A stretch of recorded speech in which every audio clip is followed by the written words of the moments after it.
Nirvana Moksha, page 396. The few sentences given in the text from one of Gautama Buddha's secret teachings show how uncalled for is the epithet of materialist when applied to one whom two-thirds of those who are looked upon as great adepts and occultists in Asia recognize as their master, whether under the name of Buddha or that of Shankaracharya. The reader will remember the just quoted words are what Buddha Sanghayas, Orpho, is alleged by the Tibetan occultists to have taught. There are three eternal things in the universe: the law, nirvana, and space. The Buddhists of the Southern Church claim, on the other hand, that Buddha held only two things as eternal: akasha and nirvana. But akasha being the same as aditi, aditi is, according to the Rig Veda, the father and mother of all the gods, and akasha is held by Southern Buddhism as the root of all. Whence everything in the universe came out, in obedience to a law of motion inherent in it, and this is the Tibetan space, thoag, and both being translated space, there is no discrepancy so far, since nirvana as well as moksha, is a state. Then in both cases the great Kapilavastu sage unifies the two, as well as the three, into one eternal element, and ends by saying that even that one is a maya to one who is not a damned ma, a perfectly purified soul. The whole question hangs upon materialistic misconceptions and ignorance of occult metaphysics. To the man of science who regards space as simply a mental representation, a conception of something existing pro forma, and having no real being outside our mind, space per se is verily an illusion. He may fill the boundless interstellar space with an imaginary ether, nevertheless space for him is an abstraction. Most of the metaphysicians of Europe are so wide of the mark, from the purely occult standpoint, of a correct comprehension of space, as are the materialists, though the erroneous conceptions of both of course differ widely. The Akasha, page 397, if, bearing in mind the philosophical views of the ancients upon this question, we compare them with what is now termed exact physical science, it will be found that the two disagree only in inferences and names, and that their postulates are the same when reduced to their most simple expression. From the beginning of the human eons, from the very dawn of occult wisdom, the regions that the men of science fill with ether have been explored by the seers of every age. That which the world regards simply as cosmic space, an abstract representation, the Hindu rishi, the Chaldean magus, the Egyptian hierophant held, each and all, as the one eternal root of all, the playground of all the forces in nature. It is the fountainhead of all terrestrial life, and the abode of those, to us, invisible swarms of existences of real beings, as of the shadows only thereof, conscious and unconscious, intelligent and senseless, that surround us on all sides, that interpenetrate the atoms of our cosmos, and see us not, as we do not either see or sense them through our physical organisms. For the occultist, space and universe are synonyms. In space there is not matter, force, nor spirit, but all that and much more. It is the one element, and that one the anima mundi, space, akasha, astral light, the root of life, which, in its eternal, ceaseless motion, like the out and in breathing of one boundless ocean, evolves but to reabsorb all that lives and feels and thinks and has its being in it. As said of the universe in Isis Unveiled, it is the combination of 1,000 elements and yet the expression of a single spirit, a chaos to the sense, a cosmos to the reason. Such were the views upon the subject of all the great ancient philosophers, from Manu down to Pythagoras, from Plato to Paul. When the dissolution pralaya had arrived as its term, the great being Paratma, or Parapurusha, the Lord existing through himself, out of whom and through whom all things were, and are, and will be, resolved to emanate from his own substance the various creatures. Manavadharma Shastra I 6, 7. The mystic decade of Pythagoras, 1 plus 2 plus 3 plus 4 equals 10, is a way of expressing this idea. The one is God, the God of Pythagoras, the disciple of the Aryan sages, is no personal God. Let it be remembered that he taught as a cardinal tenet that there exists a permanent principle of unity beneath all forms, changes, and other phenomena of the universe, the two, matter, the three, combining monad and duad and partaking of the nature of both, is the phenomenal world, the tetrad, or form of perfection, expresses the emptiness of all, and the decad, or sum of all, involves the entire cosmos. Isis Unveiled, I-16. Page 398, Plato's God is the universal ideation, and Paul saying out of him, and through him, and in him, all things are, had surely a principle, never a Jehovah in his profound mind. The key to the Pythagorean dogmas is the key to every great philosophy. It is the general formula of unity in multiplicity, the one evolving the many and pervading the all. It is the archaic doctrine of emanation in a few words. Speusippus and Xenocrates held, like their master, Plato, that the anima mundi, or world soul, was not the deity, but a manifestation.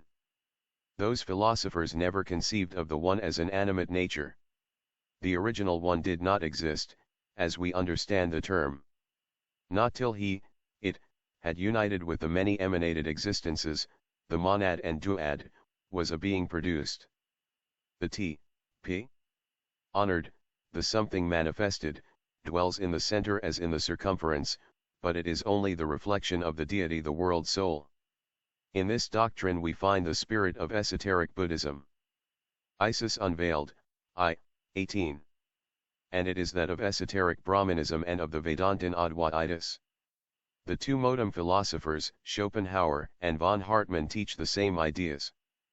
The occultists say that the psychic and iconic forces, the ideomotor and electrobiological powers, latent thought, and even unconscious cerebration theories can be condensed in two words, the Kabbalistic astral light. Isis Unveiled, I-58. Schopenhauer only synthesized all this by calling it will, and contradicted the men of science in their materialistic views, as von Hartmann did later on. The author of the philosophy of the unconscious calls their views an instinctual prejudice.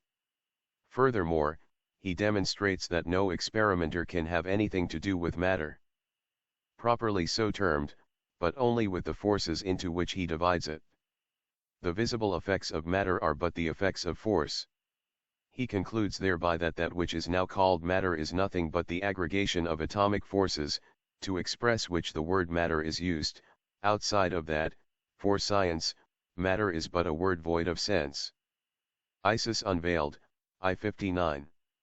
As much, it is to be feared, as those other terms with which we are now concerned, space, nirvana, and so on. The bold theories and opinions expressed in Schopenhauer's works differ widely from those of the majority of our orthodox scientists.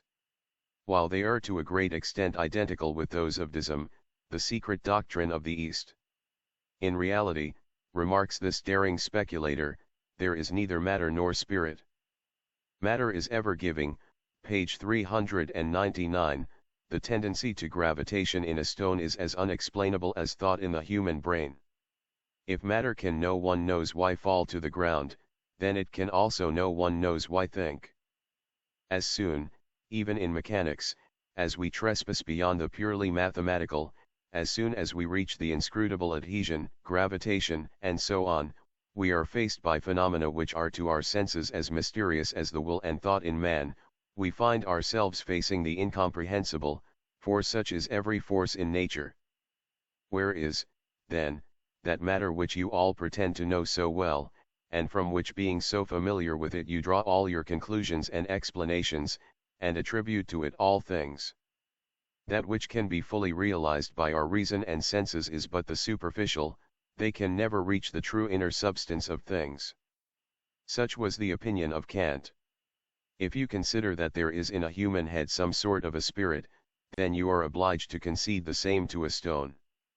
If your dead and utterly passive matter can manifest a tendency toward gravitation or, like electricity, attract and repel and send out sparks, then as well as the brain it can also think. In short, every particle of the so-called spirit we can replace with an equivalent of matter, and every particle of matter replace with spirit.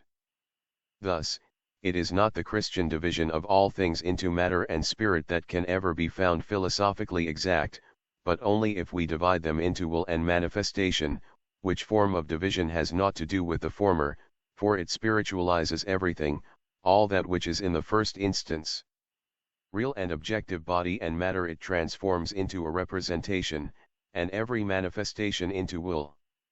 Perurga, 2, High, 112, quoted in Isis Unveiled, I-58. The matter of science may be for all objective purposes a dead and utterly passive matter, to the occultist not an atom of it can be dead, life is ever present in it. We send the reader who would know more about it to our article, Transmigration of Life Atoms. 5 Years of Theosophy, p.338 ETSEQ. What we are now concerned with is the doctrine of nirvana. A system of atheism it may be justly called, since it recognizes neither God nor God's least of all a creator, as it entirely rejects creation. The facit ex nihilo is as incomprehensible to the occult metaphysical scientist as it is to the scientific materialist. It is at this point that all agreement stops between the two. But if such be the sin of the Buddhist and Brahman occultist, then pantheists and atheists, and also theistic Jews the Kabbalists must also plead guilty to it, yet no one would ever think of calling the Hebrews of the Kabbalah atheists. Except the Talmudistic and Christian exoteric systems, there never was a religious philosophy, whether in the ancient or modern world, but rejected a priori the ex nihilo hypothesis, simply because matter was always coetmalized with spirit. Page 400, nirvana, as well as the moksha of the Vedantins, is regarded by most of the Orientalists as a synonym of annihilation, yet no more glaring injustice could be done, and this capital error must be pointed out and disproved. On this most important tenet of the Brahmo-Buddhistic system, the alpha and omega of being or non-being, rests the whole edifice of occult metaphysics. Now the rectification of the great error concerning nirvana may be very easily accomplished with relation to the philosophically inclined, to those who, in the glass of things temporal, see the image of things spiritual. On the other hand, to that reader who could never soar beyond the details of tangible material form, our explanation will appear meaningless. He may comprehend and even accept the logical inferences from the reasons given, the true spirit will ever escape his intuitions. The word nihil having been misconceived from the first, it is continually used as a sledgehammer in the matter of esoteric philosophy. Nevertheless, it is the duty of the occultist to try and explain it. Nirvana and moksha, then, as said before, have their being in non-being, if such a paradox be permitted to illustrate the meaning the better. Nirvana, as some illustrious Orientalists have attempted to prove, does mean the blowing out. Prof. Max Muller, in a letter to the Times, April 1857, maintained most vehemently that nirvana meant annihilation in the fullest sense of the word. Chips from a German Workshop, I. 287, but in 1869, in a lecture before the General Meeting of the Association of German Philologists at Kiel, he distinctly declares his belief that the nihilism attributed to Buddha's teaching forms no part of his doctrine, and that it is wholly wrong to suppose that nirvana means annihilation. Trubner's Amer an Oriental lit. Rec. October 16, 1869, of all sentient existence. It is like the flame of a candle burnt out to its last atom, and then suddenly extinguished. Quite so. Nevertheless, as the old Arhat Nagasena affirmed before the king who taunted him, nirvana is, and nirvana is eternal. But the Orientalists deny this, and say it is not so. In their opinion, nirvana is not a reabsorption in the universal force, not eternal bliss and rest, but it means literally the blowing out, the extinction, complete annihilation, and not absorption.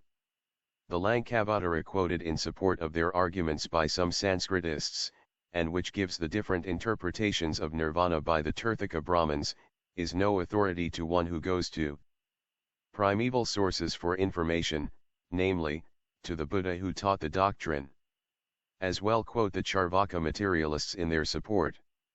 Blind Faith Not Expected, page 401, if we bring as an argument the sacred Jaina books, wherein the dying Gautama Buddha is thus addressed, arise into nirvana from this decrepit body into which thou hast been sent. Ascend into thy former abode, O blessed Avatara, and if we add that this seems to us the very opposite of nihilism, we may be told that so far it may only prove a contradiction, one more discrepancy in the Buddhist faith. If again we remind the reader that since Gautama is believed to appear occasionally, redescending from his former abode for the good of humanity and his faithful congregation, thus making it incontestable that Buddhism does not teach final annihilation, we shall be referred to authorities to whom such teaching is ascribed. And let us say at once, men are no authority for us in questions of conscience, nor ought they to be for anyone else. If anyone holds to Buddha's philosophy, let him do and say as Buddha did and said. If a man calls himself a Christian, let him follow the commandments of Christ, not the interpretations of his many dissenting priests and sects. In a Buddhist catechism the question is asked, are there any dogmas in Buddhism which we are required to accept on faith? A. No. We are earnestly enjoined to accept nothing whatsoever on faith, whether it be written in books, handed down from our ancestors, or taught by sages. Our Lord Buddha has said that we must not believe in a thing said merely because it is said, nor traditions because they have been handed down from antiquity, nor rumors, as such, nor writings by sages, because sages wrote them, nor fancies that we may suspect to have been inspired in us by a deva, that is, in presumed spiritual inspiration, nor from inferences drawn from some haphazard assumption we may have made, nor because of what seems an analogical necessity, nor on the mere authority of our teachers of masters. But we are to believe when the writing, doctrine, or saying is corroborated by our own reason and consciousness. For this, says he in concluding, I taught you not to believe merely because you have heard, but when you believed of your consciousness, then to act accordingly and abundantly. See the Kalama Sutta of the Anguttara Nikaya, as quoted in A Buddhist Catechism by H. S. Alcott, President of the Theosophical Society, pages 55.56. That nirvana, or rather, that state in which we are in nirvana, is quite the reverse of annihilation is suggested to us by our reason and consciousness, and that is sufficient for us personally. At the same time, this fact being inadequate and very ill adapted for the general reader, something more efficient may be added.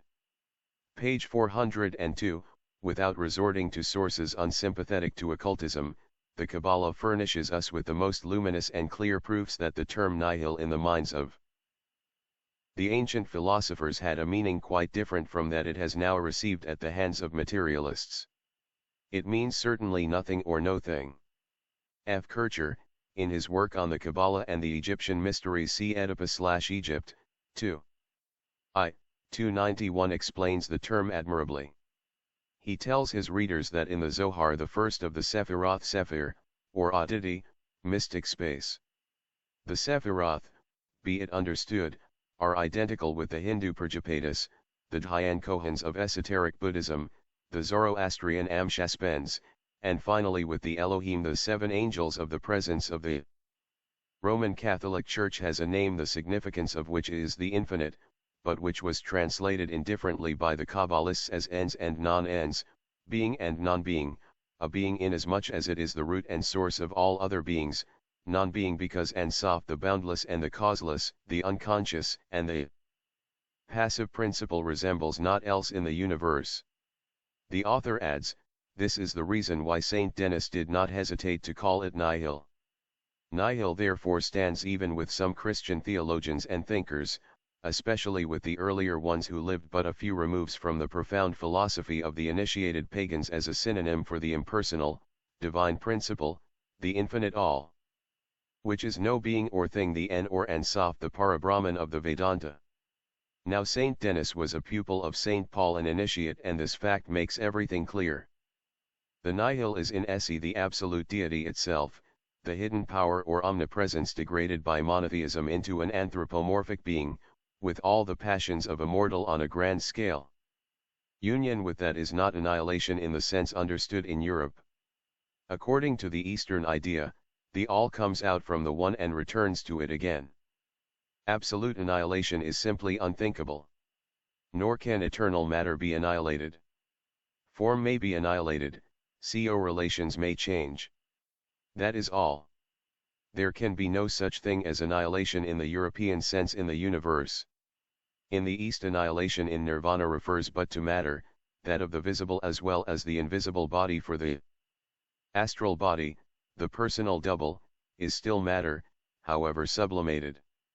Buddha taught that the primitive substance is eternal and unchangeable. Its vehicle is the pure, luminous ether, the boundless, infinite space. Not a void resulting from the absence of forms, but on the contrary, the foundations of all forms.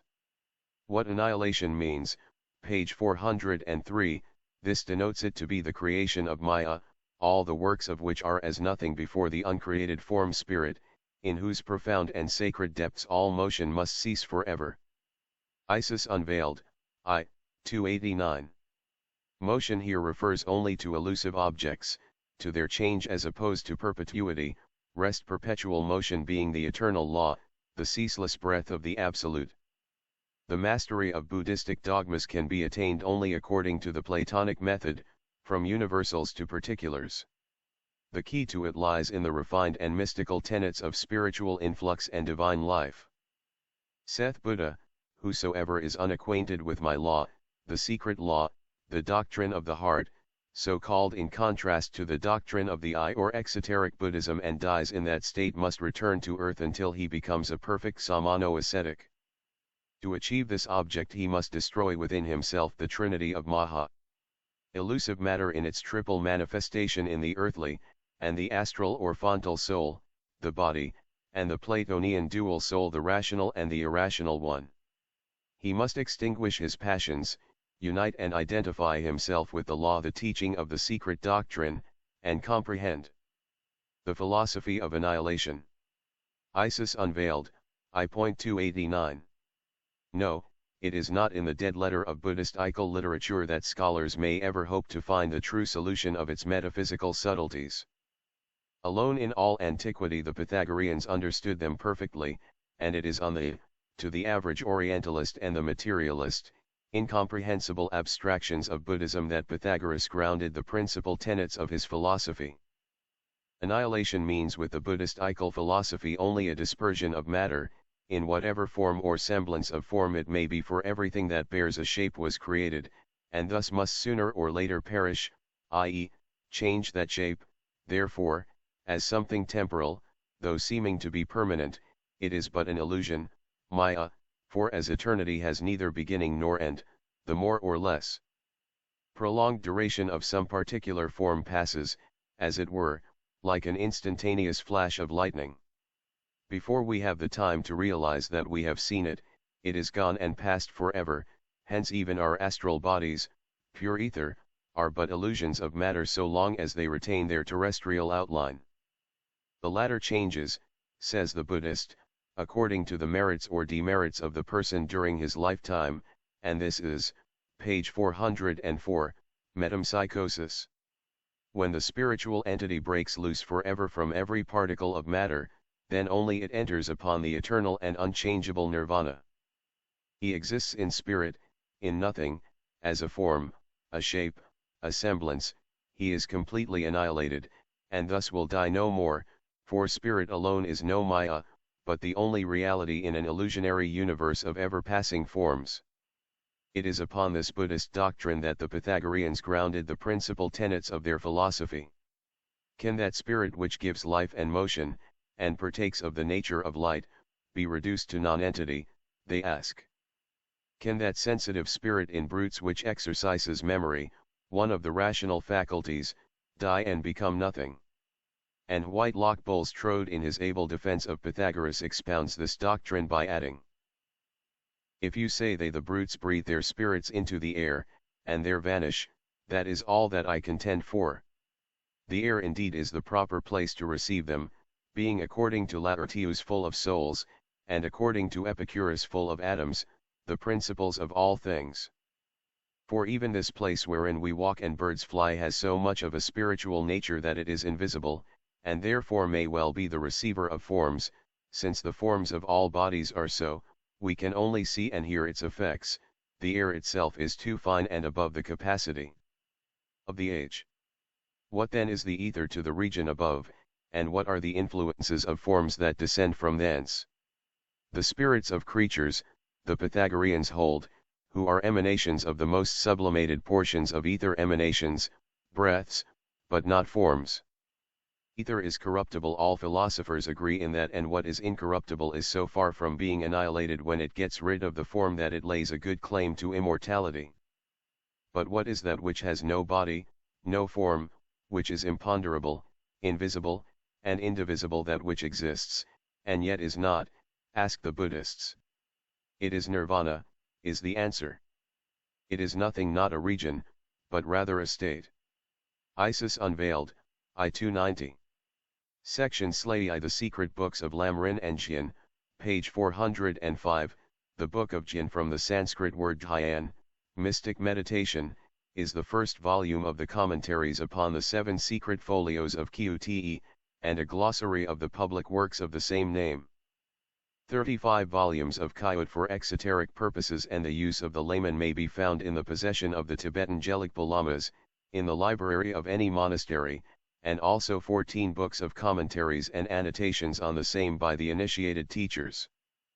Strictly speaking, those 35 books ought to be termed the popularized version of the secret doctrine, full of myths, blinds, and errors.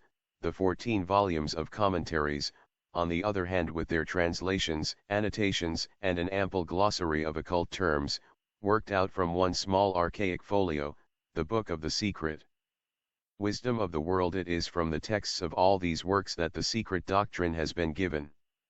The original matter would not make a small pamphlet, but the explanations and notes from the commentaries and glossaries might be worked into 10 volumes as large as Isis Unveiled. Contain a digest of all the occult sciences. These, it appears, are kept secret and apart, in the charge of the Teshu Lama of Tggatje.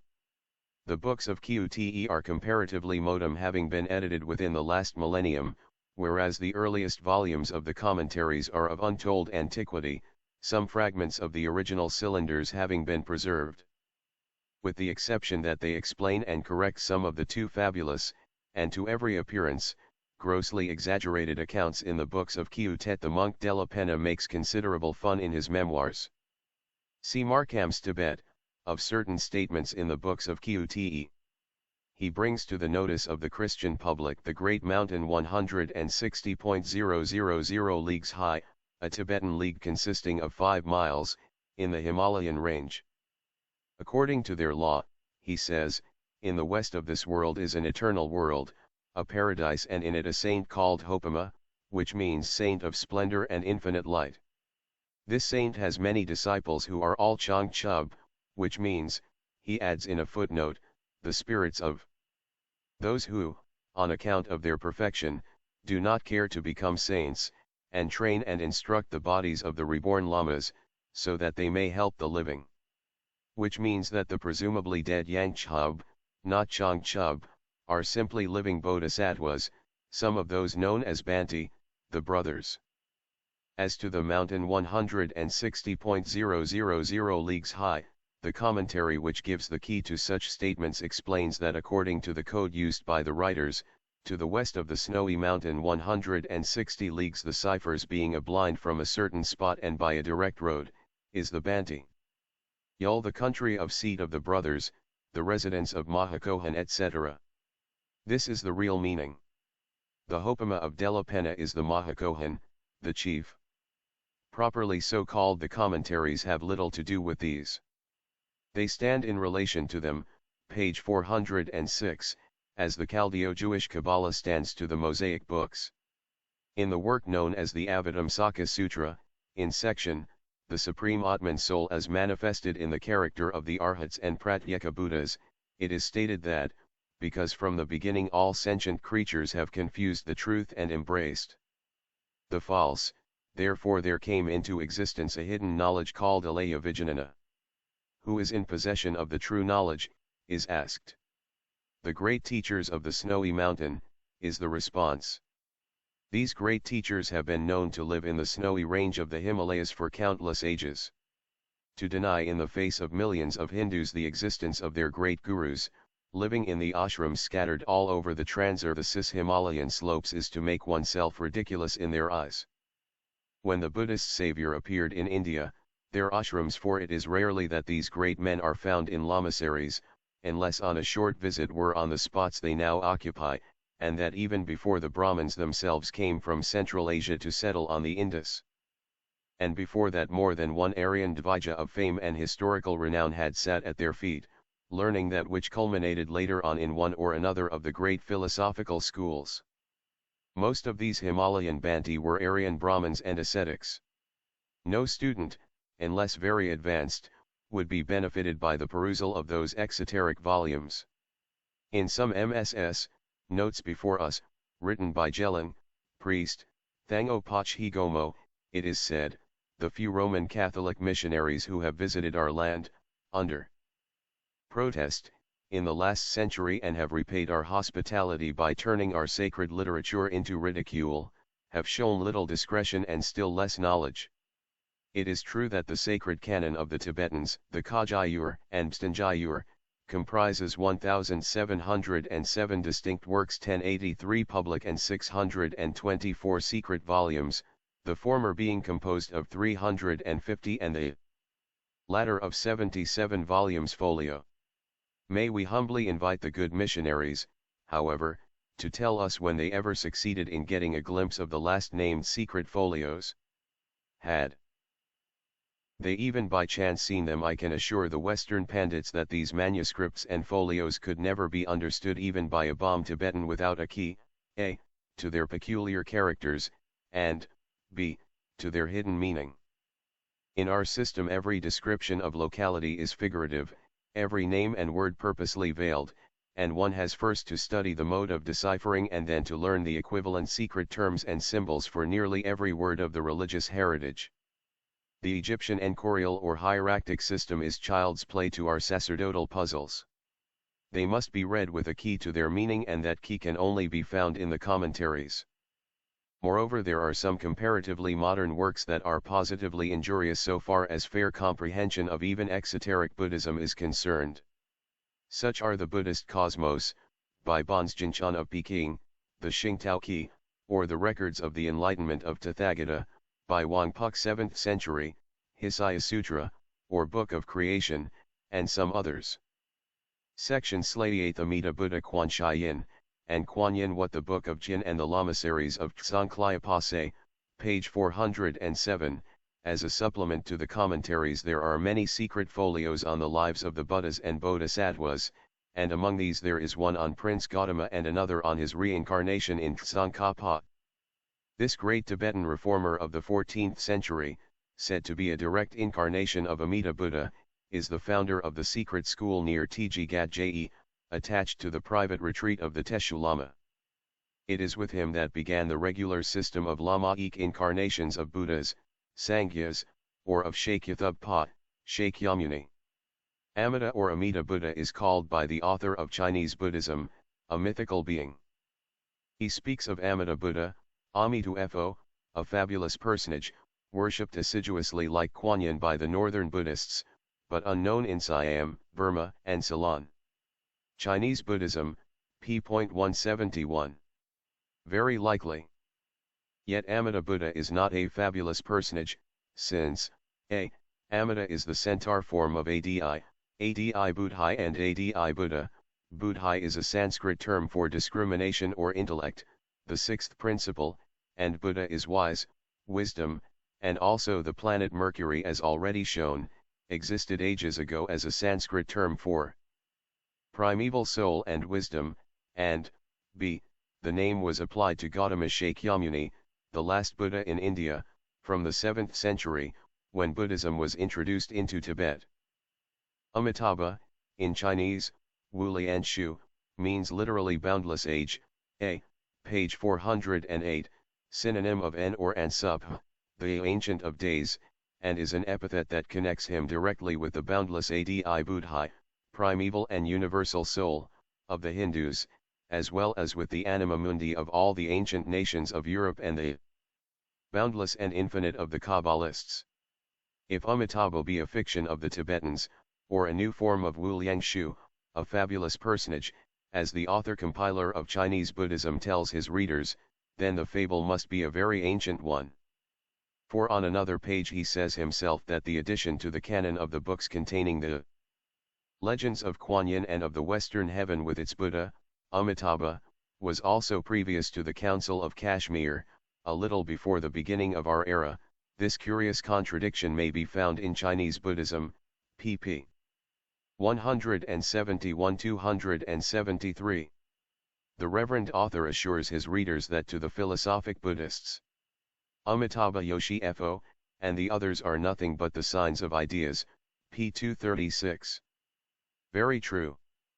But so should be all other deific names, such as Jehovah, Allah, etc., and if they are not simply signs of ideas, this would only show that minds that receive them otherwise are not philosophic. It would not at all afford serious proof that there are personal, living gods of these names in reality, and he places the origin of the primitive Buddhist books which are common to the northern and southern Buddhists before 246 BC. Since Tibetans accepted Buddhism only in the 7th century AD, how comes it that they are charged with inventing Amida Buddha? Besides which, in Tibet, Amitabha is called Odpagmed, which shows that it is not the name but the abstract idea that was first accepted of an unknown, invisible, and impersonal power taken, moreover, from the Hindu Adi Buddhai, and not from the Chinese Amitabha. The Chinese Amitabha, Wu Liangshu, and the Tibetan Amitabha, Odpagmed, have now become personal gods, ruling over and living in the celestial region of Sukhavati, or Tushita. Tibetan Devachanwal Adi Buddhai, of the philosophic Hindu, and Amida Buddha of the philosophic Chinaman and Tibetan, are names for universal primeval ideas. There is a great difference between the popular Odpagmed, Amitabha, who sits enthroned in Devachan, Sukhavati, according to the Manikambam scriptures, the oldest historical work in Tibet, and the philosophical abstraction called Amida Buddha, the name being passed now to the earthly Buddha Gautama. Section XLIX Tsongkhapa in China, page 409, in an article, Reincarnation in Tibet, everything that could be said about Tsongkhapa was published. See the Theosophist for March, 1882. It was stated that this reformer was not, as is alleged by Parsi scholars, an incarnation of one of the celestial Dhyanis, or the 5 heavenly Buddhas, said to have been created by Shakyamuni after he has risen to nirvana, but that he was an incarnation of Amida Buddha himself. The records preserved in the Gonpa, the chief lamasery of Tita Shi Halumpo, show that Sanghyas left the regions of the western paradise to incarnate himself in Tsongkhapa, in consequence of the great degradation into which his secret doctrines had fallen. Whenever made too public, the good law of Cho magical powers fell invariably into sorcery or black magic. The Dwajas, the Hashang Chinese monks and the lamas could alone be entrusted safely with the formulae. Until the Tsongkhapa period there had been no Sanghyas, Buddha, incarnations in Tibet.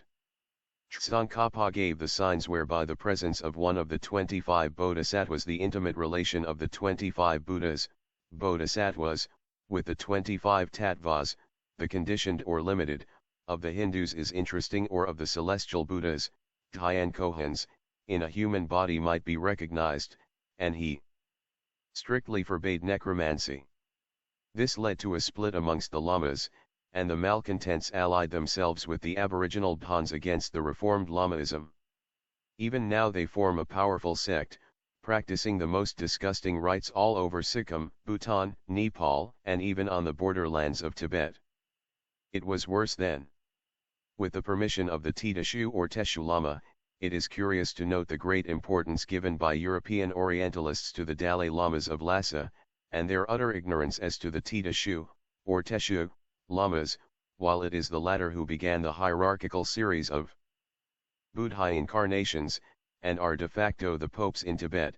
The Dalai Lamas are the creations of Nabang Lobsang, the Titashu Lama, who was himself the 6th incarnation of Amida, through Tsongkhapa, though very few seem to be aware of that fact. Some 100 Lohans, Arhats, to avert strife, page 410, went to settle in China in the famous monastery near Tiantai, where they soon became subjects for legendary lore, and continue to be so to this day. They had been already preceded by other Lohans. The world-famous disciples of Tathagata, called the sweet-voiced on account of their ability to chant the mantras with magical effect. The chanting of a mantra is not a prayer, but rather a magical sentence in which the law of occult causation connects itself with and depends on the will and acts of its singer. It is a succession of Sanskrit sounds, and when its string of words and sentences is pronounced according to the magical formulae in the Atharva Veda, but understood by the few, some mantras produce an instantaneous and very wonderful effect. In its esoteric sense it contains the vach, the mystic speech, which resides in the mantra, or rather in its sounds, since it is according to the vibrations, one way or the other, of ether that the effect is produced. The sweet singers were called by that name because they were experts in mantras. Hence the legend in China that the singing and melody of the Lohans are heard at dawn by the priests from their cells in the monastery of Langquang. See biography of Chi Kai in Tiantai Nanchi. The first ones came from Kashmir in the year 3000 of Kali Yuga, about a century before the Christian era. The celebrated Lohan, Madhyantika, who converted the king and whole country of Kashmir to Buddhism, sent a body of Lohans to preach the good law. He was the sculptor who raised to Buddha the famous statue 100 feet high, which Hyen Sung saw at Dardu, to the north of the Punjab.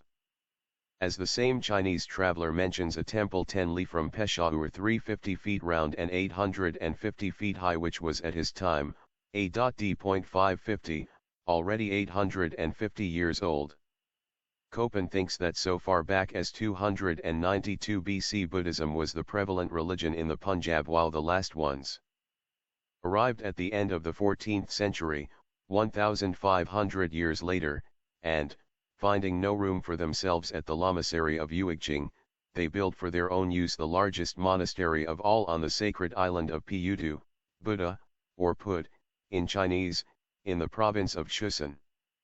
There the good law, the doctrine of the heart, flourished for several centuries. But when the island was desecrated by a mass of Western foreigners, the chief Lohans left for the mountains of Dot in the pagoda of Paunti, near Peking. One can still see the hall of the 500 Lohans. There the statues of the first comers are arranged below, while one solitary Lohan is placed quite under the roof of the building, which seems to have been built in commemoration of their visit. The works of the Orientalists are full of the direct landmarks of arhats, adepts, possessed of thaumaturgic powers, but these are spoken of whenever the subject cannot be avoided with unconcealed scorn. Whether innocently ignorant of, or purposely ignoring, the importance of the occult element and symbology in the various religions they undertake to explain, short work is generally made of such passages, and they are left untranslated. In simple justice, however, it should be allowed that much as all such miracles may have been exaggerated by popular reverence and fancy, they are neither less credible nor less attested in heathen annals than are those of the numerous Christian saints in the church chronicles. Both have an equal right to a place in their respective histories. The Lost Word, page 411, if, after the beginning of persecution against Buddhism, the Arhats were no more heard of in India, it was because, their vows prohibiting retaliation, they had to leave the country and seek solitude and security in China, Tibet, Japan, and elsewhere. The sacerdotal powers of the Brahmins being at that time unlimited, the Simons and Apolloniuses of Buddhism had as much chance of recognition and appreciation by the Brahmanical Ironouses and Tertullians as had their successors in the Judean and Roman worlds. It was a historical rehearsal of the dramas that were enacted centuries later in Christendom. As in the case of the so-called heresiarchs of Christianity, it was not for rejecting the Vedas or the sacred syllable that the Buddhist Arhats were persecuted, but for understanding too well the secret meaning of both. It was simply because their knowledge was regarded as dangerous and their presence in India unwelcome, that they had to emigrate. Nor were there a smaller number of initiates among the Brahmins themselves. Even today one meets most wonderfully gifted sadhus and yogis, obliged to keep themselves unnoticed and in the shadow, not only owing to the absolute secrecy imposed upon them at their initiation but also for fear of the Anglo-Indian tribunals and courts of law, wherein judges are determined to regard as charlatanry, imposition, and fraud, the exhibition of, or claim to, any abnormal powers, and one may judge of the past by the present.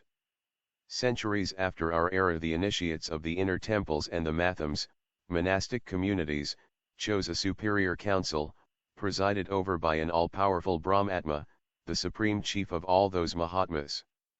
This pontificate could be exercised only by a Brahmin who had reached a certain age, and he it was who was the sole guardian of the mystic formula, and he was the Hierophant who created great adepts.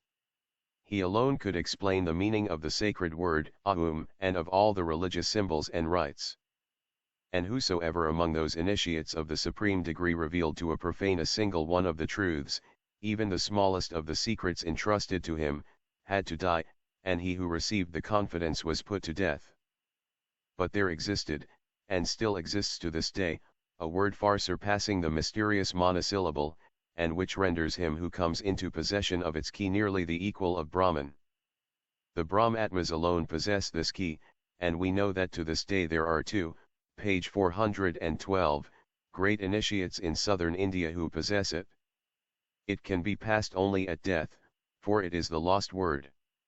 No torture, no human power, could force its disclosure by a Brahmin who knows it, and it is well guarded in Tibet. Yet this secrecy and this profound mystery are indeed disheartening, since they alone, the initiates of India and Tibet, could thoroughly dissipate the thick mists hanging over the history of occultism, and force its claims to be recognized. The Delphic injunction, know thyself, seemed for the few in this age.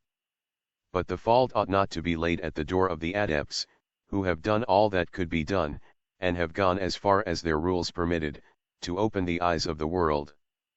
Only, while the European shrinks from public obloquy and the ridicule unsparingly thrown on occultists, the Asiatic is being discouraged by his own pandits. These profess to labor under the gloomy impression that no Bhagavidya, no Arhatship, adeptship, is possible during the Kali Yuga, the Black Age, we are now passing through. Even the Buddhists are taught that the Lord Buddha is alleged to have prophesied that the power would die out in 1 millennium after his death. But this is an entire mistake. In the Dinghanikaya the Buddha says, here, Subhadra, the world will never be without rahas, if the ascetics in my congregations well and truly keep my precepts. A similar contradiction of the view brought forward by the Brahmins is made by Krishna in the Bhagavad Gita, and there is further the actual appearance of many sadhus and miracle workers in the past, and even in the present age. The same holds good for China and Tibet. Among the commandments of Tsongkhapa there is one that enjoins the rahas, arhats, to make an attempt to enlighten the world, including the white barbarians, every century, at a certain specified period of the cycle. Up to the present day none of these attempts has been very successful. Failure has followed failure. Have we to explain the fact by the light of a certain prophecy? It is said that up to the time when Fanchen Rinpoche, the great jewel of wisdom, a title of the Tita Shui Yimpo Lama, condescends to be reborn in the land of the Phelings, Westerners, and, appearing as the spiritual conqueror, Kamdenda, destroys the errors and ignorance of the ages, it will be of little use to try to uproot the misconceptions of Phelingpa. Europe, her sons will listen to no one. Tibetan Prophecies, page 413, another prophecy declares that the secret doctrine shall remain in all its purity in Podayul, Tibet, only to the day that it is kept free from foreign invasion. The very visits of Western natives, however friendly, would be baneful to the Tibetan populations. This is the true key to Tibetan exclusiveness. Section L. A few more misconceptions corrected, page 414, notwithstanding widespread misconceptions and errors often most amusing to one who has certain knowledge of the true doctrines about Buddhism. Generally, and especially about Buddhism in Tibet, all the Orientalists agree that the Buddha's foremost aim was to lead human beings to salvation by teaching them to practice the greatest purity and virtue, and by detaching them from the service of this illusionary world, and the love of one still more illusionary because so evanescent and unreal body and physical self. And what is the good of a virtuous life, full of privations and suffering, if the only result of it is to be annihilation at the end?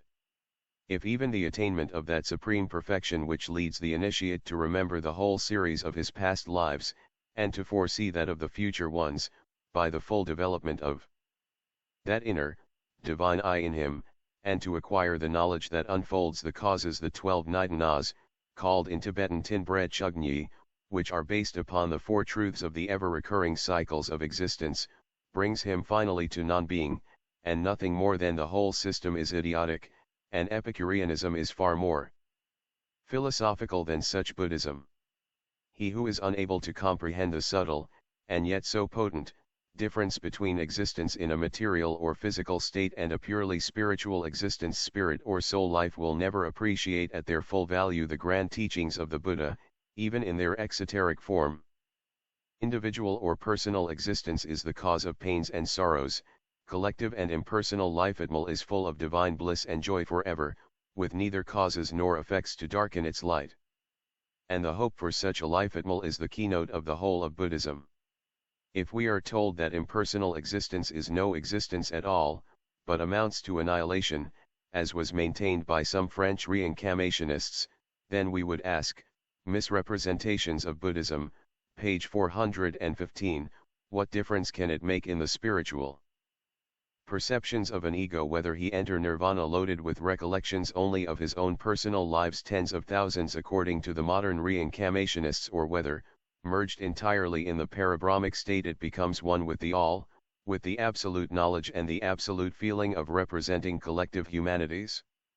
Once that an ego lives only 10 distinct individual lives, he must necessarily lose his one self, and become mixed up, merged, so to say, with these 10 selves.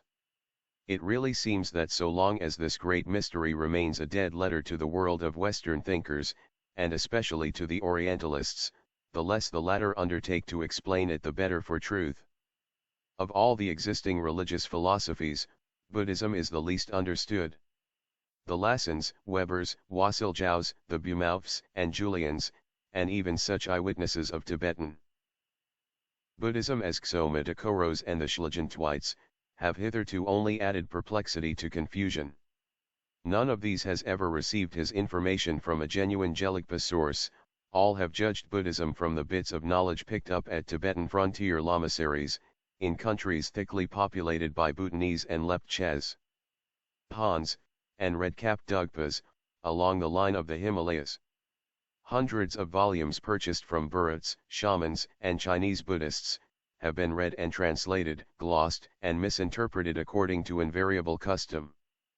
Esoteric schools would cease to be worthy of their name were their literature and doctrines to become the property of even their profane co-religionists, still less of the Western public. This is simple common sense and logic. Nevertheless, this is a fact which our Orientalists have ever refused to recognize, hence they have gone on, gravely discussing the relative merits and absurdities of idols, soothsaying tables, and magical figures of Furbu on the square tortoise. None of these have anything to do with the real philosophical Buddhism of the Gelugpa, or even of the most educated among the Sakyapa and Kadampa sects. All such plates and sacrificial tables, chinsreg magical circles, etc., were avowedly got from Sikkim, Bhutan, and eastern Tibet, from Pans and Dugpas. Nevertheless, these are given as characteristics of Tibetan Buddhism. It would be as fair to judge the unread philosophy of Bishop Berkeley after studying Christianity in the CBWN worship of Neapolitan Lazzaroni, dancing a mystic jig before the idol of St. Pip, or carrying the exvoto in wax of the phallus of SS Cosmo and Domiano, at Tsemi. Page 416, it is quite true that the primitive Shravakas, listeners or hearers, and the Shramanas, the thought restrainers and the pure, have degenerated, and that many Buddhist sects have fallen into mere dogmatism and ritualism. Like every other esoteric, half-suppressed teaching, the words of the Buddha convey a double meaning, and every sect has gradually come to claim to be the only one knowing the correct meaning, and thus to assume supremacy over the rest. Schism has crept in, and has fastened, like a hideous cancer, on the fair body of early Buddhism. Nagarjuna's Mahayana, great vehicle, school was opposed by the Hinayana, or little vehicle, system, and even the Yogacarya of Arya Sangha became disfigured by the yearly pilgrimage from India to the shores of Mansaravara, of hosts of vagabonds with matted locks who play at being yogis and fakirs, preferring this to work. An affected detestation of the world, and the tedious and useless practice of the counting of inhalations and exhalations as a means to produce absolute tranquility of mind or meditation, have brought this school within the region of Hatha Yoga, and have made it heir to the Brahmanical Tirthakas. And though its Srotapati, its sacred Agaman, Anagaman, and Arhats, the Scrotapati is one who has attained the first path of comprehension in the real and the unreal, the sacred Agaman is the candidate for one of the higher initiations, one who is to receive birth once more. The Anagaman is he who has attained the third path, or literally, he who will not be reborn again unless he so wishes it, having the options of being reborn in any of the worlds of the gods, or of remaining in Devachan, or of choosing an earthly body with a philanthropic object. An Arhat is one who has reached the higher path, he may merge into nirvana at will, while here on earth bear the same names in almost every school, yet the doctrines of each differ greatly, and none of these is likely to gain real abhijanas, the supernatural abnormal five powers. One of the chief mistakes of the Orientalists when judging on internal evidence, as they express it, was that they assumed that the Pratyeka Buddhas, the Bodhisattvas, and the perfect Buddhas were a later development of Buddhism. For on these three chief degrees are based the 7 and 12 degrees of the hierarchy of adeptship. The first are those who have attained the Bodhi, wisdom, of the Buddhas, but do not become teachers. The Pratyeka Buddha stands on the level of the Buddha, but his work for the world has nothing to do with its teaching, and his office has always been surrounded with mystery. The preposterous view that he, at such superhuman height of power, wisdom, and love could be selfish, is found in the exoteric books, though it is hard to see how it can have arisen. H.P.B. charged me to correct the mistake, as she had, in a careless moment, copied such a statement elsewhere. A.B. The human bodhisattvas are candidates, so to say, for perfect Buddhaship, in kalpas to come, and with the option of using their powers now if need be. A Mysterious Land, page 417, perfect Buddhas are simply perfect initiates. All these are men, and not disembodied beings, as is given out in the Hinayana exoteric books. Their correct character may be found only in the secret volumes of Lugrub or Nagarjuna, the founder of the Mahayana system, who is said to have been initiated by the Nagas, fabulous serpents, the veiled name for an initiate or Mahatma.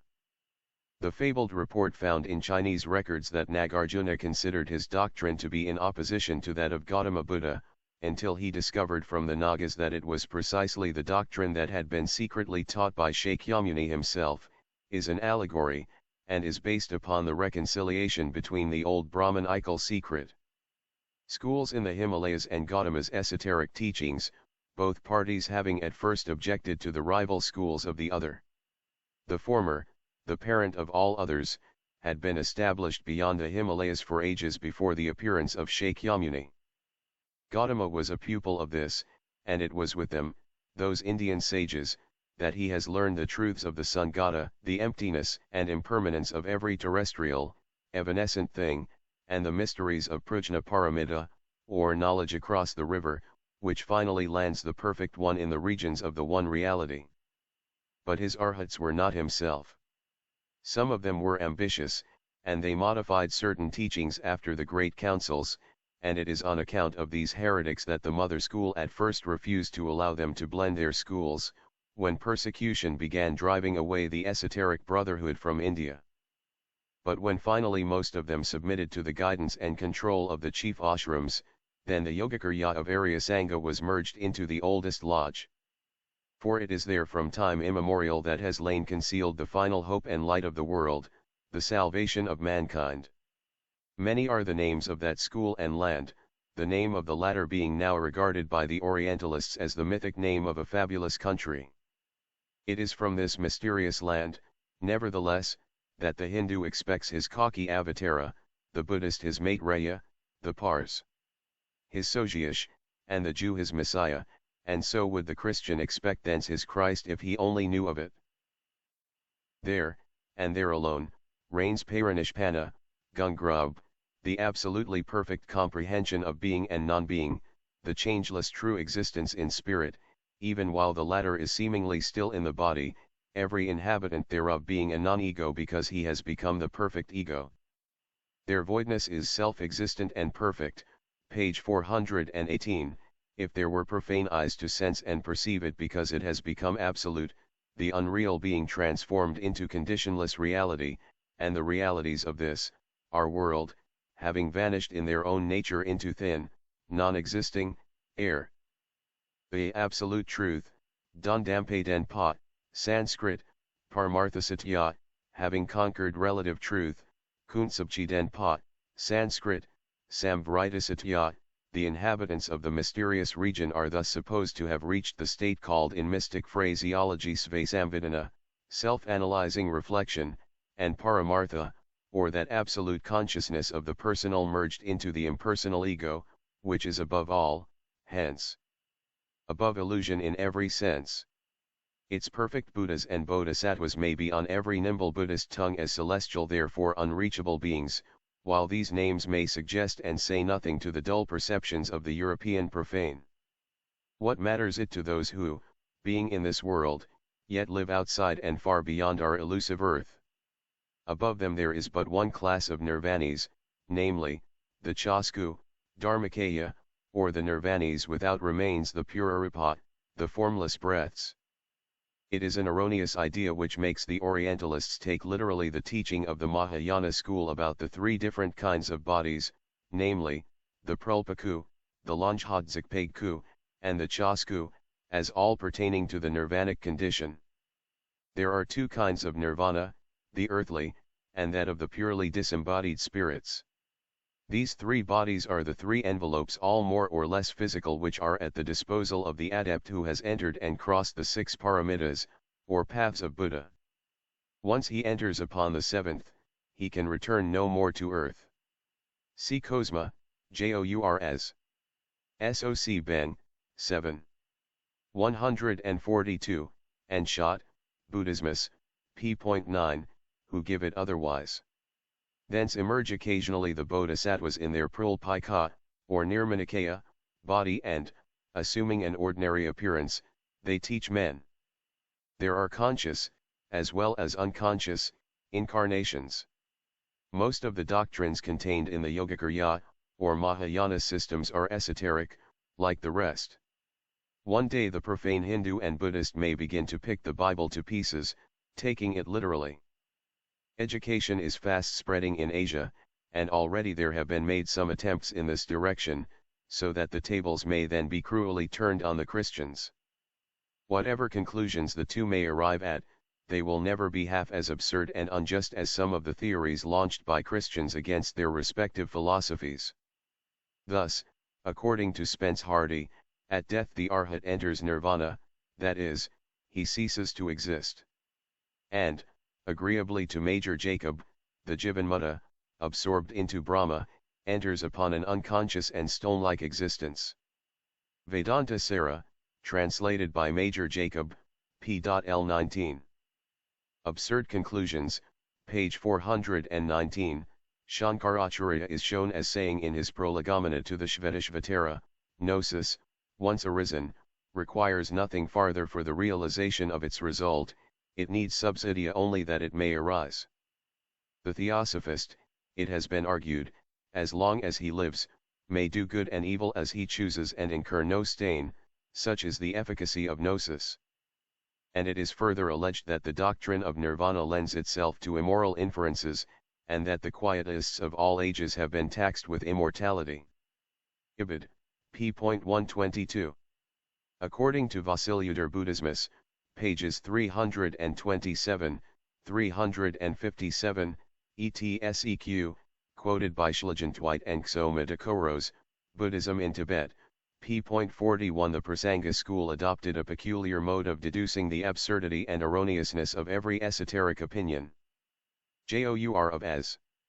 SOC Bengal, 7, 144, quoted as above. Correct interpretations of Buddhist philosophy are crowned by that gloss on a thesis from the Prasanga school, that even an arhat goes to hell in case he doubt anything, Buddhism in Tibet, p.44, thus making of the most free-thinking religion in the world a blind faith system. The threat refers simply to the well-known law that even an initiate may fail, and thus have his object utterly ruined, if he doubt for one moment the efficacy of his psychic powers, the alphabet of occultism, as every Kabbalist well knows. The Tibetan sect of the Ngovioniad Med Parmraba, they who deny existence, or regard nature as Maya, they maintain also the existence of one absolute pure nature, Parabrahman, the illusion of everything outside of it, the leading of the individual soul array of the universal into the true nature of existence and things by yoga alone. Can never be contrasted for one moment with some of the nihilistic or materialistic schools of India, such as the Charvaka. They are pure Vedantins if anything in their views.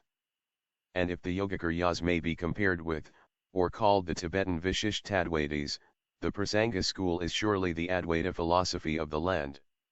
It was divided into two, one was originally founded by Bhavya, the Svantatra Madhyamika school, and the other by Buddhapalita, both have their exoteric and esoteric divisions.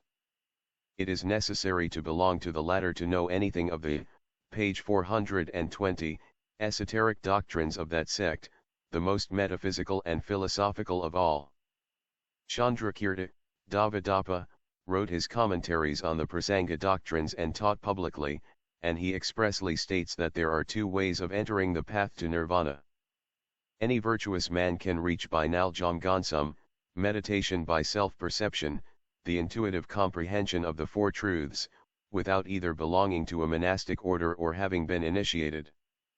In this case it was considered as a heresy to maintain that the visions which may arise in consequence of such meditation, or Vishna, internal knowledge, are not susceptible of errors, namtag or false visions, for they are. Alaya alone having an absolute and eternal existence, can alone have absolute knowledge, and even the initiate, in his Nirmanakaya.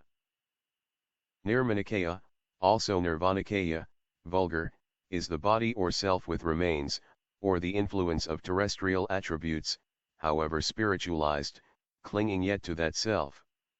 An initiate in Dharmakaya, or in Nirvana without remains, is the Jivanmutta, the perfect initiate, who separates his higher self entirely from his body during samadhi. It will be noticed that these two words are here used in a sense other than that previously given. A body may commit an occasional mistake in accepting the false for the true in his explorations of the causeless world. The Dharmakaya Bodhisattva is alone infallible, when in real samadhi. Alaya, or Nyingpo, being the root and basis of all, invisible and incomprehensible to human eye and intellect, it can reflect only its reflection, not itself. Thus that reflection will be mirrored like the moon in tranquil and clear water only in the passionless Dharmakaya intellect, and will be distorted by the flitting image of everything perceived in a mind that is itself liable to be disturbed. In short, this doctrine is that of the Raj Yoga in its practice of the two kinds of the samadhi state, one of the paths leading to the sphere of bliss, Sukhavati or Devachan, where man enjoys perfect, unalloyed happiness, but is yet still connected with personal existence, and the other path that leads to entire emancipation from the worlds of illusion, self, and unreality. The first one is open to all and is reached by merit simply, the second 100-fold more rapid is reached through knowledge, initiation.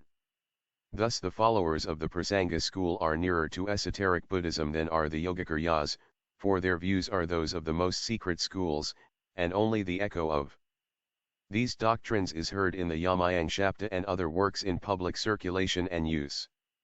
For instance, the unreality of 2 out of the 3 divisions of time is given in public works, namely, a.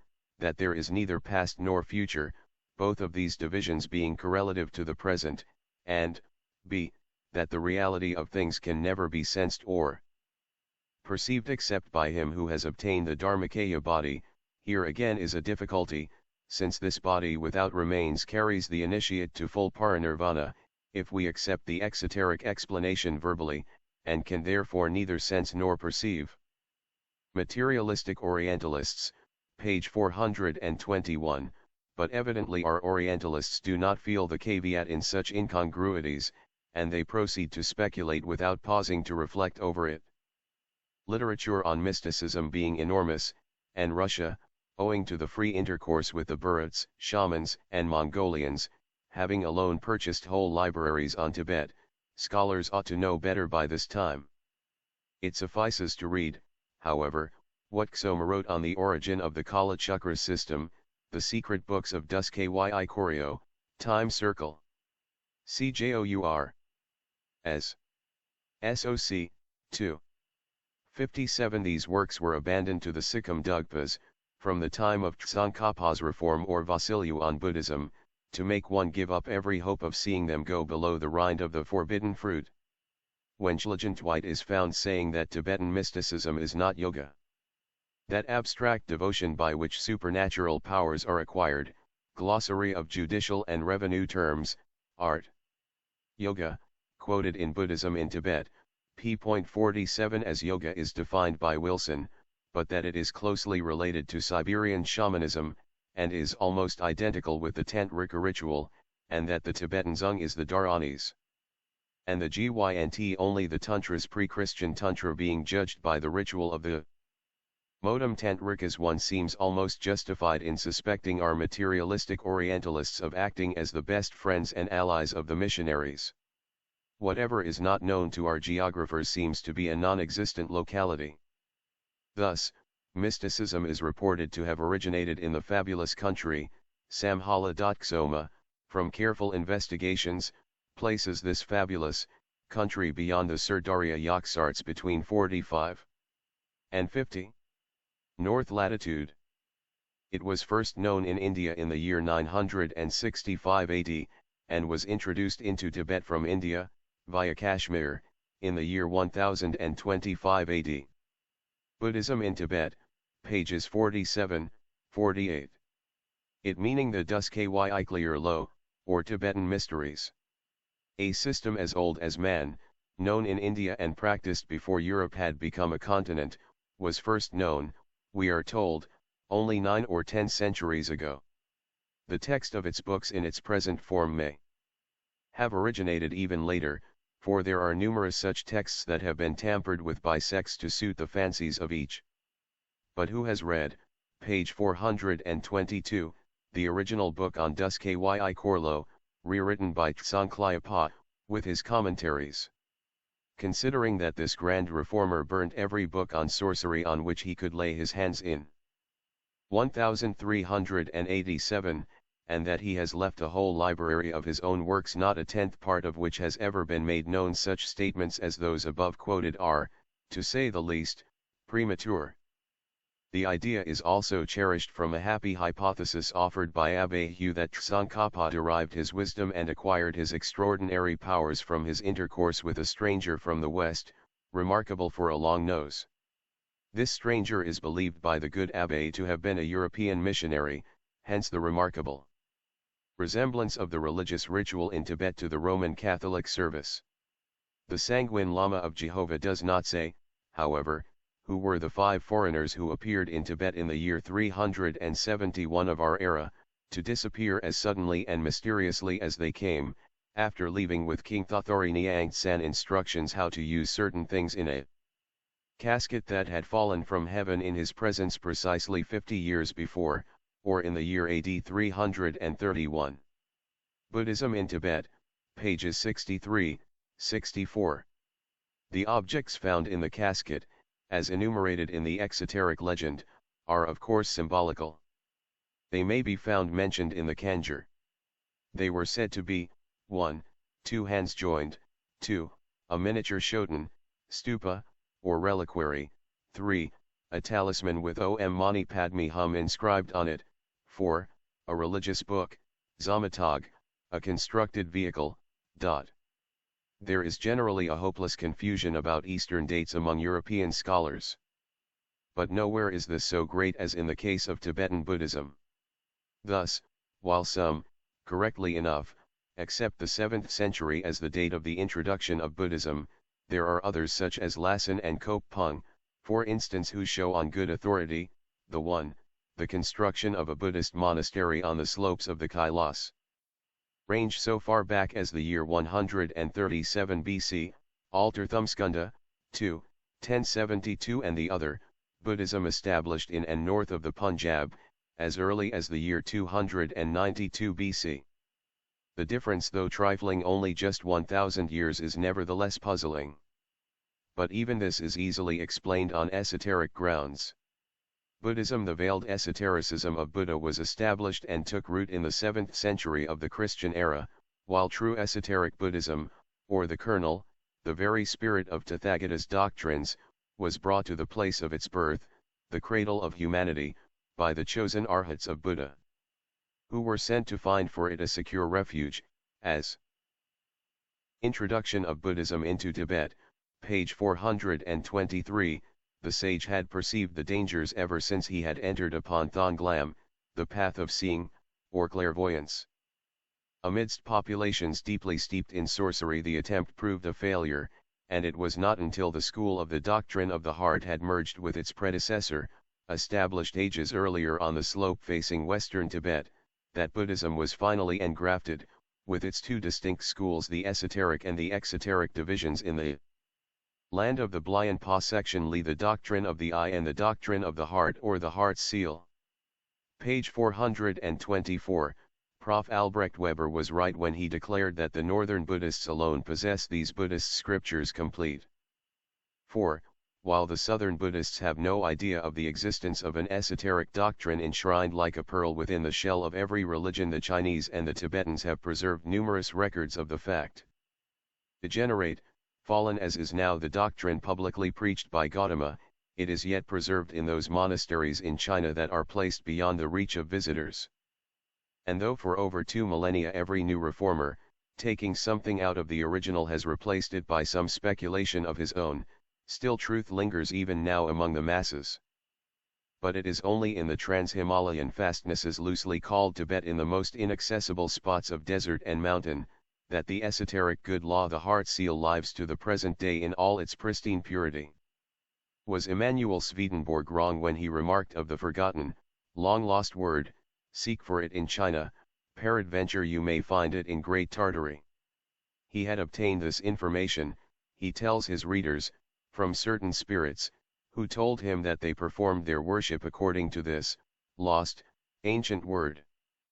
On this it was remarked in Isis Unveiled that other students of occult sciences had more than the world of spirits to rely upon in this special case, they have seen the books that contain the word. OPCIT, 2. 470.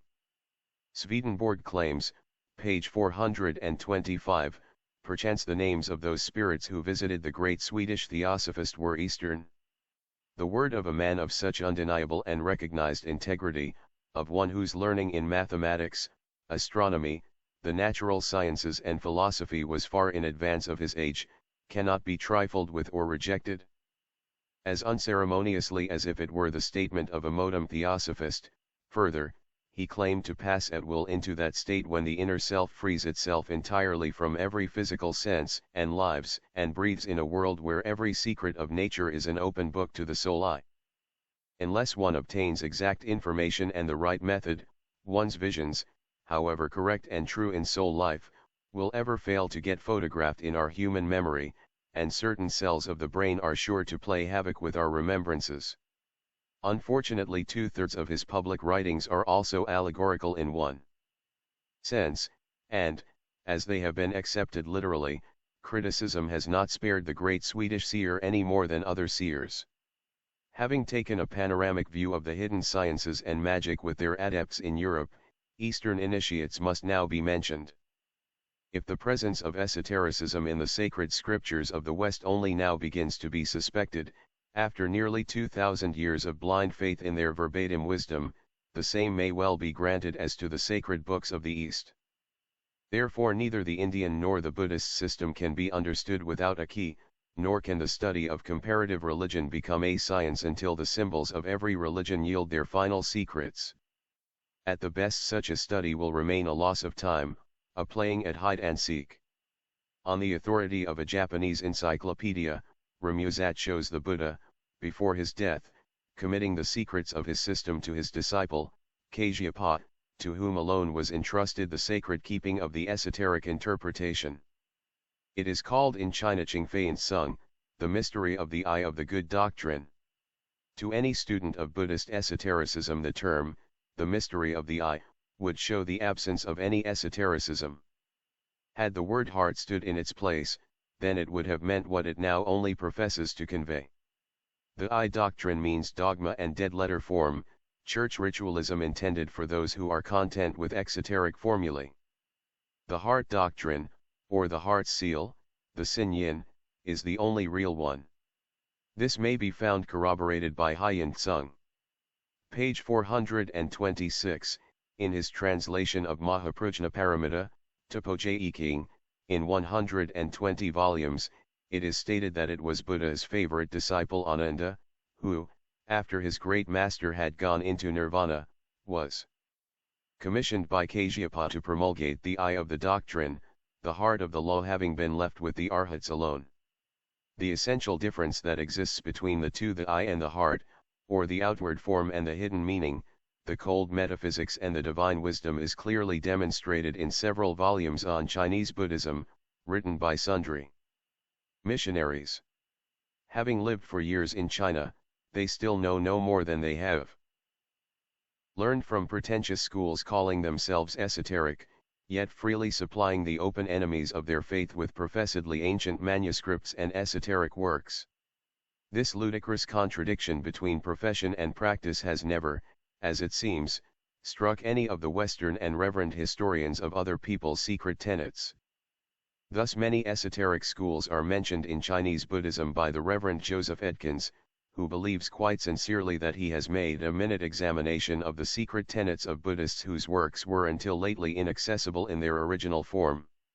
It really will not be saying too much to state at once that the genuine esoteric literature is inaccessible to this day, and that the respectable gentleman who was inspired to state that it does not appear that there was any secret doctrine which those who knew it would not divulge, made a great mistake if he ever believed in what he says on page 161 of his work. Let him know at once that all those Yulu records of the sayings of celebrated teachers are simply blinds, as complete if not more so than those in the Puranas of the Brahmins. It is useless to enumerate an endless string of the finest Oriental scholars or to bring forward the researches of Ramuzat, Beaumouth, Copen, Saint Hilaire, and St. Julian, who are credited with having exposed to view the ancient Hindu world, by revealing the sacred and secret books of Buddhism. The world that they reveal has never been veiled. The mistakes of all the Orientalists may be judged by the mistake of one of the most popular, if not the greatest among them all, Professor Max Muller. It is made with reference to what he laughingly translates as the God who, Ka. The God who, page 427, the authors of the Brahmanas had so completely broken with the past, that, forgetful of the poetical character of the hymns and the yearning of the poets after the unknown God, they exalted the interrogative pronoun itself into a deity, and acknowledged a God Ka, or who. Wherever interrogative verses occur, the author states that Ka is Prajapati, or the Lord of creatures. Nor did they stop here. Some of the hymns in which the interrogative pronoun occurred were called Kadvat, i.e., having cad or quid. But soon a new adjective was formed, and not only the hymns but the sacrifice also offered to the god were called Kaya, or Huish. At the time of Panini this word acquired such legitimacy as to call for a separate rule explaining its formation. The commentator here explains Ka by Brahman. Had the commentator explained it even by Para-Brahman, he would have been still more in the right than he was by rendering it as Brahman. One fails to see why the secret and sacred mystery name of the highest, sexless, formless spirit, the Absolute, whom no one would have dared to classify with the rest of the manifested deities, or even to name. During the primitive nomenclature of the symbolical penthenon, should not be expressed by an interrogative pronoun. Is it those who belong to the most anthropomorphic religion in the world who have a right to take ancient philosophers to task for even an exaggerated religious awe and veneration? But we are now concerned with Buddhism. Its esotericism and oral instruction, which is written down and preserved in single copies by the highest chiefs in genuine esoteric schools, is shown by the author Sankyan Yisu. Contrasting Bodhidharma with Buddha, he exclaims, Jula, Tathagata, taught great truths and the causes of things. He became the instructor of men and devas. He saved multitudes, and spoke the contents of more than 500 works. Hence arose the Khyao Men, or exoteric branch of the system, and it was believed to be the tradition of the words of Buddha. Bodhidharma brought from the western heavens Shambhala the seal of truth, true seal, and opened the fountain of contemplation in the east. He pointed directly to Buddha's heart and nature, swept away the parasitic and alien growth of book instruction, and thus established the Tsung Men, or esoteric branch of the system containing the tradition of the heart of Buddha. Chinese Buddhism, p. 158. The Reverend Joseph Edkins either ignores or, which is more probable, is utterly ignorant of the real existence of such schools, and judges by the Chinese travesties of these, calling such esotericism heterodox Buddhism. And so it is, in one sense. A few remarks made by the author of Chinese Buddhism throw a flood of light on the universal misconceptions of Orientalists in general, and, page 428, of the missionaries in the lands of the Gentiles in particular. They appeal very forcibly to the intuition of theosophists, more particularly those in India. The sentences to be noticed are italicized. The common Chinese word for the esoteric schools is Dan, the Sanskrit Dhyana. Orthodox Buddhism has in China slowly but steadily become heterodox. The Buddhism of books and ancient traditions has become the Buddhism of mystic contemplation. The history of ancient schools springing up long ago in the Buddhist communities of India can now be only very partially recovered. Possibly some light may be thrown back by China upon the religious history of the country from which Buddhism came. That country, India, has lost the records of such schools and their teaching only so far as the general public, and especially the inappreciative Western Orientalists, are concerned. It has preserved them in full in some mathams, refuges for mystic contemplation. But it may perhaps be better to seek them with, and from their rightful owners, the so-called mythical adepts, or Mahatmas. In no part of the story is aid to the recovery of the lost knowledge more likely to be found than in the accounts of the patriarchs, the line of whom was completed by Bodhidharma. In seeking the best explanation of the Chinese and Japanese narrative of the patriarchs, and the 7 Buddhas terminating in Gautama, or Shakyamuni, it is important to know the Jain traditions as they were early in the 6th century of our era, when the patriarch Bodhidharma removed to China. In tracing the rise of the various schools of esoteric Buddhism, it must be kept in mind that a principle somewhat similar to the dogma of apostolical succession belongs to them all. They all profess to derive their doctrines through a succession of teachers, each instructed personally by his predecessor, till the time of Bodhidharma, and so further up in the series to Shakyamuni himself and the earlier Buddhas. Chinese Buddhism, pages 155-159. It is complained further on, and is mentioned as a falling away from strict Orthodox Buddhism, that the lamas of Tibet are received in Peking with the utmost respect by the emperor.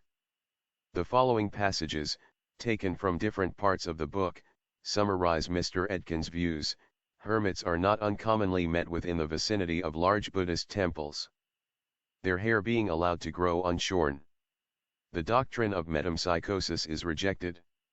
Buddhism is one form of pantheism on the ground that the doctrine of metempsychosis makes all nature instinct with life, and that life is the deity assuming different forms of personality, that deity not being a self-conscious, free-acting self-cause, but an all-pervading spirit.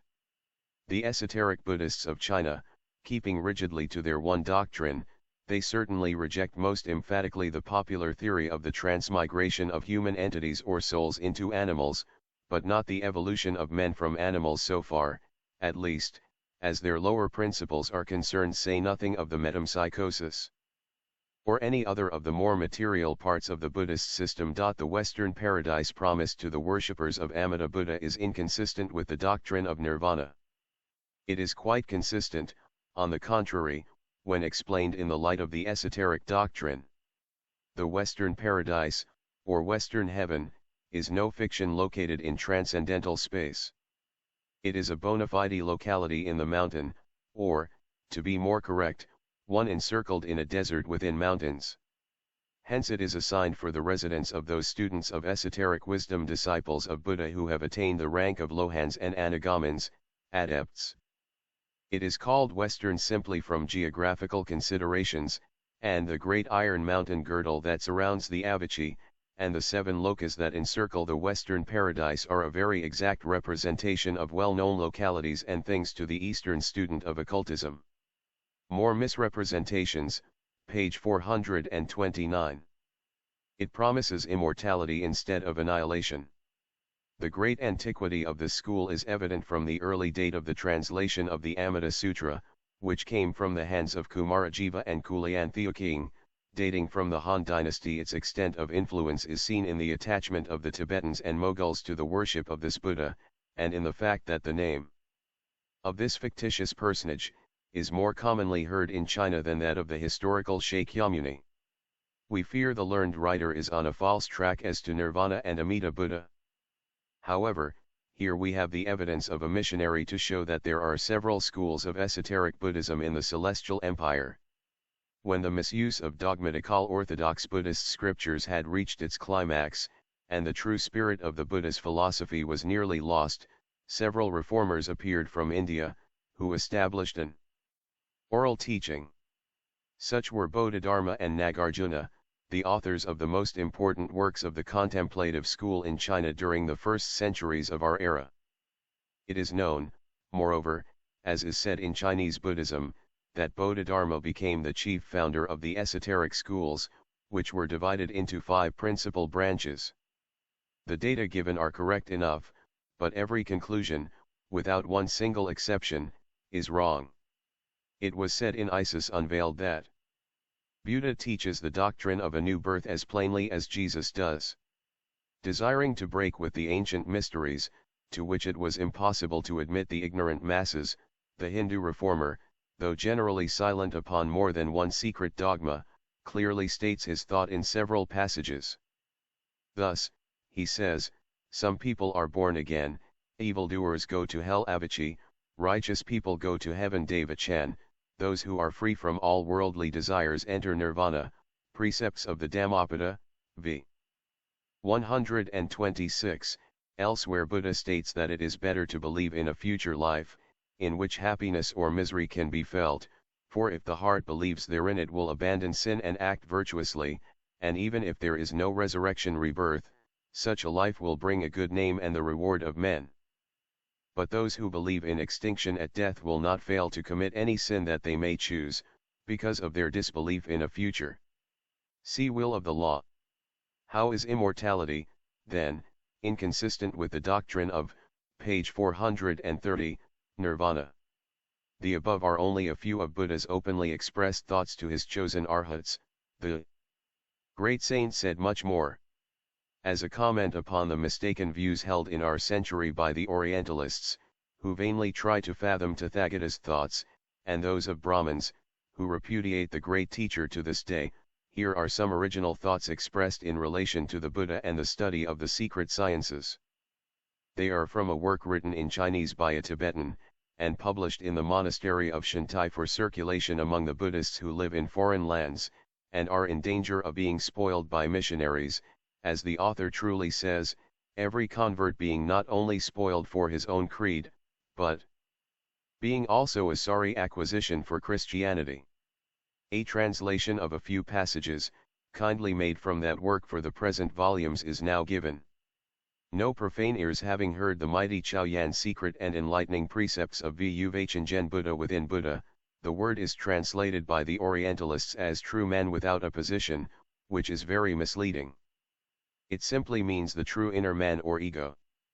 Buddha within Buddha, meaning that there was a Gautama inwardly as well as outwardly of our beloved Lord and Bodhisattva. How can one tell what his thoughts really were? The holy Sanghya's Panchen, one of the titles of Gautama Buddha in Tibet, never offered an insight into the one reality to the unreformed, uninitiated bhikkhus. Few are those even among the 2FON Tibetans who knew it. As for the Tsungmen, the esoteric schools, or sects, of which there are many in China. Schools, they are going with every day more downhill. Not even the Foscient Sung, a school of contemplation founded by Hyant Sung, the traveler, nearly extinct. Phasant Sung means the school that unveils the inner nature of things, can give one the wisdom taught in real Naljor Kodpa Sanskrit, esoteric, or hidden, teaching of yoga, Chinese, Yogi Mikin, Yogakarya. It is all I doctrine, and no more. The loss of a restraining guidance is felt, since the TCH and SI teachers of inward meditation, self-contemplation or Chungquan have become rare, and the good law is replaced by idol worship Shankian. It is of this idler image worship that the barbarians Western people have heard, and know nothing of Baspa Dharma, the secret Dharma or doctrine. Why has truth to hide like a tortoise within its shell? Because it is now found to have become like the Lama's tonsure knife. The tonsure knife is made of meteoric iron, and is used for the purpose of cutting off the vowlock, or hair from the novice's head during his first ordination. It has a double-edged blade, is sharp as a razor, and lies concealed within a hollow handle of horn. By touching a spring, the blade jerks out like a flash of lightning, and recedes back with the same rapidity. A great dexterity is required in using it without wounding the head of the young Gelung and Gelungma, candidates to become priests and nuns, during the preliminary rites, which are public, a weapon too dangerous to use even for the Lanu. Therefore no one can be entrusted with the knowledge secret science before his time. Arya Sangha, page 431, the Chakpadugmat have become rare, and the best have retired to Tushita the Blessed. Chapadugmat is the Tibetan name of Arya Sangha, the founder of the Yogakarya or Naljor Shodpa school. This sage and initiate is said to have been taught wisdom by Maitreya Buddha himself, the Buddha of the sixth race, at Tushita, a celestial region presided over by him, and as having received from him the 5 books of Shampadhasana. The secret doctrine teaches, however, that he came from Dijung, or Shambhala, called the source of happiness, wisdom acquired, and declared by some Orientalists to be a fabulous place. Further on, a man seeking to master the mysteries of esotericism before he had been declared by the initiated TCH and SI teachers to be ready to receive them, is likened to one who would, without a lantern and on a dark night, proceed to a place full of scorpions, determined to feel on the ground for a needle his neighbor has dropped. Again, he who would acquire the sacred knowledge should, before he goes any farther, trim his lamp of inner understanding, and then with the help of such good light use his meritorious actions as a dust cloth to remove every impurity from his mystic mirror. It may not be, perhaps, amiss to remind the reader of the fact that the mirror was a part of the symbolism of the Thesmophoria, a portion of the Eleusinian mysteries, and that it was used in the search for Atma, the hidden one, or self. In his excellent paper on the above-named mysteries, Drive, Alexander Wilder of New York says, despite the assertion of Herodotus and others that the Bacchic mysteries were Egyptian, there exists strong probability that they came originally from India, and were Shaivitic or Buddhist-ical. Kora Persephonia was but the goddess Parasupani, or Bhavani, and Zagreus is from Chukra, a country extending from ocean to ocean. If this is a Turanian story, we can easily recognize the horns as the crescent worn by Lama priests, and assume the whole legend, the fable of Dionysus Zagreus, to be based on Lama succession and transmigration. The whole story of Orpheus has a Hindu ring all through. The tale of Lama succession and transmigration did not originate with the Lamas, who date themselves only so far back as the 7th century, but with the Chaldeans and the Brahmins still earlier, so that he should be enabled to see in its luster the faithful reflection of self. Lurst, this, then Tongpanaya, the state of absolute freedom from any sin or desire. Lastly, Samma Sambuddha, the state during which an adept sees the long series of his past births, and lives through all his previous incarnations in this and the other worlds. See the admirable description in the Light of Asia p. 166, 1884 ed. In Chinese Buddhism, a corroboration of these statements is to be found in the aphorisms of Lin Tsi. Within the body which admits sensations, acquires knowledge, thinks, and acts, there is the true man without opposition, Wu Wei Chen Zhen. He makes himself clearly visible, not the thinnest separating film hides him. Why do you not recognize him? If the mind does not come to conscious existence, there is deliverance everywhere. What is Buddha? ANS. A mind clear and at rest. What is the law? ANS. A mind clear and enlightened. What is Tao? ANS.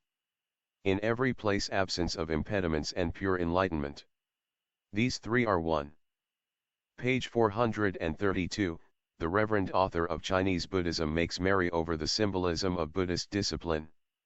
Yet the self-inflicted slaps on the cheek and blows under the ribs find their pendants in the mortifications of the body and self-flagellation, the discipline of the scourge of the Christian monks, from the first centuries of Christianity down to our own day. But then the said author is a Protestant who substitutes for mortification and discipline good living and comfort. The sentence in the Lin Tsi, the true man, without opposition, Wu Wei Chen Zhen, is wrapped in a prickly shell, like the chestnut. He cannot be approached. This is Buddha. The Buddha within you, is laughed at. Truly an infant cannot understand the seven enigmas. Some papers on the bearing of occult philosophy on life, page 433 to 434, note papers I. 2-3. Of the following were written by H.P.B. and were circulated privately during her lifetime, but they were written with the idea that they would be published after a time. They are papers intended for students rather than for the ordinary reader, and will repay careful study and thought. The notes of some oral teaching were written down by some of her pupils and were partially corrected by her, but no attempt has been made to relieve them of their fragmentary character. She had intended to make them the basis for written papers similar to the first three, but her failing health rendered this impossible, and they are published with her consent, the time for restricting them to a limited circle having expired. Annie Besant, Paper 1A. Warning. Page 435. There is a strange law in occultism which has been ascertained and proven by thousands of years of experience, nor has it failed to demonstrate itself, almost in every case, during the years that the Theosophical Society has been in existence. As soon as anyone pledges himself as a probationer, certain occult effects ensue. Of these the first is the throwing outward of everything latent in the nature of the man, his faults, habits, qualities or subdued desires, whether good, bad or indifferent. For instance, if a man be vain or a sensualist, or ambitious, whether by atavism or by karmic heirloom, those vices are sure to break out, even if he has hitherto successfully concealed and repressed them. They will come to the front irrepressibly, and he will have to fight 100 times harder than before, until he kills all such tendencies in himself.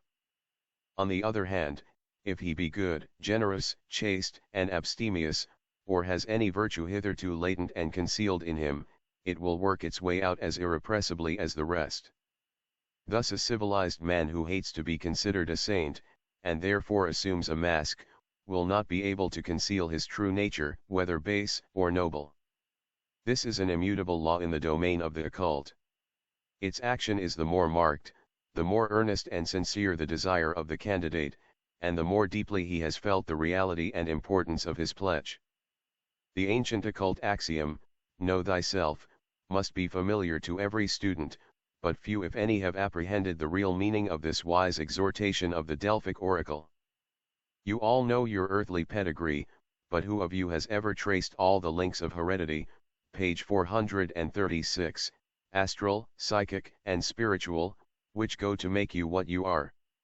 Many have written and expressed their desire to unite themselves with their higher ego, yet none seem to know the indissoluble link connecting their higher egos with the one universal self. For all purposes of occultism, whether practical or purely metaphysical, such knowledge is absolutely requisite. It is proposed, therefore, to begin these papers by showing this connection in all directions with the worlds, absolute, archetypal, spiritual, monastic, psychic, astral, and elemental. Before, however, we can touch upon the higher worlds archetypal, spiritual, and monastic, we must master the relations of the seventh, the terrestrial world, the lower Prakriti, or Makuth as in the Kabbalah, to the worlds or planes which immediately follow it. OM, says the Aryan adept, the son of the fifth race, who with this syllable begins and ends his salutation to the human being, his conjuration of, or appeal to, non-human presences. Om Mani murmurs the Turanian adept, the descendant of the fourth race, and after pausing he adds, Padme Hum. This famous invocation is very erroneously translated by the Orientalists as meaning, O the jewel in the lotus. For although, literally, Om is a syllable sacred to the deity, Padme means in the lotus, and Mani is any precious stone, still neither the words themselves, nor their symbolical meaning, are thus really correctly rendered.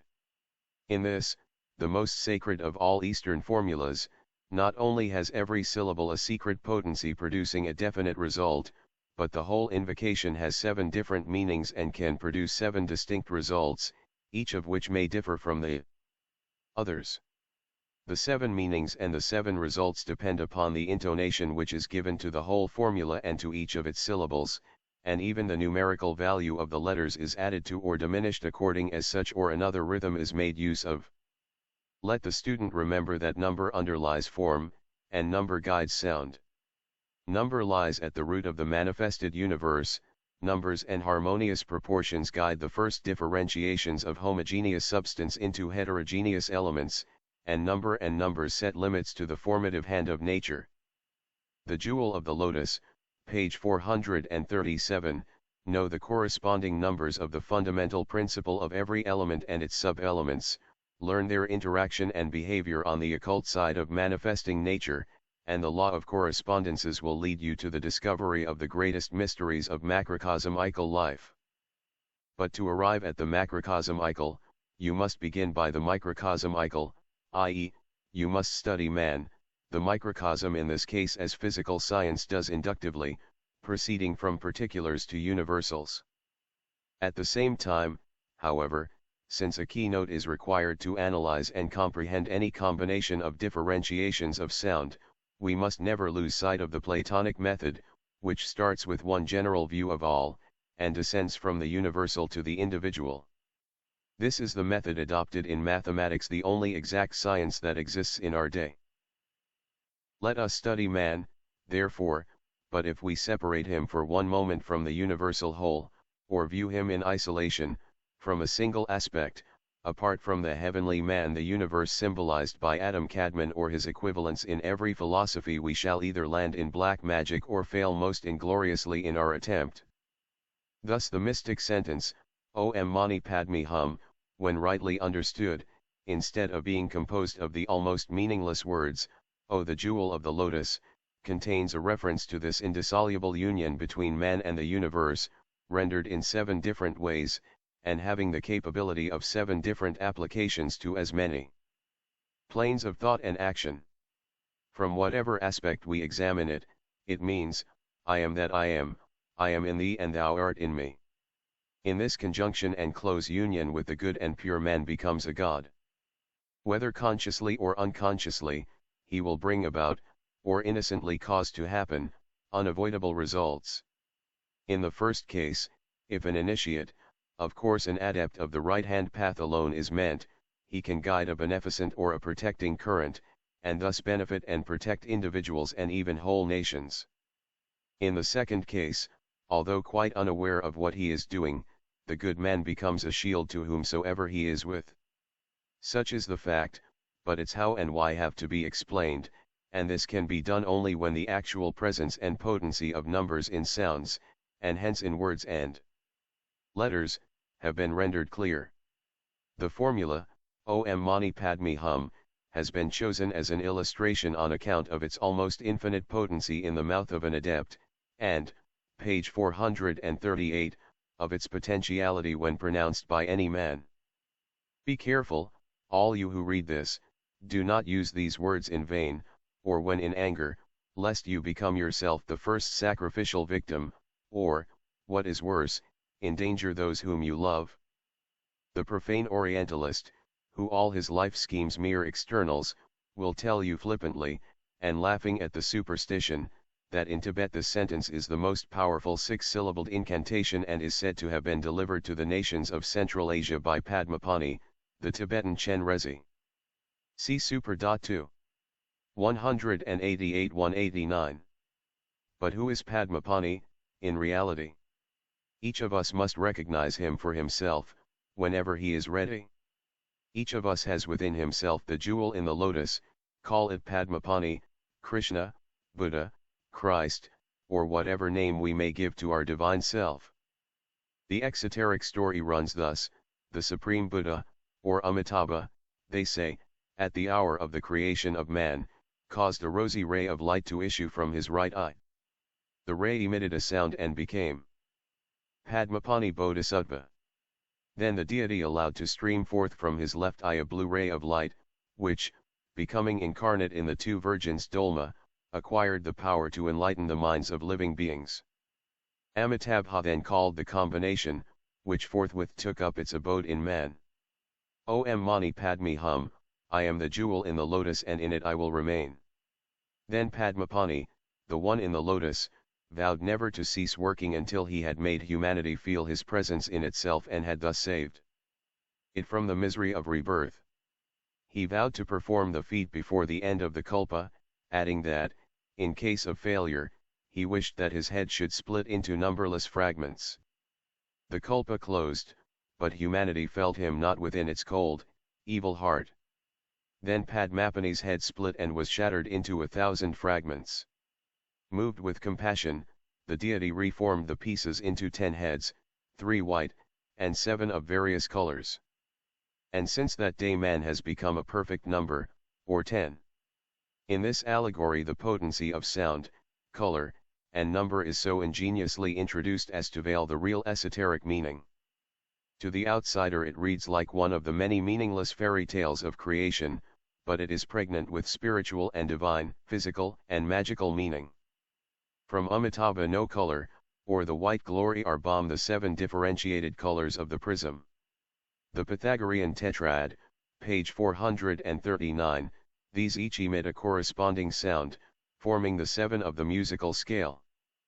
As geometry, among the mathematical sciences, is specially related to architecture, and also, proceeding to universals, to cosmogony, so the 10 jods of the Pythagorean tetrad, or tetrictus, being made to symbolize the macrocosm, the microcosm, or man, its image, had also to be divided into 10 points. For this nature herself has provided, as will be seen. But before this statement can be proved and the perfect correspondences between the macrocosm and microcosm demonstrated, a few words of explanation are necessary. To the learner who would study the esoteric sciences with their double object, a. of proving man to be identical in spiritual and physical essence with both the absolute principle and with God in nature, and, b. of demonstrating the presence in him of the same potential powers as exist in the creative forces in nature, to such a one a perfect knowledge of the correspondences between colors, sounds, and numbers is the first requisite. As already said, the sacred formula of the Far East, Om Mani Padme Hum, is the one best calculated to make these correspondential qualities and functions clear to the learner. In the allegory of Padmapani, the jewel, or spiritual ego, in the lotus, or the symbol of androgynous man, the numbers 3, 4, 7, 10, as synthesizing the unit, man, are prominent, as I have already said. It is on the thorough knowledge and comprehension of the meaning and potency of these numbers, in their various and multiform combinations, and in their mutual correspondence with sounds or words and colors or rates of motion, represented in physical science by vibrations, that the progress of a student in occultism depends. Therefore we must begin with the first, initial word, om, or aum. Om is a blind. The sentence Om Mani Padme Hum is not a 6 but a 7-syllabled phrase, as the first syllable is double in its right pronunciation, and triple in its essence, a. It represents the forever concealed primeval triune differentiation, not from but in the one absolute, and is therefore symbolized by the four, or the tetractys, in the metaphysical world. It is the unit ray, or Atman. It is the Atman, this highest spirit in man, which, in conjunction with Buddhi and Manas, is called the upper triad, or Trinity. This, page 440, triad with its four lower human principles, is, moreover, enveloped with an auric atmosphere, like the yolk of an egg, the future embryo, by the albumen and shell. This, to the perceptions of higher beings from other planes, makes of each individuality an oval sphere of more or less radiancy. To show the student the perfect correspondence between the birth of cosmos, a world, a planetary being, or a child of sin and earth, a more definite and clear description must be given. Those acquainted with physiology will understand it better than others. Who, having read say the Vishnu or other Purana, is not familiar with the exoteric allegory of the birth of Brahma, male-female, in the egg of the world, Hiranyagarbha, surrounded by its 7 zones, or rather planes, which in the world of form and matter become 7 and 14 lokas, the numbers 7 and 14 reappearing as occasion requires. Without giving out the secret analysis, the Hindus have from time immemorial compared the matrix of the universe, and also the solar matrix, to the female uterus. It is written of the former, its womb is vast as the Meru, and the future mighty oceans lay asleep in the waters that filled its cavities, the continents, seas, and mountains, the stars, planets, the gods, demons and mankind. The whole resembled, in its inner and outer coverings, the coconut filled interiorly with pulp, and covered externally with husk and rind. Vast as Meru, say the texts. Meru was its amnion, and the other mountains were its corian, adds a verse in Vishnu Purana. Wilson's translation, as amended by Fitz-Edward Hall, I. 40. In the same way is man bomb in his mother's womb. As Brahma is surrounded, in exoteric traditions, by 7 layers within and 7 without the mundane egg, so is the embryo, the first or the 7th layer, according to the end from which we begin to count. Thus, just as esotericism in its cosmogony enumerates 7 inner and 7 outer layers, so physiology notes the contents of the uterus as 7 also, although it is completely ignorant of this being a copy of what takes place in the universal matrix.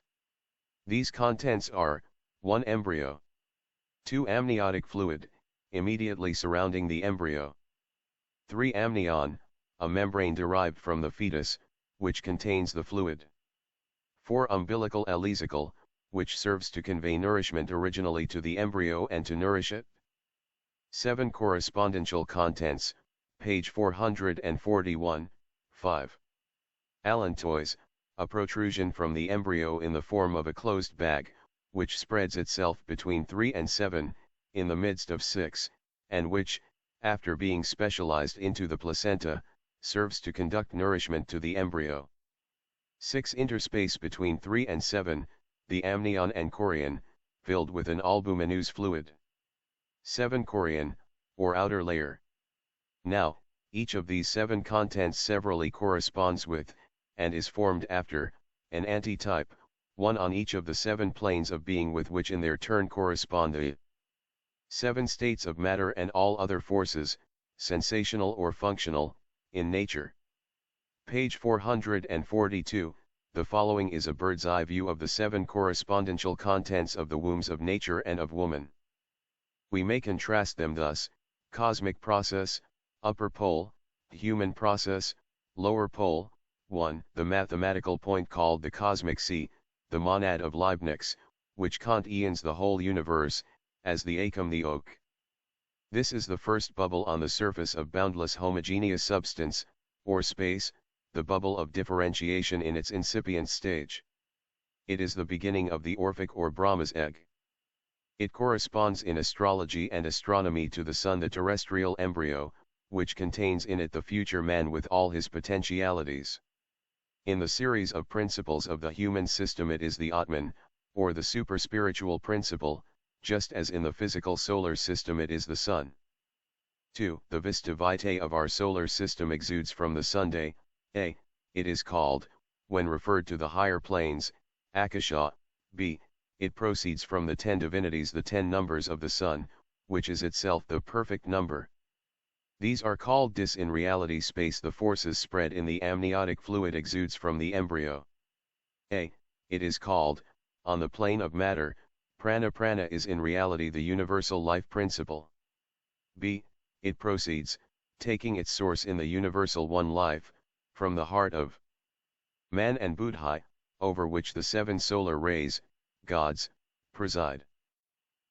Space, 3 of which are contained in the sun's Atman, or 7th principle, and 7 are the rays shot out by the Sunday. 3 The ether of space, which, in its external aspect, is the plastic crust which is supposed to envelope the Sunday.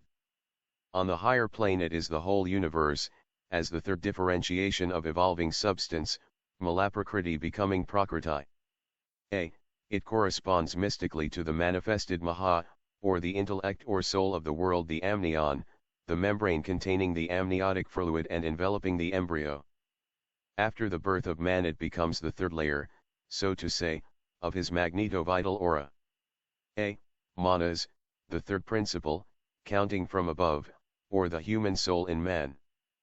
4 The sidereal contents of ether, the substantial parts of it, unknown to modern science, represented, A.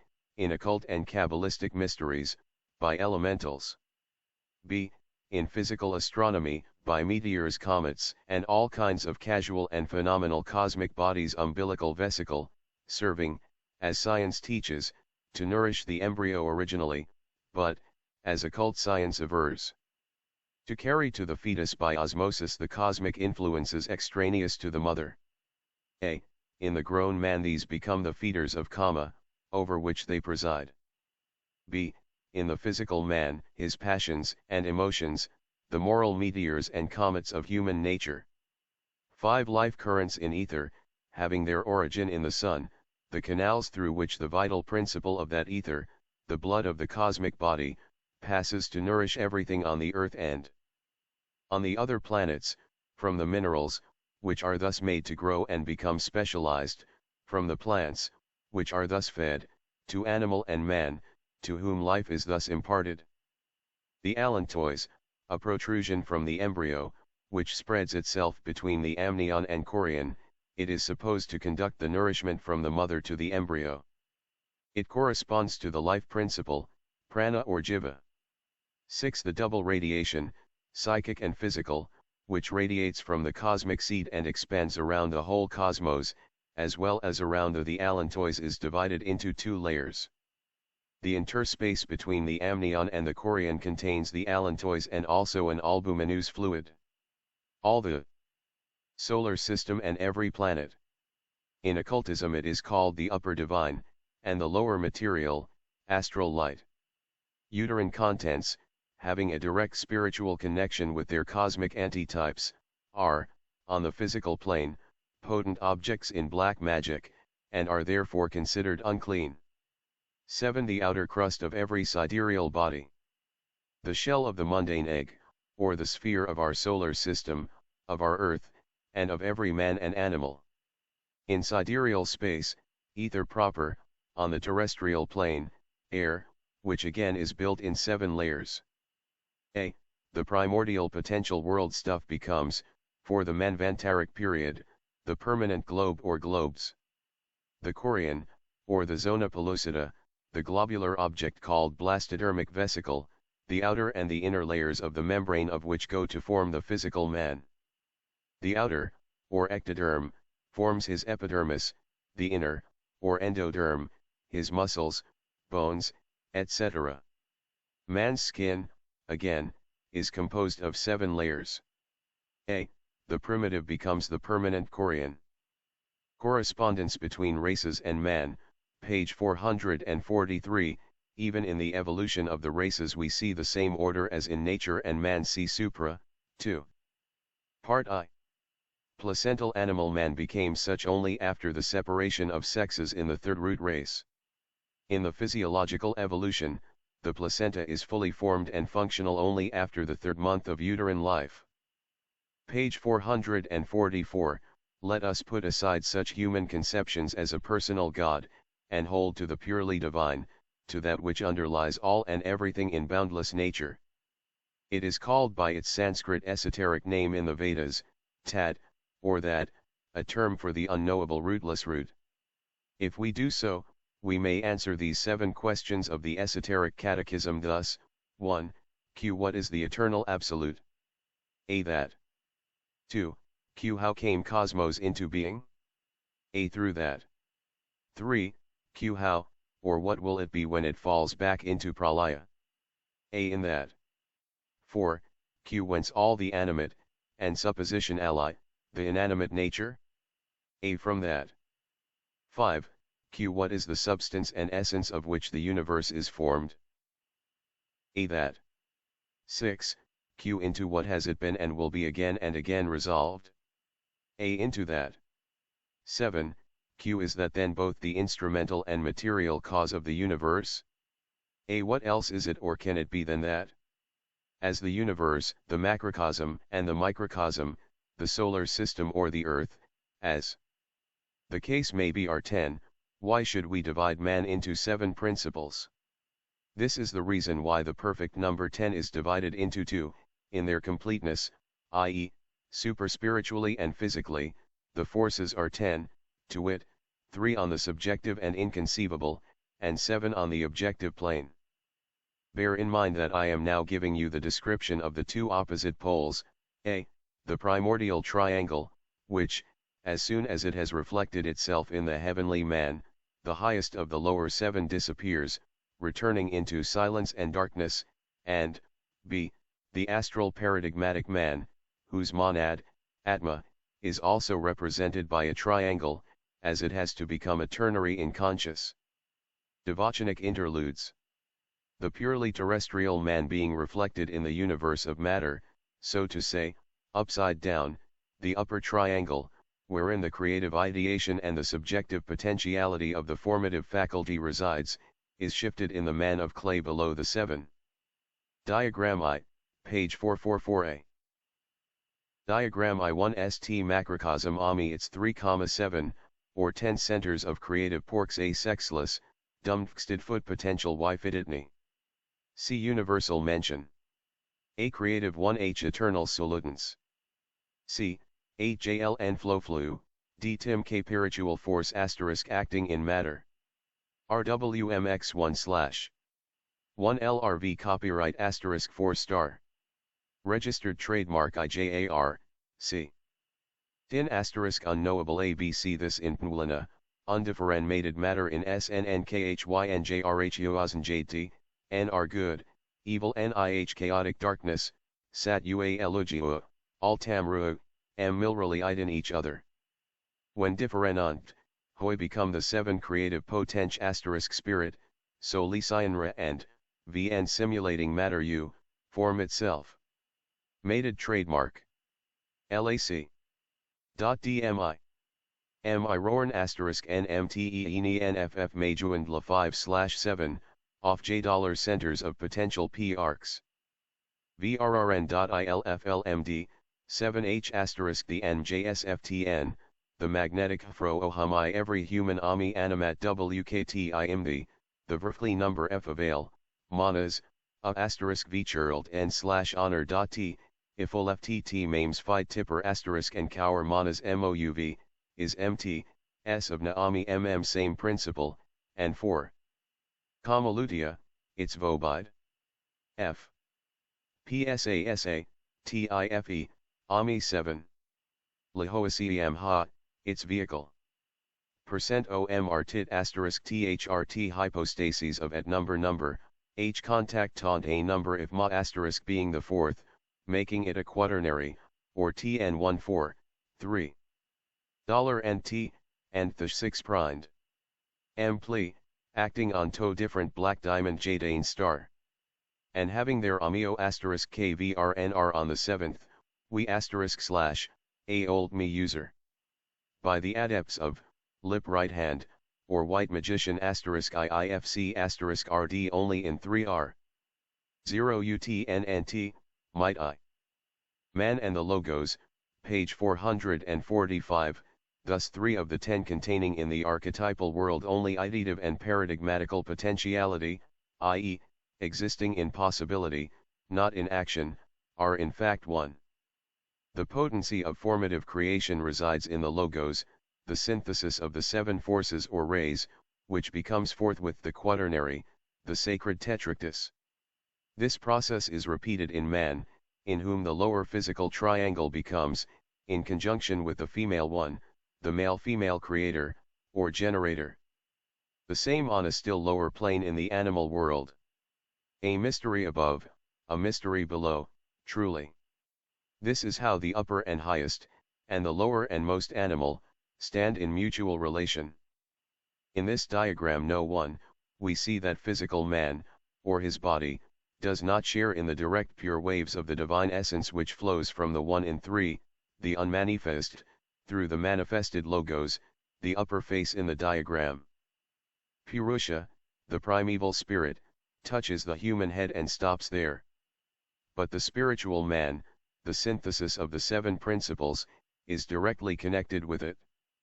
And here a few words ought to be said about the usual exoteric enumeration of the principles.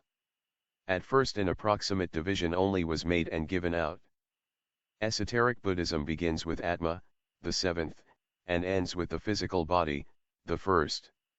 Now neither Atma, which is no individual principle, but a radiation from and one with the unmanifest Logos, nor the body, which is the material rind, or shell, of the spiritual man, can be, in strict truth, referred to as principles. Moreover, the chief principle of all, one not even mentioned heretofore, is the luminous egg, Hiranyagarbha, or the invisible magnetic sphere in which every man is enveloped. So are the animals, the plants, and even the minerals. Reichenbach never understood what he learned through his sensitives and clairvoyance.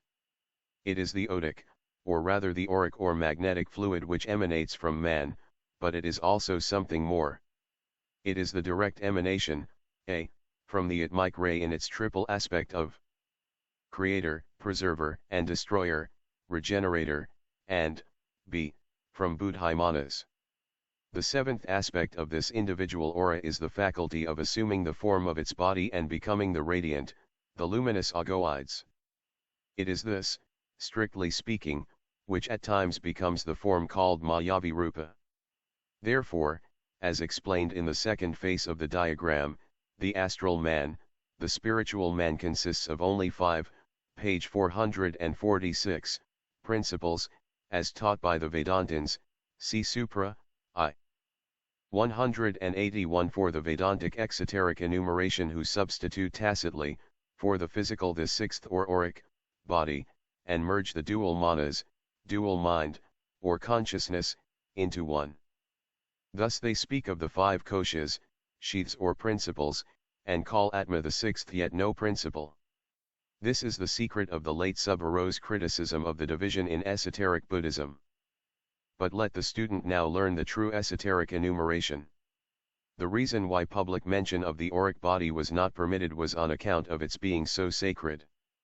It is this body which, at death, assimilates the essence of Buddhai and manas and becomes the vehicle of these spiritual principles, which are not objective, and then, with the full radiation of Atma upon it ascends as manas tejasi into the devachanic state. Therefore it is called by many names. It is the Sutratma, the silver thread which incarnates from the beginning of Manvantara to the end, stringing upon itself the pearls of human existence, in other words, the spiritual aroma of every personality it follows through the pilgrimage of life. See Lucifer, January 1889, Dialogue upon the Mysteries of Afterlife. It is also the material from which the adept forms his astral bodies, from the Agoids and the Mayavi Rupa downwards. After the death of man, when its most ethereal particles have drawn into themselves the spiritual principles of Buddhi and the upper manas, and are illuminated with the radiance of Atma, the auric body remains either in the devachanic state of consciousness, or, in the case of a full adept, prefers the state of a nirmanakaya, that is, one who has so purified his whole system that he is above even the divine illusion of a devachani.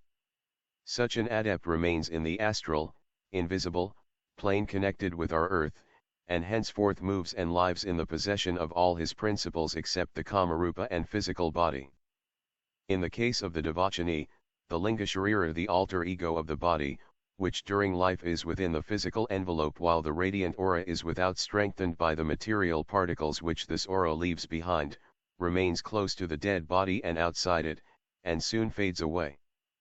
In the case of the full adept, the body alone becomes subject to dissolution, while the center of that force which was the seat of desires and passions, disappears with its cause, the animal body. But during the life of the latter all these centers are more or less active and in constant correspondence with their prototypes, the cosmic centers, and their microcosms, the principles.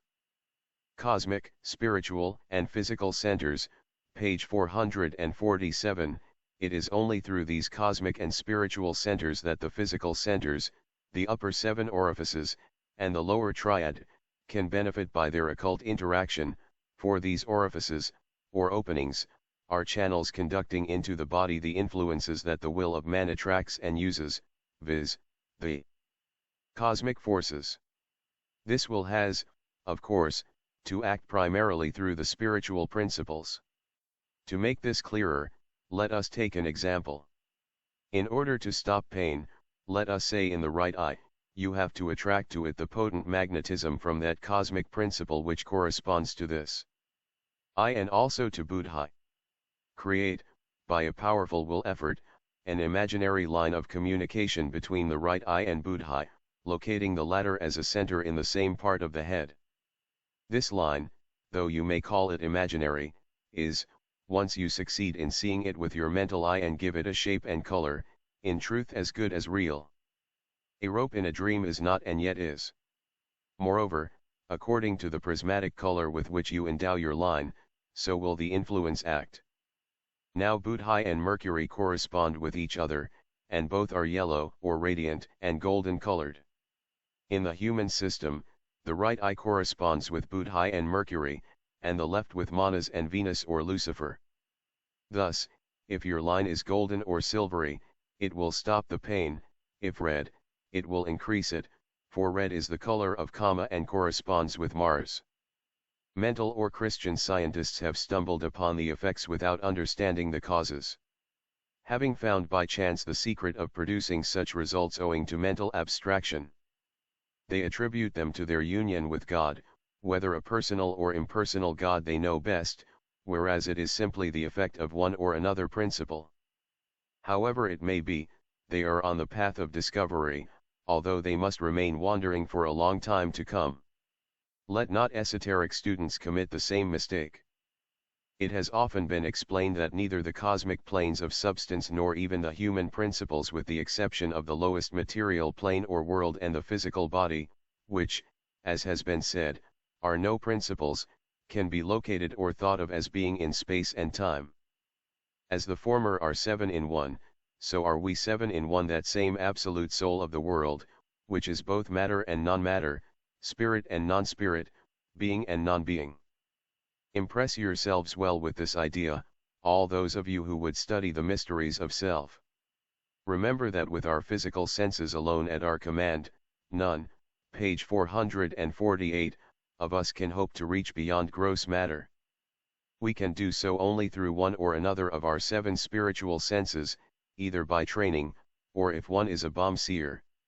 Yet even a clairvoyant possessed of such faculties, if not an adept, no matter how honest and sincere he may be, will through his ignorance of the truths of occult science, be led by the visions he sees in the astral light only to mistake for God or angels the denizens of those spheres of which he may occasionally catch a glimpse, as witness Swedenborg and others.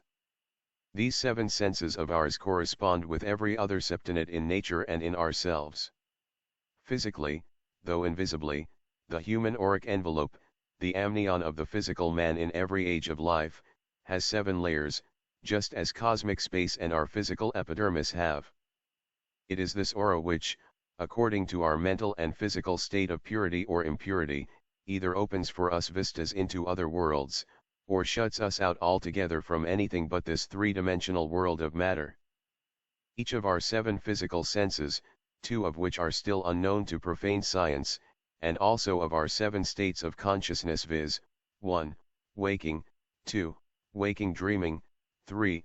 Natural sleeping, 4. Induced or trance sleep, 5. Psychic, 6. Superpsychic, and 7. Purely spiritual corresponds with one of the 7 cosmic planes, develops and uses one of the 7 supersenses, and is connected directly, in its use on the terrestro-spiritual plane, with the cosmic and divine center of force that gave it birth, and which is its direct creator. Each is also connected with, and under the direct influence of, one of the 7 sacred planets. See Supra, I 626 to 629. These belong to the lesser mysteries, whose followers were called Mysti, the veiled, seeing that they were allowed to perceive things only through a mist, as it were with the eyes closed, while the initiates or seers of the greater mysteries were called Epoptai, those who see things unveiled. It was the latter only who were taught the true mysteries of the zodiac and the relations and correspondences between its 12 signs, 2 secret, and the 10 human orifices. The latter are now of course 10 in the female, and only 9 in the male, but this is merely an external difference. In the second volume of this work it is stated that till the end of the third root race, when androgynous man separated into male and female, the 10 orifices existed in the hermaphrodite, first potentially, then functionally. Woman and Alchemy, page 449, the evolution of the human embryo shows this. For instance, the only opening formed at first is the buccal cavity, a cloaca communicating with the anterior extremity of the intestine. These become later the mouth and the posterior orifice, the logos differentiating and emanating gross matter on the lower plane, in occult parlance. The difficulty which some students will experience in reconciling the correspondences between the zodiac and the orifice can be easily explained. Magic is coeval with the third root race, which began by creating through Kriya Shakti and ended by generating its species in the present way. See Supra I 228, ETSEQ, 2 Passim. Woman, being left with the full or perfect number 10, the divine number of Jehovah, was deemed higher and more spiritual than man. In Egypt, in days of old, the marriage service contained an article that the woman should be the lady of the Lord, and real lord over him, the husband pledging himself to be obedient to his wife for the production of alchemical results such as the elixir of life and the philosopher's stone. For the spiritual help of the woman was needed by the male alchemist. But woe to the alchemist who should take this in the dead-letter sense of physical union. Such sacrilege would become black magic and be followed by certain failure. The true alchemist of old took aged women to help him, carefully avoiding the young ones, and if any of them happened to be married they treated their wives for months both before and during their operations as sisters. The error of crediting the ancients with knowing only 10 of the zodiacal signs is explained in Isis Unveiled. OPCIT, 456, 461 ETSEQ. The ancients did know of 12, but viewed these signs differently from ourselves. They took neither Virgo nor Scorpio singly into consideration, but regarded them as 2 in 1, since they were made to refer directly and symbolically to the primeval dual man and his separation into sexes. During the reformation of the zodiac, Libra was added as the 12th sign, though it is simply an equilibrating sign, at the turning point the mystery of separated man. Let the student learn all this well. Meanwhile we have to recapitulate what has been said. 1. Each human being is an incarnation of his God, in other words, one with his Lather in heaven, just as Jesus, an initiate, is made to say. As many men on earth, so many gods in heaven, and yet these, page 450, gods are in reality one, for at the end of every period of activity, they are withdrawn, like the rays of the setting sun, into the parent luminary, the non-manifested logos, which in its turn is merged into the one absolute. Shall we call these lathers of ours, whether individually or collectively, and under any circumstances, our personal God? Occultism answers: never. All that an average man can know of his lather is what he knows of himself, through and within himself. The soul of his heavenly lather is incarnated in him. This soul is himself, if he be successful in assimilating the divine individuality while in his physical, animal shell. As to the spirit thereof, as well expect to be heard by the Absolute. Our prayers and supplications are vain, unless to potential words we add potent acts, and make the aura which surrounds each one of us so pure and divine that the God within us may act outwardly, or in other words, become as it were an extraneous potency. Thus have initiates, saints, and very holy and pure men have been enabled to help others as well as themselves in the hour of need, and produce what are foolishly called miracles, each by the help and with the aid of the God within himself, which he alone has enabled to act on the outward plane. 2. The word Aum or Om, which corresponds to the upper triangle, if pronounced by a very holy and pure man, will draw out, or awaken not only the less exalted potencies residing in the planetary spaces and elements, but even his higher self, or the Father within him. Pronounced by an averagely good man, in the correct way, it will help to strengthen him morally, especially if between two aums he meditates intently upon the Aum within him, concentrating all his attention upon the ineffable glory. But woe to the man who pronounces it after the commission of some far-reaching sin, he will only thereby attract to his own impure, photosphere invisible presences and forces which could not otherwise break through the divine envelope. Aum is the original of Amen. Now, Amen is not a Hebrew term, but, like the word Hallelujah, was borrowed by the Jews and Greeks from the Chaldees. The latter word is often found repeated in certain magical inscriptions upon cups and among the Babylonian and Ninevian relics. Amen does not mean so be it, or verily, but signified in hoary antiquity almost the same as Aum. The Jewish Tannim, initiates, used it for the same reason as the Aryan adepts use Aum, and with a like success, the numerical value of Amen in Hebrew letters being 91, the same as the full value of YHVH, Jod-Heva, or male-female on the terrestrial plane, as invented by the Jews, and now made out to mean Jehovah, but signifying in reality and literally, giving being and receiving life. 26, and Adonai Y, 65, or 91. Both words mean the affirmation of the being, or existence of the sexless Lord within us. Sound and color, page 451, 3.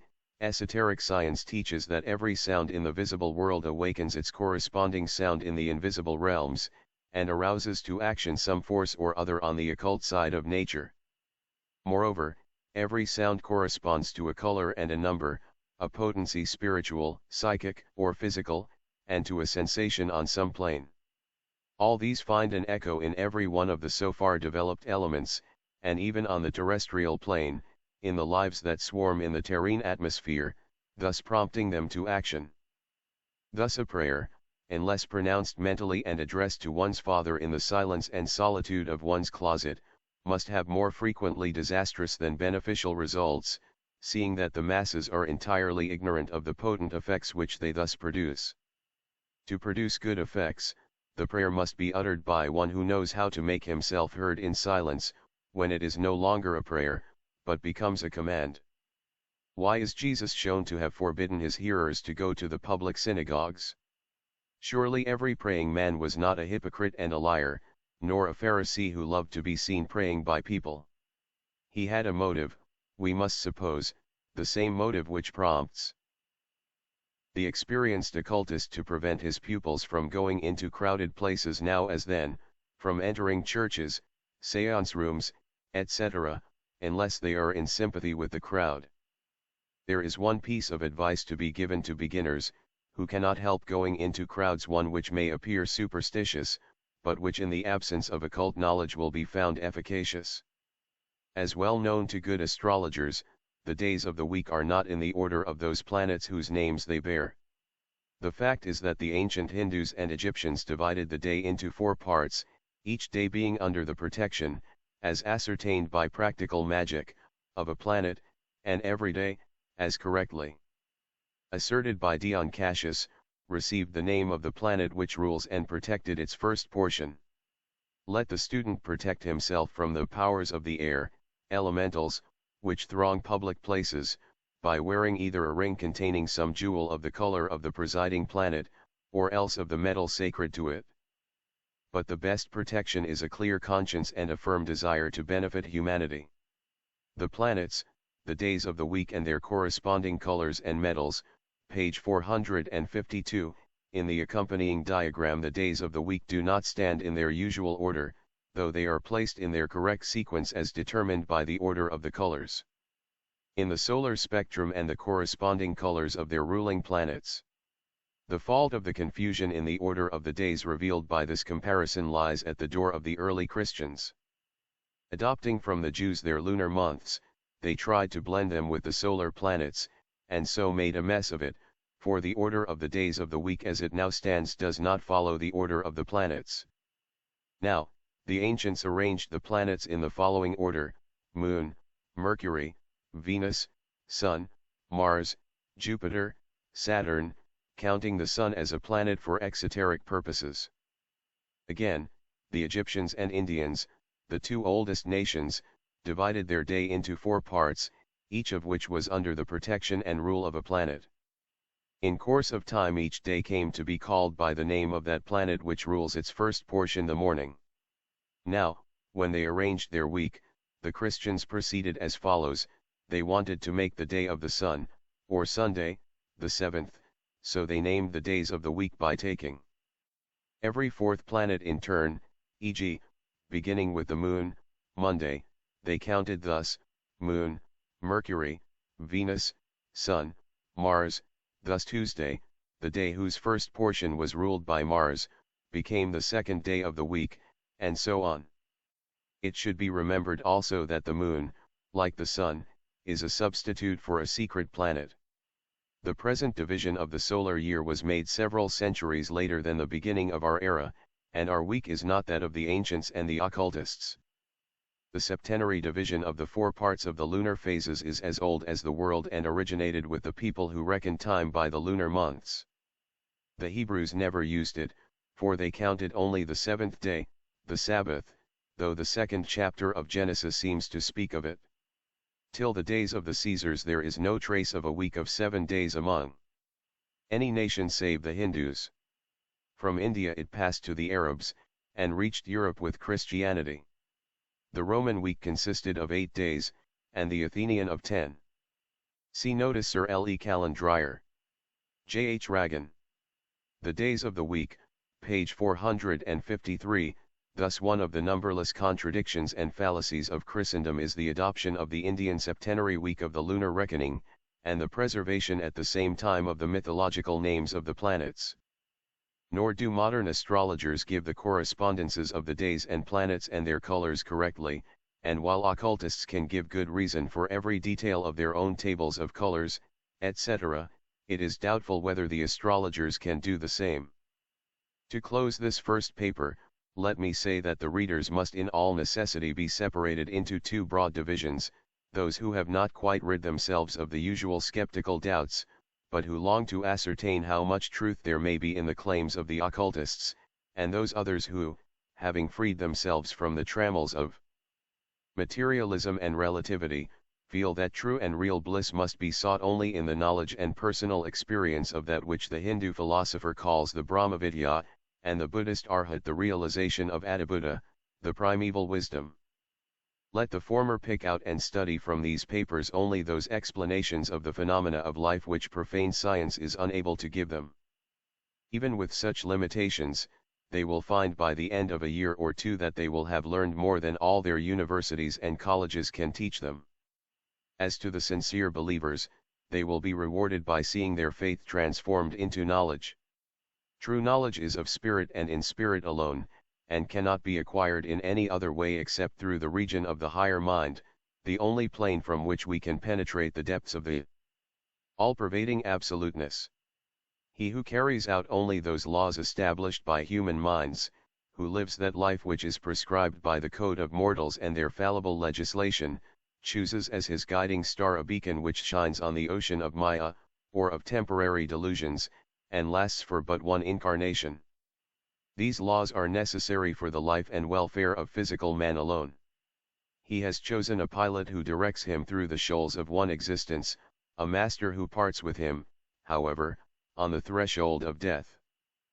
How much happier that man who, while strictly performing on the temporary objective plane the duties of daily life, carrying out each and every law of his country, and rendering in short, to Caesar's what is Caesar's, leads in reality a spiritual and permanent existence, a life with no breaks of continuity, no gaps, no interludes, page 454, not even during those periods which are the halting places of the long pilgrimage of purely spiritual life. All the phenomena of the lower human mind disappear like the curtain of a proscenium, allowing him to live in the region beyond it, the plane of the noumenal, the one reality.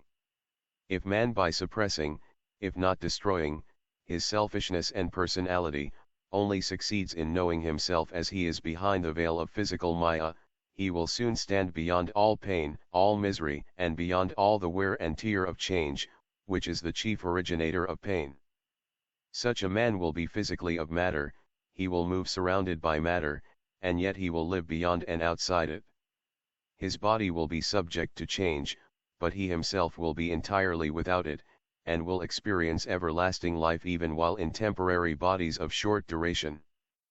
All this may be achieved by the development of unselfish universal love of humanity, and the suppression of personality, or selfishness, which is the cause of all sin, and consequently of all human sorrow. Diagram 2. These correspondences are from the objective, terrestrial plane. Atman is no number, and corresponds to no visible planet, for it proceeds from the spiritual sun, nor does it bear any relation either to sound, color, or the rest, for it includes them all. Atma as the human principles have no numbers per se, but only correspond to numbers, sounds, colors, etc., they are not enumerated here in the order used for esoteric purposes. Numbers, metals, planets, the human principle s, days of the week, color s, sound, music, scale 1 and 10, physical man's keynote, iron, Mars, the planet of generation, Kamarupa, the vehicle or seat of the animal instincts and passions, Tuesday, dies, Mardis, or Tu1, red, Sanskrit. Gamut, Italia, and Gamut tsa. 2. The spiritual and life, physical, gold, the sun, the giver of life physically, spiritually, and esoterically, the substitute for the intermercurial planet, a sacred and secret planet with the ancients, prana or jiva life, Sunday, dies, sola or sun, 2. Orange, Ri 3, because Buddhi is, so to speak, between Atma and Manas, and forms with the seventh, or auric envelope E, the devachanic triad. Mercury mixes with sulfur, as Buddhi is mixed with the flame of spirit. See Alchemica 1 definition S, Mercury, Buddhi, spiritual soul, or Atmikre, vehicle, or Atma. Wednesday, Y, dies, Mercury, or Woden. Day of Buddha in the south, and of Woden in the north. Gods of wisdom 3. Yellow Gami 4. The middle principle between the purely material and purely spiritual trias. The conscious part of animal lead, Saturn, Manas, the lower mind, or animal soul. Saturday, dies, Saturni, or Saturn 4. Green Ma. Man. 5. Tin, Jupiter, auric envelope. Thursday, dies, or Thor. 5. Black Pa, soul. 6. Copper, when alloyed, becomes bronze, the dual principle. Venus, the morning and the evening star. Manas, the higher mind, or human soul. Friday, dies. 6. Indigo or dark blue. De La 7. Contains in itself the reflection of septenary man. Silver, the moon, the parent of the earth. Linga Sharira, the astral double of man, the parent of the physical man. Monday, dies, Luni, or moon. 7. Violet, Nisi, paper 2. An explanation, page 455, in view of the abstruse nature of the subjects dealt with. The present paper will begin with an explanation of some points which remained obscure in the preceding one, as well as of some statements in which there was an appearance of contradiction. Astrologers, of whom there are many among the esotericists, are likely to be puzzled by some statements distinctly contradicting their teachings, whilst those who know nothing of the subject may perhaps find themselves opposed at the outset by those who have studied the exoteric systems of the Kabbalah and astrology. For let it be distinctly known, nothing of that which is printed broadcast, and available to every student in public libraries or museums, is really esoteric, but is either mixed with deliberate blinds, or cannot be understood and studied with profit without a complete glossary of occult terms. The following teachings and explanations, therefore, may be useful to the student in assisting him to formulate the teaching given in the preceding paper. In diagram I, it will be observed that the 3, 7, and 10 centers are respectively as follows: a. The 3 pertain to the spiritual world of the Absolute, and therefore to the 3 higher principles in man. b. The 7 belong to the spiritual, psychic, and physical worlds and to the body of man. Physics, metaphysics, and hyperphysics are the triad that symbolizes man on this plane. c. The 10, or the sum total of these, is the universe as a whole, in all its aspects, and also its microcosm man, with his 10 orifices. Laying aside, for the moment, the higher decad, cosmos, and the, page 456, lower decad, man, the first 3 numbers of the separate sevens have a direct reference to the spirit, soul, and auric envelope of the human being, as well as to the higher supersensual world. The lower 4, or the 4 aspects, belong to man also, as well as to the universal cosmos, the whole being synthesized by the Absolute. If these 3 discrete or distributive degrees of being be conceived, according to the symbology of the Eastern religions, as contained in one ovum, or egg, the name of that egg will be Svabhavit, or the all-being on the manifested plane. This universe has, in truth, neither center nor periphery, but in the individual and finite mind of man it has such a definition, the natural consequence of the limitations of human thought. In diagram 2, as already stated therein, no notice need be taken of the numbers used in the left-hand column, as these refer only to the hierarchies of the colors and sounds on the metaphysical plane, and are not the characteristic numbers of the human principles or of the planets.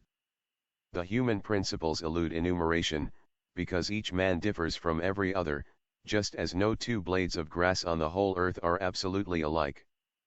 Numbering is here a question of spiritual progress and the natural predominance of one principle over another. With one man it may be Buddhi that stands as number 1, with another, if he be a bestial sensualist, the lower manas. With one the physical body, or perhaps prana, the life principle, will be on the first and highest plane, as would be the case in an extremely healthy man, full of vitality. With another it may come as the 6th or even 7th downward. Again, the colors and metals corresponding to the planets and human principles, as will be observed, are not those known exoterically to modern astrologers and Western occultists. Let us see whence the modern astrologer got his notions about the correspondence of planets, metals, and colors.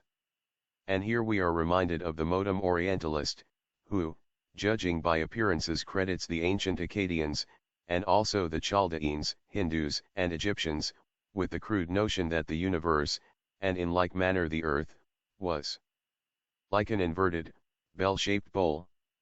This he demonstrates by pointing to the symbolical representations of some Akkadian inscriptions and to the Assyrian carvings.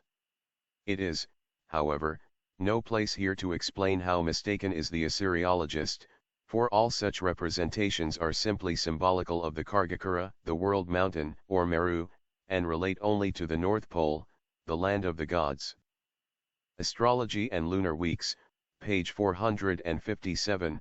Now, the Assyrians arranged their exoteric teaching about the planets and their correspondences as follows: numbers, planets, metals, colors, solar days of week 1, Saturn lead Black Saturday, when Sabbath, in honor of Jehovah, 2 Jupiter tin white, but as often purple or orange. Thursday 3 million Argentine pesos iron red. Tuesday 4 sun gold yellow golden. Sunday 5 Venus copper green or yellow. Friday 6 Mercury quicksilver blue. Wednesday 7 moon silver silver white. Monday. This is the arrangement now adopted by Christian astrologers, with the exception of the order of the days of the week, of which, by associating the solar planetary names with the lunar weeks, they have made a sore mess, as he has been already shown in paper I. This is the Ptolemaic geocentric system, which represents the universe as in the following diagram, showing our Earth in the center of the universe, and the Sun a planet, the fourth in number. The heaven of the Moon Mercury Venus Sun Mars Jupiter Saturn firmament. And if the Christian chronology and order of the days of the week are being daily denounced as being based on an entirely wrong astronomical foundation, it is high time to begin a reform also in astrology built on such lines, and coming to us entirely from the Chaldean and Assyrian exoteric mob. But the correspondences given in these papers are purely esoteric. Page 458, for this reason it follows that when the planets of the solar system are named or symbolized, as in diagram 2, it must not be supposed that the planetary bodies themselves are referred to, except as types on a purely physical plane of the septenary nature of the psychic and spiritual worlds. A material planet can correspond only to a material something. Thus when Mercury is said to correspond to the right eye, it does not mean that the objective planet has any influence on the right optic organ, but that both stand rather as corresponding mystically through Buddhi. Man derives his spiritual soul, Buddhi, from the essence of the Manasaputra, the sons of wisdom, who are the divine beings, or angels, ruling and presiding over the planet Mercury. In the same way Venus, Manas, and the left eye are set down as correspondences.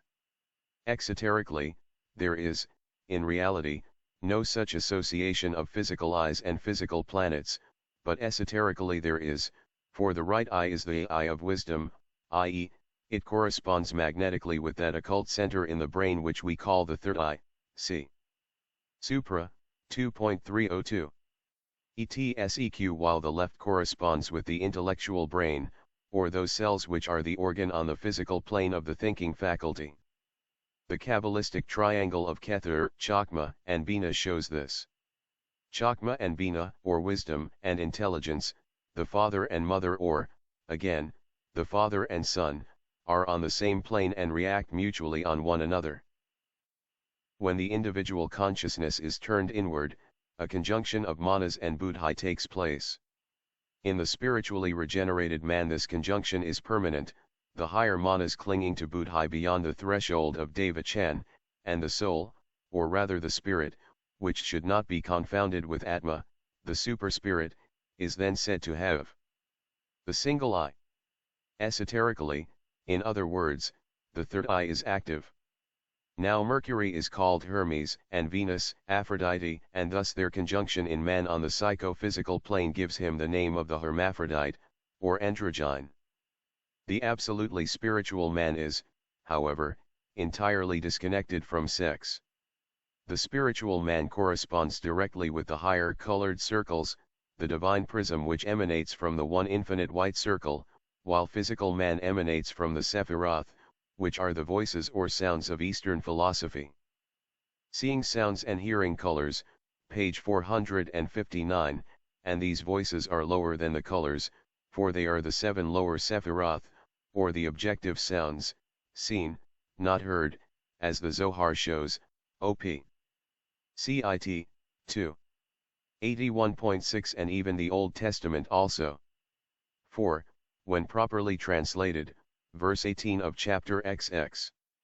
Exodus would read, and the people saw the voices, or sounds, not the thunderings as now translated, and these voices, or sounds, are the Sephiroth. See Frank's Die Kabbalah, p.314, ETSEQ. In the same way the right and left nostrils, into which is breathed the breath of lives, Genesis, 2:7 are here said to correspond with sun and moon, as Brahma Prajapati and Vach, or Osiris and Isis, are the parents of the natural life. This quaternary, viz., the 2 eyes and 2 nostrils, Mercury and Venus, Sun and Moon, constitutes the Kabbalistic guardian angels of the four-comers of the earth. It is the same in the Eastern esoteric philosophy, which, however, adds that the Sun is not a planet, but the central star of our system, and the Moon a dead planet, from which all the principles are gone, both being substitutes, the one for an invisible intermercurial planet, and the other for a planet, which seems to have now altogether disappeared from view. These are the 4 Maharajas, Supra, I-147, the 4 holy ones connected with karma and humanity, cosmos and man, in all their aspects. They are, the Sun, or its substitute Michael, Moon, or substitute Gabriel, Mercury, Raphael, and Venus, Uriel.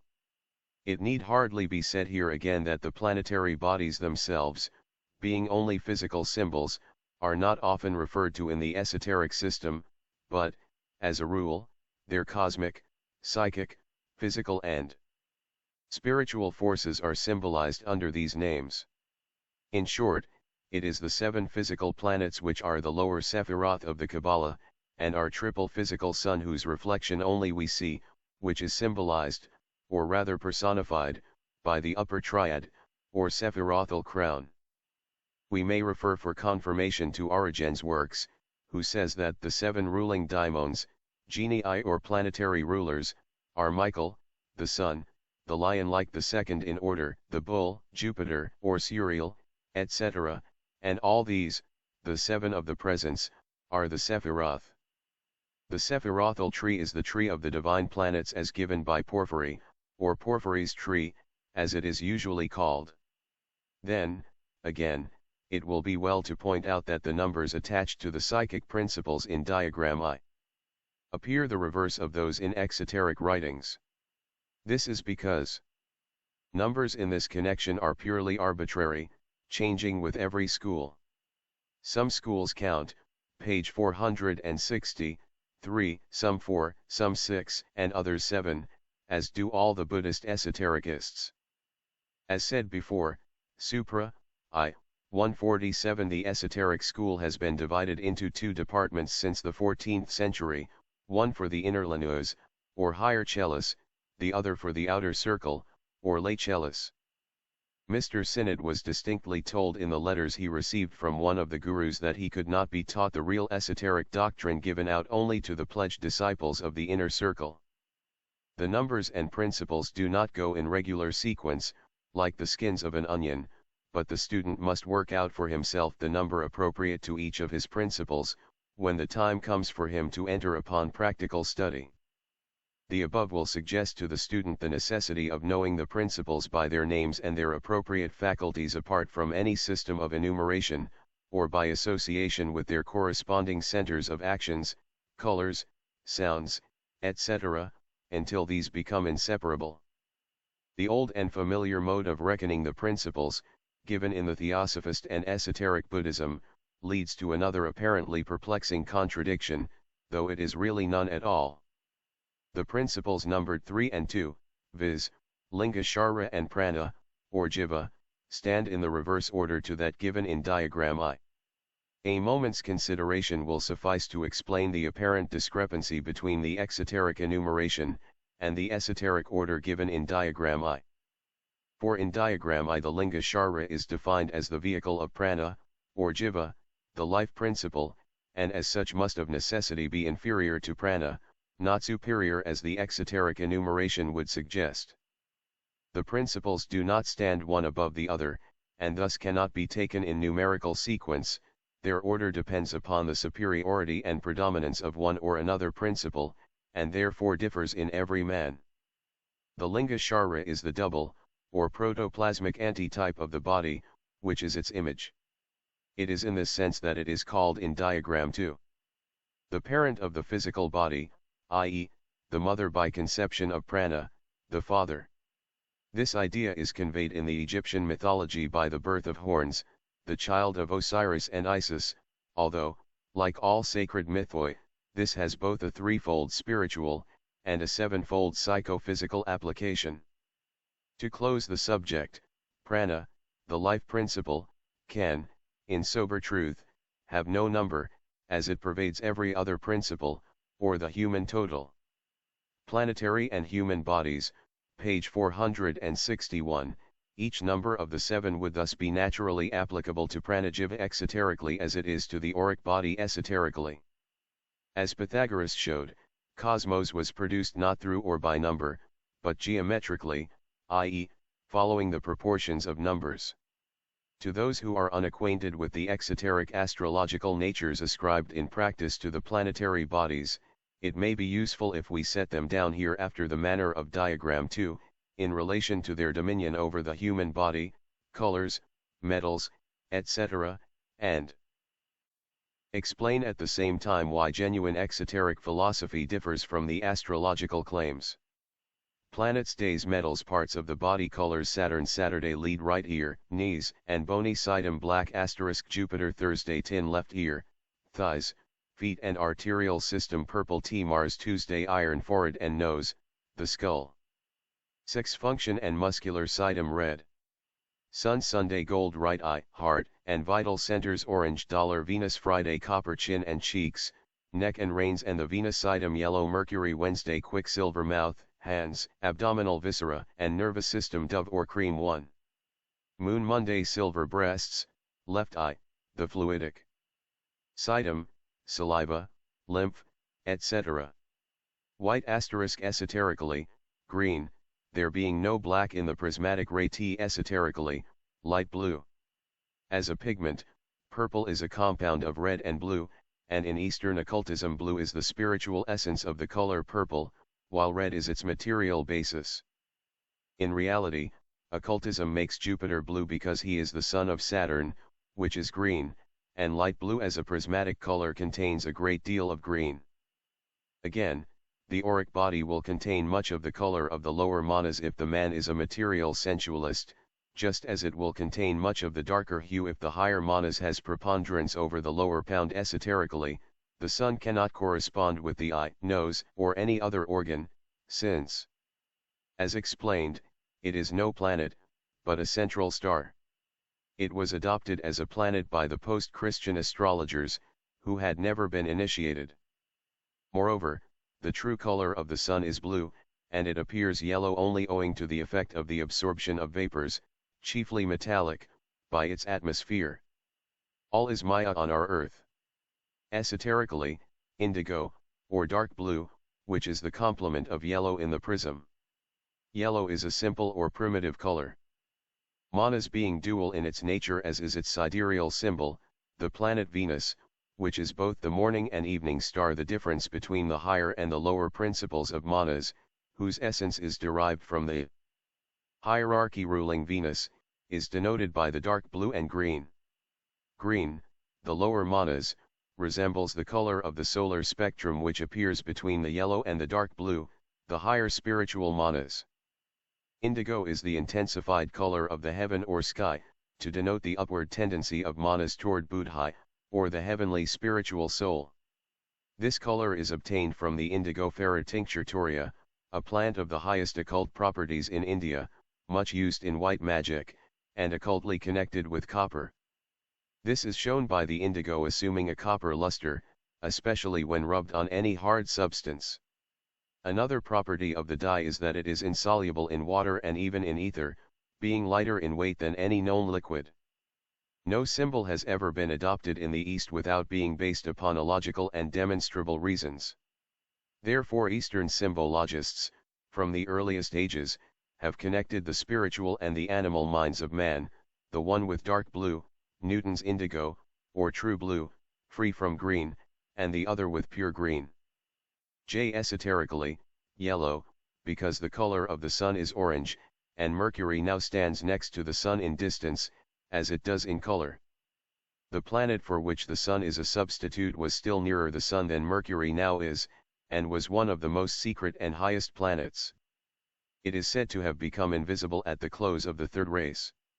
Esoterically, violet, because, perhaps, violet is the color assumed by a ray of sunlight when transmitted through a very thin plate of silver, and also because the moon shines upon the earth with light borrowed from the sun, as the human body shines with Qualifications borrowed from its double the aerial man.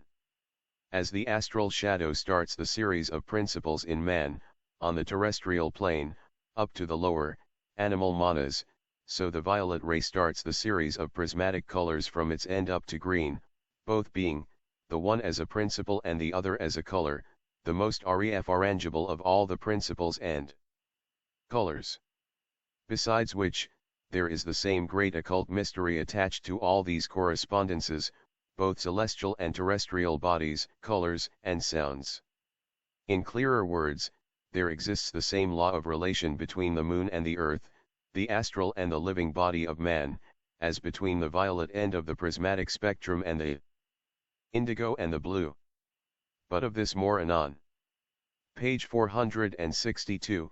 Thus it will be seen that the influence of the solar system in the exoteric Kabbalistic astrology is by this method distributed over the entire human body, the primary metals, and the gradations of color from black to white, but that esotericism recognizes neither black nor white as colors, because it holds religiously to the 7 solar or natural colors of the prism. Black and white are artificial tints. They belong to the earth, and are only perceived by virtue of the special construction of our physical organs. White is the absence of all colors, and therefore no color. Black is simply the absence of light, and therefore the negative aspect of white. The 7 prismatic colors are direct emanations from the 7 hierarchies of being, each of which has a direct bearing upon and relation to one of the human principles, since each of these hierarchies is, in fact, the creator and source of the corresponding human principle. Each prismatic color is called in occultism the father of sound, which corresponds to it, sound being the word, or the logos, of its father thought. This is the reason why sensitives connect every color with a definite sound, a fact well recognized in modern science, e.g. Francis Galton's human faculty. But black and white are entirely negative colors, and have no representatives in the world of subjective being. Planets and Faculties, page 463, Kabbalistic astrology says that the dominion of the planetary bodies in the human brain also is defined thus: there are 7 primary groups of faculties, 6 of which function through the cerebrum, and the 7th through the cerebellum. This is perfectly correct esoterically. But when it is further said that Saturn governs the devotional faculties, Mercury, the intellectual, Jupiter, the sympathetic, the Sun, the governing faculties, Mars, the selfish, Venus, the tenacious, and the Moon, the instincts, we say that the explanation is incomplete and even misleading. For, in the first place, the physical planets can rule only the physical body and the purely physical functions. All the mental, emotional, psychic, and spiritual faculties are influenced by the occult properties of the scale of causes which emanate from the hierarchies of the spiritual rulers of the planets, and not by the planets themselves. This scale, as given in diagram 2, leads the student to perceive in the following order: 1. Color, 2. Sound, 3. The sound materializes into the spirit of the metals, i.e., the metallic elementals. 4. These materialize again into the physical metals. 5. Then the harmonial and vibratory radiant essence passes into the plants, giving them color and smell, both of which properties depend upon the rate of vibration of this energy per unit of time. 6. From plants it passes into the animals. 7. And finally culminates in the principles of man. Thus we see the divine essence of our progenitors in heaven circling through 7 stages, spirit becoming matter, and matter returning to spirit. As there is sound in nature which is inaudible, so there is color which is invisible, but which can be heard. The creative force, at work in its incessant task of transformation, produces color, sound, and numbers, in the shape of rates of vibration which compound and dissociate the atoms and molecules. Though invisible and inaudible to us in detail, yet the synthesis of the whole becomes audible to us on the material plane. It is that which the Chinese call the great tone, or kong. It is, even by scientific confession, the actual tonic of nature, held by musicians to be the middle fa on the keyboard of a piano. We hear it distinctly in the voice of nature, in the roaring of the ocean, in the sound of the foliage of a great forest, in the distant roar of a great city, in the wind, the tempest, and the storm, in short, in everything in nature which has a voice or produces sound. To the, page 464, hearing of all who hearken, it culminates in a single definite tone, of an unappreciable pitch, which, as said, is the F, or Fa, of the diatonic scale. From these particulars, that wherein lies the difference between the exoteric and the esoteric nomenclature and symbolism will be evident to the student of occultism. In short, Kabbalistic astrology, as practiced in Europe, is the semi-esoteric secret science, adapted for the outer and not for the inner circle. It is, furthermore, often left incomplete and not infrequently distorted to conceal the real truth. While it symbolizes and adapts its correspondences on the mere appearances of things, esoteric philosophy, which concerns itself preeminently with the essence of things, accepts only such symbols as cover the whole ground, i.e., such symbols as yield a spiritual as well as a psychic and physical meaning. Yet even Western astrology has done excellent work, for it has helped to carry the knowledge of the existence of a secret wisdom throughout the dangers of the medieval ages and their dark bigotry up to the present day, when all danger has disappeared. The order of the planets in exoteric practice is that defined by their geocentric radii, or the distance of their several orbits from the Earth as a center, viz., Saturn, Jupiter, Mars, Sun, Venus, Mercury, and Moon. In the first three of these we find symbolized the celestial triad of supreme power in the physical, manifested universe, or Brahma, Vishnu and Shiva, while in the last four we recognize the symbols of the terrestrial quaternary ruling over all natural and physical revolutions of the seasons, quarters of the day, points of the compass, and elements. Thus, spring, summer, autumn, winter, morning, noon, evening, night, youth, adolescence, manhood, age, fire, air, water, earth, east, south, west, north. But esoteric science is not content with analogies on the purely objective plane of the physical senses, and therefore it is absolutely necessary to preface further teachings in this direction with a clear explanation of the real meaning of the word magic. Simon Magus the Magician, page 465, what magic is. In reality, esoteric science is, above all, the knowledge of our relations with and in divine magic. Magic, magia, means, in its spiritual, secret sense, the great life, or divine life in spirit. The root is mak, as seen in the Sanskrit maha, Zend maz, Greek megas, and Latin magnus, all signifying great. Inseparableness from our divine selves, the latter meaning something else besides our own higher spirit. Thus, before proceeding to exemplify and explain these relations, it may perhaps be useful to give the student a correct idea of the full meaning of this most misunderstood world magic. Many are those willing and eager to study occultism, but very few have even an approximate idea of the science itself. Now, very few of our American and European students can derive benefit from Sanskrit works or even their translations, as these translations are, for the most part, merely blinds to the uninitiated. I therefore propose to offer to their attention demonstrations of the aforesaid drawn from Neoplatonic works. These are accessible in translation, and in order to throw light on that which has hitherto been full of darkness, it will suffice to point to a certain key in them. Thus the gnosis, both pre-Christian and post-Christian, will serve our purpose admirably.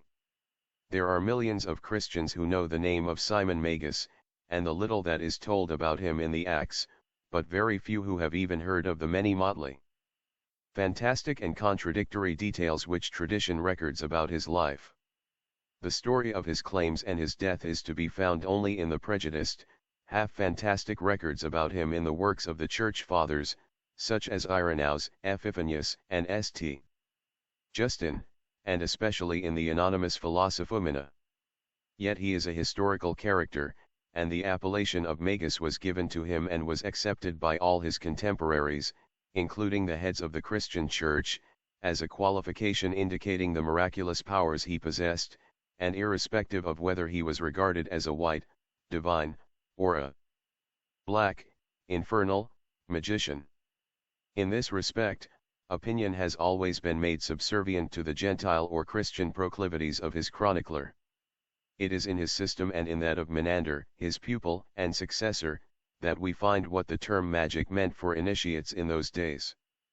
Simon, as all the other Gnostics, taught that our world was created by the lower angels, whom he called Rhyans. He mentions only 3, page 466, degrees as such, because it was and is useless, as we have before explained, to teach anything about the 4 higher ones, and he therefore begins at the plane of globes A and G. His system is as near to occult truth as any, so that we may examine it, as well as his own and Meander's claims about magic, to find out what they meant by the term. Now, for Simon, the summit of all manifested creation was fire. It was, with him as with us, the universal principle, the infinite potency, born from the concealed potentiality. This fire was the primeval cause of the manifested world of being, and was dual, having a manifested and a concealed, or secret, side. The secret side of the fire is concealed in its evident or objective side, and the objective is produced from the secret side. Philosophomena, 6.9 he writes, which amounts to saying that the visible is ever present in the invisible, and the invisible in the visible.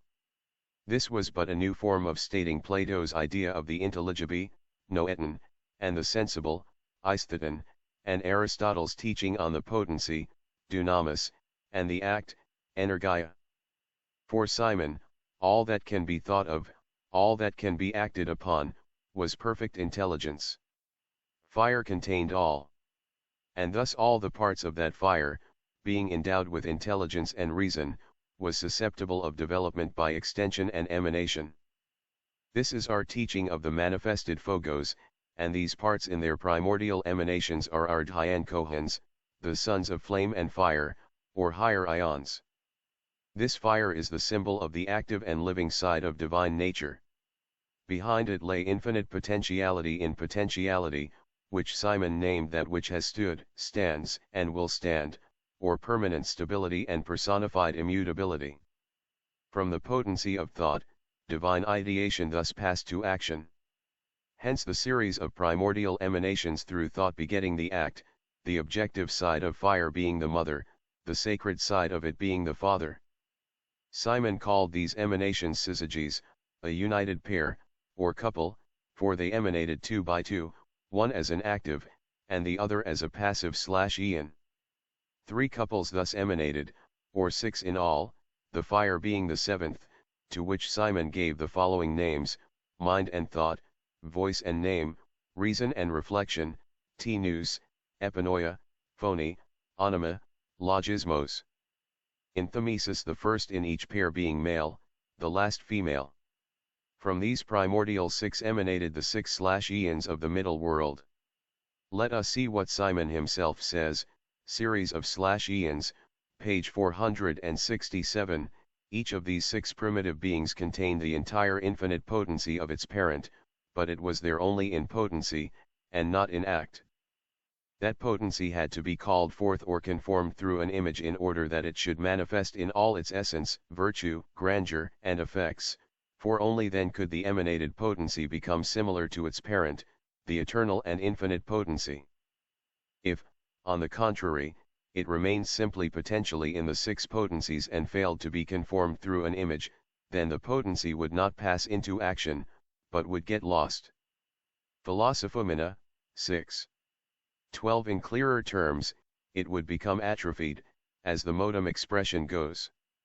Now, what do these words mean if not that to be equal in all things to the infinite potency the /eons had to imitate it in its action, and become themselves, in their turn, emanative principles, as was their parent, giving life to new beings, and becoming potencies in actu themselves. To produce emanations, or to have acquired the gift of Kriya-Shakti, see supra, sub voce is the direct result of that power, an effect which depends on our own action.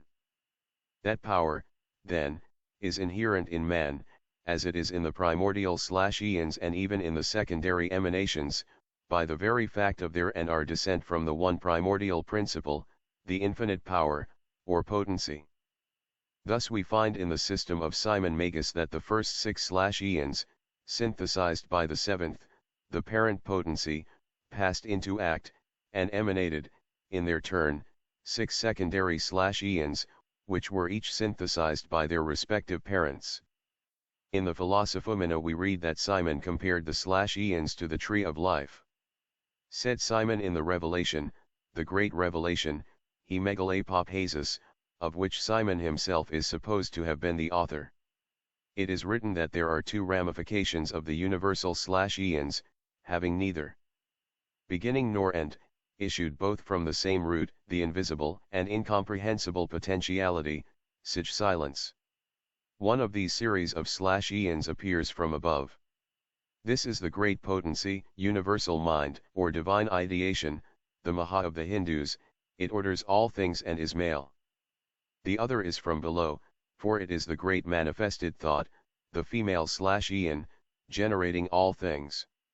These 2 kinds of /eons corresponding literally, standing opposite each other in rows or pairs with each other, have conjunction and manifest the middle distance, the intermediate sphere or plane, the incomprehensible air which has neither beginning nor end.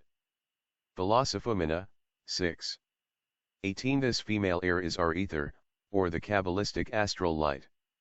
It, page 468, is, then, the second world of Simon, bomb of fire, the principle of everything. We call it the one life, the intelligent, divine flame, omnipresent and infinite. In Simon's system this second world was ruled by a being, or potency, both male and female, or active and passive, good or bad. This parent being, like the primordial infinite potency, is also called that which has stood, stands, and will stand, so long as the manifested cosmos shall last. When it emanated in actu and became like unto its own parent, it was not dual or androgyne.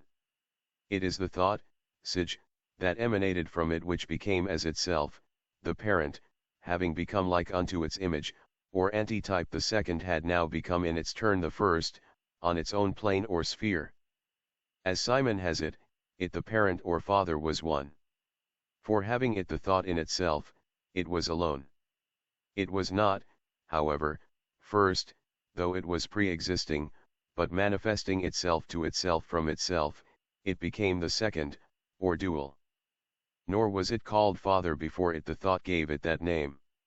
As, therefore, itself developing itself by itself manifested to itself its own thought, so also the thought being manifested did not act, but seeing the Father hid it in itself, that is, hid, that potency, in itself, and the potency dunamis, viz., nous and thought.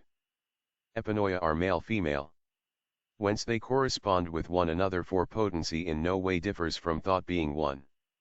So from the things above is found potency, and from those below, thought. It comes to pass, therefore, that which is manifested from them, although being one, yet is found to be twofold, the androgyne having the female in itself. So is mind in thought, things inseparable from each other which though being one are yet found dual. OPCIT 6.L8. He Simon calls the first syzygy of the 6 potent ies and of the 7th, which is with it, nous and epinoia, heaven and earth. The male looks down from on high and takes thought for his syzygy or spouse, for the earth below receives those intellectual fruits which are brought down from heaven and are cognate to the earth. FOPCITI.L3. Simon's third world with its third series of 6 3-eons and the 7th, the parent, is emanated in the same way. It is this same note which runs through every Gnostic system, gradual development downward into matter by similitude, and it is a law which is to be traced down to primordial occultism, or magic. With the Gnostics, as with us, this 7th potency, synthesizing all, is the spirit brooding over the dark waters of undifferentiated space, Narayana or Vishnu, in India, the Holy Ghost in Christianity. but while in the latter the conception is conditioned and dwarfed by limitations necessitating faith and grace, Eastern philosophy shows it pervading every atom, conscious or unconscious. The 333 EON, page 469, Ira now supplements the information on the further development of these 6 EONs. We learn from him that thought, having separated from its parent, and knowing through its identity of essence with the latter what it had to know, proceeded on the second or intermediate plane, or rather world, each of such worlds consisting of 2 planes, the superior and inferior, male and female, the latter assuming finally both potencies and becoming androgyne, to create inferior hierarchies, angels and powers, dominions and hosts, of every description, which in their turn created, or rather emanated out of their own essence, our world with its men and beings, over which they watch. It thus follows that every rational being called man on earth is of the same essence and possesses potentially all the attributes of the higher eons, the primordial 7. It is for him to develop, with the image before him of the highest, by imitation in actu, the potency with which the highest of his parents, or fathers, is endowed. Here we may again quote with advantage from the Philosophumena, so then, according to Simon, this blissful and imperishable principle is concealed in everything in potency, not in act.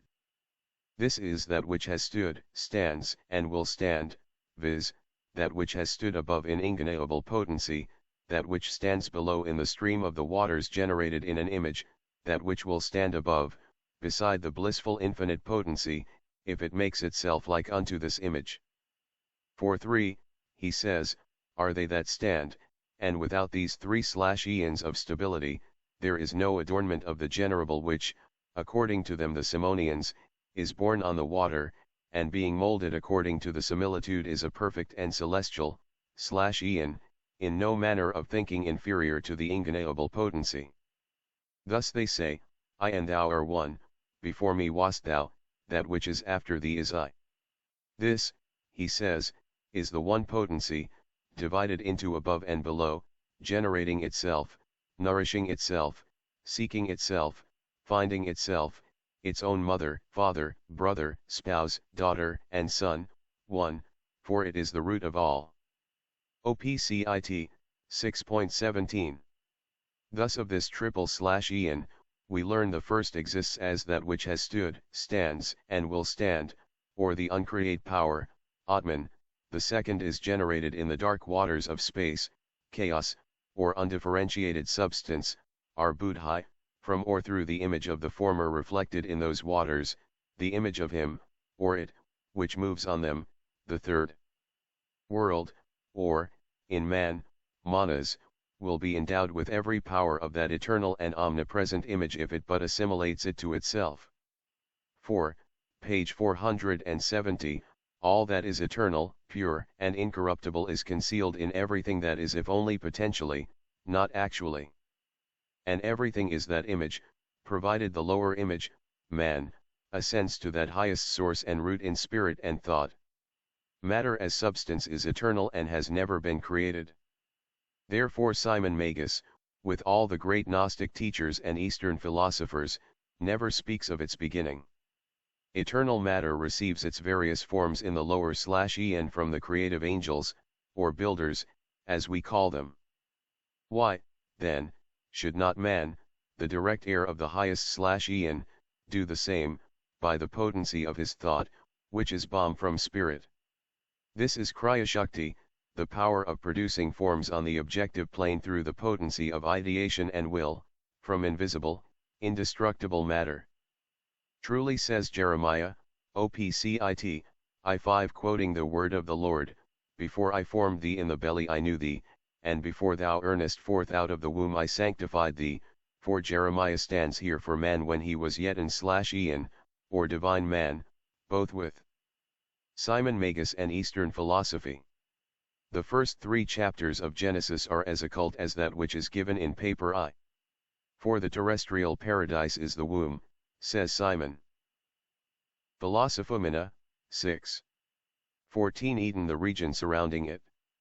The river which went out of Eden to water the garden is the umbilical cord, This cord is divided into 4 heads, the streams that flowed out of it, the 4 canals which serve to carry nutrition to the fetus, i.e., the 2 arteries and the 2 veins which are the channels for the blood and convey the breathing air, the unborn child, according to Simon, being entirely enveloped by the amnion, fed through the umbilical cord and given vital air through the aorta. At first there are the omphallomesenteric vessels, 2 arteries and 2 veins, but these afterwards totally disappear, as does the vascular area on the umbilical vesicle, from which they proceed. As regards the umbilical vessels proper, the umbilical cord ultimately has entwined around it from right to left the 1 umbilical vein which takes the oxygenated blood from the mother to the fetus, and 2 hypogastric or umbilical arteries which take the used up blood from the fetus to the placenta, the contents of the vessels being the reverse of that which prevails after birth. Thus science corroborates the wisdom and knowledge of ancient occultism, for in the days of Simon Magus no man, unless an initiate, knew anything about the circulation of the blood or about physiology. While this paper was being printed, I received 2 small pamphlets from Dr. Jerome A. Anderson, which were printed in 1884 and 1888 and in which is to be found the scientific demonstration of the fetal nutrition as advanced in paper I. Briefly, the fetus is nourished by osmosis from the amniotic fluid and respires by means of the placenta. Science knows little or nothing about the amniotic fluid and its uses. If anyone cares to follow up this question, I would recommend Dr. Anderson's remarks on the nutrition of the fetus.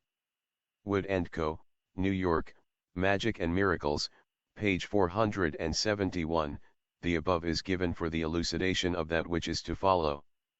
The disciples of Simon Magus were numerous, and were instructed by him in magic.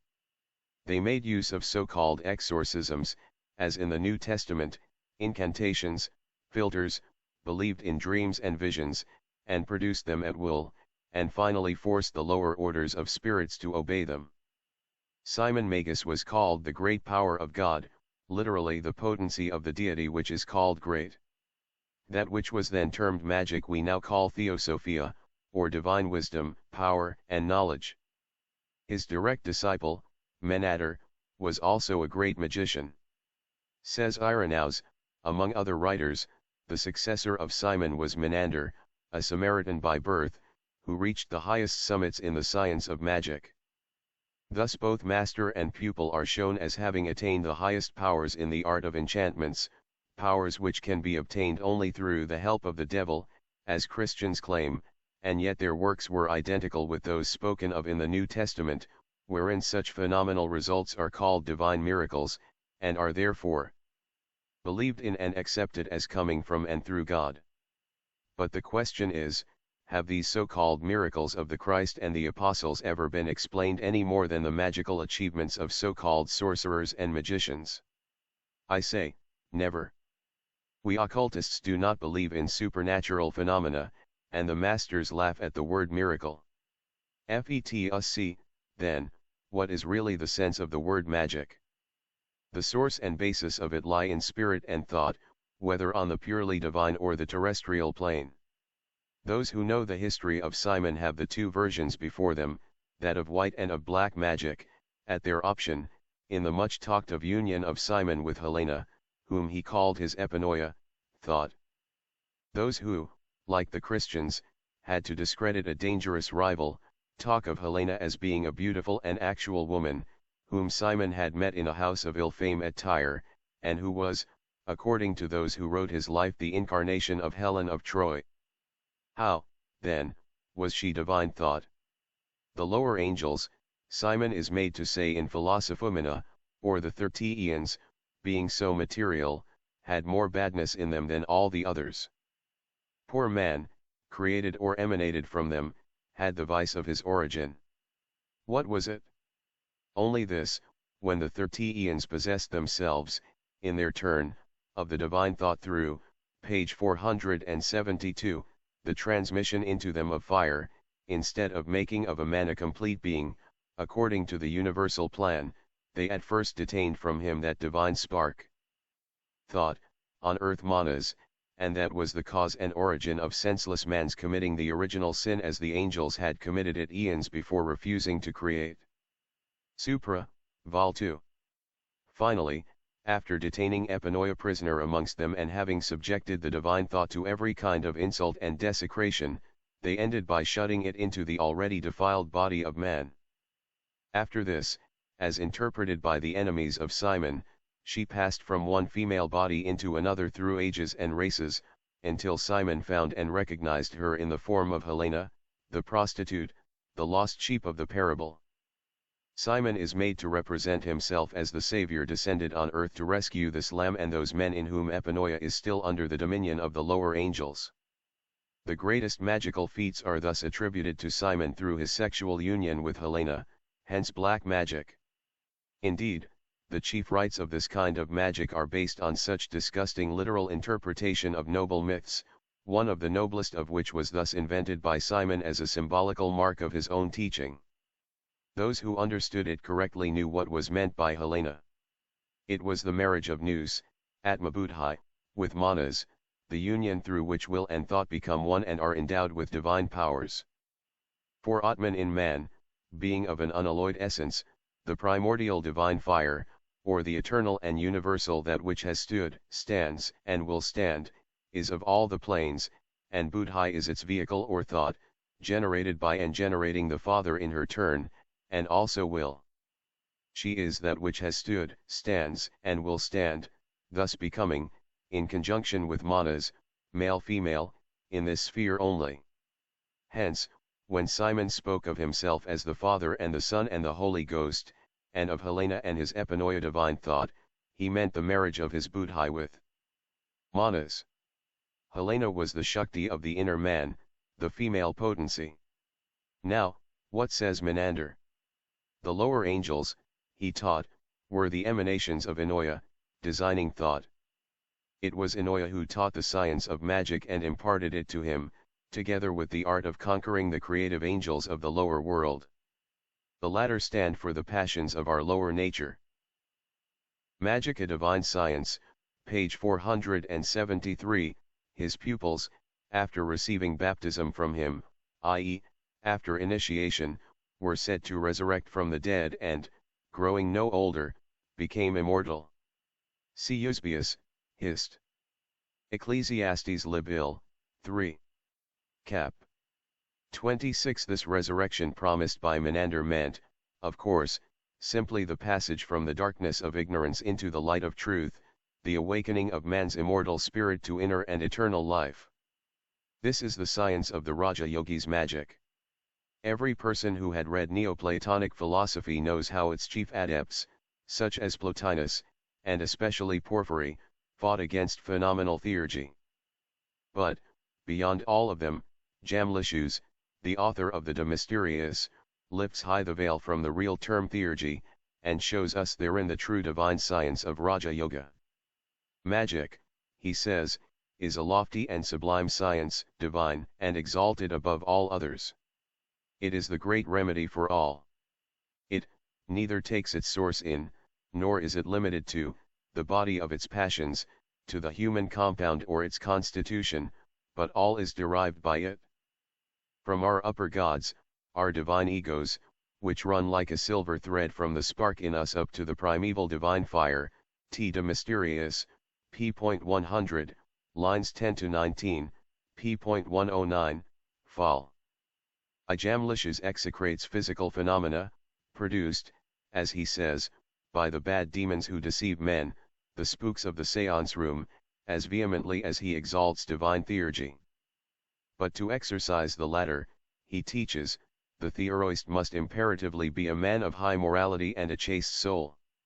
The other kind of magic is used only by impure, selfish men, and has nothing of the divine in it. No real Vates would ever consent to find in its communications anything coming from our higher gods. Thus one, theurgy, is the knowledge of our Father, the higher self, the other, subjection to our lower nature. One requires holiness of the soul, a holiness which rejects and excludes everything corporeal, the other, the desecration of it, the soul.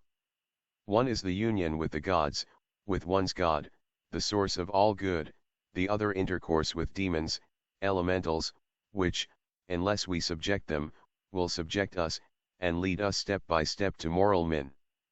Mediumship. In short, theurgy unites us most strongly to divine nature. This nature begets itself through itself, moves through its own powers, supports all, and is intelligent. Being the ornament of the universe, it invites us to intelligible truth, to perfection, page 474, and imparting perfection to others. It unites us so intimately to all the creative actions of the gods, according to the capacity of each of us, that the soul having accomplished the sacred rites is consolidated in there the gods' actions and intelligences, until it launches itself into and is absorbed by the primordial divine essence. This is the object of the sacred initiations of the Egyptians. De Mysteriis p. 290 lines 15 to 18. ETSEQ, caps, v, and 7. Now, Jamlishes shows us how this union of our higher soul with the universal soul, with the gods, is to be effected. He speaks of Manteya, which samadhi, the highest trance. Ibid, p. 100, sector 3 cap. He speaks also of dream, which is divine vision, when man re-becomes again a god.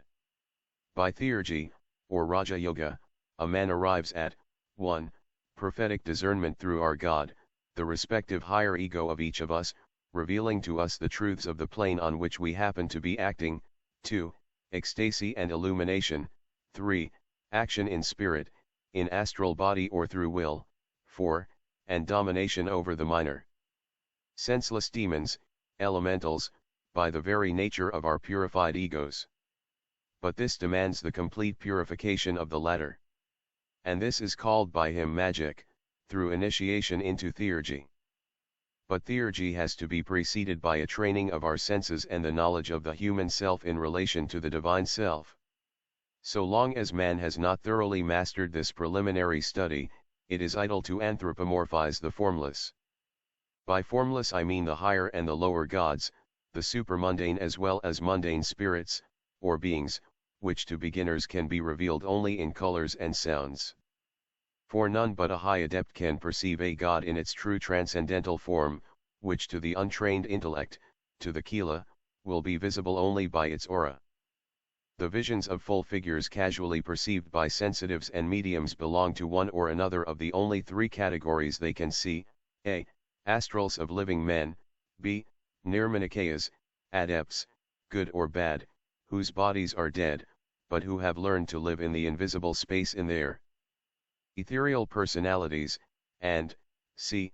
Spooks, elementaries and elementals masquerading in shapes borrowed from the astral light in general, or from figures in the mind's eye of the audience, or of the medium, which are immediately reflected in their respective auras. Having read the foregoing, students will now better comprehend the necessity of first studying the correspondences between our principles, which are but the various aspects of the triune, spiritual and physical, man, and our paradigm, the direct roots of these in the universe. Click here to go to part 1, click here to go to part 2, click here to go to part 4, go to top of this page, back to our online documents, back to our main page. The Lightbearer magazine is published by the Canadian Theosophical Association, and issued every season.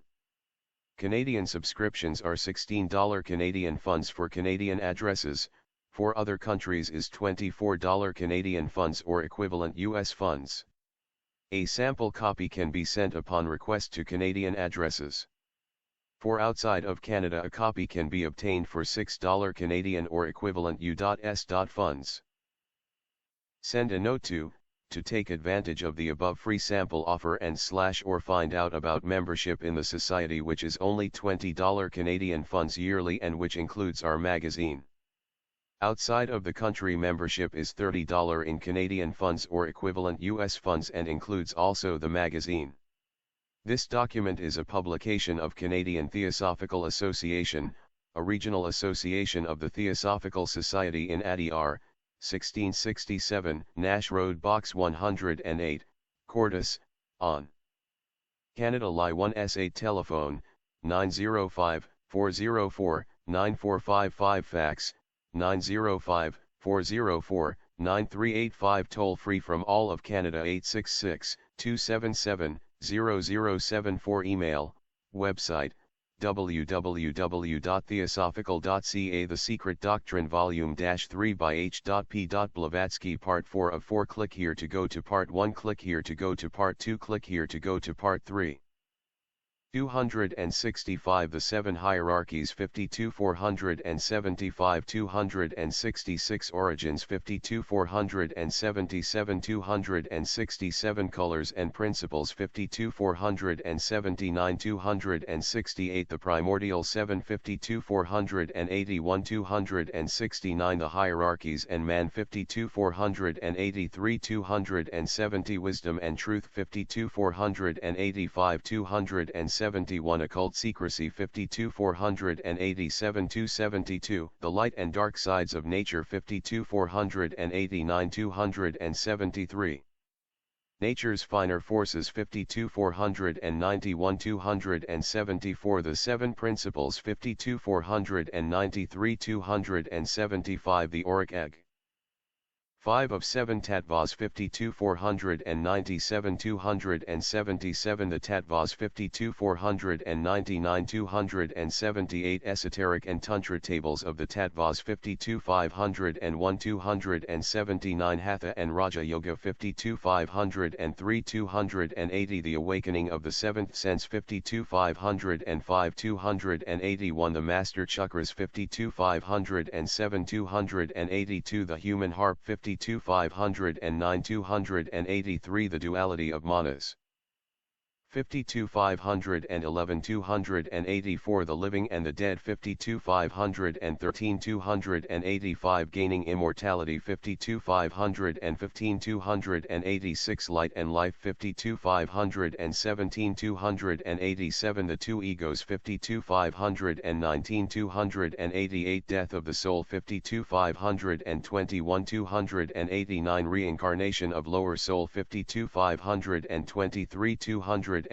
The Dweller on the Threshold 52 525 291 The Word 52 527 292 The Divine Witness 52 529 293 Appendix 52 530 294 A Mantra Operative 52 531 295 Color and Spiritual Sound 52 533 296 Musical Table 52 535 297 Notes on Some Oral Teachings 52 537 298 The Dweller on the Threshold 52 539 299 Leer and Hatred 52 541 300 Triangle and Quaternary 52 543 301 Prana and Antagarana Sacred Centers of the Body 52 547 303 Akasha Nature's Sounding Board 52 549 304 Cosmic Consciousness 52 551 305 Divisions of the Astral Plane 52 553 306 Cosmic Planes 52 555 307 Differentiation 52 557 308 Men and Patries 52 559 309 Power of Imagination 52 561 310 What CVCLES Return 52 563 311 Talas and Locus 52 565 312 States of Consciousness 52 567 313 Man and Locus 52 569 314 Yogis in Svarlaka 52 571 315 Consciousness and Self-Consciousness 52 573 316 Scales of Consciousness 52 575 317 Vibrations and Impressions 52 577 318 The Crucifixion of the Christos 52 579 319 rising above the brain 52 581 320 Christ and Apollonius 52 583 321 The beginnings 52 585 322 Karmic effects 52 587 323 Fire is Kriya Shakti 52 589 323 Responsibility and the Ego 52 591 324 Functions of the astral body 52 593 The Seven Hierarchies, page 475. In view of this, we must resume our teaching about the hierarchies directly connected and forever linked with man. Enough has been said to show that while for the Orientalists and profane masses the sentence, Om Mani Padma Hum, means simply O the jewel of the lotus, esoterically it signifies O my God within me. Yes, there is a God in each human being, for man was, and will re-become, God. The sentence points to the indissoluble union between man and the universe. For the lotus is the universal symbol of cosmos as the absolute totality, and the jewel is spiritual man or God. In the preceding paper, the correspondences between colors, sounds, and principles were given, and those who have read our second volume will remember that these 7 principles are derived from the 7 great hierarchies of angels, or Dhyan Kohans, which are, in their turn, associated with colors and sounds, and form collectively the manifested logos.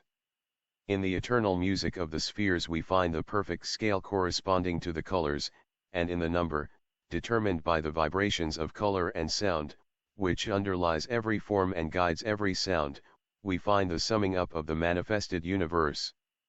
We may illustrate these correspondences by showing the relation of color and sound to the geometrical figures which see supra, I-34, I-4, ETSEQ, and 625, ETSEQ express the progressive stages in the manifestation of cosmos. But the student will certainly be liable to confusion if, in studying the diagrams, he does not remember 2 things: 1, that, our plane being a plane of reflection, and therefore illusionary, the various notations are reversed and must be counted from below upwards. The musical scale begins from below upwards, commencing with the deep do and ending with the far more acute si. 2, that Kamarupa, corresponding to do in the musical scale, containing as it does all potentialities of matter, is necessarily the starting point on our plane. Further, it commences the notation on every plane, as corresponding to the matter of that plane. Again, the student must also remember that these notes have to be arranged in a circle, thus showing how Fa is the middle note of nature. In short, musical notes, or sounds, colors, page 476, and numbers proceed from 1 to 7, and not from 7 to 1 as erroneously show Wn in the spectrum of the prismatic colors, in which red is counted first, a fact which necessitated my putting the principles and the days of the week at random in diagram 2. The musical scale and colors, according to the number of vibrations, proceed from the world of gross matter to that of spirit. Thus, principles, colors, notes, numbers, states of matter, chaya, shadow, or double violet, Si7, ether, higher manas, spiritual intelligence, indigo, law 6, critical state, called air in occultism, auric envelope, blue soul 5, steam or vapor, lower manas or animal soul, green Fa 4, critical state, buddhi, or spiritual soul, yellow me 3, water prana, or life principle, orange Re 2, critical state, Kamarupa, the seat of animal life, red do 1, ice. Here again the student is asked to dismiss from his mind any correspondences between principles and numbers, for reasons already given. The esoteric enumeration cannot be made to correspond with the conventional exoteric. The one is the reality, the other is classified according to elusive appearances. The human principles, as given in esoteric Buddhism, were tabulated for beginners, so as not to confuse their minds. It was half a blind. Origins, page 477, colors, sounds and forms to proceed, PLJJEOL Returnio 2JHST it receive. The point in the circle is the unmanifest logos, corresponding to absolute life and absolute sound. The first geometrical figure after the circle or the spheroid is the triangle. It corresponds to motion, color and sound. Thus he point in the triangle represents the second logos, father-mother, or the white ray, which is no color, since it contains potentially all colors. It is shown radiating from the unmanifest logos, or the unspoken word. Around the first triangle is formed on the plane of primordial substance in this order, reversed as to our plane JFANOPOK diff FRARIated. Ibawoi TKA, 1/IOTED. A, SI. Blue. Green, D, Fa. Yellow, F, mu orange, F, re B, orange, bed. Foj do. Yellow, yellow U, me. Bed. Blur. IG, do. €1 sol indicative asterisk LA violet, G, SIA, A, the astral double of nature, or the paradigm of all forms. B, divine ideation, or universal mind. C, the synthesis of occult nature, the egg of Brahma, containing all and radiating all. D, animal of material soul of nature, source of animal and vegetable intelligence and instinct. The master key or tonic of manifested nature. Page 478, E, the aggregate of Dhyan Kohanic intelligence, Fahad. F, life principle in nature. G, the life procreating principle in nature. That which, on the spiritual plane, corresponds to sexual affinity on the lower. Mirrored on the plane of gross nature, the world of reality is reversed, and becomes on earth and our plane. A, red is the color of manifested dual, or male and female. In man it is shown in its lowest animal form. B, orange is the color of the robes of the yogis and Buddhist priests, the color of the sun and spiritual vitality, also of the vital principle.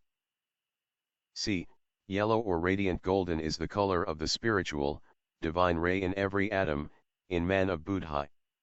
D, green and red are, so to speak, interchangeable colors, for green absorbs the red, as being stronger in its vibrations than the latter, and green is the complementary color of extreme red.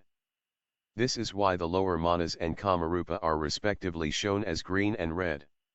C, the astral plane, or auric envelope in nature and man. F, the mind or rational element in man and nature. G, the most ethereal counterpart of the body of man, the opposite pole, standing in point of vibration and sensitiveness as the violet stands to the red. The above is on the manifested plane, after which we get the seven and the manifested prism, or man on earth. With the latter, the black magician alone is concerned. In cosmos, the gradations and correlations of colors and sounds, and therefore of numbers, are infinite. This is suspected even in physics, for it is ascertained that there exist slow vibrations than those of the red, the slowest perceptible to us, and far more rapid vibrations than those of the violet, the most rapid that our senses can perceive. But on Earth, in our physical world, the range of perceptible vibrations is limited. Our physical senses cannot take cognizance of vibrations above and below the septenary and limited gradations of the prismatic colors, for such vibrations are incapable of causing in us the sensation of color and sound. Colors and principles, page 479, it will always be the graduated septenary and no more, unless we learn to paralyze our quaternary and discern both the superior and inferior vibrations with our spiritual senses seated in the upper triangle. Now, on this plane of illusion, there are three fundamental colors, as demonstrated by physical science: red, blue and yellow, or rather orange-yellow. Expressed in terms of the human principles they are: 1. Kamarupa, the seat of the animal sensations, welded to, and serving as a vehicle for the animal soul or lower manas, red and green. As said, being interchangeable. 2. Auric envelope, or the essence of man, and 3. Prana, or life principle. But if from the realm of illusion, or the living man as he is on our earth, subject to his sensuous perceptions only, we pass to that of semi-illusion, and observe the natural colors themselves, or those of the principles, that is, if we try to find which are those in the perfect man absorb all others, we shall find that the colors correspond and become complementary in the following way. A faint violet, mislikiform represents the astral man within an oviform bluish circle, over which radiate in ceaseless vibrations the prismatic colors.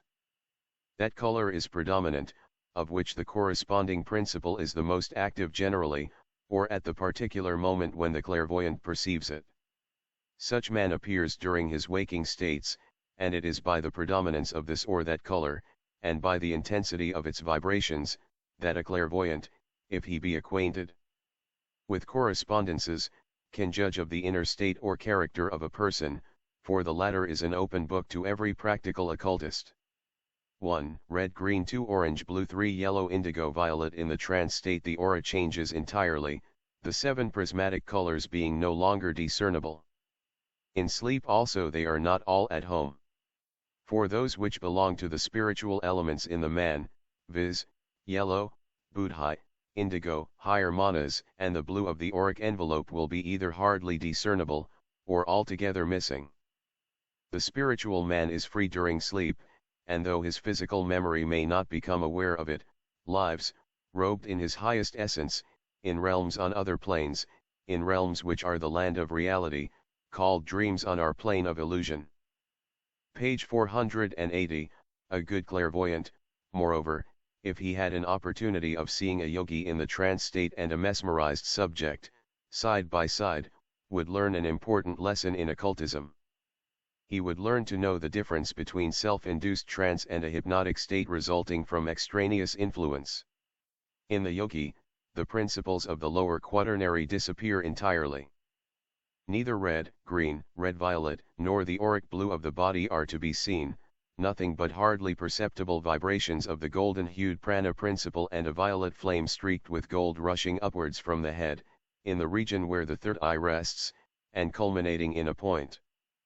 If the student remembers that the true violet, or the extreme end of the spectrum, is no compound color of red and blue, but a homogeneous color with vibrations 7 times more rapid than those of the red, and that the golden hue is the essence of the 3 yellow hues from orange-red to yellow-orange and yellow, he will understand the reason why he lives in his own auric body, now become the vehicle of buddhi manas. On the other hand, in a subject in an artificially produced hypnotic or mesmeric trance, an effect of unconscious when not of conscious black magic, unless produced by a high adept, the whole set of the principles will be present, with the higher manas paralyzed, buddhi severed from it through that paralysis, and the red-violet astral body entirely subjected to the lower manas and kamarupa, the green and red animal monsters in us. Colors wavelengths in millimeters, number of vibrations in trillions. Violet extreme 406 759 violet. Indigo 439 683 indigo 449 668 indigo blue 459 654 blue 479 631 blue green 492 610 green 512 586 green yellow 532 564 yellow 551 544 yellow orange 571 525 orange 583 514 orange red 596 503 red 620 484 red extreme 645 465. One who comprehends well the above explanations will readily see how important it is for every student, whether he is striving for practical occult powers or only for the purely psychic and spiritual gifts of clairvoyance and metaphysical knowledge, to master thoroughly the right correspondences between the human, or nature principles, and those of cosmos. The Primordial 7, page 481, it is ignorance which leads materialistic science to deny the inner man and his divine powers, knowledge and personal experience that allow the occultist to affirm that such powers are as natural to man as swimming to fishes. It is like a Laplander, in all sincerity, denying the possibility of the catgut, strung loosely on the sounding board of a violin, producing comprehensive sounds or melody. Our principles are the seven-stringed lyre of Apollo, truly. In this our age, when oblivion has shrouded ancient knowledge, men's faculties are no better than the loose strings of the violin to the Laplander. But the occultist who knows how to tighten them and tune his violin in harmony with the vibrations of color and sound, will extract divine harmony from them. The combination of these powers and the attuning of the microcosm and the macrocosm will give the geometrical equivalent of the invocation Om Mani Padme Hum. This was why the previous knowledge of music and geometry was obligatory in the school of Pythagoras. The roots of color and sound further, each of the primordial seven, the first seven rays forming the manifested logos, is again sevenfold. Thus, as the seven colors of the solar spectrum correspond to the seven rays, or hierarchies, so each of these latter has again its seven divisions corresponding to the same series of colors. But in this case one color, viz., that which characterizes the particular hierarchy as a whole, is predominant and more intense than the others.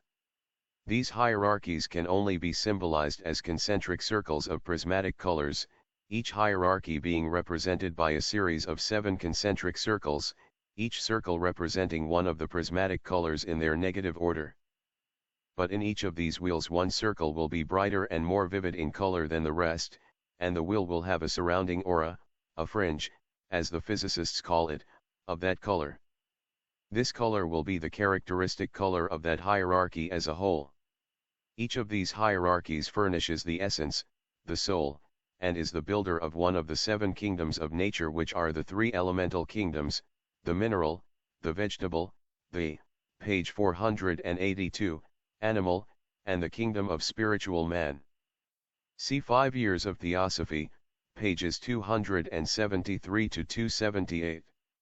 Moreover, each hierarchy furnishes the aura of one of the seven principles in man with its specific color. Further, as each of these hierarchies is the ruler of one of the sacred planets, it will easily be understood how astrology came into existence, and that real astrology has a strictly scientific basis. The symbol adopted in the Eastern school to represent the seven hierarchies of creative powers is a wheel of seven concentric circles, each circle being colored with one of the seven colors, call them angels, if you will, or planetary spirits, or, again, the seven rulers of the seven sacred planets of our system, as in our present case. At all events, the concentric circles stand as symbols for Ezekiel's wheels with some Western occultists and Kabbalists, and for the builders or Prajapati with us. The student should carefully examine the following diagram. Diagram 3: The human principles, the seven hierarchies and their subdivisions: violet linga sharira, violet indigo blue green yellow. Orange indigo higher manas, violet indigo blue green yellow orange red blue auric egg, violet indigo blue green yellow orange red green lower manas, violet indigo blue green yellow orange red yellow budhai indigo. Blue green yellow orange prana, violet indigo blue green yellow orange red kamarupa, violet indigo blue green yellow orange red. Thus the linga sharira is derived from the violet subray of the violet hierarchy, the higher manas is similarly derived from the indigo subray of the indigo hierarchy, and so on. Every man being born under a certain planet, there will always be a predominance of that planet's color in him, because that principle will rule in him which has its origin in the hierarchy in question. There will also be a certain amount of the color derived from the other planets present in his aura, but that of the ruling planet will be strongest. Now a person in whom, say, the Mercury principle is predominant, will, by acting upon the Mercury principle in another person bomb under a different planet, be able to get him entirely under his control. For the stronger Mercury principle in him will overpower the weaker mercurial element in the other. But he will have little power over persons born under the same planet as himself. This is the key to the occult sciences of magnetism and hypnotism. The student will understand that the orders and hierarchies are here named after their corresponding colors, so as to avoid using numerals, which would be confusing in connection with the human principles, as the latter have no proper numbers of their own. The real occult names of these hierarchies cannot now be given. The hierarchies and man, Page 483, the student must, however, remember that the colors which we see with our physical eyes are not the true colors of occult nature, but are merely the effects produced on the mechanism of our physical organs by certain rates of vibration. For instance, Clerk Maxwell has demonstrated that the retinal effects of any color may be initiated by properly combining 3 other colors. It follows, therefore, that our retina has only 3 distinct color sensations, and we therefore do not perceive the 7 colors which really exist, but only their imitations, so to speak, in our physical organism. Thus, for instance, the orange-red of the first triangle is not a combination of orange and red, but the true spiritual red, if the term may be allowed, while the red, blood red, of the spectrum is the color of animal desire, and is inseparable from the material plane. The unity of deity esotericism, pure and simple, speaks of no personal God, therefore are we considered as atheists. But, in reality, occult philosophy, as a whole, is based absolutely on the ubiquitous presence of God, the, page 484, absolute deity, and if it itself is not speculated upon, as being too sacred and yet incomprehensible as a unit to the finite intellect, yet the entire philosophy is based upon its divine powers as being the source of all that breathes and lives and has existence. In every ancient religion the one was demonstrated by the many. In Egypt and India, in Chaldea and Phoenicia, and finally in Greece, the ideas about deity were expressed by multiples of 3, 5, and 7, and also by 8, 9, and 12 great gods, which symbolized the powers and properties of the one and only deity. This was related to that infinite subdivision by irregular and odd numbers to which the metaphysics of these nations subjected their one divinity. Thus constituted, the cycle of the gods has all the qualities and attributes of the one supreme and unknowable, for in this collection of divine personalities, or rather of symbols personified, dwells the one God, the God One, that God which, in India, is said to have no second. O God Ani, the spiritual Son, thou residest in the agglomeration of thy divine personages. Apud Gribate Papyrus Orbini. p. 101. These words show the belief of the ancients that all manifestation proceeds from one and the same source, all emanating from the one identical principle which can never be completely developed except in and through the collective and entire aggregate of its emanations. The pleroma of Valentinus is absolutely the space of occult philosophy, for pleroma means the fullness, the superior regions. It is the sum total of all the divine manifestations and emanations expressing the plenum or totality of the rays proceeding from the one, differentiating on all the planes, and transforming themselves into divine powers, called angels and planetary spirits in the philosophy of every nation. The Gnostic Teeans and powers of the pleroma are made to speak as the Devas and Siddhas of the Puranas. The Epinoia, the first female manifestation of God, the principle of Simon Magus and Satuminus, holds the same language as the logos of Basilides, and each of these is traced to the purely esoteric aletheia, the truth of the mysteries. All of them, we are taught, repeat at different times and in different languages the magnificent hymn of the Egyptian papyrus, thousands of years old: the gods adore thee, they greet thee, O the one dark truth.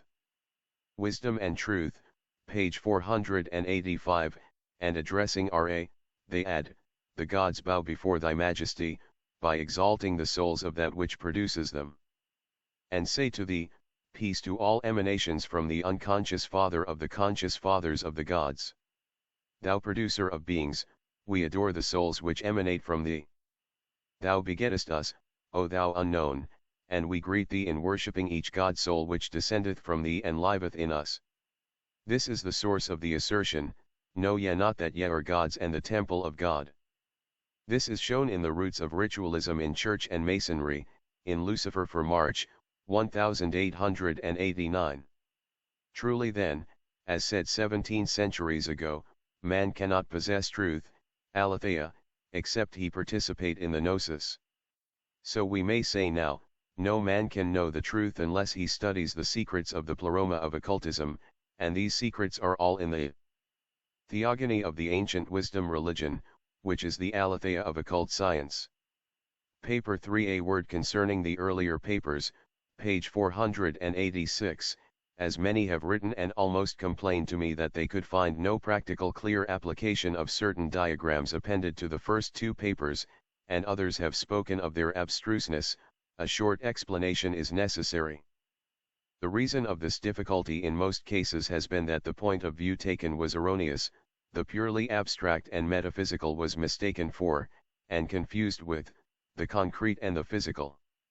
Let us take for example the diagrams on page 477, paper 2, and say that these are entirely macrocosmic and ideal.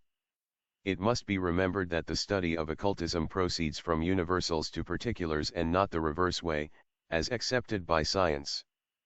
As Plato was an initiate, he very naturally used the former method, while Aristotle, never having been initiated, scoffed at his master, and, elaborating a system of his own, left it as an heirloom to be adopted and improved by Bacon. Of a truth the aphorism of Hermetic wisdom, as above, so below, applies to all esoteric instruction, but we must begin with the above, we must learn the formula before we can sum the series. The two figures, therefore, are not meant to represent any two particular planes, but are the abstraction of a pair of planes, explanatory of the law of reflection, just as the lower manas is a reflection of the higher. They must therefore be taken in the highest metaphysical sense. The diagrams are only intended to familiarize students with the leading ideas of occult correspondences, the very genius of metaphysical or macrocosmic and spiritual occultism forbidding the use of figures or even symbols further than as temporary aids. Once define an idea in words, and it loses its reality, once figure a metaphysical idea, and you materialize its spirit. Occult secrecy, page 487, figures must be used as ladders to scale the battlements, ladders to be disregarded when once the foot is set upon the rampart. Let students, therefore, be very careful to spiritualize the papers and avoid materializing them, let them always try to find the highest meaning possible, confident that in proportion as they approach the material and visible in their speculations on the papers, so far as they from the right understanding of them. This is especially the case with these first papers and diagrams, for as in all true arts, so in occultism, we must first learn the theory before we are taught the practice. Concerning secrecy, students ask, why such secrecy about the details of a doctrine the body of which has been publicly revealed, as in And the Secret Doctrine? To this occultism would reply, for two reasons: a. The whole truth is too sacred to be given out promiscuously. b. The knowledge of all the details and missing links in the exoteric teachings is too dangerous in profane hands. The truths revealed to man by the planetary spirits, the highest Kumaras, those who incarnate no longer in the universe during this Mahamanvantara, who will appear on earth as avatars only at the beginning of every new human race, and at the junctions or close of the two ends of the small and great cycles in time, as man became more animalized, were made to fade away from his memory. Yet, though these teachers remain with man no longer than the time required to impress upon the plastic minds of child humanity the eternal verities they teach, their spirit remains vivid though latent in mankind. And the full knowledge of the primitive revelation has remained always with a few elect, and has been transmitted from that time up to the present, from one generation of adepts to another. As the teachers say in the occult primer, this is done so as to ensure them the eternal truths from being utterly lost or forgotten in ages hereafter by the forthcoming generations. The mission of the planetary spirit is but to strike the keynote of truth. When once he has directed the vibration of the ladder to run its course uninterruptedly along the concatenation of the race to the end of the cycle, he disappears from our earth until the following planetary Manvantara. The mission of any teacher of esoteric truths, page 488, whether he stands at the top or the foot of the ladder of knowledge, is precisely the same, as above, so below. I have only orders to strike the keynote of the various esoteric truths among the learners as a body. Those units among you who will have raised themselves on the path over their fellow students, in their esoteric sphere, will, as the elect spoken of did and do in the parent brotherhoods, receive the last explanatory details and the ultimate key to what they learn. No one, however, can hope to gain this privilege before the masters, not my humble self, find him or her worthy. If you wish to know the real raison d'etre for this policy, I now give it to you. No use my repeating and explaining what all of you know as well as myself. At the very beginning, events have shown that no caution can be dispensed with. Of our body of several hundred men and women, many did not seem to realize either the awful sacredness of the pledge, which some took at the end of their pen, or the fact that their personality has to be entirely disregarded, when brought face to face with their higher self, or that all their words and professions went for naught unless corroborated by actions. This was human nature, and no more, therefore it was passed leniently by, and a new lease accorded by the master. But apart from this, there is a danger lurking in the nature of the present cycle itself. Civilized humanity, however carefully guarded by its invisible watchers, the Nirmanakayas, who watch over our respective races and nations, is yet, owing to its collective karma, terribly under the sway of the traditional opposers of the Nirmanakayas, the brothers of the shadow, embodied and disembodied, and this, as has already been told you, will last to the end of the first Kali Yuga cycle, 1897, and a few years beyond, as the smaller dark cycle happens to overlap the great one. Thus, notwithstanding all precautions, terrible secrets are often revealed to entirely unworthy persons by the efforts of the Dark Brothers and their working on human brains. This is entirely owing to the simple fact that in certain privileged organisms, vibrations of the primitive truth put in motion by the planetary beings are set up, in what Western philosophy would term innate ideas, and occultism flashes of genius, *C genius, Lucifer. November, 1889. p.227. Some such idea based on eternal truth is awakened, and all that the watchful powers can do is to prevent its entire revelation. Everything in this universe of differentiated matter has its two aspects, the light and the dark side, and these two attributes applied practically, lead the one to use, the other to abuse. The light and dark sides of nature, page 489, every man may become a botanist without apparent danger to his fellow creatures, and many a chemist who has mastered the science of essences knows that every one of them can both heal and kill. Not an ingredient, not a poison, but can be used for both purposes, from harmless wax to deadly prussic acid, from the saliva of an infant to that of the cobra di capella. This every tyro in medicine knows theoretically, at any rate. But where is the learned chemist in our day who has been permitted to discover the night side of an attribute of any substance in the three kingdoms of science, let alone in the seven of the occultists? Who of them has penetrated into its arcana, into the innermost essence of things and its primary correlations?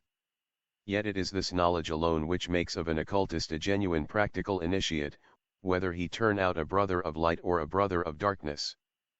The essence of that subtle, traceless poison, the most potent in nature, which entered into the composition of the so-called Medici and Borgia poisons, if used with discrimination by one well versed in the septenary degrees of its potentiality on each of the planes accessible to man on earth, could heal or kill every man in the world, the result depending, of course, on whether the operator was a brother of the light or a brother of the shadow. The former is prevented from doing the good he might, by racial, national, and individual karma.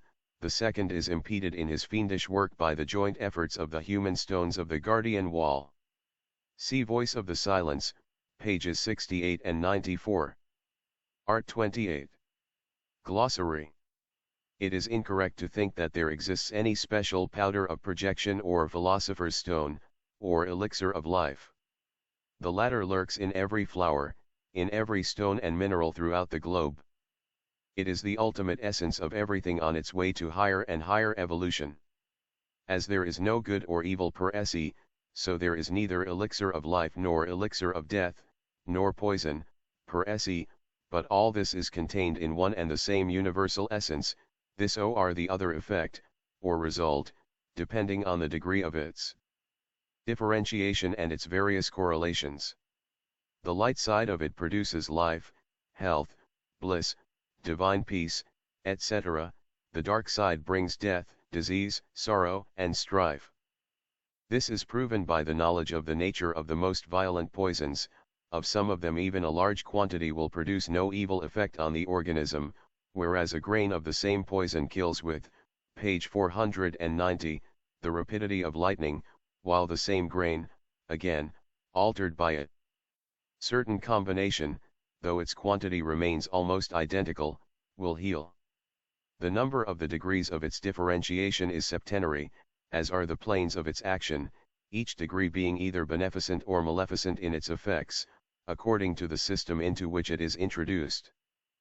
He who is skilled in these degrees is on the high road to practical adeptship. He who acts at haphazard, as do the enormous majority of the mind-curers, whether mental or Christian scientists, is likely to rue the effects on himself as well as on others. Put on the track by the example of the Indian yogis, and of their broadly but incorrectly outlined practices, which they have only read about, but have no opportunity to study, these new sects have rushed headlong and guideless into the practice of denying and affirming. Thus they have done more harm than good. Those who are successful owe it to their innate magnetic and healing powers, which very often counteract that which would otherwise be conducive to much evil. Beware, I say, Satan and the Archangel are more than twins, they are one body and one mind, Deus est demon inversus. Is the practice of concentration beneficent? Such is another question often asked. I answer, genuine concentration and meditation, conscious and cautious, upon one's lower self in the light of the inner divine man and the paramitas, is an excellent thing. But to sit for yoga, with only a superficial and often distorted knowledge of the real practice, is almost invariably fatal, for 10 to 1 the student will either develop mediumistic powers in himself or lose time and get disgusted both with practice and theory. Before one rushes into such a dangerous experiment and seeks to go beyond a minute examination of one's lower self and its walk in life, or that which is called in our phraseology, the chella's daily life ledger, he would do well to learn at least the difference between the two aspects of magic, the white or divine, and the black or devilish, and assure himself that by sitting for yoga, with no experience, as well as with no guide to show him the dangers, he does not daily and hourly cross the boundaries of the divine to fall into the satanic. Nevertheless, the way to learn the difference is very easy. One has only to remember that no esoteric truths entirely unveiled will ever be given in public print, in book or magazine. Nature's Finer Forces, page 491, I ask students to turn to the Theosophist of November, 1887. On page 98 they will find the beginning of an excellent article by M.R. Ramaprasad on Nature's Finer Forces. Asterisk, the references to Nature's Finer Forces which follow, have respect to the 8 articles which appeared in the pages of the Theosophist and not to the 15 essays and the translation of a chapter of the Shivagama which are contained in the book called Nature's Finer Forces. The Shivagama in its details is purely tantric, and nothing but harm can result from any practical following of its precepts. I would most strongly dissuade any student from attempting any of these Hatha Yoga practices, for he will either ruin himself entirely, or throw himself so far back that it will be almost impossible to regain the lost ground in this incarnation. The translation referred to has been considerably expurgated, and even now is hardly fit for publication. It recommends black magic of the worst kind, and is the very antipodes of spiritual Raja Yoga. Beware, I say. The value of this work is not so much in its literary merit, though it gained its author the gold medal of the Theosophist, as in its exposition of tenets hitherto concealed in a rare and ancient Sanskrit work on occultism. But Mr. Ramaprasad is not an occultist, only an excellent Sanskrit scholar, a university graduate and a man of remarkable intelligence. His essays are almost entirely based on Tantra works, which, if read indiscriminately by a tyro in occultism, will lead to the practice of most unmitigated black magic. Now, since the difference of primary importance between black and white magic is the object with which it is practiced, and that of secondary importance the nature of the agents used for the production of phenomenal results, the line of demarcation between the two is very, very thin. The danger is lessened only by the fact that every occult book, so-called, is occult only in a certain sense, that is, the text is occult merely by reason of its blinds. The symbolism has to be thoroughly understood before the reader can get at the correct sense of the teaching. Moreover, it is never complete, its several portions each being under a different title, and each containing a portion of some other work, so that without a key to these no such work divulges the whole truth. Even the famous Shivagama, on which nature's finer forces is based, is nowhere to be found in complete form, as the author tells us. Thus, like all others, it treats of only 5 tattvas instead of 7 as in esoteric teachings. Now the tattvas being simple, the substratum of the 7 forces of nature, how can this be? There are 7 forms of Prakriti, as Kapila's Sankhya, the Vishnu Purana, and other works teach. Prakriti is nature, matter, primordial and elemental, therefore logic demands that the tattvas also should be 7. For whether tattvas mean, as occultism teaches, forces of nature, or, as the learned Ramaprasad explains, the substance out of which the universe is formed and the power by which it is sustained, it is all one. They, page 492, are force, Purusha, and matter, Prakriti. And if the forms, or rather planes, of the latter are 7, then its forces must be 7 also.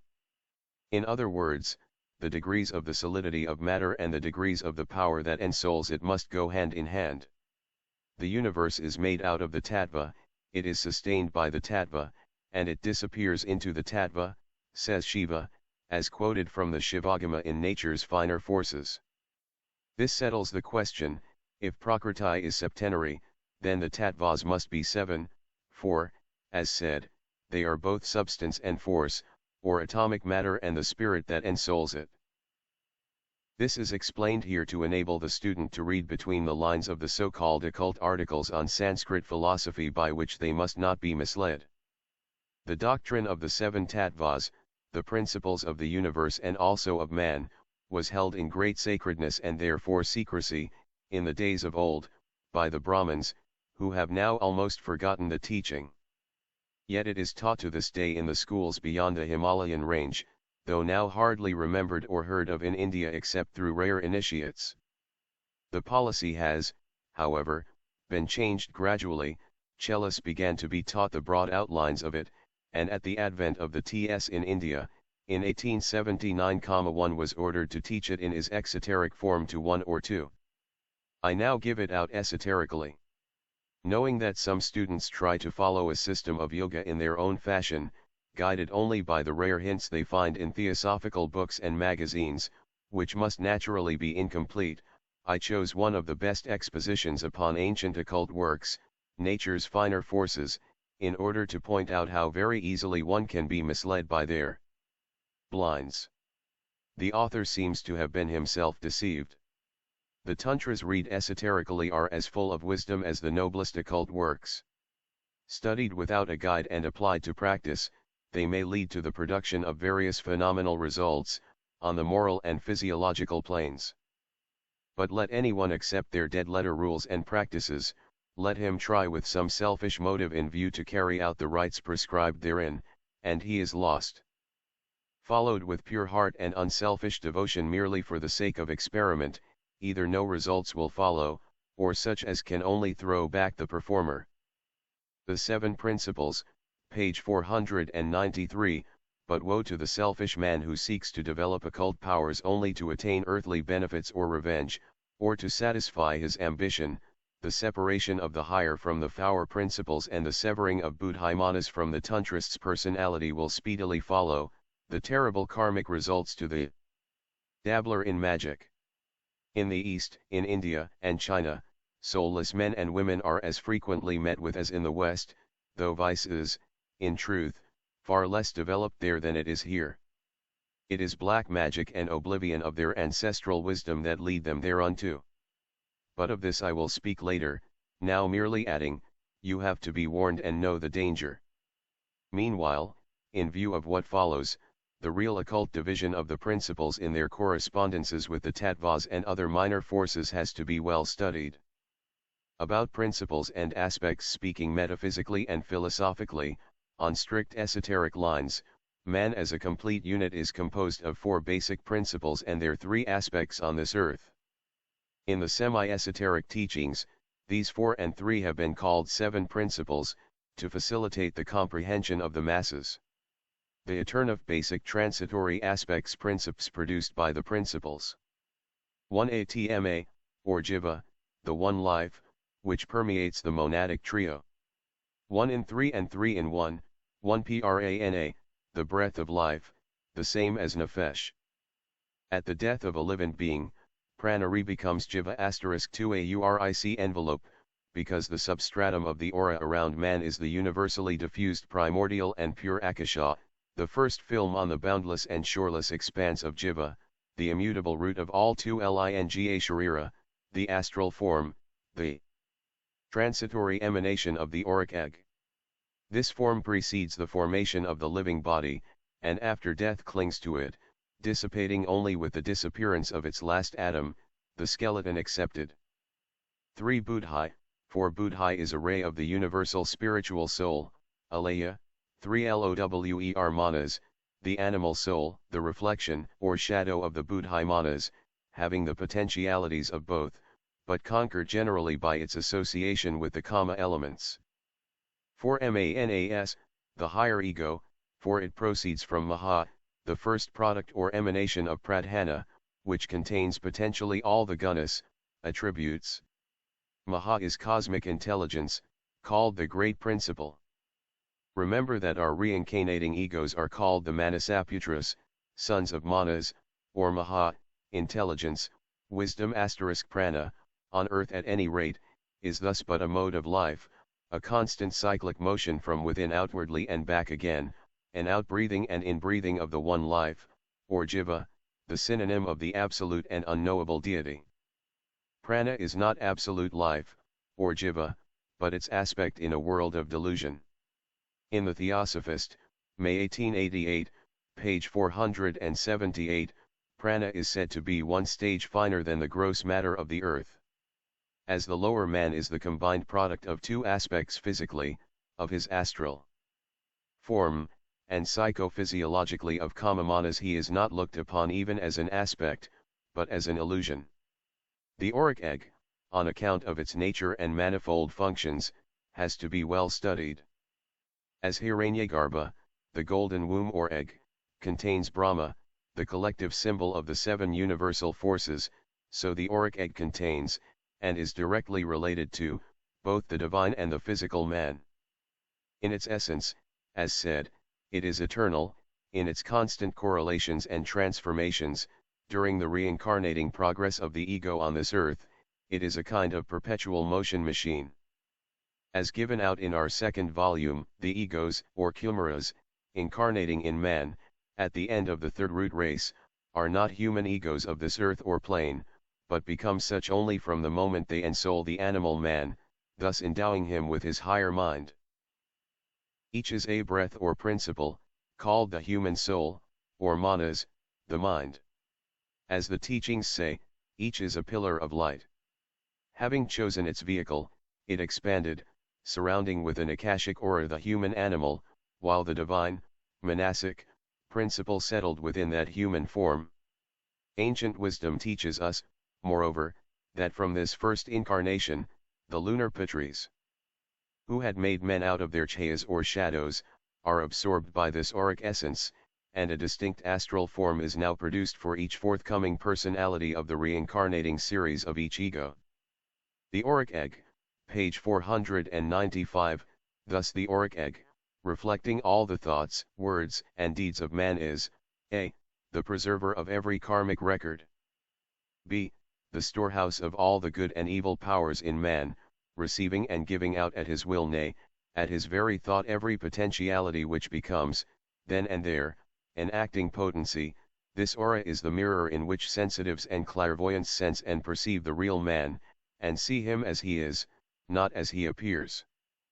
See, as it furnished man with his astral form, around which the physical entity models itself, first as a fetus, then as a child and man, the astral growing apace with the human being, so it furnishes him during life, if an adept, with his Mayavik Rupa, or illusion body, which is not his vital astral body, and after death, with his devachanic entity and Kamarupa, or body of desire, the spook.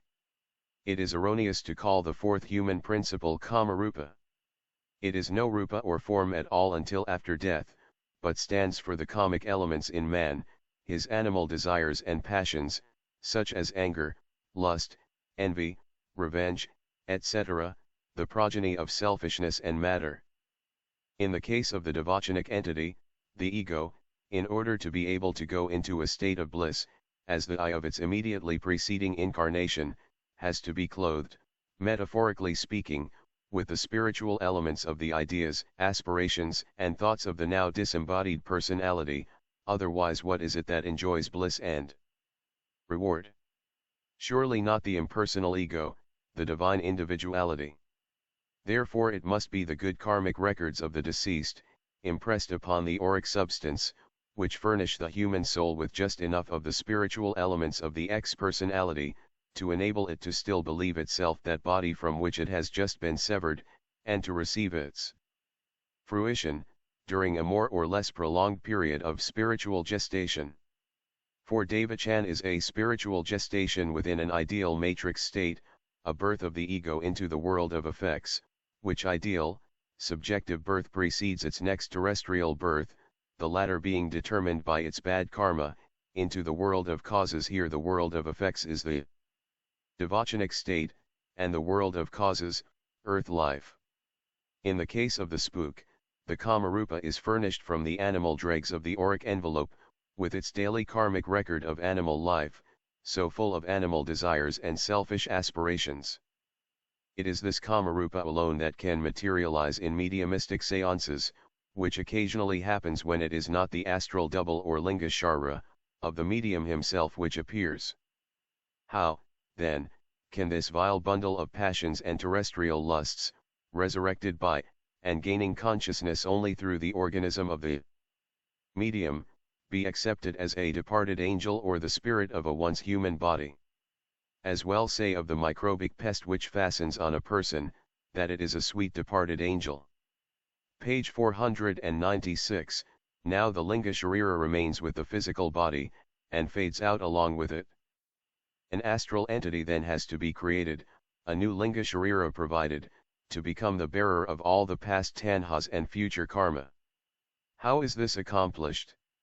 The mediumistic spook, the departed angel, fades out and vanishes also in its turn. This is accomplished in more or less time, according to the degree in which the personality, whose dregs it now is, was spiritual or material. If spirituality prevailed, then the larva, or spook, will fade out very soon, but if the personality was very materialistic, the Kamarupa may last for centuries and in some, though very exceptional cases even survive with the help of some of its scattered skandhas, which are all transformed in time into elementals.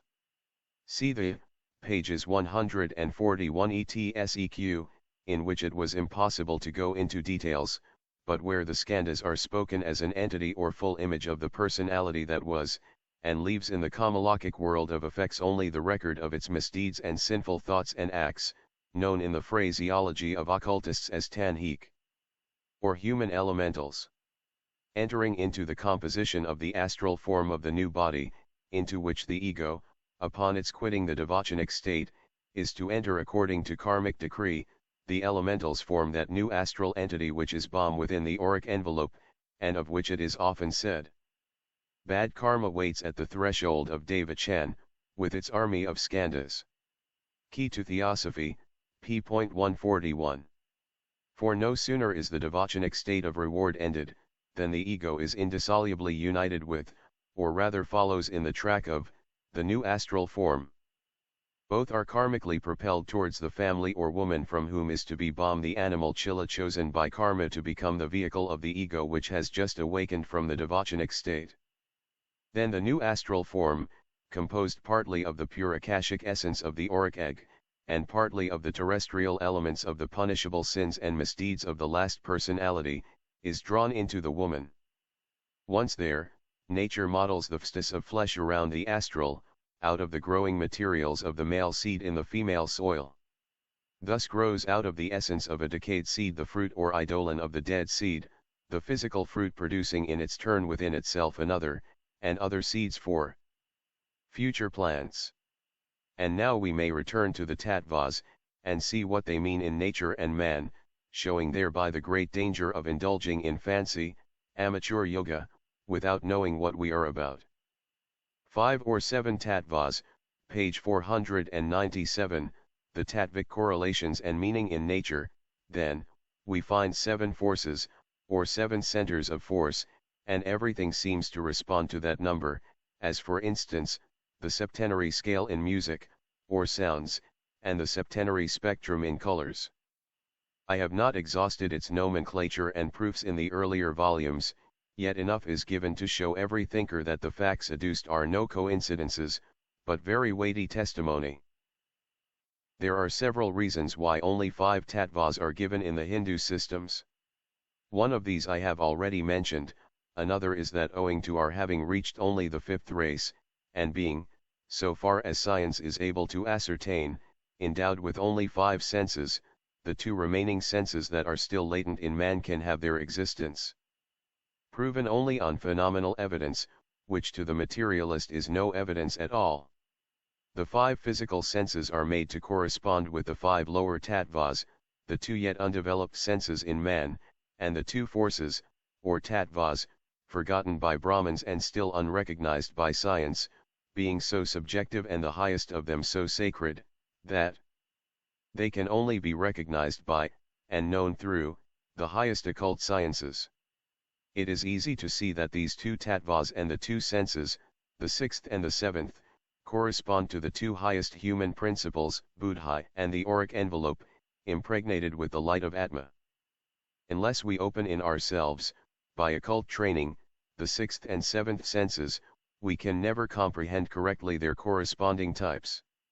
Thus the statement in nature's finer forces that, in the tattvic scale, the highest tattva of all is Akasha * following Shivagama, the said author enumerates the correspondences in this wise: Akasha, ether, is followed by Vayu, gas, Tejas, heat, Apas, fecid, and Prithivi, solid.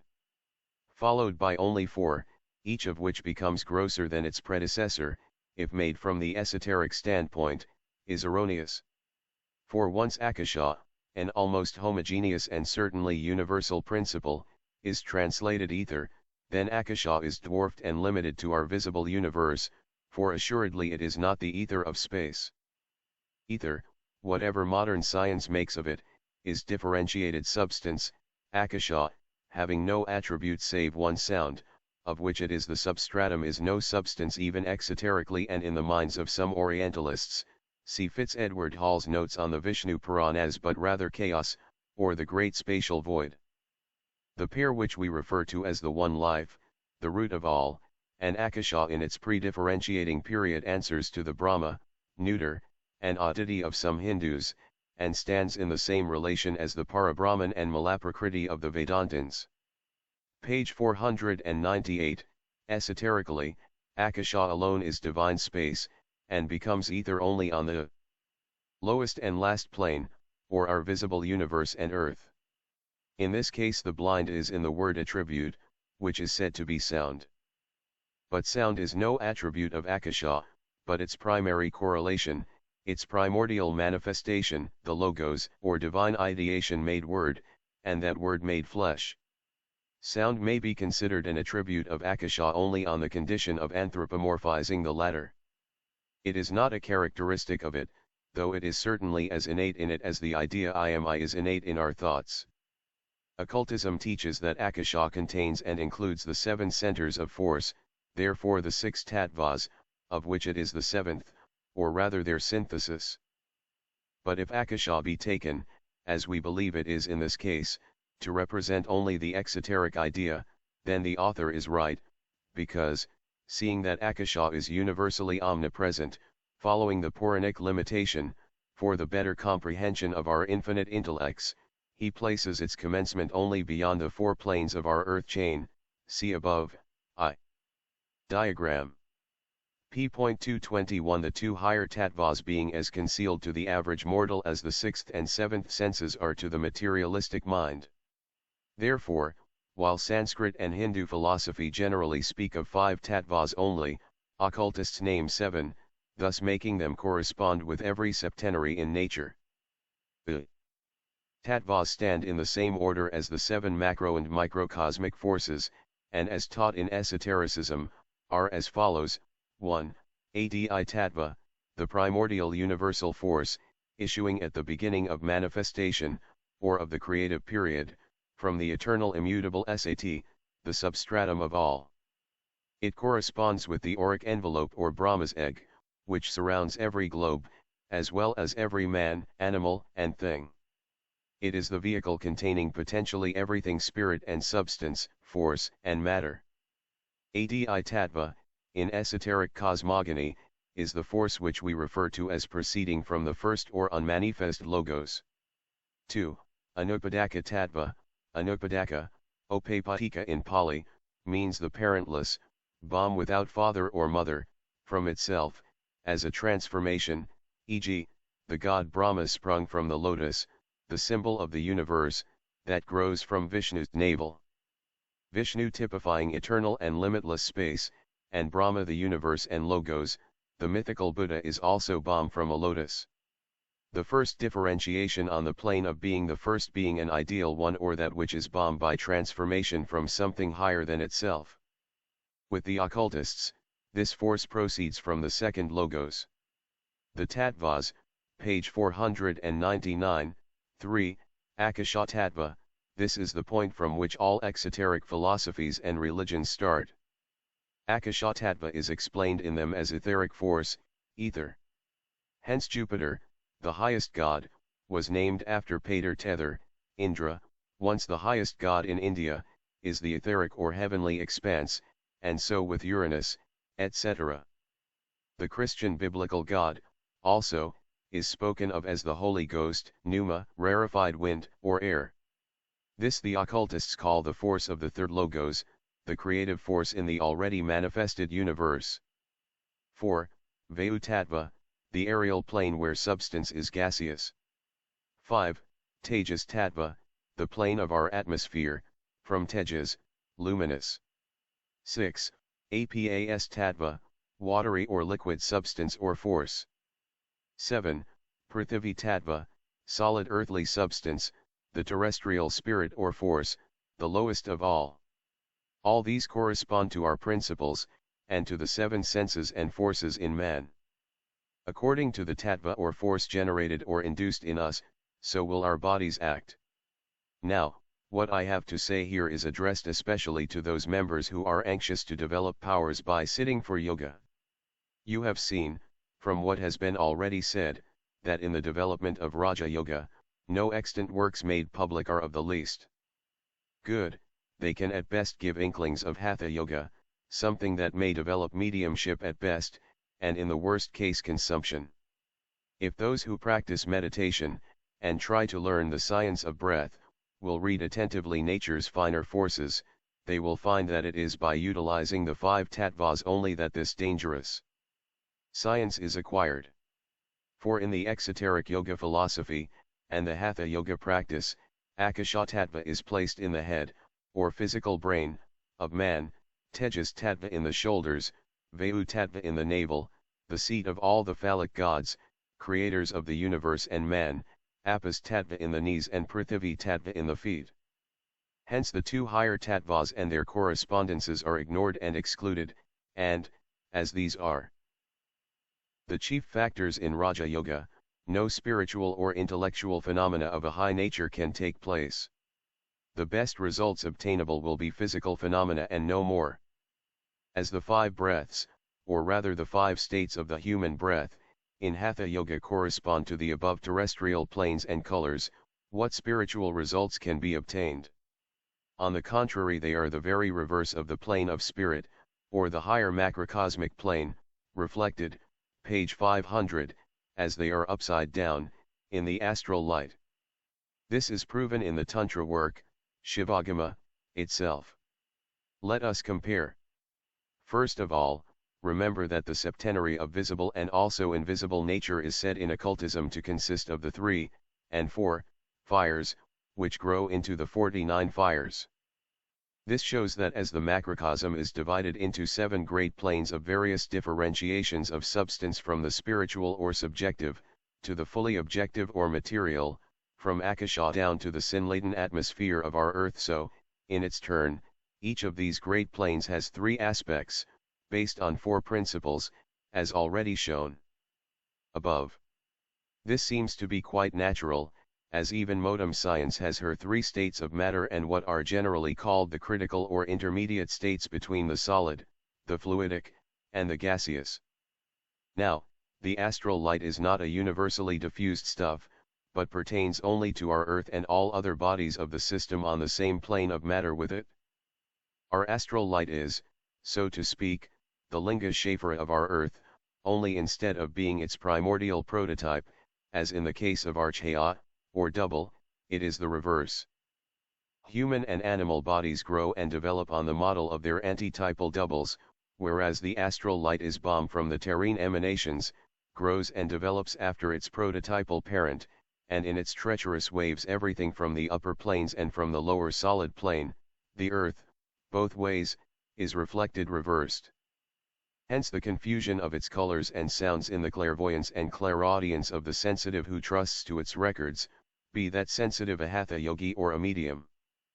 The following parallel between the esoteric and the tantra tables of the tattvas in relation to sounds and colors shows this very clearly, page 501, esoteric and tantra tables of the tattvas, esoteric principles, tattvas, or forces, and their correspondences with the human body, states of matter and color, tantra tattvas and their correspondences, with the human body, states of matter and color, tattvas principally s states of matter, parts of body color, tattva s states of matter, parts of body color, adi auric egg primordial, spiritual substance, akasha, substratum of the spirit envelope s the whole body and penetrate s it.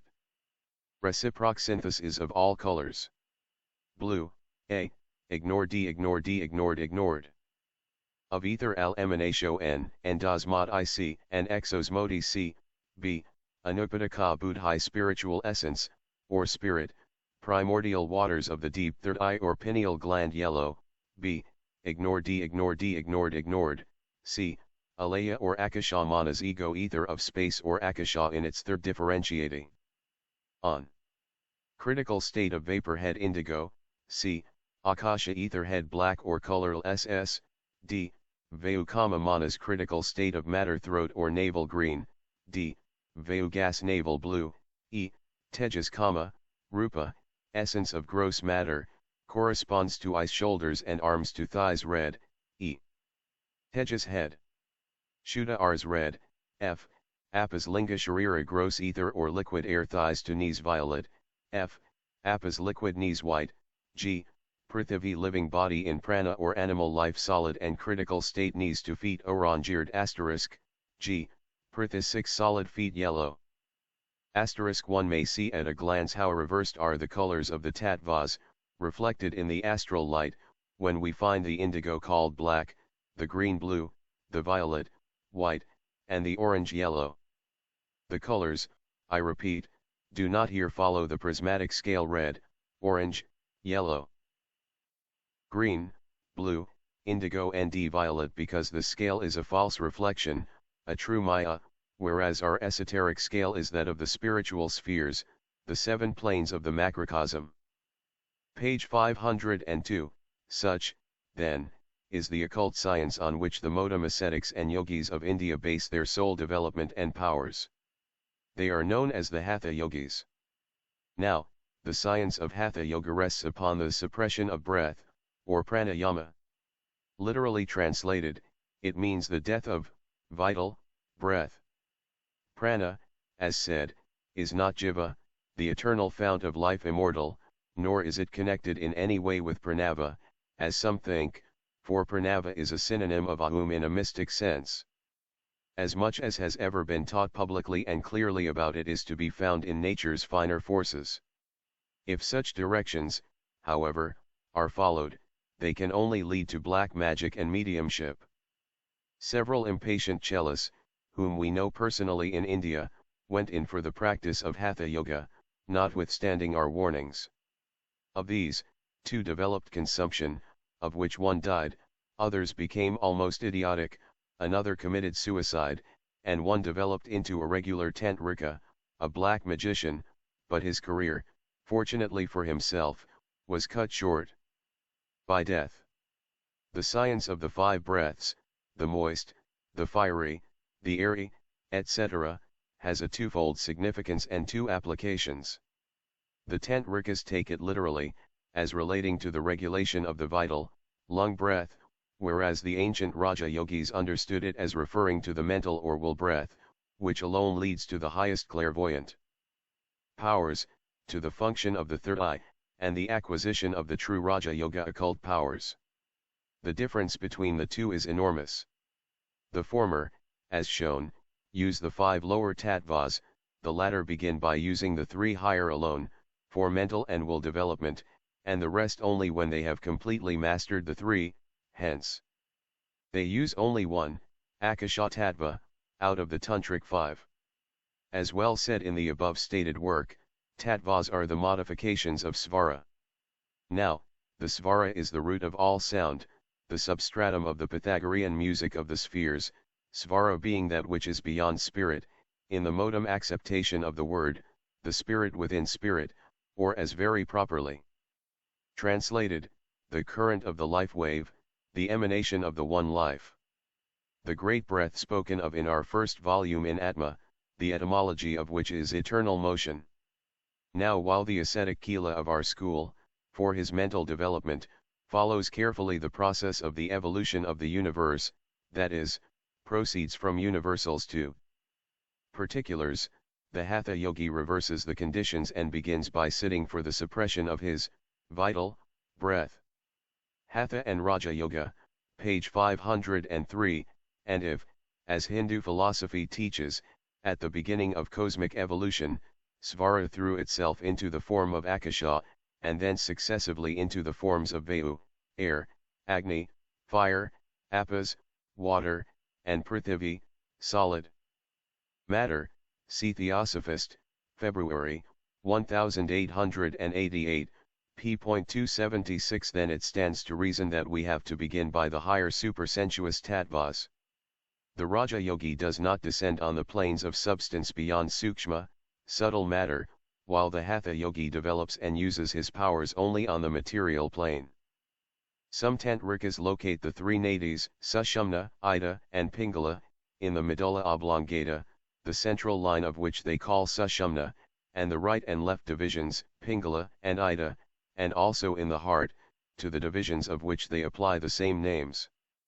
The Trans-Himalayan school of the ancient Indian Raja Yogis, with which the modem yogis of India have little to do, locates Sushumna. The chief seat of these 3 nadis, in the central tube of the spinal cord, and Ida and Pingala on its left and right sides. Sushumna is the Brahmadanda. It is that canal, of the spinal cord, of the use of which physiology knows no more than it does of the spleen and the pineal gland. Ida and Pingala are simply the sharps and flats of that fa of human nature, the keynote and the middle key in the scale of the septenary harmony of the principles, which, when struck in a proper way, awakens the centuries on either side, the spiritual manas and the physical kama, and subdues the lower through the higher. But this effect had to be produced by the exercise of willpower, not through the scientific or trained suppression of the breath. Take a transverse section of the spinal region, and you will find sections across 3 columns, one of which columns transmits the volitional orders, and a second a life current of jiva not of prana, which animates the body of man during what is called samadhi and like states. He who has studied both systems, the Hatha and Raja Yoga, finds an enormous difference between the two. One is purely psychophysiological, the other purely psycho-spiritual. The tantrisks do not seem to go higher than the 6 visible and known plexuses, with each of which they connect the tattvas, and the great stress they lay on the chief of these, the Muladhara chakra, the sacral plexus, shows the material and selfish bent of their efforts towards the acquisition of powers. Their 5 breaths and 5 tattvas are chiefly concerned, page 504, with the prostatic, epigastric, cardiac, and laryngeal plexuses. Almost ignoring the ajna, they are positively ignorant of the synthesizing laryngeal plexus. But with the followers of the old school it is different. We begin with the mastery of that organ which is situated at the base of the brain, in the pharynx, and called by Western anatomists the pituitary body. In the series of the objective cranial organs, corresponding to the subjective tattvic principles, it stands to the third eye, pineal gland, as Manas stands to buddhi. The arousing and awakening of the third eye must be performed by that vascular organ, that insignificant little body, of which, once again, physiology knows nothing at all. The one is the energizer of will, the other that of clairvoyant perception. Those who are physicians, physiologists, anatomists, etc., will understand me better than the rest in the following explanation. Now, as to the functions of the pineal gland, or conarium, and of the pituitary body, we find no explanations vouchsafed by the standard authorities. Indeed, on looking through the works of the greatest specialists, it is curious to observe how much confused ignorance on the human vital economy, physiological as well as psychological, is openly confessed. The following is all that can be gleaned from the authorities upon these 2 important organs. 1.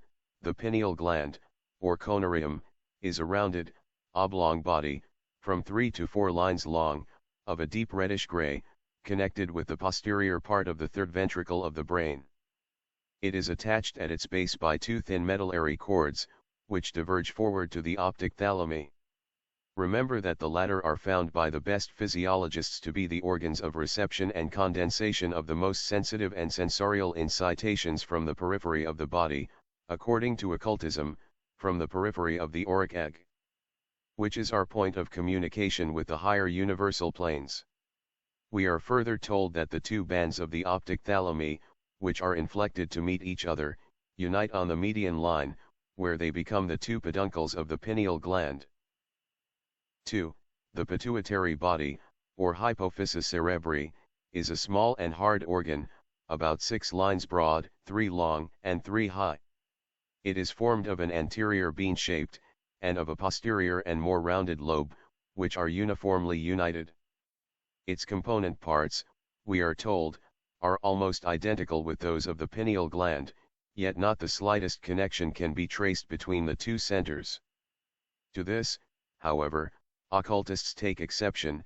They know that there is a connection, and this even anatomically and physically. The awakening of the 7th sense, page 505, dissectors, on the other hand, have to deal with corpses, and, as they themselves admit, brain matter, of all tissues and organs, collapses and changes form the soonest, in fact, a few minutes after death. When, then, the pulsating life which expanded the mass of the brain, filled all its cavities and energized all its organs, vanishes, the cerebral mass shrinks into a sort of pasty condition, and once open passages become closed. But the contraction and even interblending of parts in this process of shrinking, and the subsequent pasty state of the brain, do not imply that there is no connection between these 2 organs before death. In point of fact, as Professor Owen has shown, a connection as objective as a groove and tube exists in the crania of the human fetus and of certain fishes. When a man is in his normal condition, an adept can see the golden aura pulsating in both the centers, like the pulsation of the heart, which never ceases throughout life. This motion, however, under the abnormal condition of effort to develop clairvoyant faculties, becomes intensified, and the aura takes on a stronger vibratory or swinging action. The arc of the pulsation of the pituitary body mounts upward, more and more, until, just as when the electric current strikes some solid object the current finally strikes the pineal gland, and the dormant organ is awakened and set all glowing with the pure akashic fire. This is the psychophysiological illustration of two organs on the physical plane, which are, respectively, the concrete symbols of the metaphysical concepts called manas and buddhi. The latter, in order to become conscious on this plane, needs the more differentiated fire of manas, but once the sixth sense has awakened the seventh, the light which radiates from this seventh sense illumines the fields of infinitude. For a brief space of time man becomes omniscient, the past and the future, space and time, disappear and become for him the present. If an adept, he will store the knowledge he thus gains in his physical memory, and nothing, save the crime of indulging in black magic, can obliterate the remembrance of it. If only Aquila, portions alone of the whole truth will impress themselves on his memory, and he will have to repeat the process for years, never allowing one speck of impurity to stain him mentally or physically, before he becomes a fully initiated adept.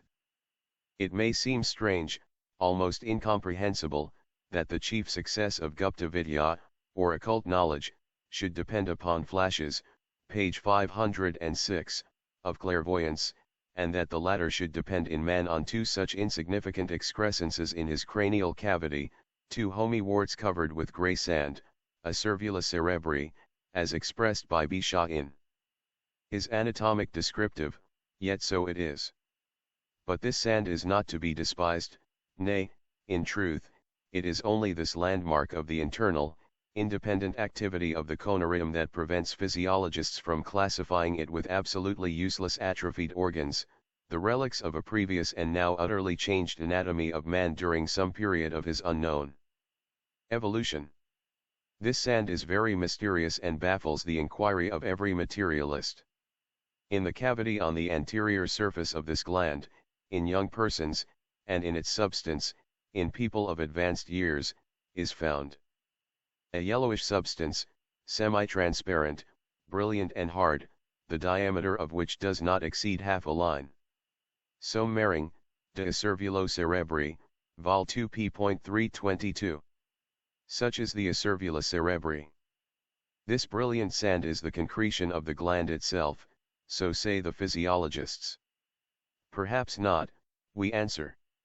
The pineal gland is that which the Eastern occultist calls divaksha, the divine eye. To this day, it is the chief organ of spirituality in the human brain, the seat of genius, the magical sesame uttered by the purified will of the mystic, which opens all the avenues of truth for him who knows how to use it. The esoteric science teaches that manas, the mind-ego, does not accomplish its full union with the child before he is 6 or 7 years of age, before which period, even according to the canon of the Church and law, no child is deemed responsible. In the Greek Eastern Church no child is allowed to go to confession before the age of 7, after which he is considered to have reached the age of reason. Manas becomes a prisoner, one with the body, only at that age. Now a strange thing was observed in several thousand cases by the famous German anatomist, Wengel. With a few extremely rare exceptions, this sand, or golden-colored concretion, is found only in subjects after the completion of their 7th year. In the case of fools these calculi are very few indeed, in congenital idiots they are completely absent.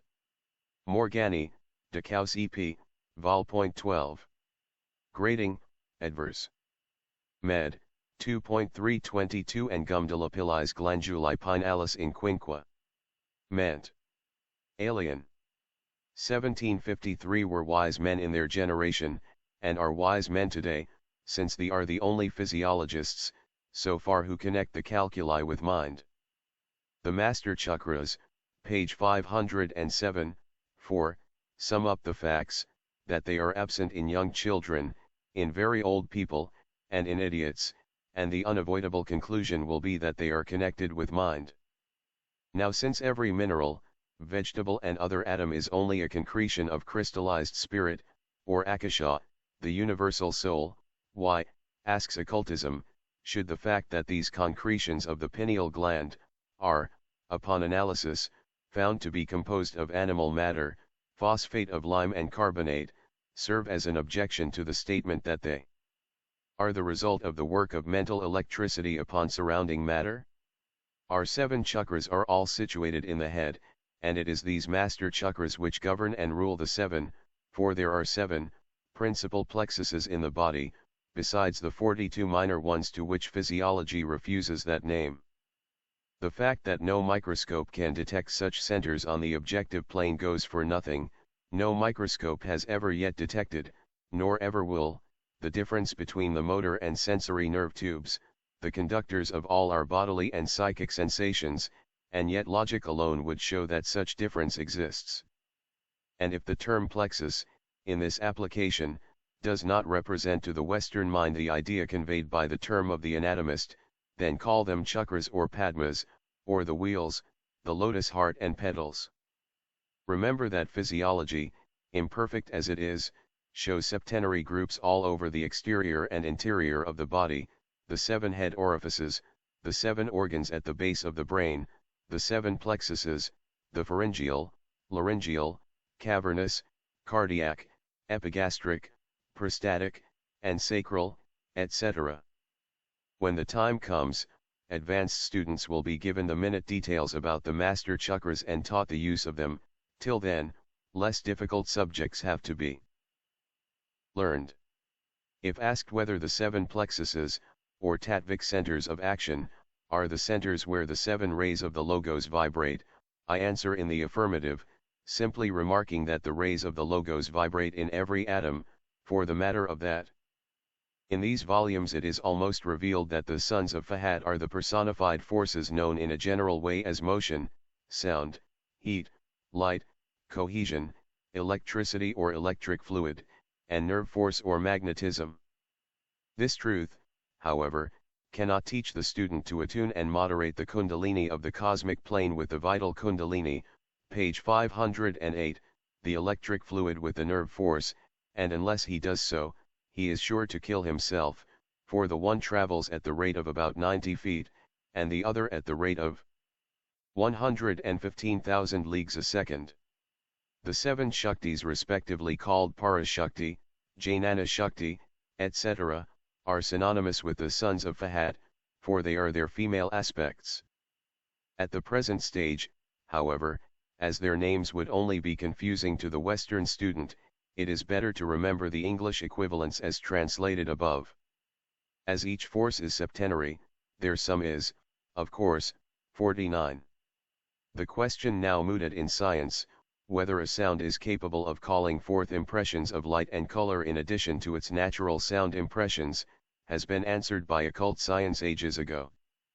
Every impulse or vibration of a physical object producing a certain vibration of the air, that is, causing the collision of physical particles, the sound of which is capable of affecting the ear produces at the same time a corresponding flash of light, which will assume some particular color. For, in the realm of hidden forces, an audible sound is but a subjective color, and a perceptible color, but an inaudible sound. Both proceed from the same potential substance, which physicists used to call ether, and now refer to under various other names, but which we call plastic, through invisible space. This may appear a paradoxical hypothesis, but facts are there to prove it. Complete deafness, for instance, does not preclude the possibility of discerning sounds.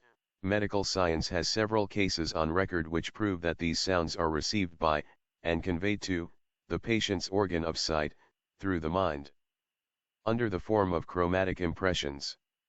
The very fact that the intermediate tones of the chromatic musical scale were formerly written in colors shows an unconscious reminiscence of the ancient occult teaching that color and sound are 2 out of the 7 correlative aspects, on our plane, of one and the same thing, viz., nature's first differentiated substance. Here is an example of the relation of color to vibration well worthy of the attention of occultists. Not only adepts and advanced cellists, but also the lower order of psychics, such as clairvoyants and psychometrists, can perceive a psychic aura of various colors around every individual, corresponding to the temperament of the person within it. In other words, the mysterious records within the auric egg are not the heirloom of trained adepts alone, but sometimes also of natural psychics. The human harp, page 509, every human passion, every thought and quality, is indicated in this aura by corresponding colors and shades of color, and certain of these are sensed and felt rather than perceived. The best of such psychics, as shown by Galton, can also perceive colors produced by the vibrations of musical instruments, every note suggesting a different color. As a string vibrates and gives forth an audible note, so the nerves of the human body vibrate and thrill in correspondence with various emotions. Under the general impulse of the circulating vitality of prana, thus producing undulations in the psychic aura of the person which result in chromatic effects. The human nervous system as a whole, then, may be regarded as an Aeolian harp, responding to the impact of the vital force, which is no abstraction, but a dynamic reality, and manifests the subtlest shades of the individual character in color phenomena. If these nerve vibrations are made intense enough and brought into vibratory relation with an astral element, the result is sound.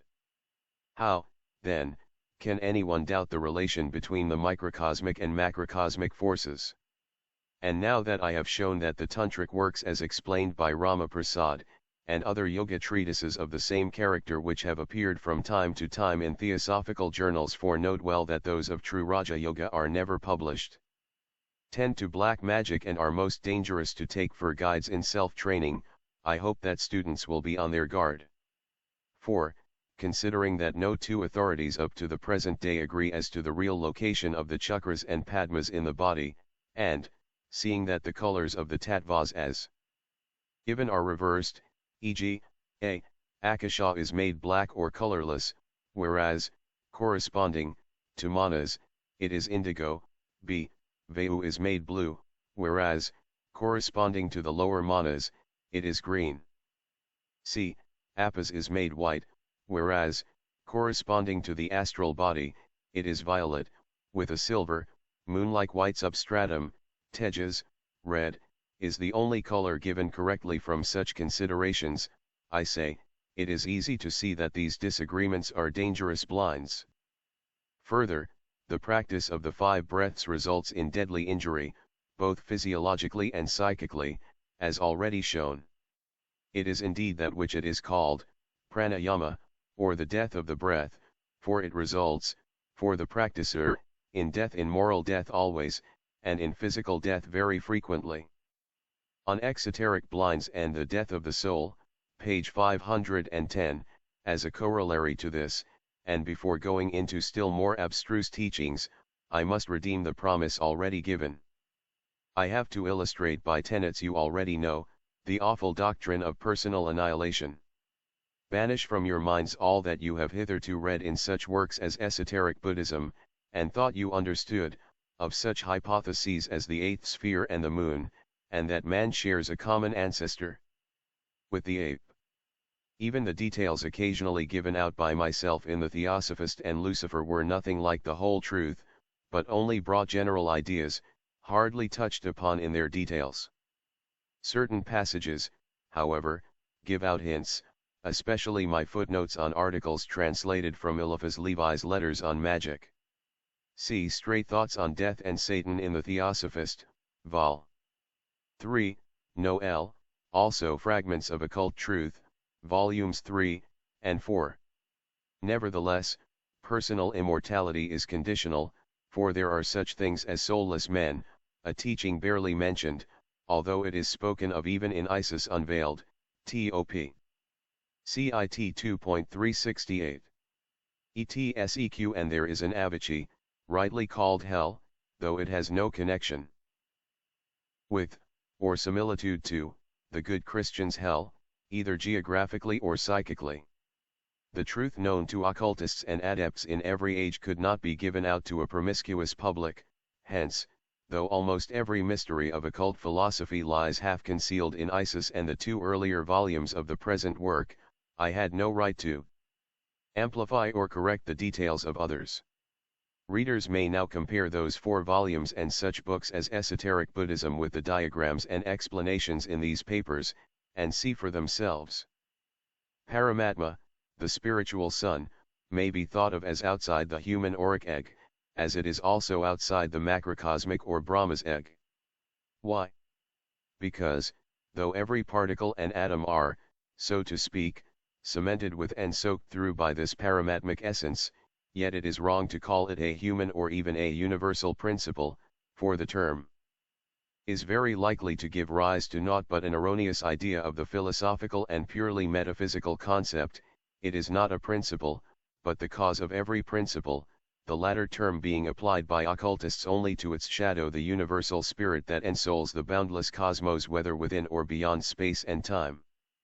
The duality in manas, page 511, buddhi serves as a vehicle for that paramatmic shadow.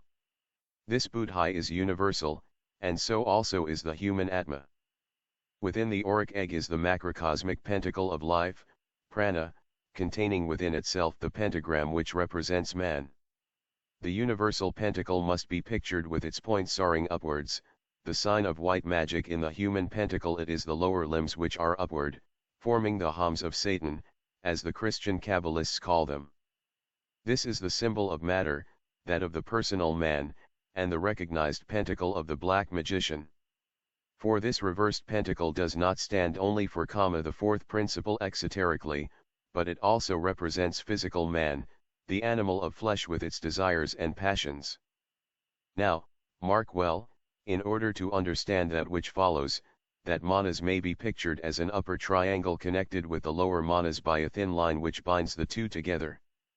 This is the antavarana, that path, or bridge of communication which serves as a link between the personal being whose physical brain is under the sway of the lower animal mind, and the reincarnating individuality, the spiritual ego, manas, manu, the divine man. This thinking manu alone is that which reincarnates.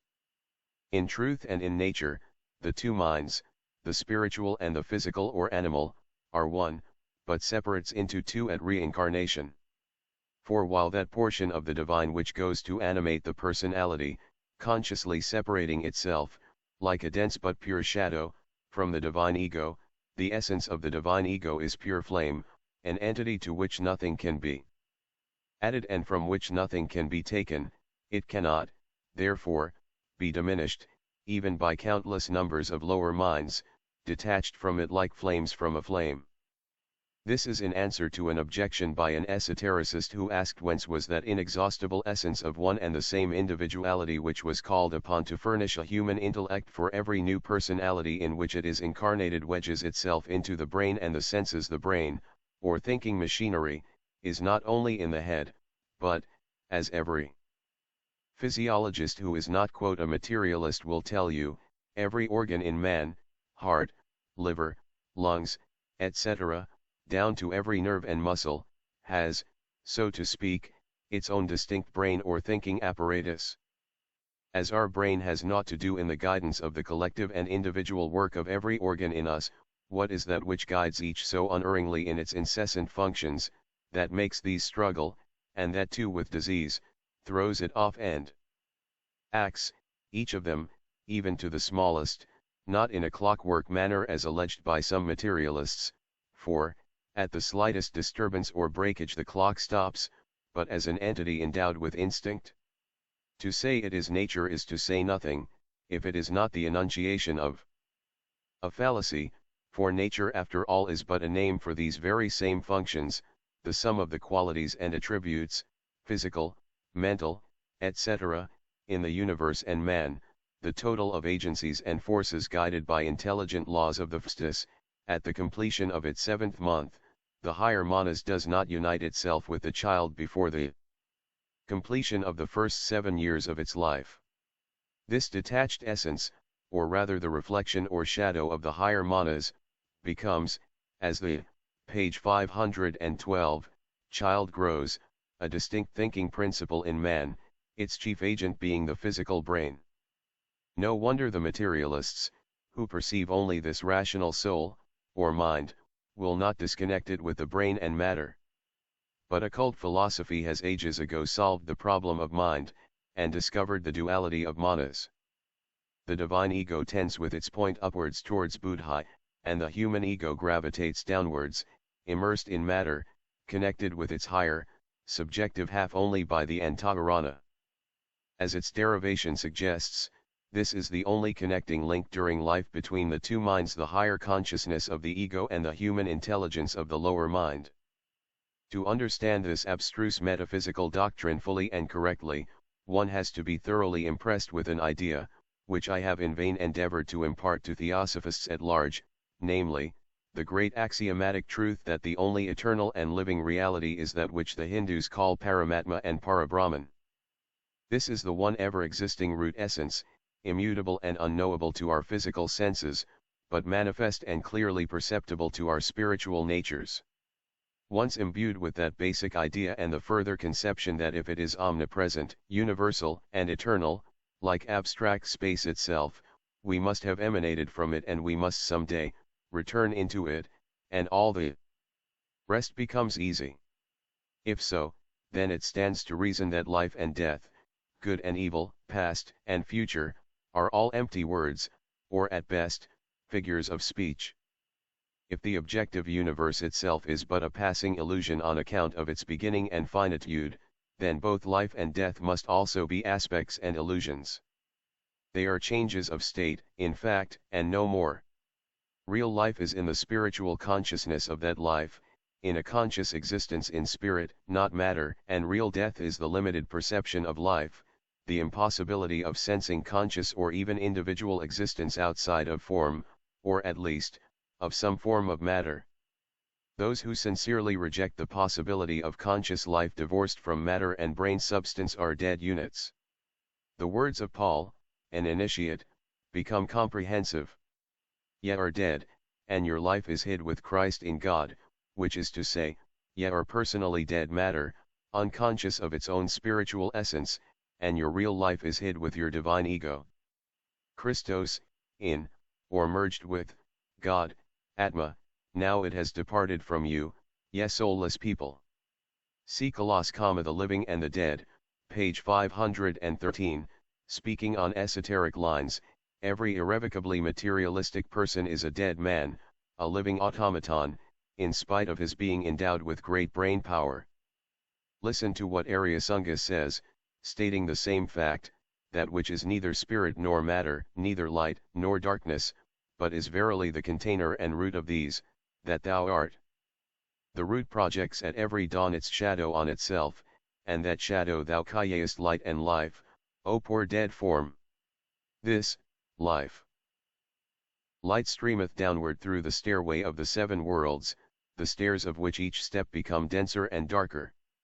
It is of this 7 times 7 scale that thou art the faithful climber and mirror, O little man.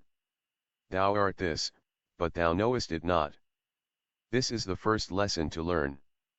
The second is to study well the principles of both the cosmos and ourselves, dividing the group into the permanent and the impermanent, the higher and immortal and the lower and mortal, for thus only can we master and guide, first the lower cosmic and personal, then the higher cosmic and impersonal. Once we can do that, we have secured our immorality. But some may say, how few are those who can do so? All such are great adepts, and none can reach such adeptship in one short life. Agreed, but there is an alternative. If the sun thou canst not be, then be the humble planet, says the Book of the Golden Precepts. And if even that is beyond our reach, then let us at least endeavor to keep within the ray of some lesser star, so that his silvery light may penetrate the murky darkness, through which the stone path of life treads onwards, for without this divine radiance we risk losing more than we imagine. With regard, then, to soulless men, and the second death of the soul, mentioned in the second volume of Isis Unveiled, you will there find that I have spoken of such soulless people, and even of Avrchi, though I leave the latter unnamed. Read from the last paragraph on page 367 to the end of the first paragraph on page 370, and then collate what is there said with what I have now to say. The higher triad, Atmabuddhaimanas, may be recognized from the first line of the quotation from the Egyptian papyrus. In the ritual, now the Book of the Dead, the purified soul, the dual manas, appears as the victim of the dark influence of the dragon Apophis, the physical personality of Kamaripic man, with his passions. If it has attained the final knowledge of the heavenly and infernal mysteries, the gnosis, the divine and the terrestrial mysteries of white and black magic, then the defunct personality will triumph over its enemy death. This alludes to the case of a complete reunion, at the end of page 514, Earth Life, of the lower manas, full of the harvest of life, with its ego. But if Apophis conquers the soul, then it cannot escape a second death. These few lines from a papyrus, many thousands of years old, contain a whole revelation, known, in those days, only to the Hierophants and the initiates. The harvest of life consists of the finest spiritual thoughts, of the memory or the noblest and most unselfish deeds of the personality, and the constant presence during its bliss after death of all those it loved with divine, spiritual devotion. See pages 147, 148, etseq. Remember the teaching, the human soul, lower manas, is the only and direct mediator between the personality and the divine ego. That which goes to make up on this earth the personality miscalled individuality by the majority, is the sum of all its mental, physical, and spiritual characteristics, which, being impressed on the human soul, produces the man. Now, of all these characteristics it is the purified thoughts alone which can be impressed on the higher, immortal ego. This is done by the human soul merging again, in its essence, into its parent source, commingling with its divine ego during life, and reuniting itself entirely with it after the death of the physical man. Therefore, unless Kamamanas transmits to Buddhaimanas such personal ideations, and such consciousness of its I as can be assimilated by the divine ego, nothing of that I or personality can survive. In the eternal, only that which is worthy of the immortal God within us, and identical in its nature with the divine quintessence, can survive, for in this case it is its own, the divine ego's shadows or emanations which ascend to it and are indrawn by it into itself again, to become once more part of its own essence. No noble thought, no grand aspiration, desire, or divine immortal love, can come into the brain of the man of clay and settle there, except as a direct emanation from the higher to, and through, the lower ego. All the rest, intellectual as it may seem, proceeds from the shadow, the lower mind, in its association and commingling with Kama, and passes away and disappears forever. But the mental and spiritual ideations of the personal I return to it, as parts of the ego's essence, and can never fade out. Thus of the personality that was, only its spiritual experiences, the memory of all that is good and noble, with the consciousness of its I blended with that of all the other personal I's that preceded it, survive and become immortal. Gaining immortality, page 515, there is no distinct or separate immortality for the men of earth outside of the ego which informed them. That higher ego is the sole bearer of all its alter egos on earth and their sole representative in the mental state called Devachan. As the last embodied personality, however, has a right to its own special state of bliss, unalloyed and free from the memories of all others, it is the last life only which is fully and realistically vivid. Devachan is often compared to the happiest day in a series of many thousands of other days in the life of a person. The intensity of its happiness makes the man entirely forget all others, his past becomes obliterated. This is what we call the devachanic state, the reward of the personality, and it is on this old teaching that the hazy Christian notion of paradise was built, borrowed with many other things from the Egyptian mysteries, wherein the doctrine was enacted. And this is the meaning of the passage quoted in Isis. The soul has triumphed over Apophis, the dragon of flesh. Henceforth, the personality will live in eternity, in its highest and noblest elements, the memory of its past deeds, while the characteristics of the dragon will be fading out in Kamaloka. If the question be asked, how live in eternity, when Devachan lasts but from 1,000 to 2,000 years, the answer is, in the same way as the recollection of each day which is worth remembering lives in the memory of each one of us. For the sake of an example, the days passed in one personal life may be taken as an illustration of each personal life, and this or that person may stand for the divine ego. To obtain the key which will open the door of many a psychological mystery, it is sufficient to understand and remember that which precedes and that which follows. Many a spiritualist has felt terribly indignant on being told that personal immortality was conditional, and yet such is the philosophical and logical fact. Much has been said already on the subject, but no one to this day seems to have fully understood the doctrine. Moreover, it is not enough to know that such a fact is said to exist. An occultist, or he who would become one, must know why it is so, for having learned and comprehended the raison d'etre, it becomes easier to set others right in their erroneous speculations, and, most important of all, it affords one an opportunity, without saying too much, to teach other people to avoid a calamity which, sad to say, occurs in our age almost daily. This calamity will now be explained at length. Page 516, one must know little indeed of the Eastern modes of expression to fail to see in this passage quoted from the Book of the Dead, and the pages of Isis, a.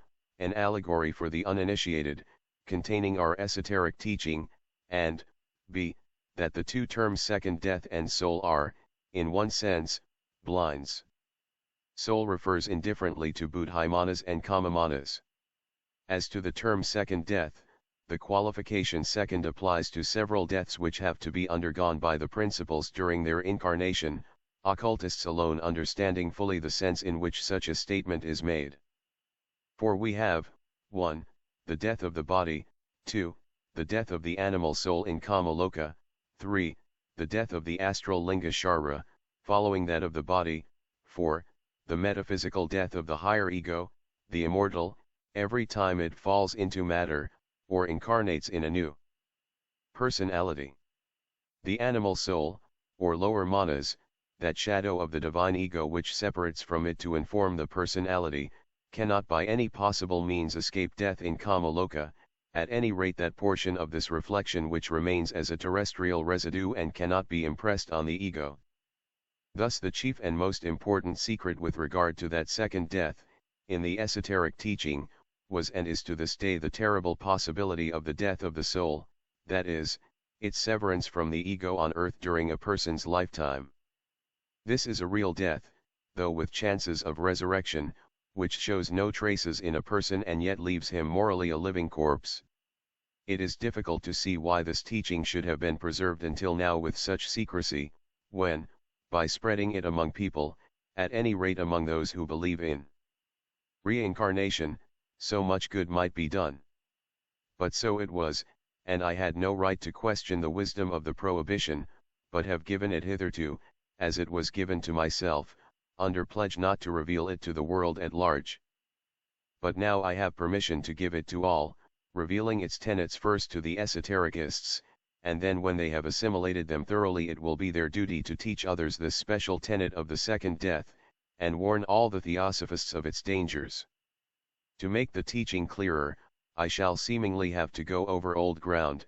In reality, however, it is given out with new light and new details.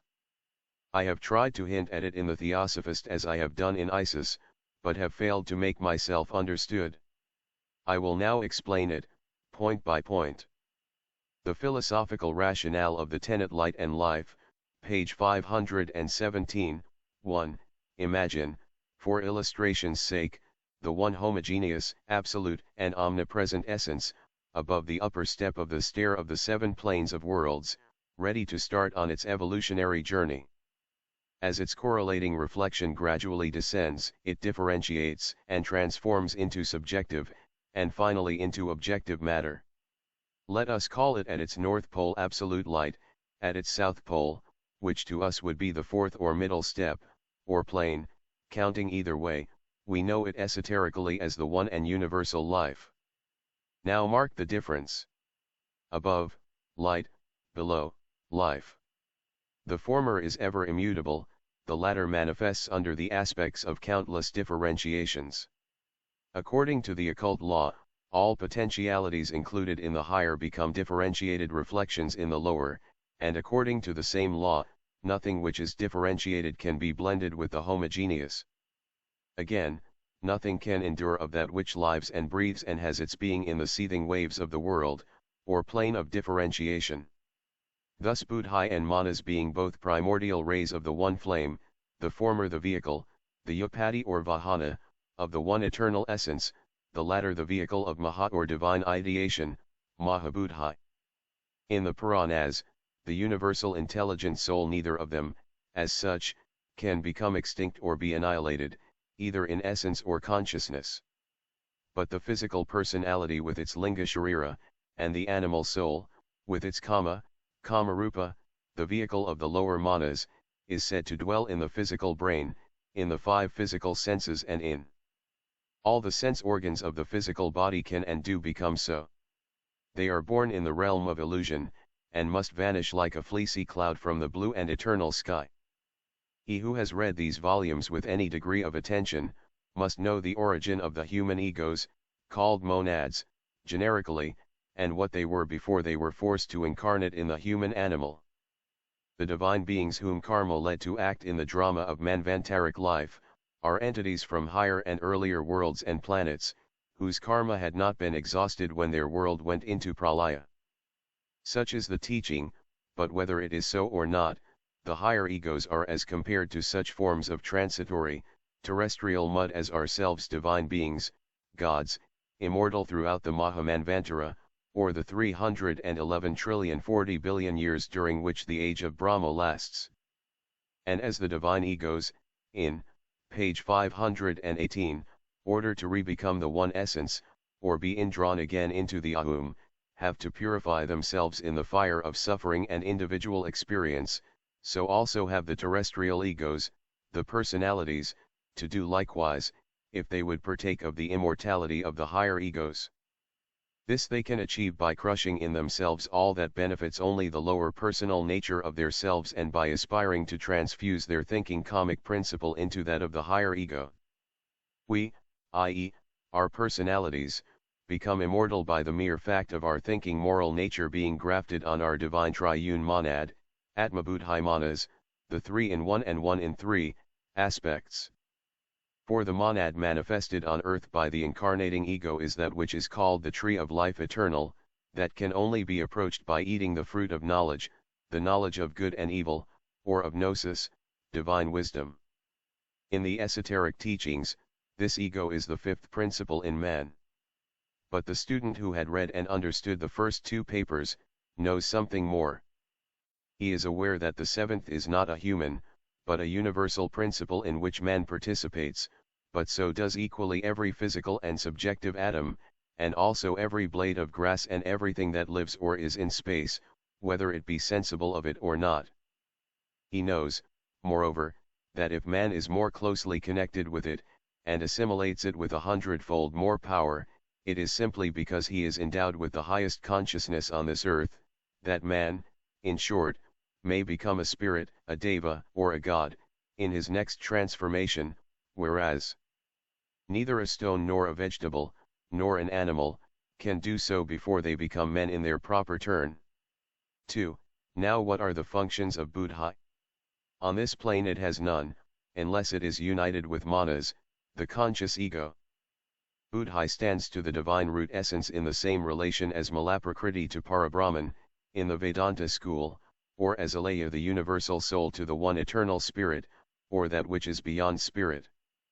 It is its human vehicle, one removed from that absolute, which can have no relation whatever to the finite and the conditioned.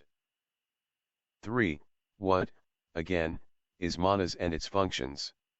In its purely metaphysical aspect, manas, though one remove on the downward plane from Buddhi, is still so immeasurably higher than the physical man, that it cannot enter into direct relation with the personality, except through its reflection, the lower mind. Manas is spiritual self-consciousness in itself, and divine consciousness when united with Buddhi, which is the true producer of that production, Vikara, or self-consciousness, through Maha. The two egos, page 519, Buddhi manas, therefore, is entirely unfit to manifest during its periodical incarnations, except through the human mind or lower manas. Both are linked together and are inseparable, and can have as little to do with the lower tanmatras. Tanmatra means subtle and rudimentary form, the gross type of the finer elements. The 5 tanmatras are really the characteristic properties or qualities of matter and of all the elements. The real spirit of the word is something or merely transcendental, in the sense of properties or qualities or rudimentary atoms as the homogeneous with the heterogeneous.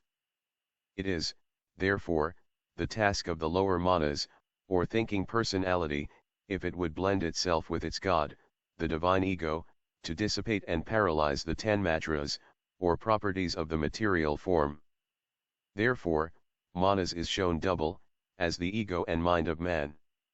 It is kama manas, or the lower ego, which, diluted into a notion of independent existence, as the producer in its turn and the sovereign of the 5 tanmatras, becomes egoism, the selfish self, in which case it has to be considered as mahabhutic and finite, in the sense of its being connected with ahankara, the personal creating faculty.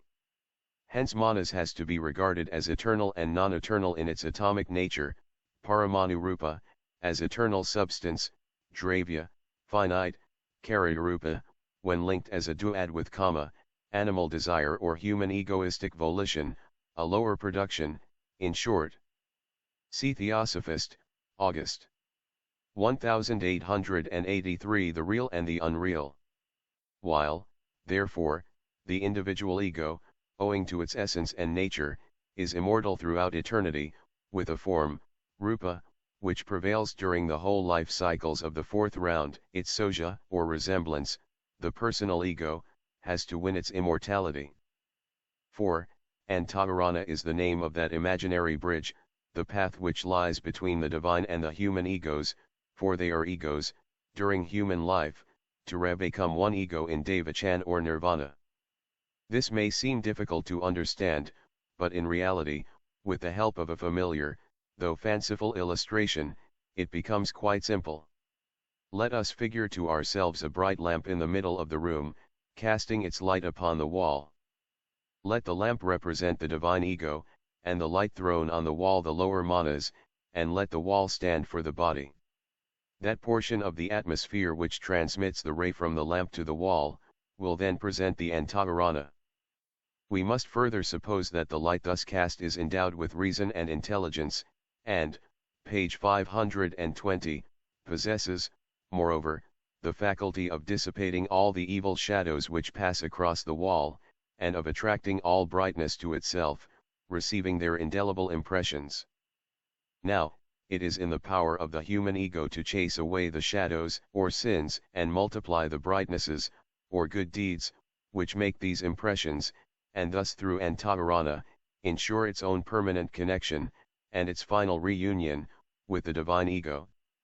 Remember that the latter cannot take place while there remains a single taint of the terrestrial, of matter, in the purity of that light. On the other hand, the connection cannot be entirely ruptured and final reunion prevented, so long as there remains one spiritual deed, or potentiality to serve as a thread of union, but the moment this last spark is extinguished, and the last potentiality exhausted, then comes the severance. In an Eastern parable, the divine ego is likened to the master who sends out his laborers to till the ground and to gather in the harvest, and who is content to keep the field so long as it can yield even the smallest return. But when the ground becomes absolutely sterile, not only is it abandoned, but the laborer also, the lower manas, perishes. On the other hand, however, still using our simile, when the light thrown on the wall, or the rational human ego, reaches the point of actual spiritual exhaustion, the antavarana disappears, no more light is transmitted, and the lamp becomes non-existent to the ray. The light which has been absorbed gradually disappears and soul eclipse occurs, the being lives on earth and then passes into Kamaloka as a mere surviving congeries of material qualities. It can never pass onwards towards Devachan, but is reborn immediately, a human animal and scourge. This simile, however fantastic, will help us to seize the correct idea. Save through the blending of the moral nature with the divine ego, there is no immortality for the personal ego.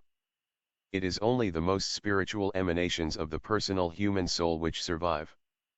having, during a lifetime, been imbued with the notion and feeling of the I am I of its personality, the human soul, the bearer of the very essence of the karmic deeds of the physical man, becomes, after the death of the latter, part and parcel of the divine flame.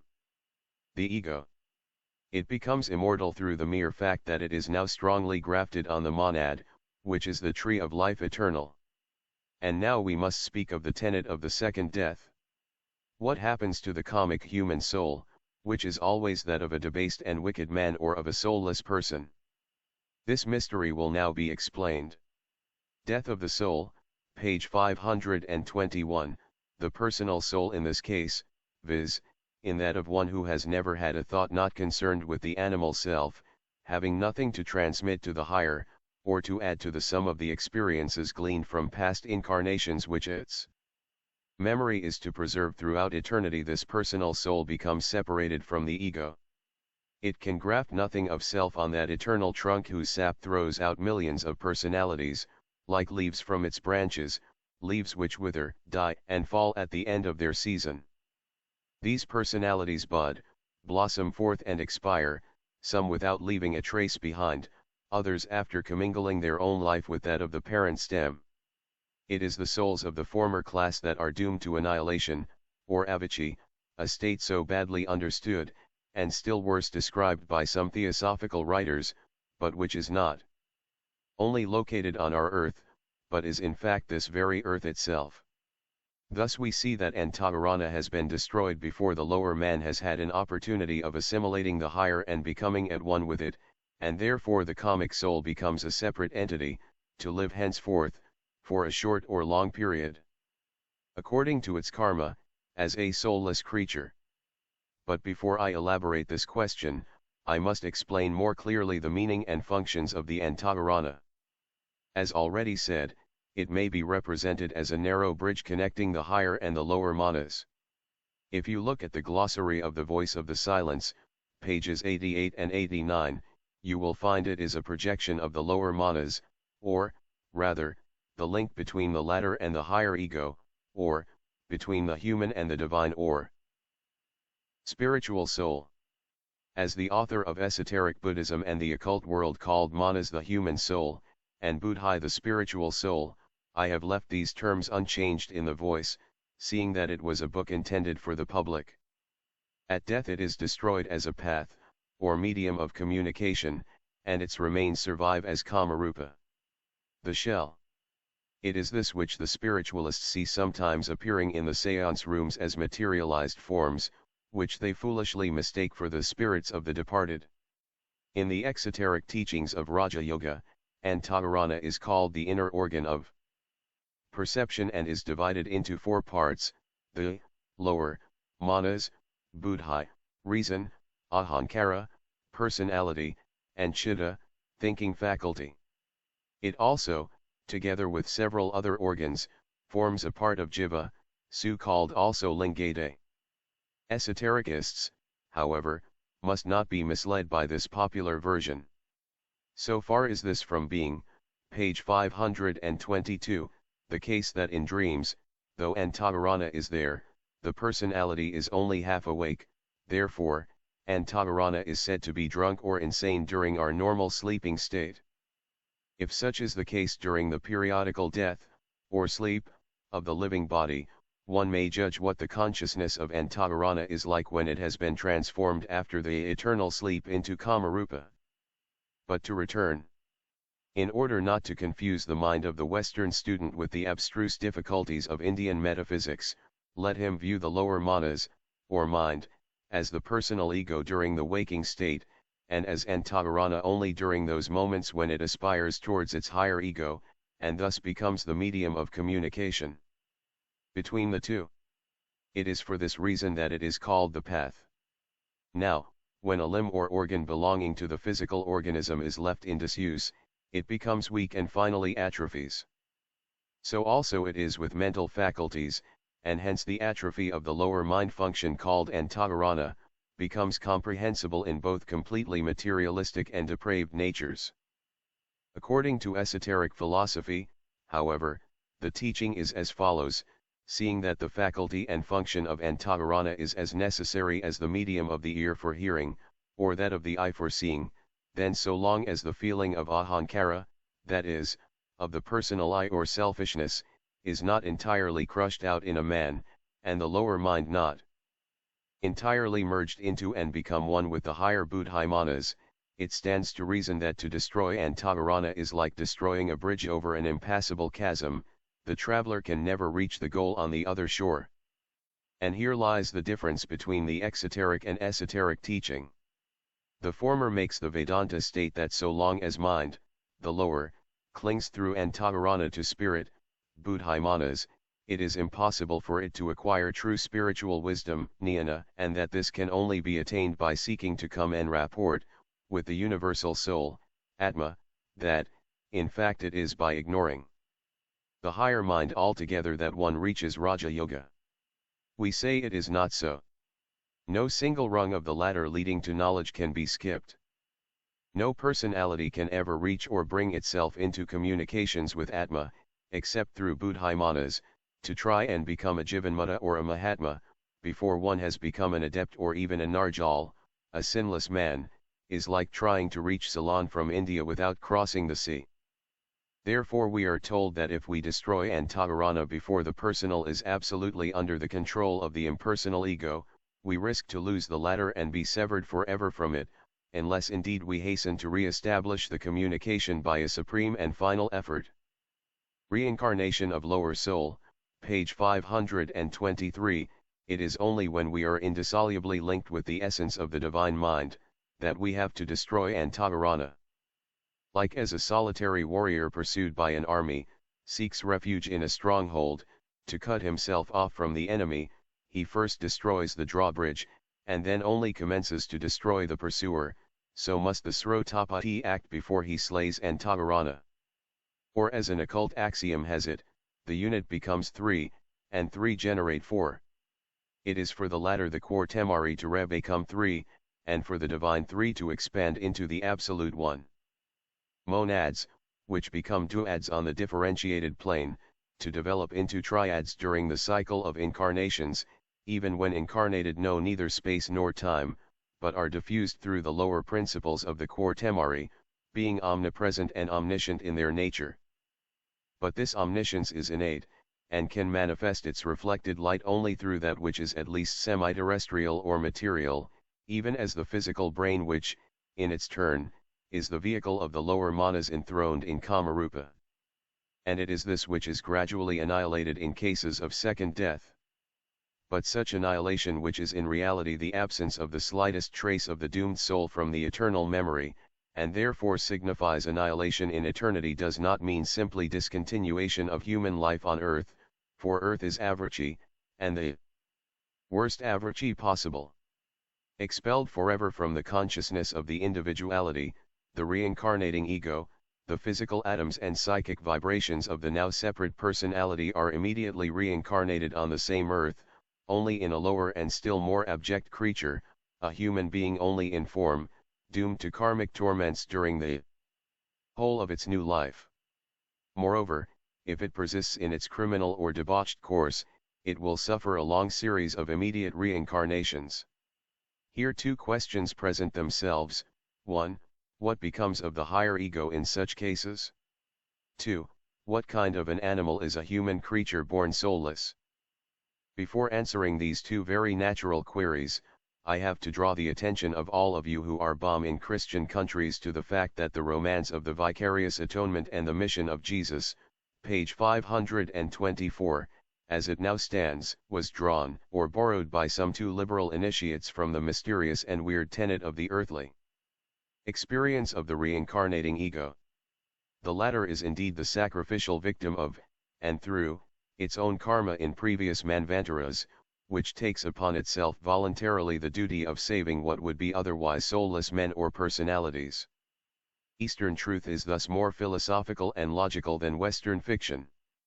The Christos or Buddhaimanas of each man, is not quite an innocent and sinless God, though in one sense it is the Father, being of the same essence with the universal Spirit, and at the same time the Son, for Manas is the second remove from the Father. By incarnation the Divine Son makes itself responsible for the sins of all the personalities which it will inform. This it can do only through its proxy or reflection, the lower manas. The only case in which the divine ego can escape individual penalty and responsibility as a guiding principle, is when it has to break off from the personality, because matter, with its psychic and astral vibrations, is then, by the very intensity of its combinations, placed beyond the control of the ego. Apophis, the dragon, having become the conqueror, the reincarnating manas, separating itself gradually from its tabernacle, breaks finally asunder from the psycho-animal soul. Thus, in answer to the first question, I say, 1. The divine ego does one of two things, either, a. It recommences immediately under its own karmic impulses a fresh series of incarnations, or, b. It seeks and finds refuge in the bosom of the mother, Alaya, the universal soul, of which the manvantaric aspect is Maha.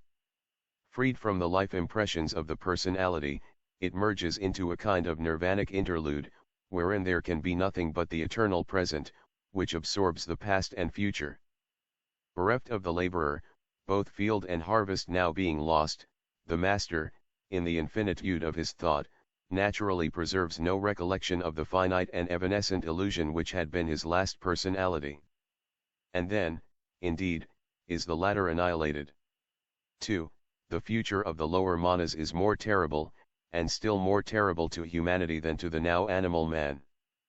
It sometimes happens that after the separation the exhausted soul, now become supremely animal, fades out in kama phoca, as do all other animal souls.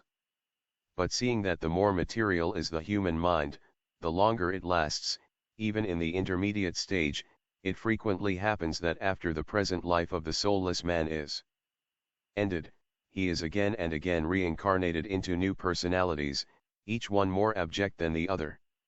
The dweller on the threshold, page 525, the impulse of animal life is too strong, it cannot wear itself out in one or two lives only.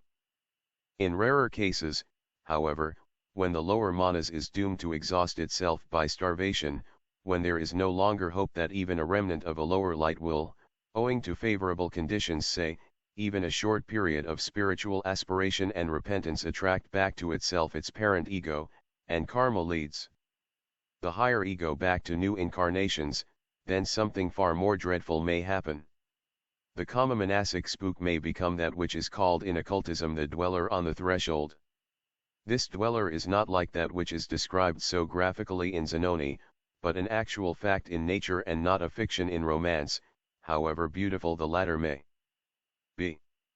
Bulwer, however, must have got the idea from some Eastern initiate. This dweller, led by affinity and attraction, forces itself into the astral current, and through the auric envelope, of the new tabernacle inhabited by the parent ego, and declares war to the lower light which has replaced it.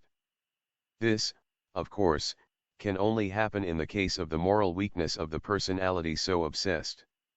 No one strong in virtue, and righteous in his walk of life, can risk or dread any such thing, but only those depraved in heart.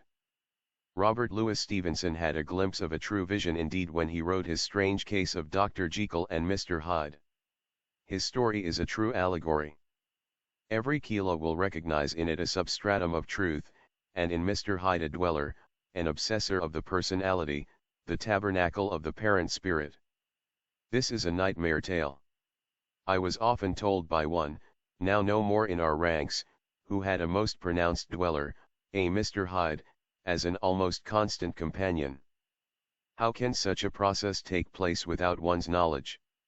It can and does so happen, and I have almost described it once before in the Theosophist. The soul, the lower mind, becomes as a half-animal principle almost paralyzed with daily vice, and grows gradually unconscious of its subjective half, the Lord, and of the mighty host, and in proportion to the rapid sensuous development of the brain and nerves, sooner or later, it, the personal soul, finally loses sight of its divine mission on earth. Truly, like the vampire, the brain feeds and lives and grows in strength at the expense of its spiritual parent, and the personal half-unconscious soul becomes senseless, beyond hope of redemption. It is powerless to discern the voice of its, page 526, God. It aims but at the development and fuller comprehension of natural, earthly life, and thus can discover but the mysteries of physical nature. It begins by becoming virtually dead, during the life of the body, and ends by dying completely, that is, by being annihilated as a complete immortal soul. Such a catastrophe may often happen long years before one's physical death. We elbow soulless men and women at every step in life. And when death arrives, there is no more a soul, the reincarnating spiritual ego, to liberate, for it has fled years before. Result, bereft of its guiding principles, but strengthened by the material elements, kama manas, from being a derived light now becomes an independent entity. After thus suffering itself to sink lower and lower on the animal plane, when the hour strikes for its earthly body to die, one of two things happen: either kama manas is immediately reborn in Mayalba, the state of avicii on earth, the earth, or earth life rather, is the only avicii, hell, that exists for the men of our humanity on this globe. Avicii is a state, not a locality, a counterpart of Devachan. Such a state follows the soul wherever it goes, whether into Kamaloka as a semi-conscious spook, or into a human body when reborn to suffer avicii. Our philosophy recognizes no other hell, or, if it become too strong in evil, immortal in Satan is the occult expression. It is sometimes allowed, for karmic purposes, to remain in an active state of avicii in the terrestrial aura. Then through despair and loss of all hope it becomes like the mythical devil in its endless wickedness. It continues in its elements, which are imbued through and through with the essence of matter, for evil is coeval with matter rent asunder from spirit. And when its higher ego has once more reincarnated, evolving a new reflection, or kama manas, the doomed lower ego, like a Frankenstein's monster, will ever feel attracted to its father, who repudiates his son, and will become a regular dweller on the threshold of terrestrial life. I gave the outlines of the occult doctrine in the Theosophist of October, 1881, and November, 1882, but could not go into details, and therefore got very much embarrassed when called upon to explain. Yet I have written there plainly enough about useless drones, those who refuse to become co-workers with nature and who perish by millions during the manvantaric life cycle, those, as in the case in hand, who prefer to be ever suffering in avicii under karmic law rather than give up their lives in evil, and finally those who are co-workers with nature for destruction. These are thoroughly wicked and depraved men, but yet as highly intellectual and acutely spiritual for evil, as those who are spiritual for good. The lower egos of these may escape the law of final destruction or annihilation for ages to come. The word, page 527, thus we find two key NDS of soulless beings on earth, those who have lost their higher ego in the present incarnation, and those who are born soulless, having been severed from their spiritual soul in the preceding birth. The former are candidates for avicii, the latter are Mr. Hydes, whether in or out of human bodies, whether incarnated or hanging about as invisible though potent ghouls. In such men, cunning develops to an enormous degree, and no one except those who are familiar with the doctrine would suspect them of being soulless, for neither religion nor science has the least suspicion that such facts actually exist in nature. There is, however, still hope for a person who has lost his higher soul through his vices, while he is yet in the body. He may be still redeemed and made to turn on his material nature. For either an intense feeling of repentance, or one single earnest appeal to the ego that has fled, or best of all, an active effort to amend one's ways, may bring the higher ego back again. The thread of connection is not altogether broken, though the ego is now beyond forcible reach, for Antavarana is destroyed, and the personal entity has one foot already in Mayalba, c. p. 97. Yet it is not entirely beyond hearing a strong spiritual appeal. There is another statement made in Isis Unveiled Loccit on this subject. It is said that this terrible death may be sometimes avoided by the knowledge of the mysterious name, the word. Read the last footnote on p.368. Vol. 2 of Isis Unveiled, and you will see that even profane Egyptologists and men who, like Bunsen, were ignorant of initiation, were struck by their own discoverers when they found the word, mentioned in old papyri. What this word, which is not a word but a sound, is, you all know. Its potency lies in the rhythm or the accent. This means simply that even a bad person may, by the study of the sacred science, be redeemed and stopped on the path of destruction, but unless he is in thorough union with his higher ego, he may repeat it parrot-like, 10,000 times a day, and the word will not help him. On the contrary, if not entirely at one with his higher triad, it may produce quite the reverse of a beneficent effect, the brothers of the shadow using it very often for malicious objects, in which case it awakens and stirs up naught but the evil, material elements of nature.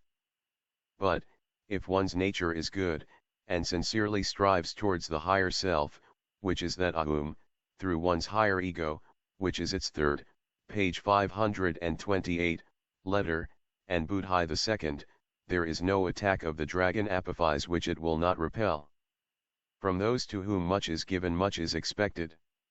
He who knocks at the door of the sanctuary in full knowledge of its sacredness, and after obtaining admission, departs from the threshold, or turns round and says, "Oh, there's nothing in it," and thus loses his chance of learning the whole truth, can but await his karma.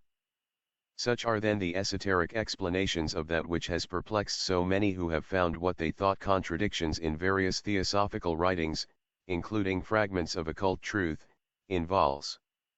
3 and 4, of the Theosophist, etc. Before finally dismissing the subject, I must add a caution, which pray keep well in mind. It will be very natural for those of you who are esotericists to hope that none of you belong so far to the soulless portion of mankind, and that you can feel quite easy about Avicii, even as the good citizen is about the penal laws. Though not, perhaps, exactly on the path as yet, you are skirting its border, and many of you in the right direction. Between such venal faults as are inevitable under our social environment, and the blasting wickedness described in the editor's note on Eliphaz Levi's Satan, see Theosophist, Vol. 3, October, 1882, p.13, there is an abyss. If not become immortal in good by identification with our God, or Ahum, Atma Budhai Manas, we have surely not made ourselves immortal in evil by coalescing with Satan, the lower self. You forget, however, that everything must have a beginning, that the first step on a slippery mountain slope is the necessary antecedent to one's falling precipitately to the bottom and into the arms of death. Be it far from me the suspicion that any of the esoteric students have reached to any considerable point down the plane of spiritual descent. All the same, I warn you to avoid taking the first step. You may not reach the bottom in this life or the next, but you may now generate causes which will ensure your spiritual destruction in your third, fourth, fifth, or even some subsequent birth. In the great Indian epic you may read how a mother whose whole family of warrior sons were slaughtered in battle, complained to Krishna that though she had the spiritual vision to enable her to look back 50 incarnations, yet she could see no sin of hers that could have begotten so dreadful a karma, and Krishna answered her, "If thou couldst look back to thy 51st anterior birth, as I can, thou wouldst see thyself killing in wanton cruelty the same number of ants as that of the sons thou hast now lost." This, of course, is only a poetical exaggeration, yet it is a striking image to show how great results come from apparently trifling causes. The Divine Witness, page 529, good and evil are relative, and are intensified or lessened according to the conditions by which man is surrounded. One who belongs to that which we call the useless portion of mankind, that is to say, the lay majority, is in many cases irresponsible. Crimes committed in avidya, or ignorance, involve physical but not moral responsibilities or karma. Take, for example, the case of idiots, children, savages, and people who know no better. But the case of each who is pledged to the higher self is quite another matter. You cannot invoke this divine witness with impunity, and once that you have put yourselves under its tutelage, you have asked the radiant light to shine and search through all the dark corners of your being. Consciously you have invoked the divine justice of karma to take note of your motive, to scrutinize your actions, and to enter up all in your account. The step is irrevocable as that of the infant taking birth. Never again can you force yourselves back into the matrix of avidya and irresponsibility. Though you flee to the uttermost parts of the earth, and hide yourselves from the sight of men, or seek oblivion in the tumult of the social whirl, that light will find you out and lighten your every thought, word, and deed. All H.P.B. can do is to send to each earnest one among you a most sincerely fraternal sympathy and hope for a good outcome to your endeavors.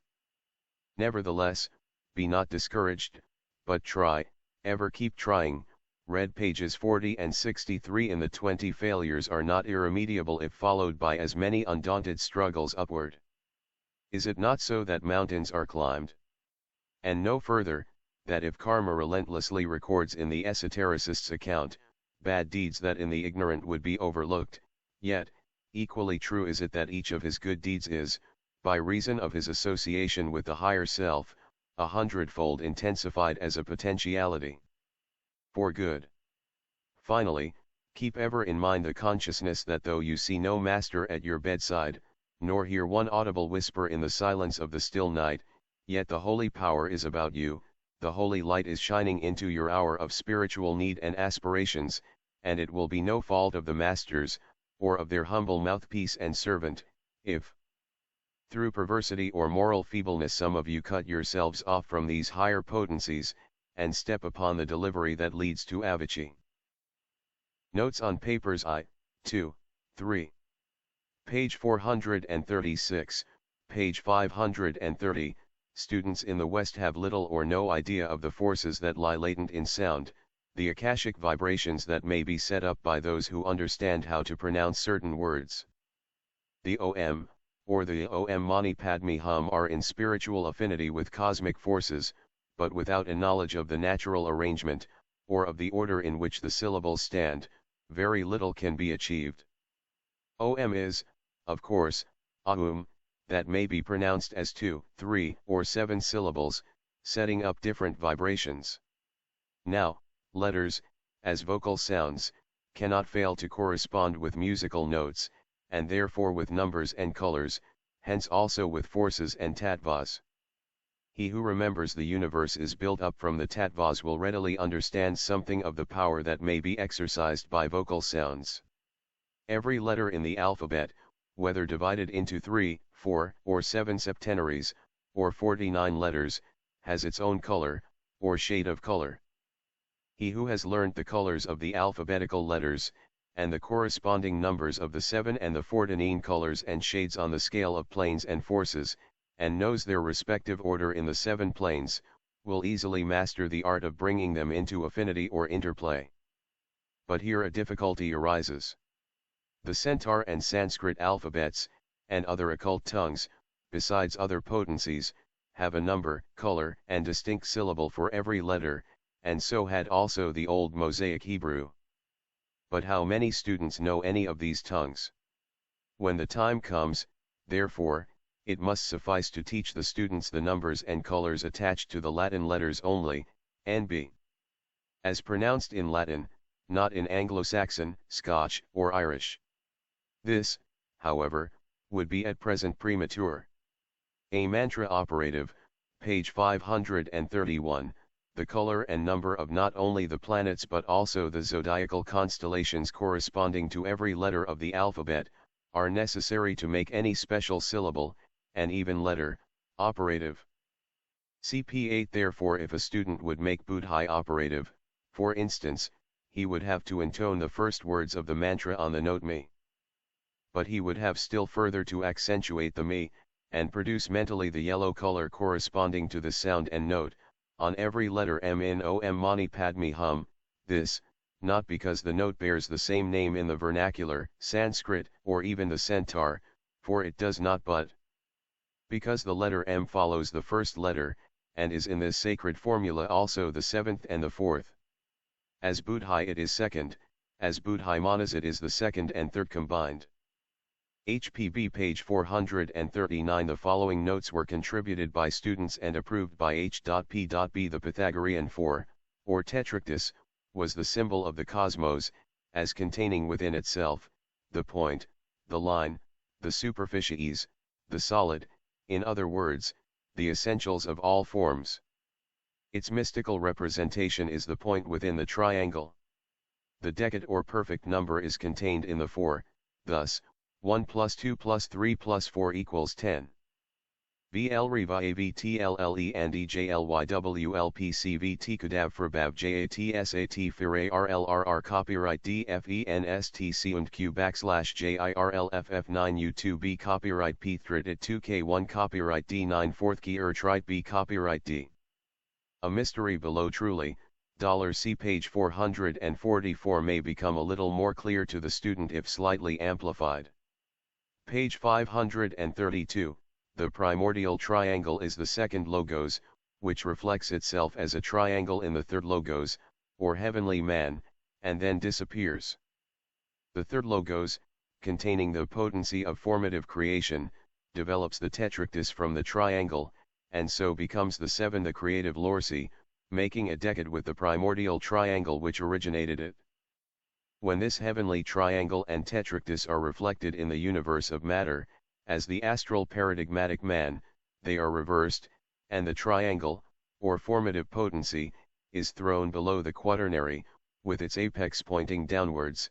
The monad of this astral paradigmatic man is itself a triangle, bearing to the quaternary and triangle the relation Bam by the primordial triangle to the heavenly man. Hence the phrase, the upper triangle, is shifted in the man of clay below the seven. Here again the point tracing the triangle, the monad becoming the ternary, with the quaternary and the lower creative triangle, make up the decad, the perfect number.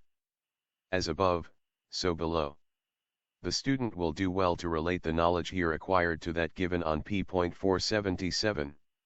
Here the upper triangle is given as violet, indigo, blue, associating violet as the paradigm of all forms with indigo as Maha, and blue as the Atmic aura. In the quaternary, yellow, as substance, is associated with yellow-orange, life, and redo range, the creative potency. Green is the plane between. The next stage is now explained. Green passes upward to violet, indigo, blue, the triangle opening out to receive it, and so forming the square, violet, indigo, blue, green. This leaves the red-orange, yellow-orange, and yellow, and these, having thus lost their fourth member, can only form a triangle. This triangle revolves, to point downwards. For the descent into matter, and mirrored on the plane of gross nature, it is reversed, and appears as in the diagram following these words. The RO monad A the 7. The ROR, monad the 7 IAV second logos. Third logos, or heavenly man, the triangle becoming the quaternary SRTD, then the septenary * astral paradigmatic man. Creative triangle thrown below the 7C supra, I89, 90, and 95. Color and spiritual sound, page 533, in the perfect man the red will be absorbed by the green, yellow will become one with indigo, yellow-orange will be absorbed in blue, violet will remain outside the true man, though connected with him. Or, to translate the colors, Kama will be absorbed in the lower manas, Buddhai will become one with manas, Prana will be absorbed in the auric egg, the physical body remains, connected but outside the real life. A. Besant page 481. To the five senses at present the property of mankind, two more on this globe are to be added. The sixth sense is the psychic sense of color. The seventh is that of spiritual sound. In the second instruction, the corrected rates of vibration for the seven primary colors and their modulations are given. Inspecting these, it appears that each color differs from the preceding one by a step of 42, or 6x7. Red plus 42 equals 504. Third octave of psychic color perceptions 504. Orange plus 42 equals 546. 546. Yellow plus 42 equals 588. 588. Green plus 42 equals 630. 630. Blue plus 42 equals 672. 672. Indigo plus 42 equals 714. 714. 1 Violet plus 42 756. 756. 5 RCEN plus 42. Blue first semi-octave 84. Indigo 126. Violet 168. Red second octave 210. Orange 252. Yellow 294. Green 336. Blue 378. Indigo 420. Violet 462. Red. Carrying the process backward and subtracting 42, we find that the first or ground color is green, for this globe. The third and fourth octaves would be heat and actinic rays, and are invisible to our present perception. The seventh sense is that of spiritual sound, and since the vibrations of the sixth progress by steps of 6x7, those of the seventh progress by steps of 7x7. This is their table. Fa green sound 49, Sol blue sound 98, Fa indigo sound 147, Si violet sound 196, Do red sound 245, Re orange sound 294, Miles yellow sound 343, Fa green sound 392, Sol blue sound 441, Fa indigo sound 490, Si violet sound 539, Do red sound first semi-octave second octave, etc. etc. The fifth sense is in our possession. It is possibly that of geometrical form, and its steps of progression would be 5x7, or 35. The fourth sense is that of physical hearing, music, and its progressions are 28, or 4x7. The truth of this is demonstrated by the fact that it is in accord with the theories of science as to the vibrations of musical notes.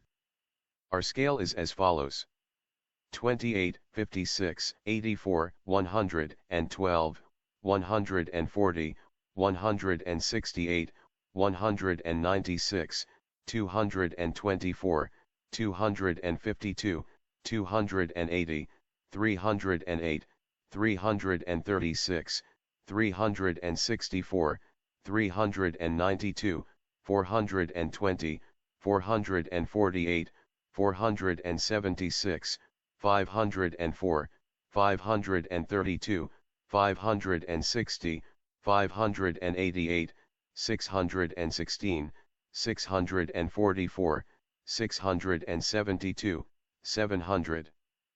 According to musical science, the notes C, E, G, are as 4, 5, 6, in their ratios of vibrations. The same ratio obtains between the notes of the triplet G, B, D, and F, A, C. This gives the scale, and reducing the vibrations to C as I, the ratios of the 7 notes to C are 1 and 9/8, 5/4, 4/3, 3/2, 5/3, 15/8, 2 C, D, E, F, G, A, B, C. Reducing these to whole numbers, we get for 1 octave, 24, 27, 30, 32. 36, 40, 45, 48 C, D, E, F, G, A, B, C, page 535. By a similar calculation we can put an octave below C, and above C. Writing these 3 octaves in line, and multiplying by 7, we obtain a nearly exact correspondence with our table of vibration for the fourth sense. Musical table: fourth sense scale ratio product 28 4x7 equals 28 E 56 8x7 equals 56 F 84 12x7 equals 84 G 112 16x7 equals 112 A 140 20x7 equals 140 B 168 24x7 equals 168 C 196 27. x7 equals 189 d30 x7 equals 210 e224 32 x7 equals 224 f252 36 x7 equals 252 g280 40 x7 equals 288 308 45 x7 equals 315 b 336 48 x7 equals 336 c 364 54 x7 equals 378 d 392 420 60 x7 equals 420 e 448 64 x7 equals 448 f 476 504 72 x7 equals 504 g 532 560 80 x7 equals 568 588 616 90 x7 equals 630 b 672 96 x7 equals 672 chc Notes on some oral teachings. The three vital airs, page 537, it is the pure akasha that passes up sushumna, its two aspects flow in Ida and Pingala. These are the three vital airs, and are symbolized by the Brahman ikal thread. They are ruled by the will. Will and desire are the higher and lower aspects of one and the same thing. Hence the importance of the purity of the canals, for if they soil the vital airs energized by the will, black magic results. This is why all sexual intercourse is forbidden in practical occultism.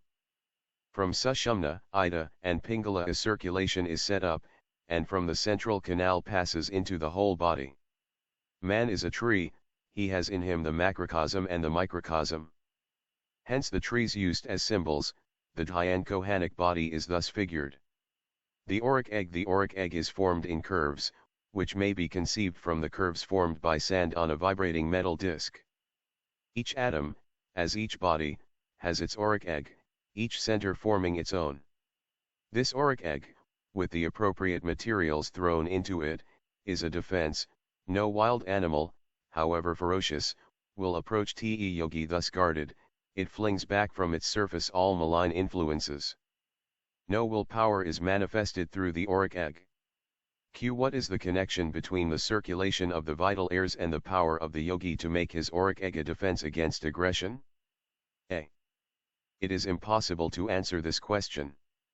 The knowledge is the last word of magic. It is connected with Kundalini, that can as easily destroy as preserve. The ignorant tyro might kill himself. Q is the auric egg of a child, a differentiation of akasha, into which may be thrown by the adept the materials he needs for special purposes, e.g., the Mayavi Rupa? The question was somewhat obscurely worded. Evidently what the questioner wanted to know was if the auric egg was a differentiation, page 538, of akasha, into which, as the child became a man, he might, if an adept, weave the materials needed for special purposes, etc. A. Taking the question in the sense of an adept putting something into or acting on the auric egg of a child, then this could not be done, as the auric egg is karmic, and not even an adept must interfere with such karmic record. If the adept were to put anything into the auric egg of another, for which the person is not responsible, or which does not come from the higher self of that personality, how could karmic justice be maintained?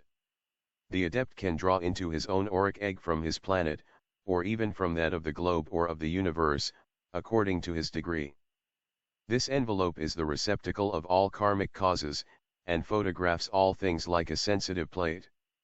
The child has a very small auric egg which is in color almost pure white. At birth the auric egg consists of almost pure akasha plus the tanhas, which, until the 7th year, remain potential or in latency. The auric egg of an idiot cannot be said to be human, that is, it is not tinged with manas. It is akashic vibrations rather than an auric egg, the material envelope, such as that of the plant, the mineral, or other object. The auric egg is the transmitter from the periodical lives to the life eternal, i.e., from prana to jiva. It disappears, but remains. The reason why the confession of the Roman Catholic and Greek churches is so great a sin is because the confessor interferes with the auric egg of the penitent by means of his will power, engrafting artificially emanations from his own auric egg and casting seeds for germination into the auric egg of his subject. It is on the same lines as hypnotic suggestion. The above remarks apply equally to hypnotism, although the latter is a psychophysical force, and it is this which constitutes one of its many serious dangers. At the same time, a good thing may pass through dirty channels, as in the case of the breaking by suggestion of the alcohol or opium habit. Mesmerism may be used by the occultist to remove evil habits, if the intention be perfectly pure, as on the higher plane intention is everything, and good intention must work for good. Q is the auric egg, the expansion of the pillar of light, the monastic principle, and so not surrounding the child till its 7th year? The dweller on the threshold, page 539, a. It is the auric egg. The auric egg is quite pure at birth, but it is a question whether the higher or lower manas will color it at the 7th year. The monastic expansion is pure akasha. The ray of manas is let down into the vortex of the lower principles, and being discolored, and so limited by the kamic tanhas and by the defects of the bodily organism, forms the personality. Hereditary karma can reach the child before the 7th year, but no individual karma can come into play till the descent of the manas. The auric egg is to the man as the astral light is to the earth, as the ether is to the astral light, as the akasha is to the ether. The critical states are left out in the enumeration. They are the laya centers, or missing links in our consciousness, and separate these 4 planes from one another. The dweller on the threshold is found in 2 cases, a. In the case of the separation of the triangle from the quaternary, b. When kamic desires and passions are so intense that the kamarupa persists in kamaloka beyond the devachanic period of the ego, and thus survives the reincarnation of the devachanic entity, e.g., when reincarnation occurs within 200 or 300 years. The dweller being drawn by affinity towards the reincarnating ego to whom it had belonged, and being unable to reach it, fastens on the kama of the new personality, and becomes the dweller on the threshold, strengthening the kamic element and thus lending it a dangerous potency. Some become mad from this cause. Intellect. The white adept is not always at first of powerful intellect. In fact, H.P.B. had known adepts whose intellectual powers were originally below the average. It is the adept's purity, his equal love to all, his working with nature, with karma, with his inner God, that give him his power. Intellect by itself alone will make the black magician. For intellect alone is accompanied with pride and selfishness, it is the intellectual plus the spiritual that raises man. For spirituality prevents pride and vanity. Metaphysics are the domain of the higher manas, whereas, page 540, physics are that of kama manas, which does the thinking in physical science and on material things. Kama manas, like every other principle, is of 7 degrees. The mathematician without spirituality, however great he may be, will not reach metaphysics, but the metaphysician will master the highest conceptions of mathematics and will apply them without learning the latter. To be bomb metaphysician, the psychic plane will not be of much account, he will see its errors immediately he enters it, inasmuch as it is not the thing he seeks. With respect to music and other arts, they are the children of either the monastic or kama monastic principle, proportionately as soul or technicality predominates. Karma. After each incarnation, when the monastic ray returns to its father, the ego, some of its atoms remain behind and scatter. These monastic atoms, tanhik and other causes, being of the same nature as the manas, are attracted to it by strong bonds of affinity, and on the reincarnation of the ego are unerringly attracted to it and constitute its karma. Until these are all gathered up, the individuality is not free from rebirth. The higher manas is responsible for the ray it sends forth. If the ray be not soiled, no bad karma is generated. The Turiya state. You should bear in mind that, in becoming karmaless, good karma, as well as bad, has to be gotten rid of, and that nidanas, started towards the acquisition of good karma, are binding as those induced in the other direction. For both are karma. Yogis cannot attain the Turiya state unless the triangle is separated from the quaternary. Mahamaha is the manifested universal parabrahmic mind, for one Manvantara, on the third plane of cosmos. It is the law whereby the light falls from plane to plane and differentiates. The Manasaputras are its emanations. Man alone is capable of conceiving the universe on this plane of existence. Existence is, but when the entity does not feel it, for that eternity it is not. The pain of an operation exists, though the patient does not feel it, and for the patient it is not. Fear and hatred, page 541, How to advance Q. What is the correct pronunciation of Aum? A. It should first be practiced physically, always at the same pitch, which must be discovered in the same way as the particular color of the student is found, for each has its own tone. Aum consists of 2 vowels and 1 semivowel, which latter must be prolonged. Just as nature has its fa, so each man has his, man being differentiated from nature. The body may be compared to an instrument and the ego to the player. You begin by producing effect on yourself, then little by little you learn to play on the tattvas and principles, learn first the notes, then the chords, then the melodies. Once the student is master of every chord, he may begin to be a co-worker with nature and for others. He may then, by the experience he has gained of his own nature, and by the knowledge of the chords, strike such as will be beneficial in another, and so will serve as a keynote for beneficial results. Try to have a clear representation of the geometrical triangle on every plane, the conception gradually growing more metaphysical, and ending with the subjective triangle, Atmabuddhaimanas. It is only by the knowledge of this triangle under all forms that you can succeed, e.g., in enclosing the past and the future in the present. Remember that you have to merge the quaternary in the triangle. The lower manas is drawn upwards, with the kama, prana, and linga, leaving only the physical body behind, the lower reinforcing the higher. Advance may be made in occultism even in Devachan, if the mind and soul be set thereon during life, but it is only as in a dream, and the knowledge will fade away as memory of a dream fades, unless it be kept alive by conscious study. Fear and hatred are essentially one and the same. He who fears nothing will never hate, and he who hates nothing will never fear. The triangle Q. What is the meaning of the phrase, form a clear image of the triangle on every plane, e.g., on the astral plane, what should one think of as the triangle? A. H.P.B. asked whether the question signified the meaning of, page 542, the triangle or the way to represent the triangle on the screen of light. The questioner explaining that the latter was the meaning, H.P.B. said that it was only in the Turiya state, the fourth of the 7 steps of Raja Yoga, that the yogi can represent to himself that which is abstract.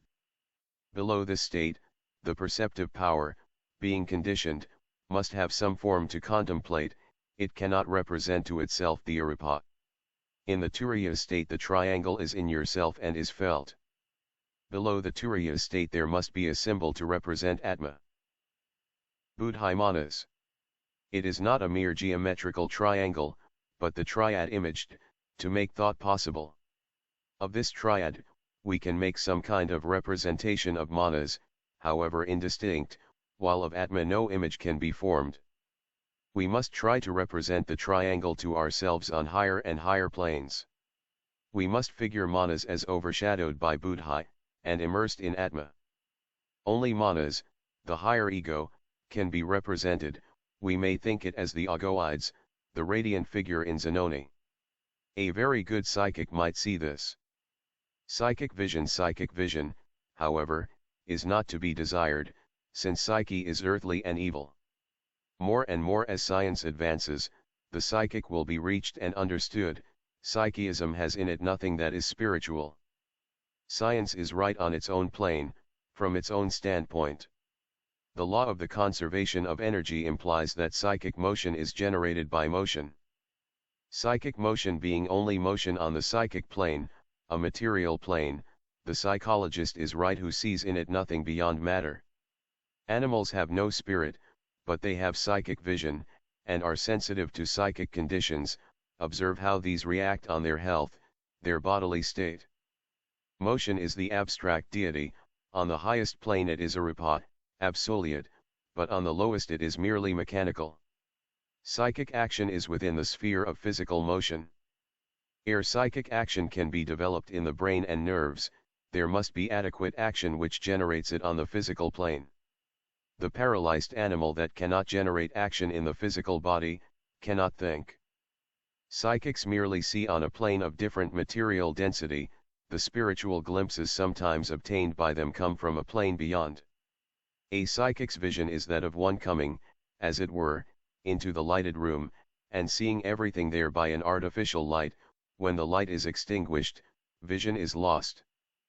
Spiritual vision sees by the light within, the light hidden beneath the bushel of the body, by which we can see clearly and independently of all outside.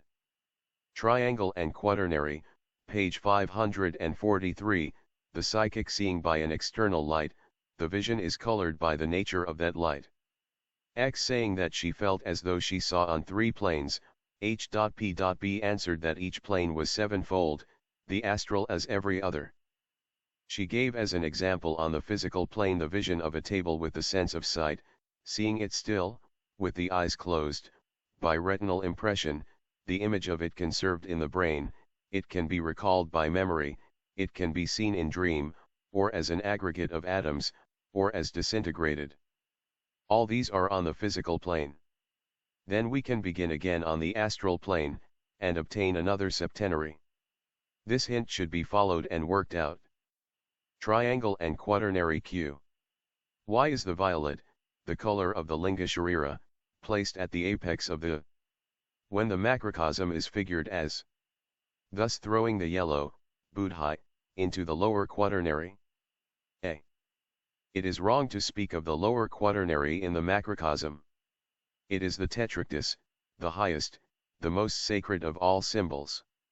There comes a moment when, in the highest meditation, the lower manas is withdrawn into the triad, which thus becomes the quaternary, the tetrictus of Pythagoras, leaving what was the quatimai as the lower triad, which is then reversed. The triad is reflected in the lower manas. The higher manas cannot reflect itself, but when the green passes upwards it becomes a mirror for the higher. It is then no more green, having passed from its associations. The psyche then becomes spiritual, the ternary is reflected in the fourth, and the tetrictus is formed. So long as you are not dead, there must be something to reflect the higher triad, for there must be something to bring back to the waking consciousness the experiences passed through on the higher planes. The lower manas is as a tablet which retains the impressions made on it during trance. The turiya state is entered on the fourth path. It is figured in the diagram on p.478, in the second paper. Q. What is the meaning of a triangle formed of lines of light appearing in the midst of intense vibrating blue? A. Seeing the triangle outside is nothing, it is merely a reflection of the triad on the auric envelope, and proves that the seer is outside the triangle. It should be seen in quite another way. You must, page 544, endeavor to merge yourself in it, to assimilate yourself with it. You are merely seeing things in the astral. When the third eye is opened in any one of you, you will have something very different to tell me. Q. With reference to the pillar of light in a previous question, is the auric envelope the higher ego, and does it correspond to the ring pass knot? This question was not answered, as going too far. The ring pass knot is at the circumference of the manifested universe. Nidanas Q. The root of the nidanas is avidya. How does this differ from maya? How many nidanas are there esoterically? A. Again too much is asked. The nidanas, the concatenations of causes and effects, not in the sense of the Orientalists, are not caused by ignorance. They are produced by Dhyan Kohans and Devas, who certainly cannot be said to act in ignorance. We produce nidanas in ignorance. Each cause started on the physical plane sets up action on every plane to all eternity. They are eternal effects reflected from plane to plane on the screen of eternity. Manas Q. What is the septenary classification of manas? There are 7 degrees of the lower manas, and presumably there are 7 degrees of the higher. Are there then 14 degrees of manas, or is manas, taken as a whole, divided into 49 manasic fires? A. Certainly there are 14, but you want to run before you can walk. First learn the 3, and then go on to the 49. There are 3 sons of Agni, they become 7, and then evolve to the 49. But you are still ignorant how to produce the 3. Learn first how to produce the sacred fire, spoken of in the Puranas. The 49 fires are all states of Kundalini, to be produced in ourselves by the friction of the triad. First learn the septenary body, and then that of each principle. But first of all learn the first triad, the 3 vital airs. The spinal cord Q. What is the sympathetic nerve and its function in occultism? Is it found only after a certain stage of animal evolution, and would seem to be evolving in complexity towards a second spinal cord? Prana and Antakarana, page 545, a. At the end of the next round, humanity will again become male-female, and then there will be 2 spinal cords. In the 7th race the 2 will merge into 1. The evolution corresponds to the races, and with the evolution of the races the sympathetic develops into a true spinal cord. We are returning up the arc only with self-consciousness added. The 6th race will correspond to the pudding bags, but will have the perfection of form with the highest intelligence and spirituality. Anatomists are beginning to find new ramifications and new modifications in the human body. They are in error on many points, e.g., as to the spleen, which they call the manufactory of white blood corpuscles, but which is really the vehicle of the linga sharira. Occultists know each minute portion of the heart, and have a name for each. They call them by the names of the gods, as Brahma's hall, Vishnu's hall, etc. They correspond with parts of the brain. The very atoms of the body are the 33 crores of gods. The sympathetic nerve is played on by the Tantrikas, who call it Shiva's Vina. Prana Q. What is the relation of man to prana, the periodical life? A jiva becomes prana only when the child is born and begins to breathe. It is the breath of life, nefesh. There is no prana on the astral plane. Antakarana Q. The Antakarana is the link between the higher and the lower egos. Does it correspond to the umbilical cord in projection? A. No, the umbilical cord joining the astral to the physical body is a real thing. Antakarana is imaginary, a figure of speech, and is only the bridging over from the higher to the lower manas. Antakarana only exists when you commence to throw your thought upwards and downwards. The Mayavi Rupa, or manasic body, has no material connection with the physical body, no umbilical cord. It is spiritual and ethereal, and passes everywhere without let or hindrance. It entirely differs from the astral body, which, if injured, acts by repercussion on the physical body. The devachanic entity, even previous to birth, can be affected by the skandhas, but these have nothing to do with the Antakarana. It is affected, e.g., by the desire for reincarnation. Q. We are told in that we have to become, page 546, the path itself, and in another passage that Antakarana is that path. Does this mean anything more than that we have to bridge over the gap between the consciousness of the lower and the higher egos? A. That is all. Q. We are told that there are 7 portals on the path. Is there then a 7-fold division of Antakarana? Also, is Antakarana the battlefield? A. It is the battlefield. There are 7 divisions in the Antakarana. As you pass from each to the next you approach the higher manas. When you have bridged the 4th you may consider yourself fortunate. Miscellaneous Q. We are told that Ahum should be practiced physically. Does this mean that, color being more differentiated than sound, it is only through the colors that we shall get at the real sound of each of us? and that Ahum can only have its spiritual and occult signification when attained to the Atmabuddhi manas of each person? Ahum means good action, not merely lip sound. You must say it in deeds. Q. With reference to the is not the Atmabuddhi manas different for each entity, according to the plane on which he is? A. Each principle is on a different plane. The kilo must rise to one after the other, assimilating each, until the three are one. This is the root of the Trinity. Q. In the secret doctrine we are told that Akasha is the same as Pradhana. Akasha is the auric egg of the earth, and yet Akasha is the same as Pradhana. Akasha is the auric egg of the earth, and yet Akasha is Maha. What then is the relation of manas to the auric egg? A. Malaprakriti is the same as Akasha, 7 degrees.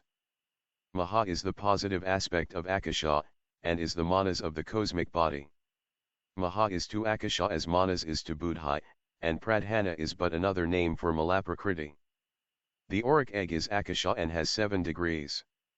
Being pure abstract substance, it reflects abstract ideas, but also reflects lower concrete things. The third logos and Maha are one, and are the same as the universal mind, Alaya. The tetrictus is the Chaturvidya, or the fourfold knowledge in one, the four-faced Brahma. Sacred Centers of Body, page 547, nadis Q. Have the nadis any fixed relationship to the vertebrae? Can they be located opposite to or between any vertebrae? Can they be regarded as occupying each a given and fixed extent in the cord? Do they correspond to the divisions of the cord known to anatomists? A.H.P.B. believed that the nadis corresponded to regions of the spinal cord known to anatomists.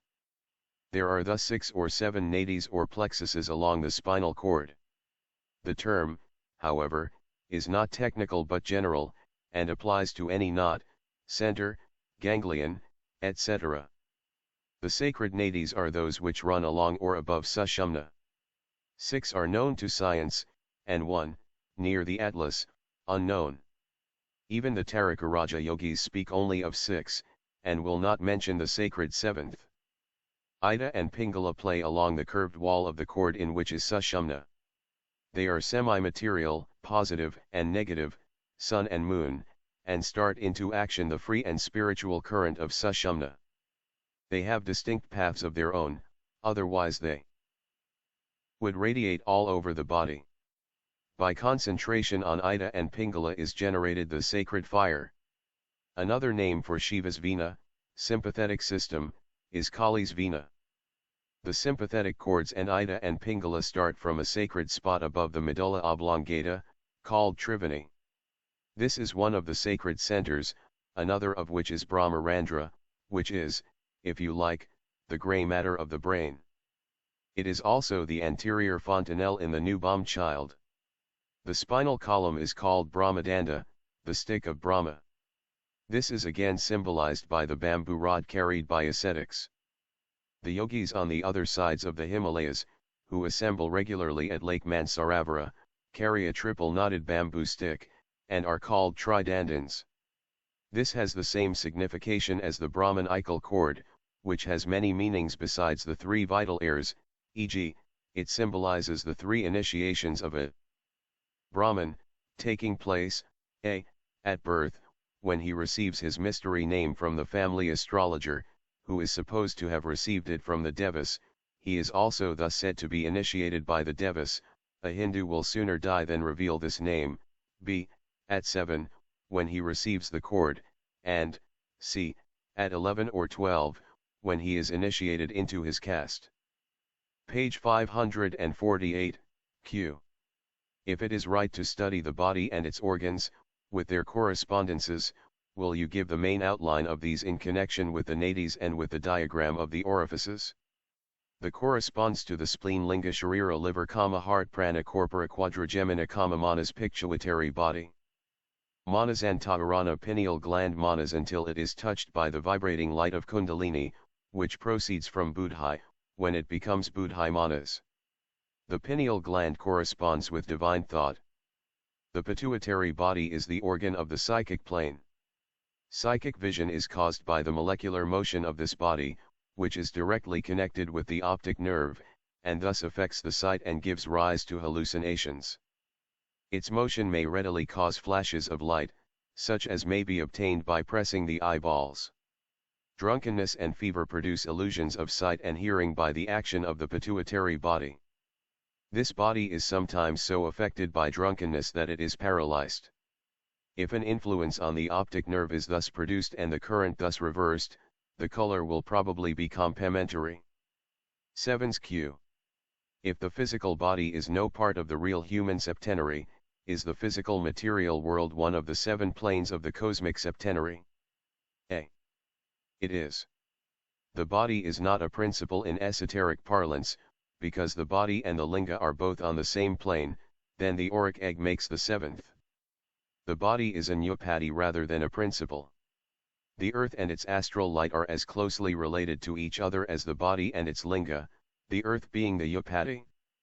Our plane in its lowest division is the earth, in its highest the astral. The terrestrial astral light should of course not be confounded with the universal astral light. Q. A physical object was spoken of as a septenary on the physical plane, inasmuch as we could, 1. Directly contact it, 2. Retinally reproduce it, 3. Remember it, 4. Dream of it, 5. View it atomically, 6. View it disintegrated, 7. What is the 7th? These are 7 ways in which we view it. The septenary is our way of seeing one thing. Is it objectively septenary? Akasha Nature's Sounding Board, page 549, A.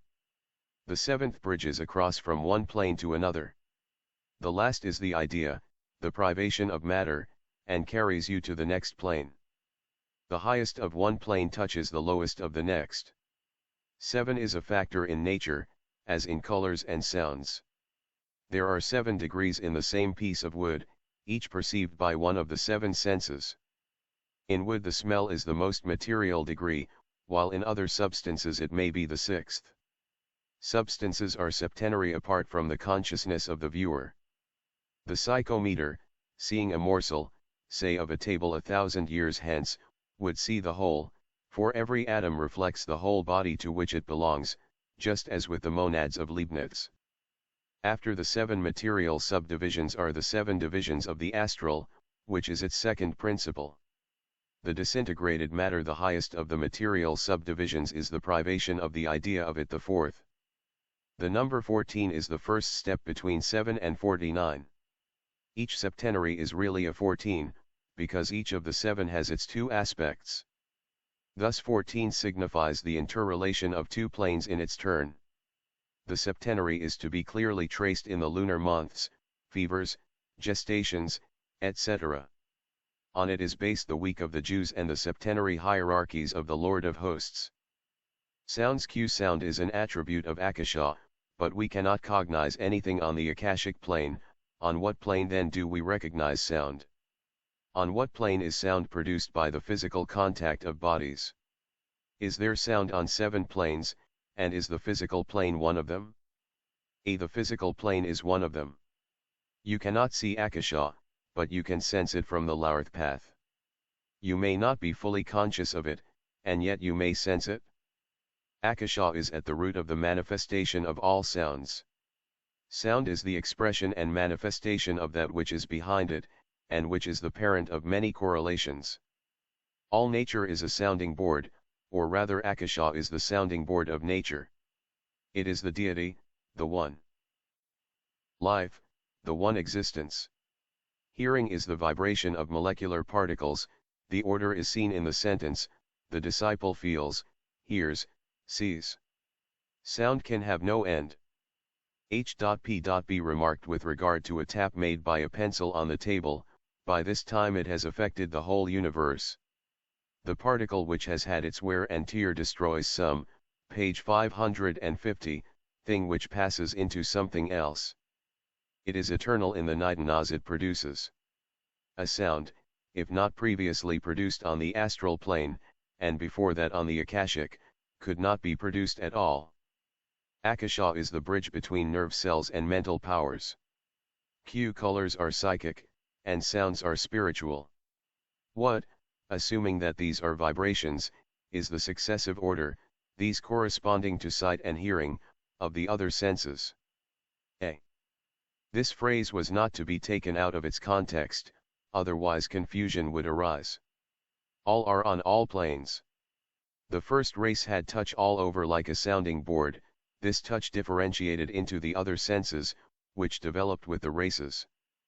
The sense of the first race was that of touch, meaning the power of their atoms to vibrate in unison with external atoms. The touch would be almost the same as sympathy. The senses were on a different plane with each race, e.g., the fourth race had very much more developed senses than ourselves, but on another plane. It was also a very material race. The sixth and seventh senses will merge into the akashic sound. It depends to what degree of matter the sense of touch relates itself as to what we call it. Prana Q. Is prana the production of the countless lives of the human body, and therefore, to some extent, of the congeries of the cells or atoms of the body? A. No, prana is the parent of the lives. As an example, a sponge may be immersed in an ocean. The water in the sponge's interior may be compared to prana, outside is jiva. Prana is the motor principle in life. The lives leave prana, prana does not leave them. Take out the sponge from the water, and it becomes dry, thus symbolizing death. Every principle is a differentiation of jiva, but the life motion in each is prana, the breath of life. Kama depends on prana, without which there would be no kama. Prana wakes the kamic germs to life, it makes all desires vital and living. The second spinal cord Q. With reference to the answer to the question on the second cord, what is it that will become a second spinal cord in the sixth race? Will Ida and Pingala have separate physical ducts? A. It is the sympathetic cords which will grow together and form another spinal cord. Ida and Pingala will be joined with Sushumna, and they will become one. Ida is on the left side of the cord, and Pingala on the right. Cosmic Consciousness, page 551, Initiates. Pythagoras was an initiate, one of the grandest of scientists. His disciple, Archytas, was marvelously apt in applied science. Plato and Euclid were initiates, but not Socrates. No. Real initiates were married. Euclid learned his geometry in the mysteries. Modem men of science only rediscover the old truths. Cosmic consciousness H.P.B. proceeded to explain cosmic consciousness, which is, like all else, on 7 planes, of which 3 are inconceivable and 4 are cognizable by the highest adept. She sketched the planes as in the following diagram. Mana's ego taking the lowest only, the terrestrial, it was afterwards decided to call Ithi's plane Prakritic, it is divisible into 7 planes, and these again into 7, making the 49. Terrestrial, page 552, she then took the lowest plane of Prakriti, or the true terrestrial, and divided it as follows: Manas or higher psychic. Itam Kivama or lower psychic astral true terrestrial F Malik 0 F Tiflmulik 7 para ego or at Mike 6 inner ego or Budhik 5 ego manas 4 manas or lower manas. 3 pranic or psychic 2 astral 1 objective. Its objective or sensuous plane is that which is sensed by the 5 physical senses. On its second plane things are reversed. Its third plane is psychic, here is the instinct which prevents a kitten going into the water and getting drowned. Terrestrial, objective consciousness was given, the following table of the 1 sensuous 2 instinctual 3 physiological emotional 4 passional emotional 5 mental emotional F6 spiritual emotional N7 XI 7 6 astral Budhai 5 astral manas 4 astral manas 3 astral psychic or pranic 2 astral 1 astral objective. With regard to the first division of the second plane, H.P.B. reminded her pupils that all seen on it must be reversed in translating it, e.g., with numbers which appeared backwards. The astral objective corresponds in everything to the terrestrial objective. The second division corresponds to the second of the lower plane, but the objects are of extreme tenuity, an astralized astral. This plane is the limit of the ordinary medium, beyond which he cannot go. A non-mediumistic person to reach it must be asleep or in a trance, or under the influence of laughing gas, or in ordinary delirium. People pass on to this plane.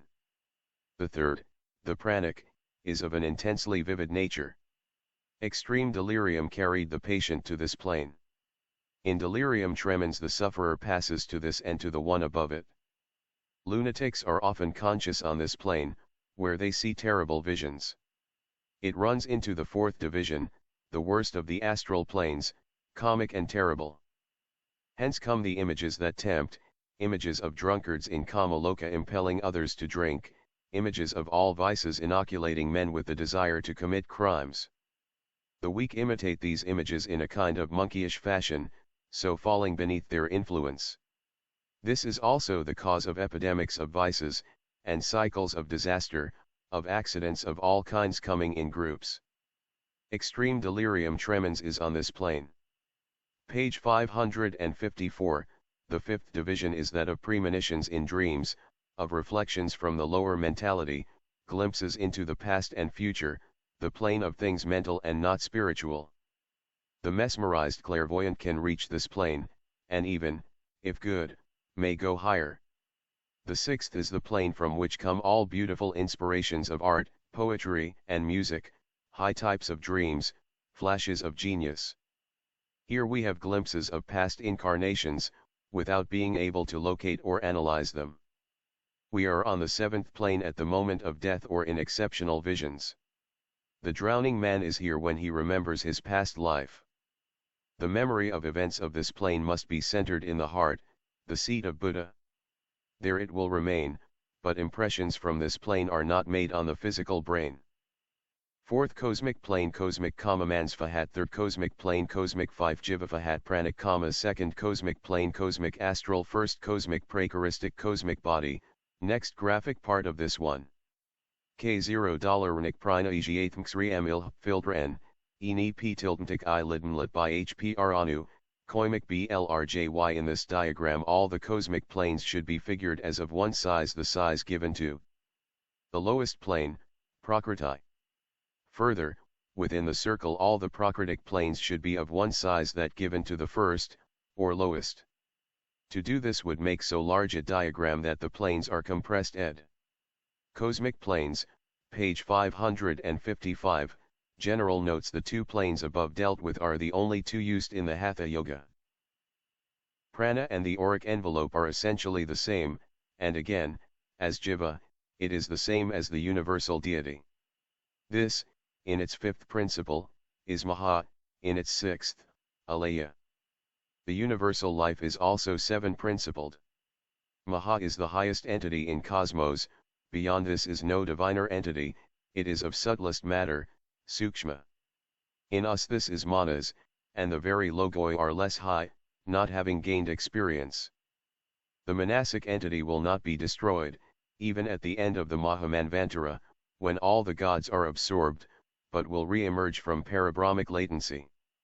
Consciousness is the cosmic seat of supercosmic omniscience. It has the potentiality of budding into the divine consciousness. Rude physical health is a drawback to seership. This was the case with Swedenborg. Fahat is everywhere, it runs like a thread through all, and has its own 7 divisions. Cosmic planes as 6 with auric egg as 7th. In the cosmic auric envelope is all the karma of the manifesting universe. This is the Hiranyagarbha. Jiva is everywhere, and so with the other principles. Page 556. Yadot or outgo I oil. The above diagram represents the type of all the solar systems. Maha, single before informing the universe, differentiates when informing it, as does manas in man. Maha as divine ideation Fahat Ko, M, E substance manas and Tavarana 1 lower manas, taking this figure to represent the human principles and planes of consciousness, then differentiation, page 557, 7, 6, 5, represent respectively, Shiva, Vishnu, Brahma being the lowest.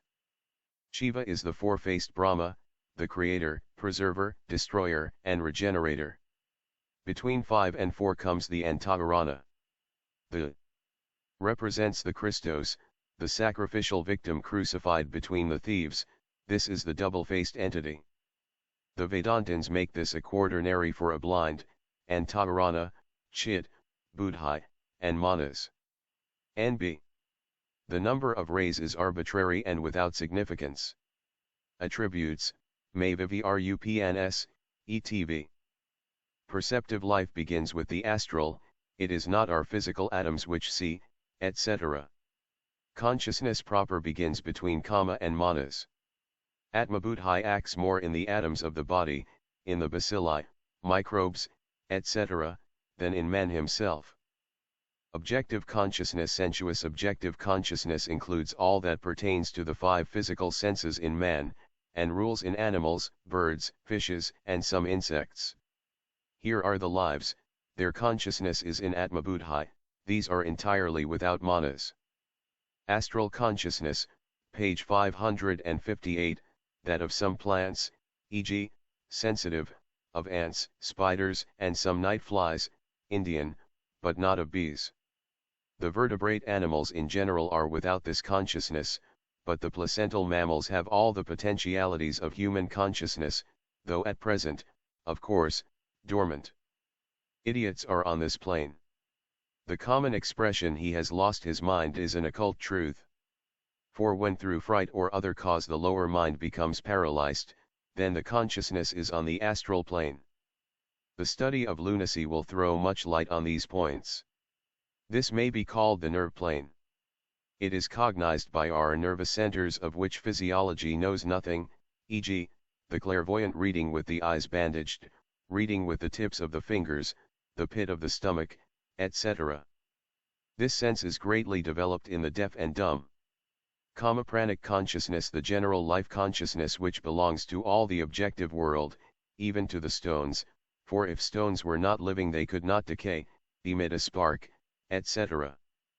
Affinity between chemical elements is a manifestation of this kamic consciousness.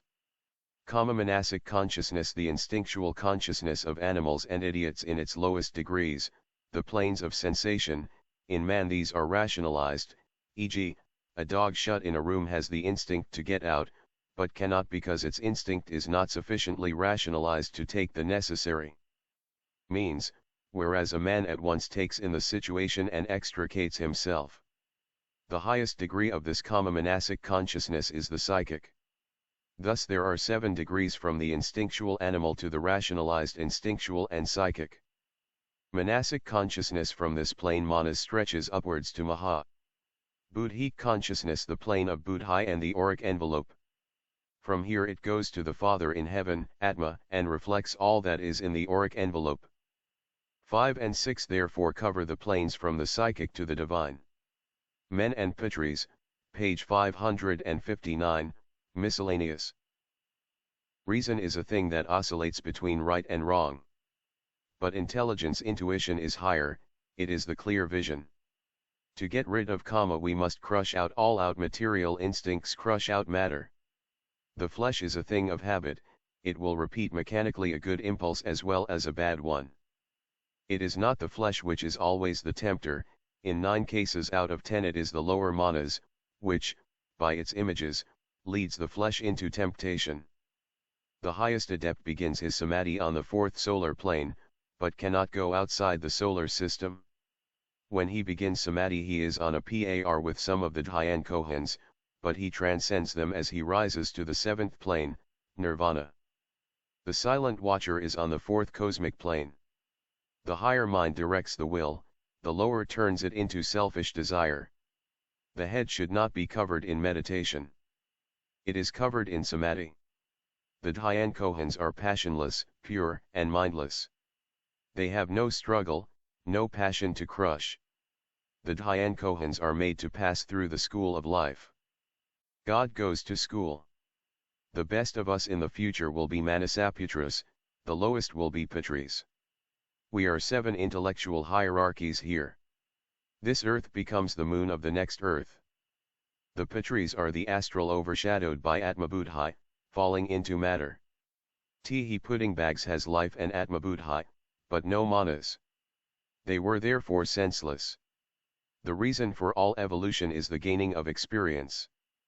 In the fifth round all of us will pay the part of the Pitris. We shall have to go and shoot out Archaias into another humanity, and remain until that humanity is perfected. The Pitris have finished their office in this round and have gone into nirvana, but the Y will return to do the same office up to the middle point of the fifth round. The fourth or kamic hierarchy of the Pitris becomes the man of flesh. The astral body is first in the womb, then comes the germ that fructifies it.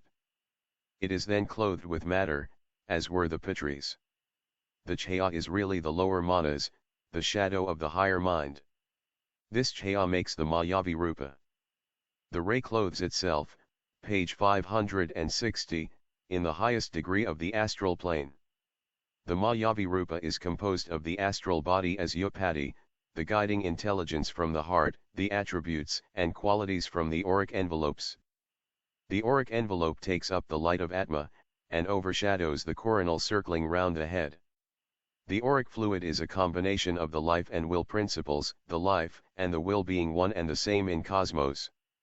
It emanates from the eyes and hands, when directed by the will of the operator.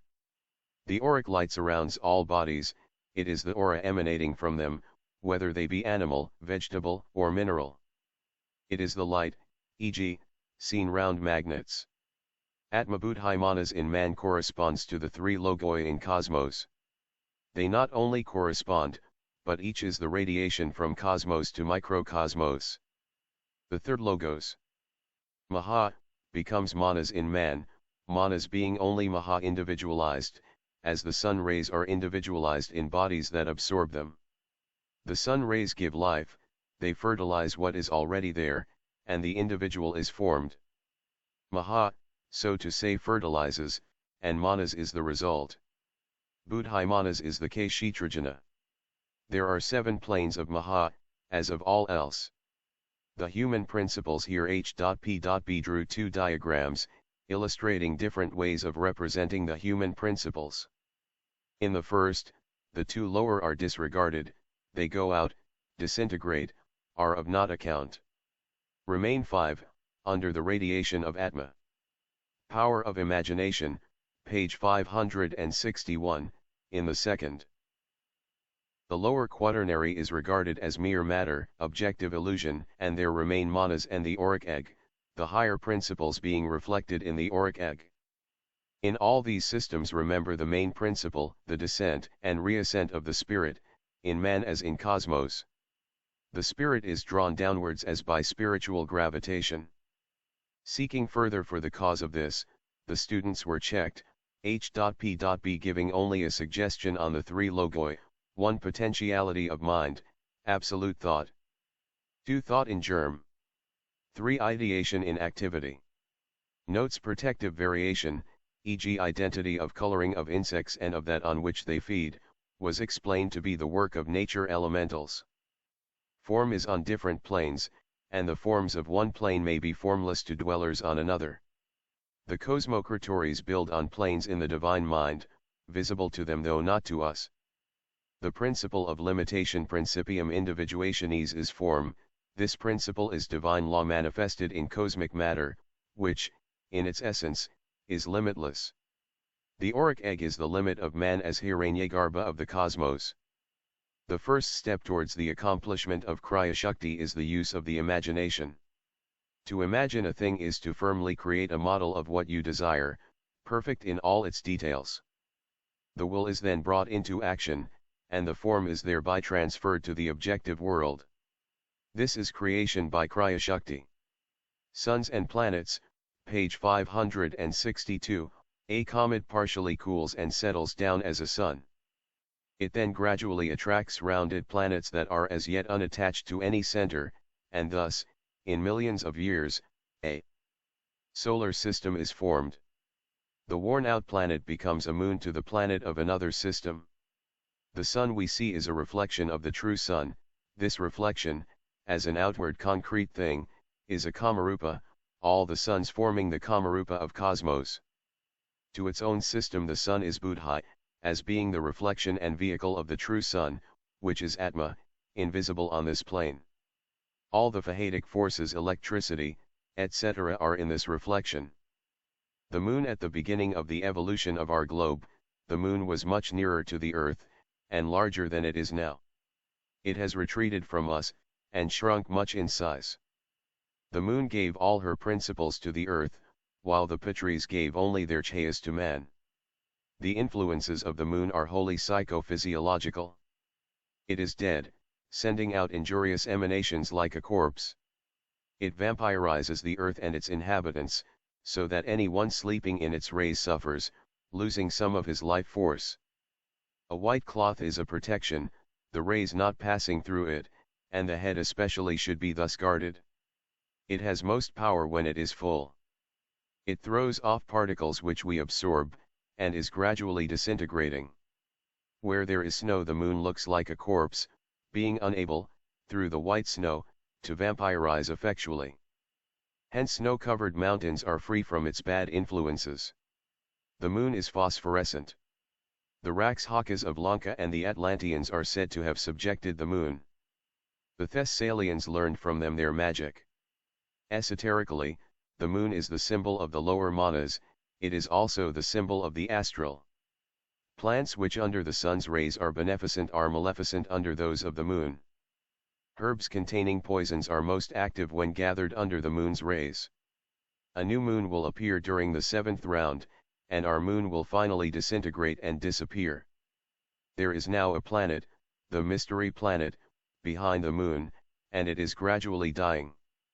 Finally the time will come for it to send its principles to a new Leia center, and there a new planet will form, to belong to another solar system, the present mystery planet then functioning as moon to that new globe. This moon will have nothing to do with our Earth, though it will come within our range of vision. Why cycles return, page 563. The solar system. All the visible planets placed in our solar system by astronomers belong to it, except Neptune. There are also some others not known to science, belonging to it, and all moons which are not yet visible for next things. The planets only move in our consciousness. The rulers of the 7 secret planets have no influence on this earth, as this earth has on other planets. It is the sun and moon which really have not only a mental, but also a physical effect. The effect of the sun on humanity is connected with kama prana, with the most physical kamic elements in us. It is the vital principle which helps growth. The effect of the moon is chiefly kama manasic or psychophysiological, it acts on the psychological brain, on the brain-mind. Precious stones. In answer to a question, H.P.B. said that the diamond and the ruby were under the sun, the sapphire under the moon. But what does it matter to you? Time, when once out of the body, and not subject to the habit of consciousness formed by others, time does not exist. Cycles and epochs depend on consciousness. We are not here for the first time, the cycles return because we come back into conscious existence. Cycles are measured by the consciousness of humanity and not by nature. It is because we are the same people as in past epochs that these events occur to us. Death. The Hindus look upon death as impure, owing to the disintegration of the body and the passing from one plane to another. I believe in transformation, not in death. Atoms. The atom is the soul of the molecule. It is the 6 principles, and the molecule is the body thereof. The atom is the Atman of the objective cosmos, i.e., it is on the 7th plane of the lowest Prakriti. Terms, page 564, H.P.B. began by saying that students ought to know the correct meaning of the Sanskrit terms used in occultism, and should learn the occult symbology. To begin with, one had better learn the correct esoteric classification and names of the 14, 7x2, and 7, Sapta, lokas found in the exoteric texts. These are given there in a very confused manner, and are full of blinds. To illustrate this, 3 classifications are given below. Lokas 1, the general exoteric, orthodox and tantric category, Burloka Bhavarloka Swarloka Maharloka. The second 7 are reflected. Jan Ar Lokata Parloka Satyaloka 2, the Sankhya category, and that of some Vedantins Brahmaloka Pitriloka Somaloka Indraloka Gandharvaloka. Rakshasaloka Yakshaloka, and an 8th. 3. The Vedantic, the nearest approach to the esoteric, Atala Vitala Sudala Tala Tala, or Karatala. Rasatala Mahatala Patala, each and all correspond esoterically to the cosmic or Dhyan Kohanic hierarchies, and to the human states of consciousness and their subdivisions. 49. To appreciate this, the meanings of the terms used in the Vedantic classification must be first understood. Talas and Lokas, page 565. Word means tala, place, atala, no place, vitala, some change for the better, i.e., better for matter, in that more matter enters into it, or, in other words, it becomes more differentiated. This is an ancient occult term. Sudala, good, excellent, place. Karatala, something that can be grasped or touched, from kara, a hand, i.e., the state in which matter becomes one tangible. 1 ton rasatala, place of taste, a place you can sense with one of the organs of sense. Mahatala, exoterically great place, but, esoterically, a place including all others subjectively, and potentially including all that precedes it. Patala, something under the feet, from pada, foot, the jayupati, or basis of anything, the antipodes, America, etc. T5 and 7 Tanmatras, outer and inner senses. 5 and 7 Buddhas, or elements. 5 and 7 Jnanendriyas, or organs of sensation. 5 and 7 Karmendriyas, or organs of action. These correspond in general to states of consciousness, to the hierarchies of Dhyan Kohans, to the tattvas, etc. These tattvas transform themselves into the whole universe. The 14 lokas are made of 7 with 7 reflections, above, below, within, without, subjective, objective, pure, impure, positive, negative, etc. Explanation of the states of consciousness corresponding to the Vedantic classification of lokas 7. Atala, the atmic or auric state or locality, it emanates directly from absoluteness, and is the first something in the universe. Its correspondence is the hierarchy of non-substantial primordial beings, in a place which is no place, for us, a state which is no state. This hierarchy contains the primordial plane, all that was, and will be, from the beginning to the end of the Mahamanvantara, all is there. This statement should not, however, be taken to imply Kismet, the latter is contrary to all the teachings of occultism. Here are the hierarchies of the Dhyani Buddhas. Their state is that of Parasamadhi, of the Dharmakaya, a state where no progress is possible. The entities there may be said to be crystallized in purity, in homogeneity. 6 Vitala. Here are the hierarchies of the celestial Buddhas, or Bodhisattvas, who are said to emanate from the 7 Dhyani Buddhas. It is related on earth to Samadhi, to the Buddhic consciousness in man. No adept, save one, can be higher than this and live. If he passes into the Atmic or Dharmakaya state, Alaya, he can return to earth no more. These two states are purely hypermetaphysical. 5 Sudala. A differential state corresponding on earth with the higher manas, and therefore with Shabda, sound, the Logos, our higher ego, and also to the Manishi Buddha state, like that of Gautama, on earth. This is the third stage of Samadhi, which is septenary. Here belong the hierarchies of the Kumaras, the Agnishvatas, etc. 4. Karatala corresponds with Sparsha, touch, and to the hierarchies of ethereal, semi-objective Dhyan Kohans of the astral matter of the Manasamanas, or the pure ray of manas, that is the lower manas before it is mixed with kama, as in the young child. They are called Sparsha Devas, the Devas endowed with touch. These hierarchies of Devas are progressive, the first have 1 sense, the second 2, and so on to 7, each containing all the senses potentially, but not yet developed. Sparsha would be rendered better by affinity, contact. 3 Rasatala, or Rupatala, corresponds to the hierarchies of Rupa or sight Devas, possessed of 3 senses, sight, hearing, and touch. These are the kama manasic entities, and the higher elementals. With the Rosicrucians they were the sylphs and undines. It corresponds on earth with an artificial state of consciousness, such as that produced by hypnotism and drugs, morphia, etc. Tu Mahatala corresponds to the hierarchies of rasa or taste devas, and includes a state of consciousness embracing the lower five senses and emanations of life and being. It corresponds to kama and prana in man, and to salamanders and gnomes in nature. 1 Patala corresponds to the hierarchies of Gandha or smell devas, the underworld, or antipodes, Myalba. The sphere of irrational animals, having no feeling save that of self-preservation and gratification of the senses, also of intensely selfish human beings, walking or sleeping.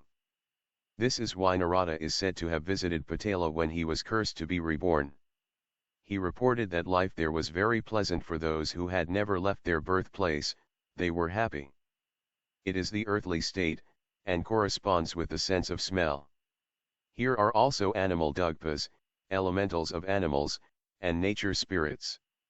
States of consciousness, page 567, further explanations of the same classification 7. Auric, atmic, alaic, sense or state. 1 of full potentiality, but not of activity. 6 Buddhic, the sense of being one with the universe, the impossibility of imagining oneself apart from it. It was asked why the term alaic was here given to the atmic and not to the Buddhic state. ANS. These classifications are not hard and fast divisions. A term may change places according as the classification is exoteric, esoteric, or practical. For students the effort should be to bring all things down to states of consciousness. Buddhi is really one and indivisible. It is a feeling within, absolutely inexpressible in words. All cataloging is useless to explain it. 5 Shabdik, sense of hearing. 4 Sparshik, sense of touch. 3 Rupak, the state of feeling oneself a body and perceiving it, rupa equals form. 2 Rasak, sense of taste. 1. Gandhik, sense of smell. All the cosmic and anthropic states and senses correspond with our organs of sensation, Jnanendriyas, rudimentary organs for receiving knowledge through direct contact, sight, etc. These are the faculties of Sharira, through netra, eyes, nose, speech, etc., and also with the organs of action, Karmendriyas, hands, feet, etc. Exoterically, there are 5 sets of 5, giving 25. Of these 20 are facultative and 5 Buddhic.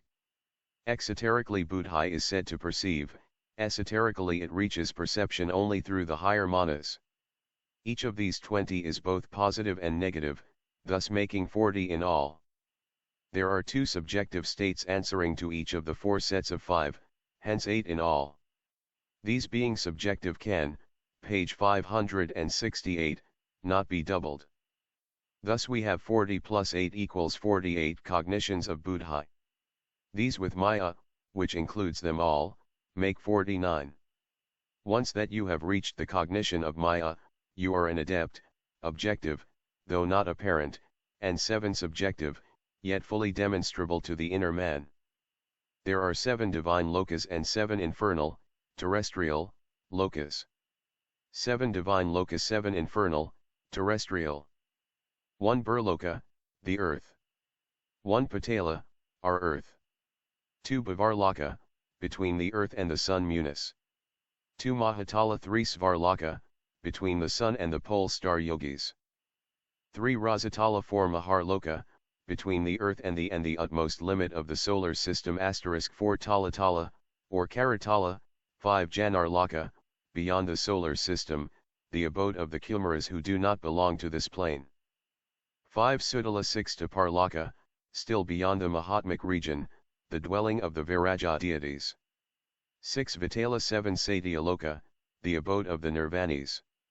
7 Atala * all these spaces denote the special magnetic currents, the planes of substance, and the degrees of approach that the consciousness of the yogi, or Kila, performs towards assimilation with the inhabitants of the lokas.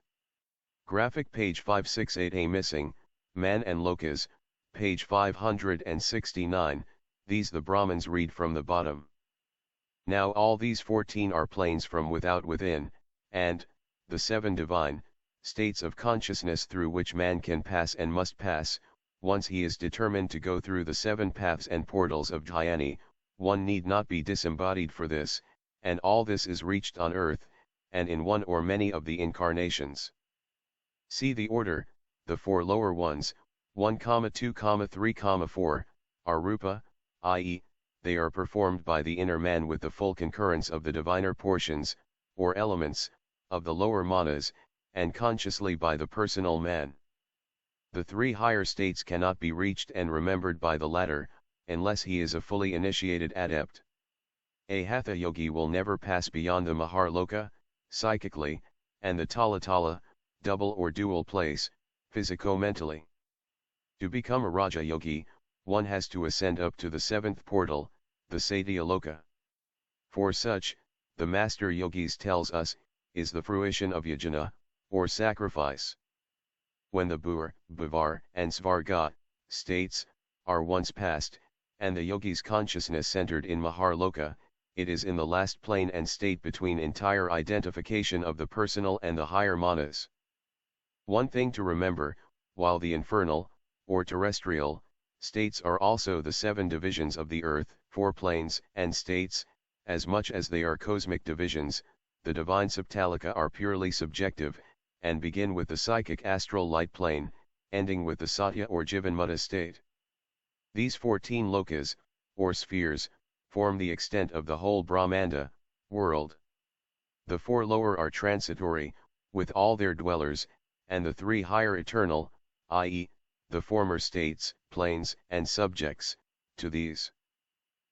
Last only a day of Brahma, changing with every kalpa, the latter endure for an age of Brahma. In diagram V only body, astral, kama, lower manas, higher manas, buddhi and auric atma are given. Life is a universal cosmic principle, and no more than Atman does it belong to individuals. In answer to questions on the diagram, H.P.B. said that touch and taste have no order. Elements have a regular order, but fire pervades them all. Every sense pervades every other. There is no universal order, that being first in each which is most developed. Students must learn the correspondences, then concentrate on the organs and so reach their corresponding states of consciousness. Take them in order beginning with the lowest, and working steadily, page 570, upwards. A medium might irregularly catch glimpses of higher, but would not thus gain orderly development. The greatest phenomena are produced by touching and centering the attention upon the little finger. The lokas and talas are reflections the one of the other. So also are the hierarchies in each, in pairs of opposites, at the 2 poles of the sphere. Everywhere are such opposites, good and evil, light and darkness, male and female. H.P.B. could not say why blue was the color of the earth. Blue is a color by itself, a primary. Indigo is a color, not a shade of blue, so is violet.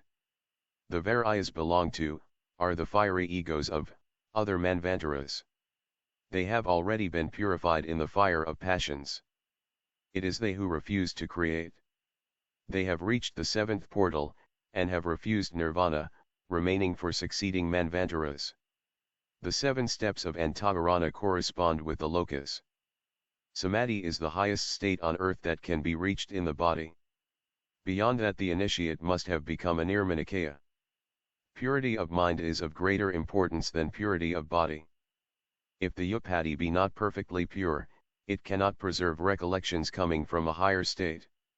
An act may be performed to which little or no attention is paid, and it is of comparatively small importance. But if thought of, dwelt on in the mind, the effect is 1,000 times greater. The thoughts must be kept pure.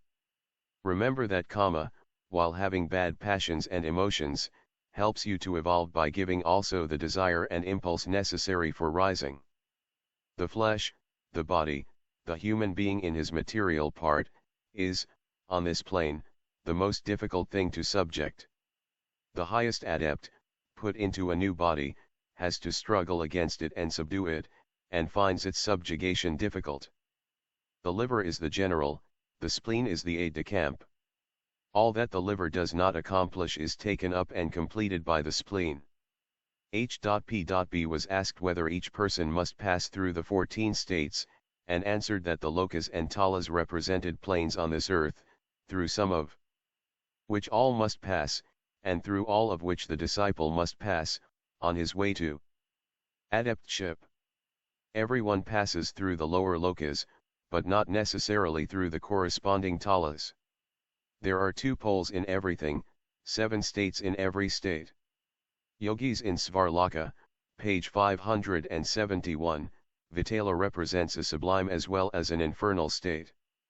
That state which for the mortal is a complete separation of the ego from the personality is for a Buddha a mere temporary separation. For the Buddha it is a cosmic state. The Brahmins and Buddhists regard the talas as hells, but in reality the term is figurative. We are in hell whenever we are in misery, suffer misfortune, and so on. Forms in the astral light. The elementals in the astral light are reflections. Everything on earth is reflected there. It is from these that photographs are sometimes obtained through mediums. The mediums unconsciously produce them as forms. The adepts produce them consciously through Kriya-Shakti, bringing them down by a process that may be compared to the focusing of rays of light by a burning glass. States of consciousness. Burloka is the waking state in which we normally live. It is the state in which animals also are, when they sense food, a danger, etc.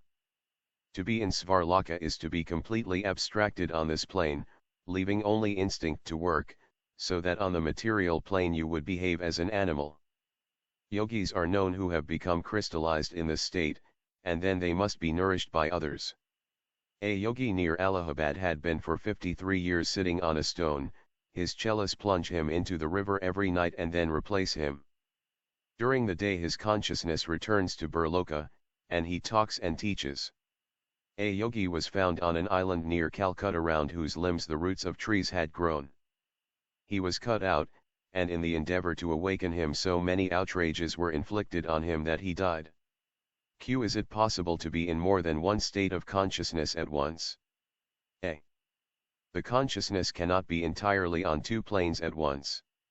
The higher and lower states are not wholly incompatible, but if you are on the higher you will gather on the lower.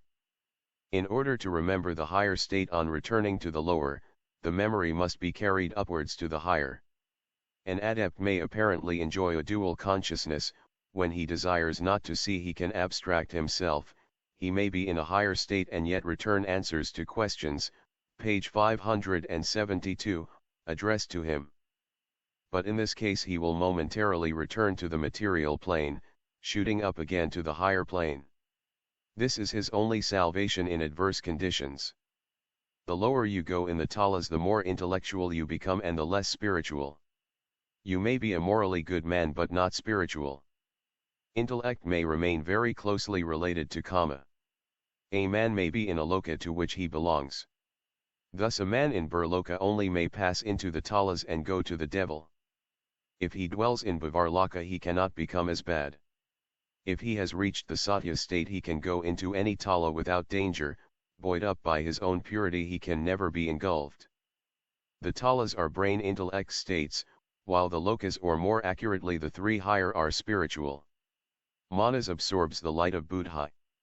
Buddhi is a rupa, and can absorb nothing. When the ego takes all the light of Buddhi, it takes that of Atma, Buddhi being the vehicle, and thus the 3 become one.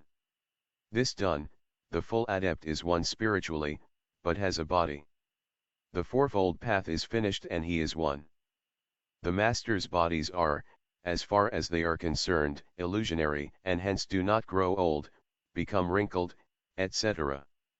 The student, who is not naturally psychic, should fix the fourfold consciousness in a higher plane and nail it there. Let him make a bundle of the 4 lower and pin them to a higher state. He should center on this higher, trying not to permit the body and intellect to draw him down and carry him away. Play ducks and drakes with the body, eating, drinking and sleeping, but living always on the ideal. Mother love is an instinct, the same in the human being and in the animal, and often stronger in the latter. The continuance of this love in human beings is due to association, to blood magnetism and to psychic affinity. Families are sometimes formed of those who have lived together before, but often not. The causes at work are very complex and have to be balanced. Sometimes when a child with very bad karma is to be born, parents of a callous type are chosen, or they may die before the karmic results appear. Or the suffering through the child may be their own karma. Mother love as an instinct is between Rasatala and Talatala. Consciousness and self-consciousness, page 573, the Lipikas keep man's karmic record, and impress it on the astral light. Vacillating people pass from one state of consciousness to another. Thought arises before desire. The thought acts on the brain on the organ, and then desire awakes. It is not the outer stimulus that arouses the organ. Thought therefore must be slain ere desire can be extinguished. The student must guard his thoughts. 5 minutes thought may undo the work of 5 years, and though the 5 years' work will be run through more rapidly the second time, yet time is lost. Consciousness H.P.B. began by challenging the views of consciousness in the West, commenting on the lack of definition in the leading philosophies. No distinction was made between consciousness and self-consciousness, and yet in this lay the difference between man and the animal. The animal was conscious only, not self-conscious. The animal does not know the ego as subject, as does man. There is therefore an enormous difference between the consciousness of the bird, the insect, the beast, and that of man. But the full consciousness of man is self-consciousness, that which makes us say, I do that. If there is pleasure, it must be traced to someone experiencing it. Now the difference between the consciousness of man and animals is that while there is a self in the animal is not conscious of the self. Spencer reasons on consciousness, but when he comes to a gap he merely jumps over it. So again Hume, when he says that on introspection he sees merely feelings and can never find any I, forgets that without an I no seeing of feelings would be possible. What is it that studies the feelings? The animal is not conscious of the feeling I am I, it has instinct, but instinct is not self-consciousness.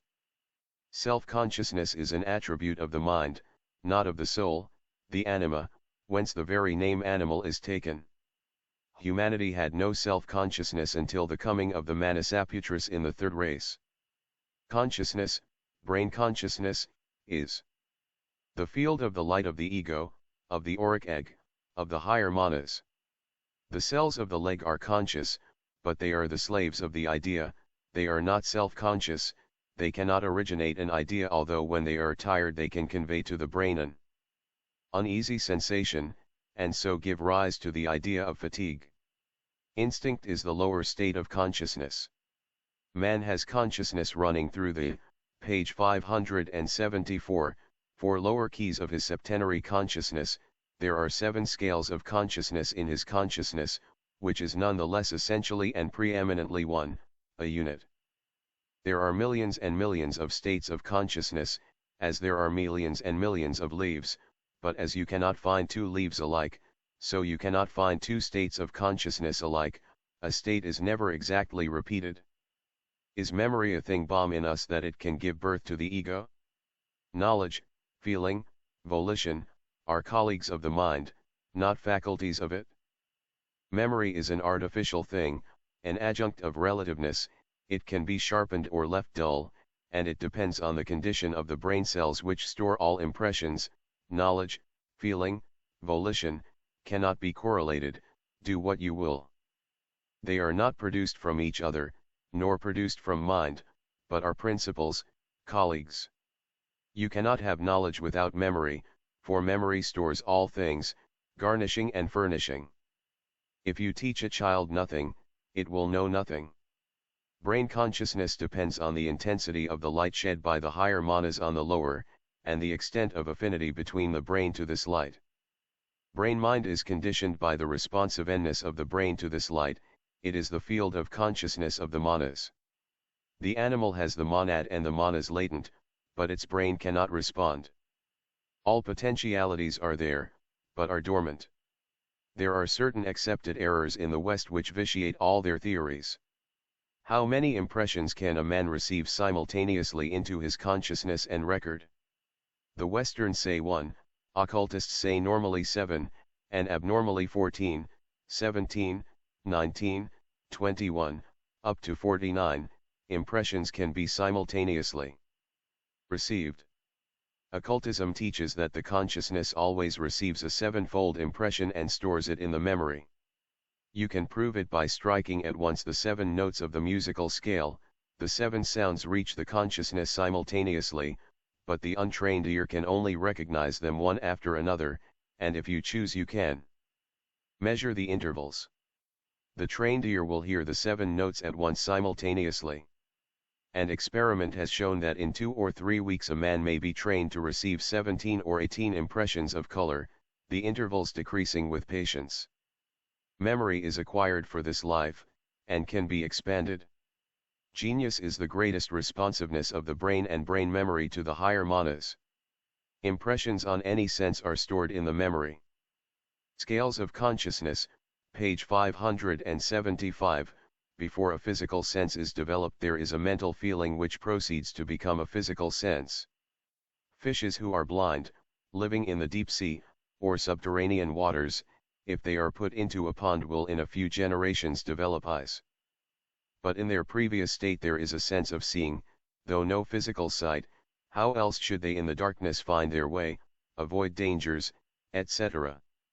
The mind will take in and store all kinds of things mechanically and unconsciously, and will throw them into the memory as unconscious perceptions.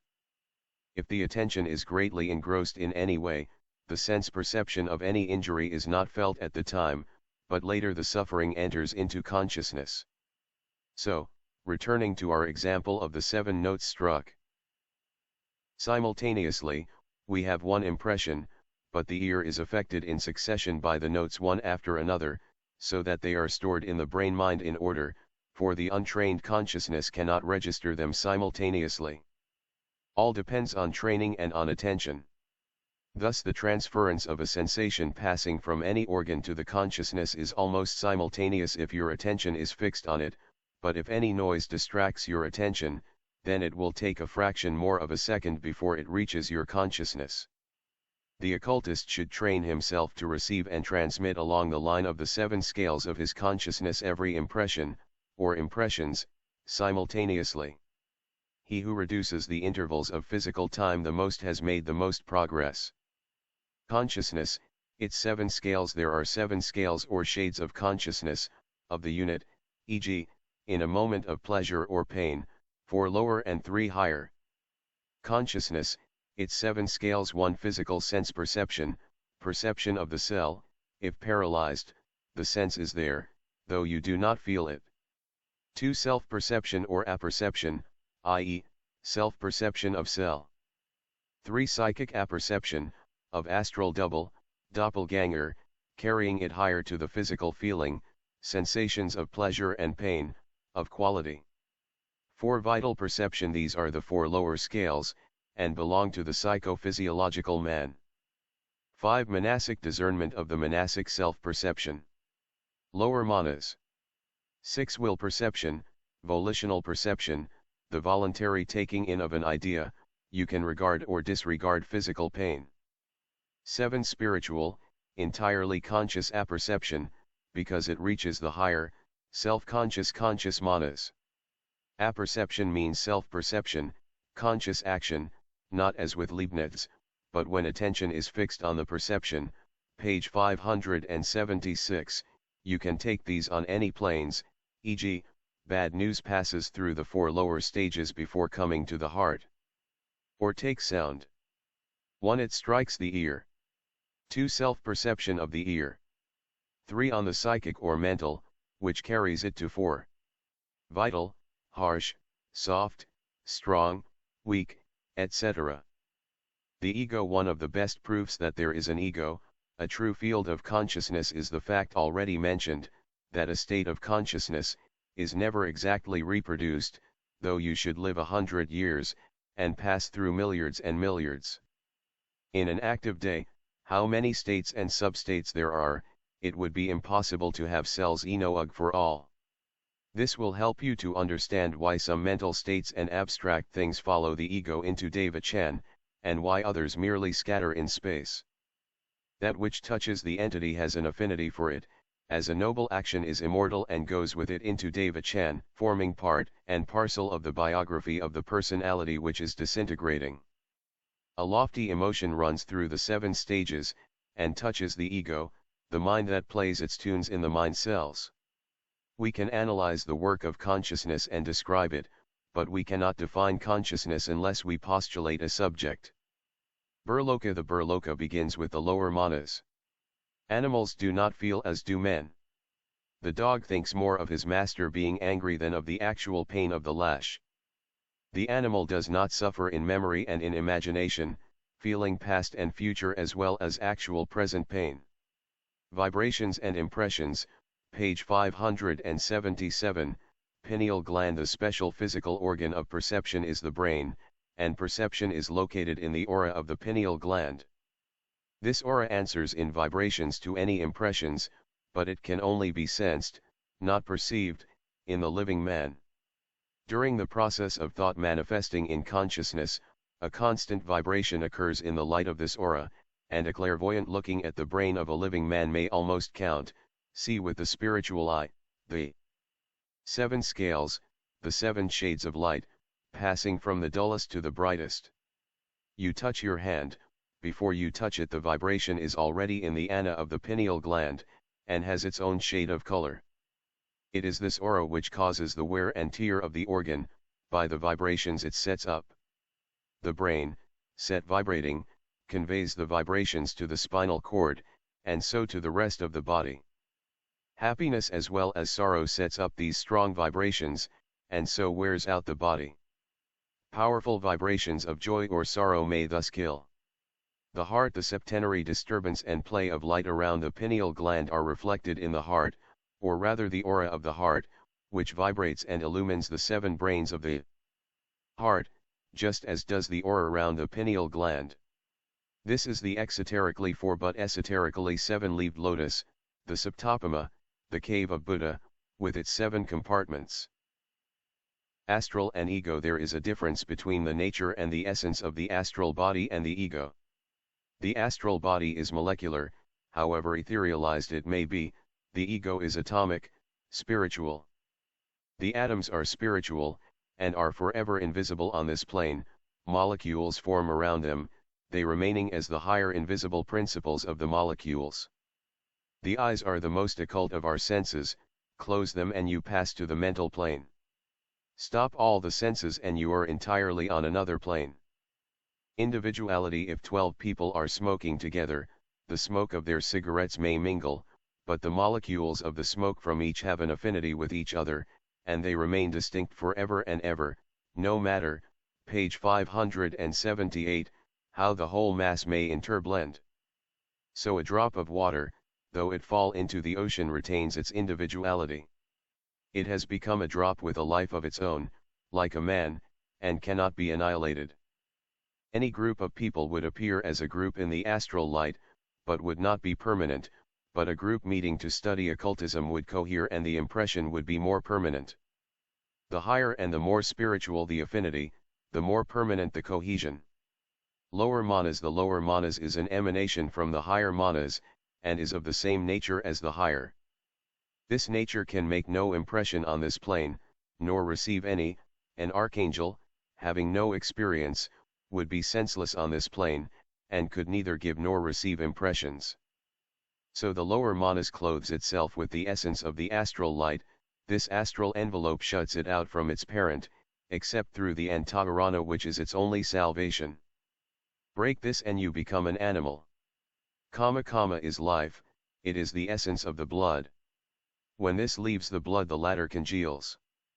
Prana is universal on this plane, it is in us the vital principle, pranic, rather than prana. Selfhood qualities determine the properties of selfhood. As, For instance, two wolves placed in the same environment would probably not act differently. The field of the consciousness of the higher ego is never reflected in the astral light.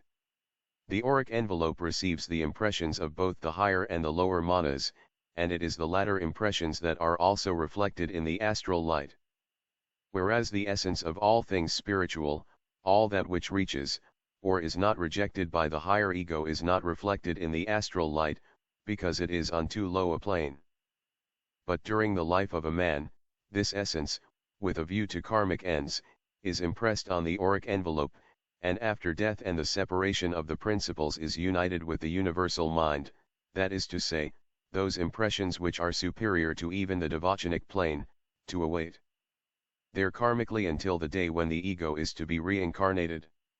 There are thus three sets of impressions, which we may call the kamic, devachanic, and manasic. The entities, no matter how high, must have their karmic rewards and punishments on earth. The crucifixion of the Christos, page 579, these spiritual impressions are made more or less on the brain, otherwise the lower ego would not be responsible. There are some impressions, however, received through the brain, which are not of our previous experience. In the case of the adept, the brain is trained to retain these impressions. The reincarnating ray may, for convenience, be separated into two aspects. The lower kamic ego is scattered in Kamaloka, the manasic part accomplishes its cycle and returns to the higher ego. It is, in reality, this higher ego which is, so to speak, punished, which suffers. This is the true crucifixion of the Christos, the most abstruse but yet the most important mystery of occultism. All the cycle of our lives hangs on it. It is indeed the higher ego that is the sufferer, for remember that the abstract consciousness of the higher personal consciousness will remain impressed on the ego, since it must be part and parcel of its eternity. All our grandest impressions are impressed on the higher ego, because they are of the same nature as itself. Patriotism and great actions in national service are not altogether good, from the point of view of the highest. To benefit a portion of humanity is good, but to do so at the expense of the rest is bad. Therefore, in patriotism, etc., the venom is present with the good. For though the inner essence of the higher ego is unsoilable, the outer garment may be soiled. Thus both the bad and the good of such thoughts and actions are impressed on the auric envelope, and the karma of the bad is taken up by the higher ego, though it is perfectly guiltless of it. Thus both sets of impressions after death scatter in the universal mind, and at reincarnation the ego sends out a ray which is itself, into a new personality, and there suffers. It suffers in the self-consciousness that it has created by its own accumulated experiences. Every one of our egos has the karma of past manvantaras behind. There are 7 hierarchies of egos, some of which, e.g., in inferior tribes, may be said to be only just beginning the present cycle. The ego starts with divine consciousness, no past, no future, no separation. It is long before realizing that it is itself. Only after many births does it begin to discern, by this collectivity of experience, that it is individual. At the end of its cycle of reincarnation it is still the same divine consciousness, but it has now become individualized self-consciousness. Page 580, the feeling of responsibility is inspired by the presence of the light of the higher ego. As the ego in its cycle of rebirth becomes more and more individualized, it learns more and more by suffering to recognize its own responsibility, by which it finally gains self-consciousness, the consciousness of all the egos of the whole universe. Absolute being, to have the idea of sensation of all this, must pass through all experience individually, not universally, so that when it returns it should be of the same omniscience as the universal mind plus the memory of all that it has passed through. At the day be with us every ego has to remember all the cycles of its past reincarnations for manvantaras.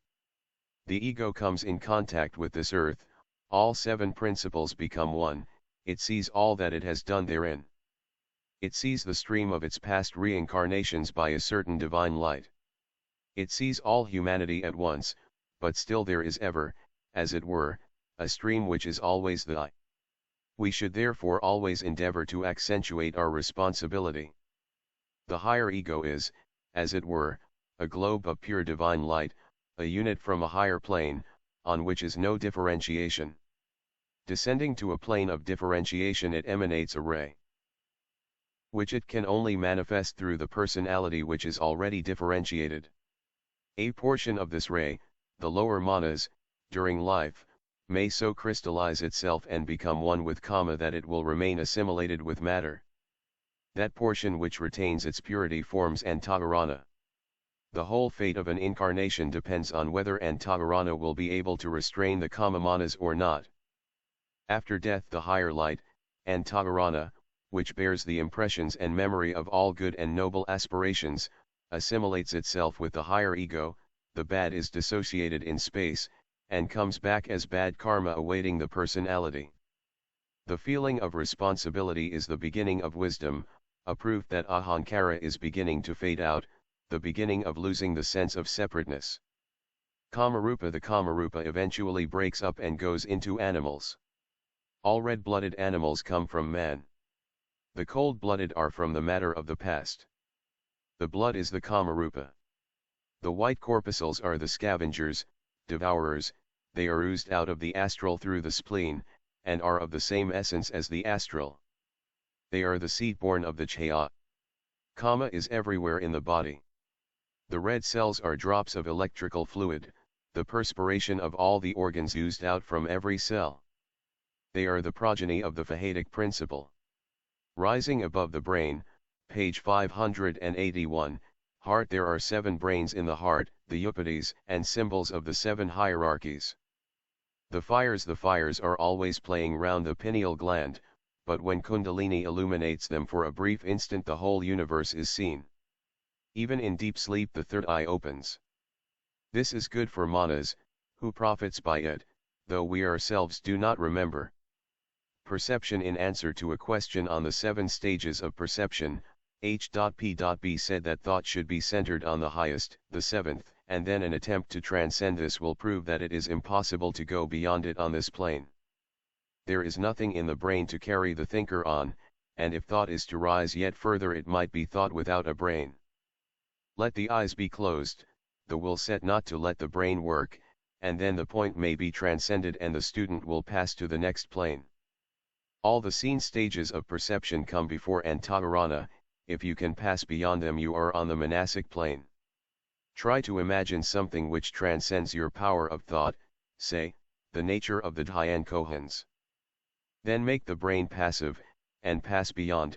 You will see a white radiant light, like silver, but opalescent as mother of pearl. Then waves of color will pass over it, beginning in the tenderest violet, and through bronze shades of green to indigo with metallic luster, and that color will remain. If you see this, you are on another plane. You should pass through 7 stages. When a color comes, glance at it, and if it is not good, reject it. Let your attention be arrested only on the green, indigo and yellow. These are good colors. The eyes being connected with the brain, the color you see most easily will be the color of the personality. If you see red, it is merely physiological, and is to be disregarded. Green bronze is the lower manas, yellow bronze the antakarana, page 582, indigo bronze is manas. These are to be observed, and when the yellow bronze merges into the indigo, you are on the manasic plane. On the manasic plane you see the noumena, the essence of phenomena. You do not see people or other consciousnesses, but have enough to do to keep your own. The trained seer can see noumena always. The adept sees the noumena on this plane, the reality of things, so cannot be deceived. In meditation the beginner may waver backwards and forwards between 2 planes. You hear the ticking of a clock on this plane, then on the astral the soul of the ticking. When clocks are stopped here, the ticking goes on higher planes, in the astral, and then in the ether, until the last bit of the clock is gone. It is the same as with a dead body, which sends out emanations until the last molecule is disintegrated. There is no time in meditation, because there is no succession of states of consciousness on this plane. Violet is the color of the astral. You begin with it, but should not stay in it, try to pass on. When you see a sheet of violet, you are beginning unconsciously to form a Mayavi Rupa. Fix your attention, and if you go away keep your consciousness firmly to the Mayavic body, do not lose sight of it, hold on like grim death. Consciousness. The consciousness which is merely the animal consciousness is made up of the consciousness of all the cells in the body except those of the heart. The heart is the king, the most important organ in the body of man. Even if the head be severed from the body, the heart will continue to beat for 30 minutes. It will beat for some hours if wrapped in cotton wool and put in a warm place. The spot in the heart which is the last of all to die is the seat of life, the center of all, Brahma, the first spot that lives in the fetus and the last that dies. When a yogi is buried in a trance, it is the spot that lives, though the rest of the body be dead, and as long as this is alive the yogi can be resurrected. This spot contains potentially mind, life, energy, and will. During life it radiates prismatic colors, fiery and opalescent.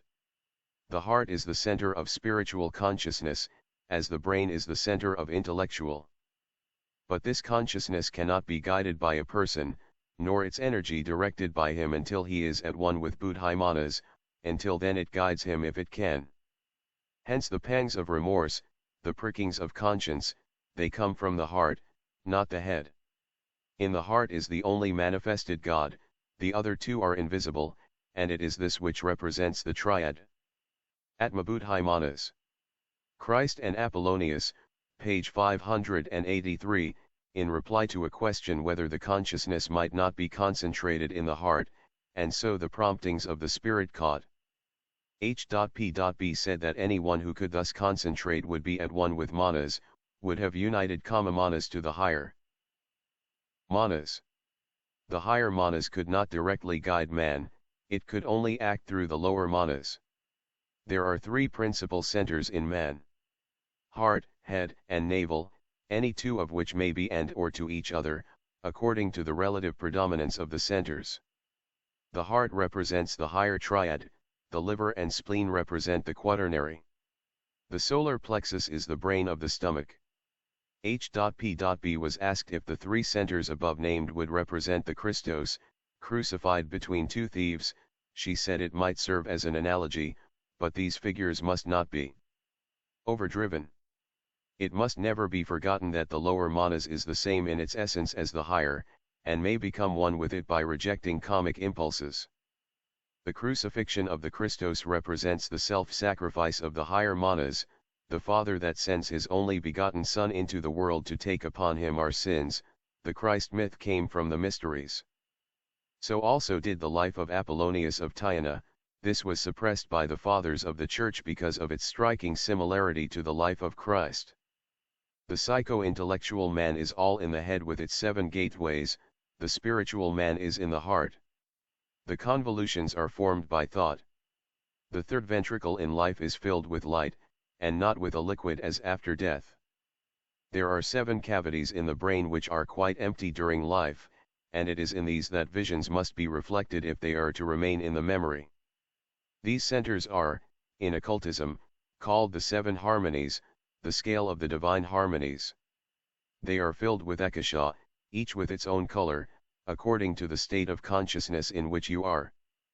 The 6th is the pineal gland, which is hollow and empty during life, the 7th is the whole, the 5th is the third ventricle, the 4th the pituitary body. When manas is united, page 584, to Atmabuddhai, or when Atmabuddhai is centered in manas, it acts in the 3 higher cavities, radiating, sending forth a halo of light, and this is visible in the case of a very holy person. The cerebellum is the center, the storehouse of all the forces, it is the kama of the head. The pineal gland corresponds to the uterus, its peduncles to the fallopian tubes. The pituitary body is only its servant, its torch-bearer, like the servants bearing lights that used to run before the carriage of a princess. Man is thus androgyne so far as his head is concerned. Man contains in himself every element that is found in the universe. There is nothing in the macrocosm that is not in the microcosm. The pineal gland, as was said, is quite empty during life. The pituitary contains various essences. The granules in the pineal gland are precipitated after death within the cavity. The cerebellum furnishes the materials for ideation. The frontal lobes of the cerebrum are the finishers and polishers of the materials, but they cannot create of themselves. Clairvoyant perception is the consciousness of touch, thus reading letters, psychometerizing substances, etc., may be done at the pit of the stomach.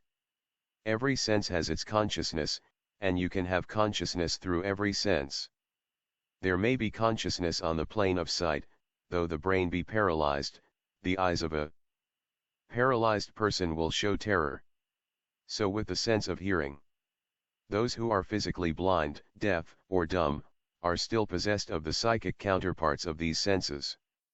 Will and desire. Eros in man is the will of the genius to create great pictures, great music, things that will live and serve the race. It has nothing in common with the animal desire to create. Will is the higher manas. It is the universal harmonious tendency acting by the higher manas. Desire is the outcome of separateness, aiming at the satisfaction of self in matter. The path opened between the higher ego and the lower enables the ego to act on the personal self. Conversion. It is not true that a man powerful in evil can suddenly be converted and become as powerfully for good. His vehicle is too defiled, and he can at best but neutralize the evil, balancing up the bad karmic causes he has set in motion, at any rate for this incarnation. You cannot take a herring barrel and use it for attar of roses. The wood is too soaked through with the drippings. When evil impulses and tendencies have become impressed on the physical nature, they cannot at once be reversed. The molecules of the body have been set in a comic direction, and though they have sufficient intelligence to discern between things on their own plane, i.e., to avoid things harmful to themselves, they cannot understand a change of direction, the impulse to which is from another plane. If they are forced too violently, disease, madness or death will result. The beginnings, page 585, origins absolute eternal motion, Parabrahman, which is nothing and everything, motion inconceivably rapid, in this motion throws off a film which is energy, eros. It thus transforms itself to mula prakriti, primordial substance which is still energy. This energy, still transforming itself in its ceaseless and inconceivable motion, becomes the atom, or rather the germ of the atom, and then it is on the third plane. Our manas is a ray from the world soul and is withdrawn at pralaya. It is perhaps the lower manas of Parabrahman, that is, of the Parabrahman of the manifested universe. The first film is energy, or motion on the manifested plane. Alaya is the third logos, Mahabuddhi, Maha. We always begin on the third plane, beyond that all is inconceivable. Atma is focused in Buddhi, but is embodied only in manas, these being the spirit, soul, and body of the universe. Dreams. We may have evil experiences in dreams as well as good. We should, therefore, train ourselves so as to awaken directly we tend to do wrong. The lower manas is asleep in sense dreams, the animal consciousness being then guided towards the astral light by kama. The tendency of such sense dreams is always towards the animal. If we could remember our dreams in deep sleep, then we should be able to remember all our past incarnations. Nidanas. There are 12 nidanas, exoteric and esoteric, the fundamental doctrine of Buddhism. Page 586, so also there are 12 exoteric Buddhist suttas called nidanas, each giving one nidana. The nidanas have a dual meaning. They are, 1.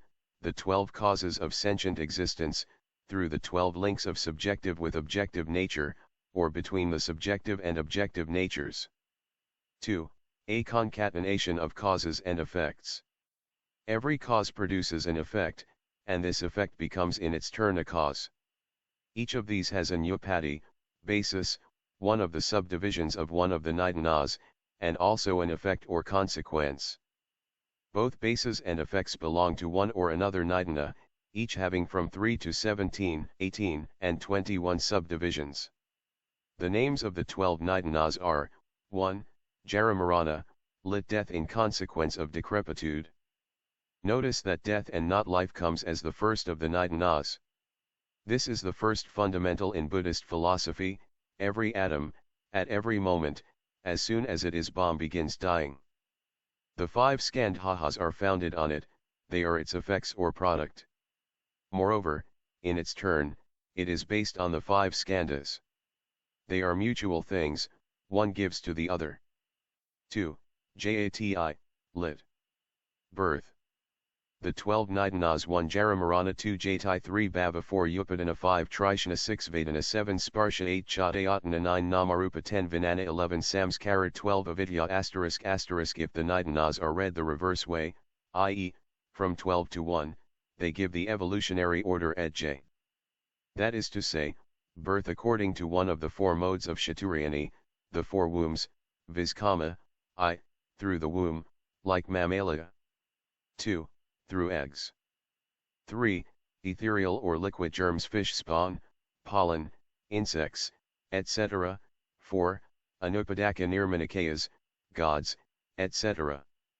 That is to say that birth takes place by one of these modes. You must be born in one of the 6 objective modes of existence, or in the 7th, which is subjective. These 4 are within 6 modes of existence: Viscount, karmic effects, page 587, exoteric ally, I, devas, 2, men, 3, asuras, 4, men in hell, v, pretas, devouring demons on earth, 6, animals. Esoterically I, higher gods, 2, devas or pitris, all classes, 3, nirmanakayas, 4, bodhisattvas, v, men in Mayalba, 6, kamarupic existences, whether of men or animals, in Kamaloka or the astral light, 7, elementals, subjective existences. 3, bhava equals karmic existence, not life existence, but as a moral agent which determines where you will be born, i.e., in which of the triloka, bhur, bhavar or svar, 7 lokas in reality. The cause or nidana of bhava is upadana, that is, the clinging to existence, that which makes us desire life in whatever form. Its effect is jati in one or another of the triloka and under whatever conditions. Nidanas are the detailed expression of the law of karma under 12 aspects, or we might say the law of karma under 12 nidanic aspects. Skandhas are the germs of life on all the 7 planes of being, and make up the totality of the subjective and objective man. Every vibration we have made is a skandha. The skandhas are closely united to the pictures in the astral light, which is the medium of impressions, and the skandhas, or vibrations, connected with subjective or objective man, are the links which attract the reincarnating ego, the germs left behind when it went into Devachan, which have to be picked up again and exhausted by a new personality. The exoteric skandhas have to do with the physical atoms and vibrations, or objective man, the esoteric with the internal and subjective man. A mental change, or a glimpse of spiritual truth, may make a man suddenly change to the truth even at his death, thus creating good skandhas for the next life. The last acts or thoughts of a man have an enormous effect upon his future life, but he would still have to suffer for his misdeeds, and this is the basis of the idea of a deathbed repentance. But the karmic effects of the past life must follow, for the man in his next birth must pick up the skandhas or vibratory impressions that he left in the astral light, since nothing comes from nothing in occultism, and there must be a link between the lives. New skandhas are born from their old parents. Page 588, it is wrong to speak of tanhas in the plural, there is only one tanha, the desire to live. This develops into a multitude, or one might say a congeries of ideas. The skandhas are karmic and non-karmic. Skandhas may produce elementals by unconscious kriya shakti. Every elemental that is thrown out by man must return to him sooner or later, since it is his own vibration. They thus become his Frankenstein. Elementals are simply effects producing effects. They are disembodied thoughts, good and bad. They remain crystallized in the astral light and are attracted by affinity and galvanized back into life again, when their originator returns to earth life. You can paralyze them by reverse effects. Elementals are caught like a disease and hence are dangerous to ourselves and to others. This is why it is dangerous to influence others. The elementals which live after your death are those which you implant in others, the rest remain latent till you are reincarnated, when they come to life in you. Thus, H.P.B. said, if you are badly taught by me or incited thereby to do something wrong, you would go on after my death and sin through me, but I should have to bear the karma. Calvin, for instance, will have to suffer for all the wrong teaching he has given, though he gave it with good intentions. The worst does is to arrest the progress of truth. Even Buddha made mistakes. He applied his teaching to people who were not ready, and this has produced nidhanas. Subtle bodies. When a man visits another in his astral body, it is the linga sharira which goes, but this cannot happen at any great distance. When a man thinks of another at a distance very intently, he sometimes appears to that person. In this case it is the Mayavi Rupa, which is created by unconscious Kriya Shakti, and the man himself is not conscious of appearing. If he were, and projected his Mayavi Rupa consciously, he would be an adept, i.e., an initiate, the word adept being used by HPB to cover all grades of initiation. As above seen, she used the words Mayavi Rupa in more than one sense. Editor: no two persons can be simultaneously conscious of one another's presence, unless one be an adept. Dugpas use the Mayavi Rupa and sorcerers also. Dugpas work on the linga sharira of other people. The linga sharira in the spleen is the perfect picture of the man, and is good or bad, according to his own nature. The astral body is the subjective image of the man which is to be, the first germ in the matrix, the model of the physical body in which the child is formed and developed. The linga sharira may be hurt by a sharp instrument, and would not face a sword or a bayonet, although it would easily pass through a table or other piece of furniture. Fire is Kriya Shakti, page 589, nothing however can hurt the Mayavi Rupa or thought body, since it is purely subjective. When swords are struck at shades, it is the sword itself, not its linga sharira or astral, that cuts.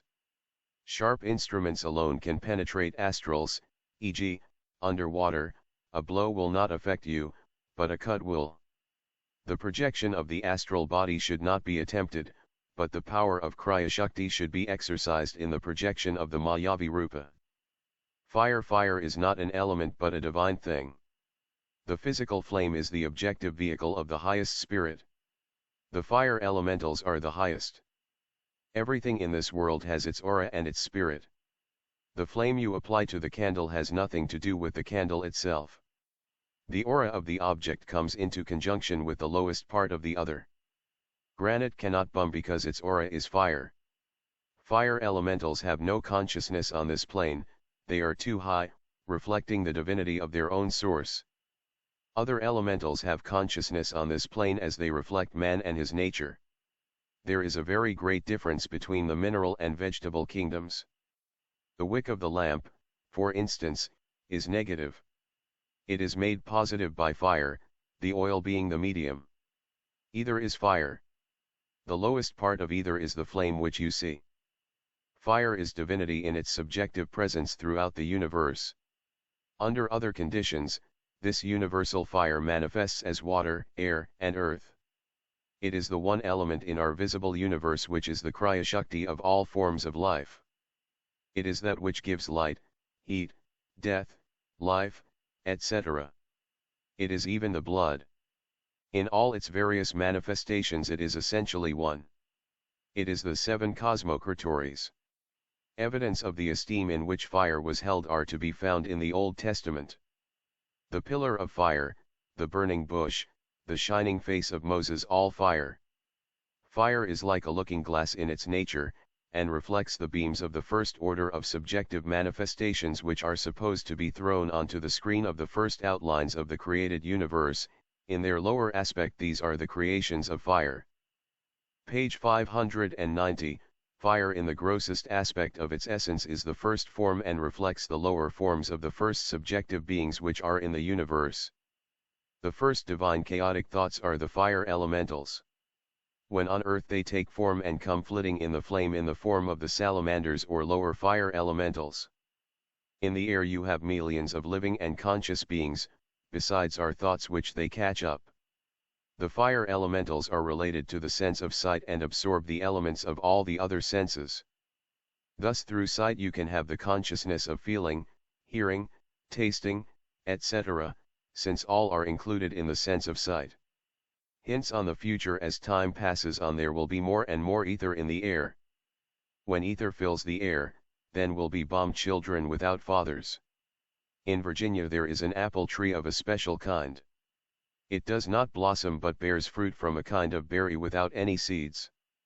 This will gradually extend to animals and then to men. Women will bear children without impregnation, and in the seventh round there will appear men who can reproduce themselves. In the seventh race of the fourth round, men will change their skins every year and will have new toe and finger nails. People will become more psychic, then spiritual. Fast of all, in the seventh round, Buddhas will be born without sin. The fourth round is the longest in the Kali Yuga, then the fifth, then the sixth, and the seventh round will be very short. The egos. In explaining the relations of the higher and lower ego, Devachan, and the death of the soul, the following figure was drawn, BLM. On the separation of the principles at death, the higher ego may be said to go to Devachan by reason of the experiences of the lower. The higher ego in its own plane is the Kumara. _________, the lower quaternary dissolves, the body rots, the linga sharira fades out. At reincarnation the higher ego shoots out a ray, the lower ego. Its energies are upward and downward. The upward tendencies become its devachanic experiences, the lower are kamic. The higher manas stands to Buddhi as the lower manas to the higher. Responsibility and the ego, page 591. As to the question of responsibility, it may be understood by an example. If you take the form of Jack the Ripper, you must suffer for its misdeeds, for the law will punish the murderer and hold him responsible. You are the sacrificial victim. In the same way the higher ego takes the responsibility of every body it informs. You borrow some money to lend it to another, the other runs away, but it is you who are responsible. The mission of the higher ego is to shoot out a ray to be a soul in a child. Thus the ego incarnates in 1,000 bodies, taking upon itself the sins and responsibilities of each body. At every incarnation a new ray is emitted, and yet it is the same ray in essence, the same in you and me and everyone. The dross of the incarnation disintegrates, the good goes to Devachan. The flame is eternal. From the flame of the higher ego, the lower is lighted, and from this a lower vehicle, and so on. And yet the lower manas is such as it makes itself. It is possible for it to act differently in like conditions, for it has reason and self-conscious knowledge of right and wrong, and good and evil, given to it. It is in fact endowed with all the attributes of the divine soul. In this the ray is the higher manas, the speck of responsibility on earth.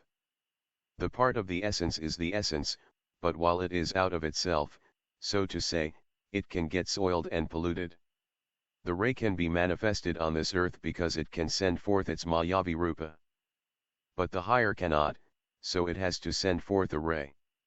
We may look upon the higher ego as the sun, and the personal manases as its rays.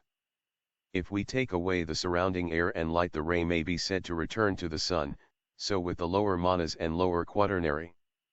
The higher ego can only manifest through its attributes. In cases of sudden death, the lower manas no more disappears than does the Kamarupa after death. After the severance the ray may be said to snap or be dropped. After death such a man cannot go to Devachan, nor yet remain in Kamaloka, his fate is to reincarnate immediately. Such an entity is then an animal soul plus the intelligence of the severed ray. The manifestation of this intelligence in, page 592, the next birth will depend entirely on the physical formation of the brain and on education. Such a soul may be reunited with its higher ego in the next birth, if the environment is such as to give it a chance of aspiration. This is the grace of the Christians, or it may go on for 2 or 3 incarnations, the ray becoming weaker and weaker, and gradually dissipating, until it is a congenital idiot and then finally dissipated in lower forms. There are enormous mysteries connected with the lower manas. With regard to some intellectual giants, they are in somewhat the same condition as smaller men, for their higher ego is paralyzed, that is to say, their spiritual nature is atrophied. The manas can pass its essence to several vehicles, e.g., the Mayavi Rupa, etc., and even to elementals which it can ensoul, as the Rosicrucians taught. The Mayavi Rupa may be sometimes so vitalized that it goes on to another plane and unites with the beings of that plane and so ensouls them. People who bestow great affection upon animal pets are ensouling them to a certain extent, and such animal souls progress rapidly. In return, such persons get back the animal vitality and magnetism. It is, however, against nature to thus accentuate animal evolution, and on the whole is bad. Monadic evolution. The Kumaras do not direct the evolution of the lunar Pitris. To understand the latter, we might take the analogy of the blood. The blood may be compared to the universal life principle, the corpuscles to the monads. The different kinds of corpuscles are the same as the various classes of monads and various kingdoms, not, however, because of their essence being different, but because of the environment in which they are. The Chaya, the permanent seed, and Weissman in his hereditary germ theory is very near truth. H.P.B. was asked whether there was one ego to one permanent Chaya seed, oversouling it in a series of incarnations. Her answer was, no, it is heaven and earth kissing each other. The animal souls are in temporary forms and shells in which they gain experience, and in which they prepare materials for higher evolution. Functions of the astral body, page 593, until the age of 7 the astral atavic germ forms and molds the body, after that the body forms the astral. The astral and the mind mutually react on each other. The meaning of the passage in the Upanishads, where it says that the gods feed on men, is that the higher ego obtains its earth experience through the lower astral body. The astral can get out unconsciously to the person and wander about. The Chaya is the same as the astral body. The germ or life essence of it is in the spleen. The Chaya is coiled up in the spleen. It is from this that the astral is formed. It evolves in a shadowy curling or gyrating essence like smoke, gradually taking form as it grows. But it is not projected from the physical, atom for atom. This latter intermolecular form is the Kamarupa. At death every cell and molecule gives out its essence, and from it is formed the astral of the Kamarupa, but this can never come out during life. The Chaya, in order to become visible, draws upon the surrounding atmosphere, attracting the atoms to itself. The Linga Sharira could not form in vacuo. The fact of the astral body accounts for the Arabian and Eastern tales of jinns and bottle imps, etc. In spiritualistic phenomena, the resemblance to deceased persons is mostly caused by the imagination. The clothing of such phantoms is formed from the living atoms of the medium, and is no real clothing, and has nothing to do with the clothing of the medium. All the clothing of a materialization has been paid for. The astral supports life, it is the reservoir or sponge of life, gathering it up from all the natural kingdoms around, and is the intermediary between the kingdoms of pranic and physical life. Life cannot come immediately from the subjective to the objective, for nature goes gradually through each sphere. Therefore the Linga Sharira is the intermediary between prana and our physical body, and pumps in the life. The spleen is consequently a very delicate organ, but the physical spleen is only a cover for the real spleen. Now life is in reality divinity, Parabrahman. But in order to manifest on the physical plane it must be assimilated, and as the purely physical is too gross, it must have a medium, viz., the astral. Page 594, astral matter is not homogeneous, and the astral light is nothing but the shadow of the real divine light. It is however not molecular. Those, Kamarupic, entities which are below the devachanic plane are in Kamaloka and only possess intelligence like monkeys. There are no entities in the four lower kingdoms possessing intelligence which can communicate with men, but the elementals have instincts like animals. It is, however, possible for the sylphs, the air elementals, the wickedest things in the world, to communicate, but they require to be propitiated. Spooks, Kamaripic entities, can only give the information they see immediately before them. They see things in the aura of people, although the people may not be aware of them themselves. Earthbound spirits are Kamalokic entities that have been so materialistic that they cannot be dissolved for a long time. They have only a glimmering of consciousness and do not know why they are held. Some sleep, some preserve a glimmering of consciousness and suffer torture. In the case of people who have very little devachan, the greater part of the consciousness remains in Kamaloka, and may last far beyond the normal period of 150 years and remain over until the next reincarnation of the spirit. This then, becomes the dweller on the threshold and fights with the new astral. The acme of Kama is the sexual instinct, e.g., idiots have such desires and also food appetites, etc., and nothing else. Devachan is a state on a plane of spiritual consciousness, Kamaloka is a place of physical consciousness. It is the shadow of the animal world and that of instinctual feeling. When the consciousness thinks of spiritual things, it is on a spiritual plane. If one's thoughts are of nature, flowers, etc., then the consciousness is on the material plane.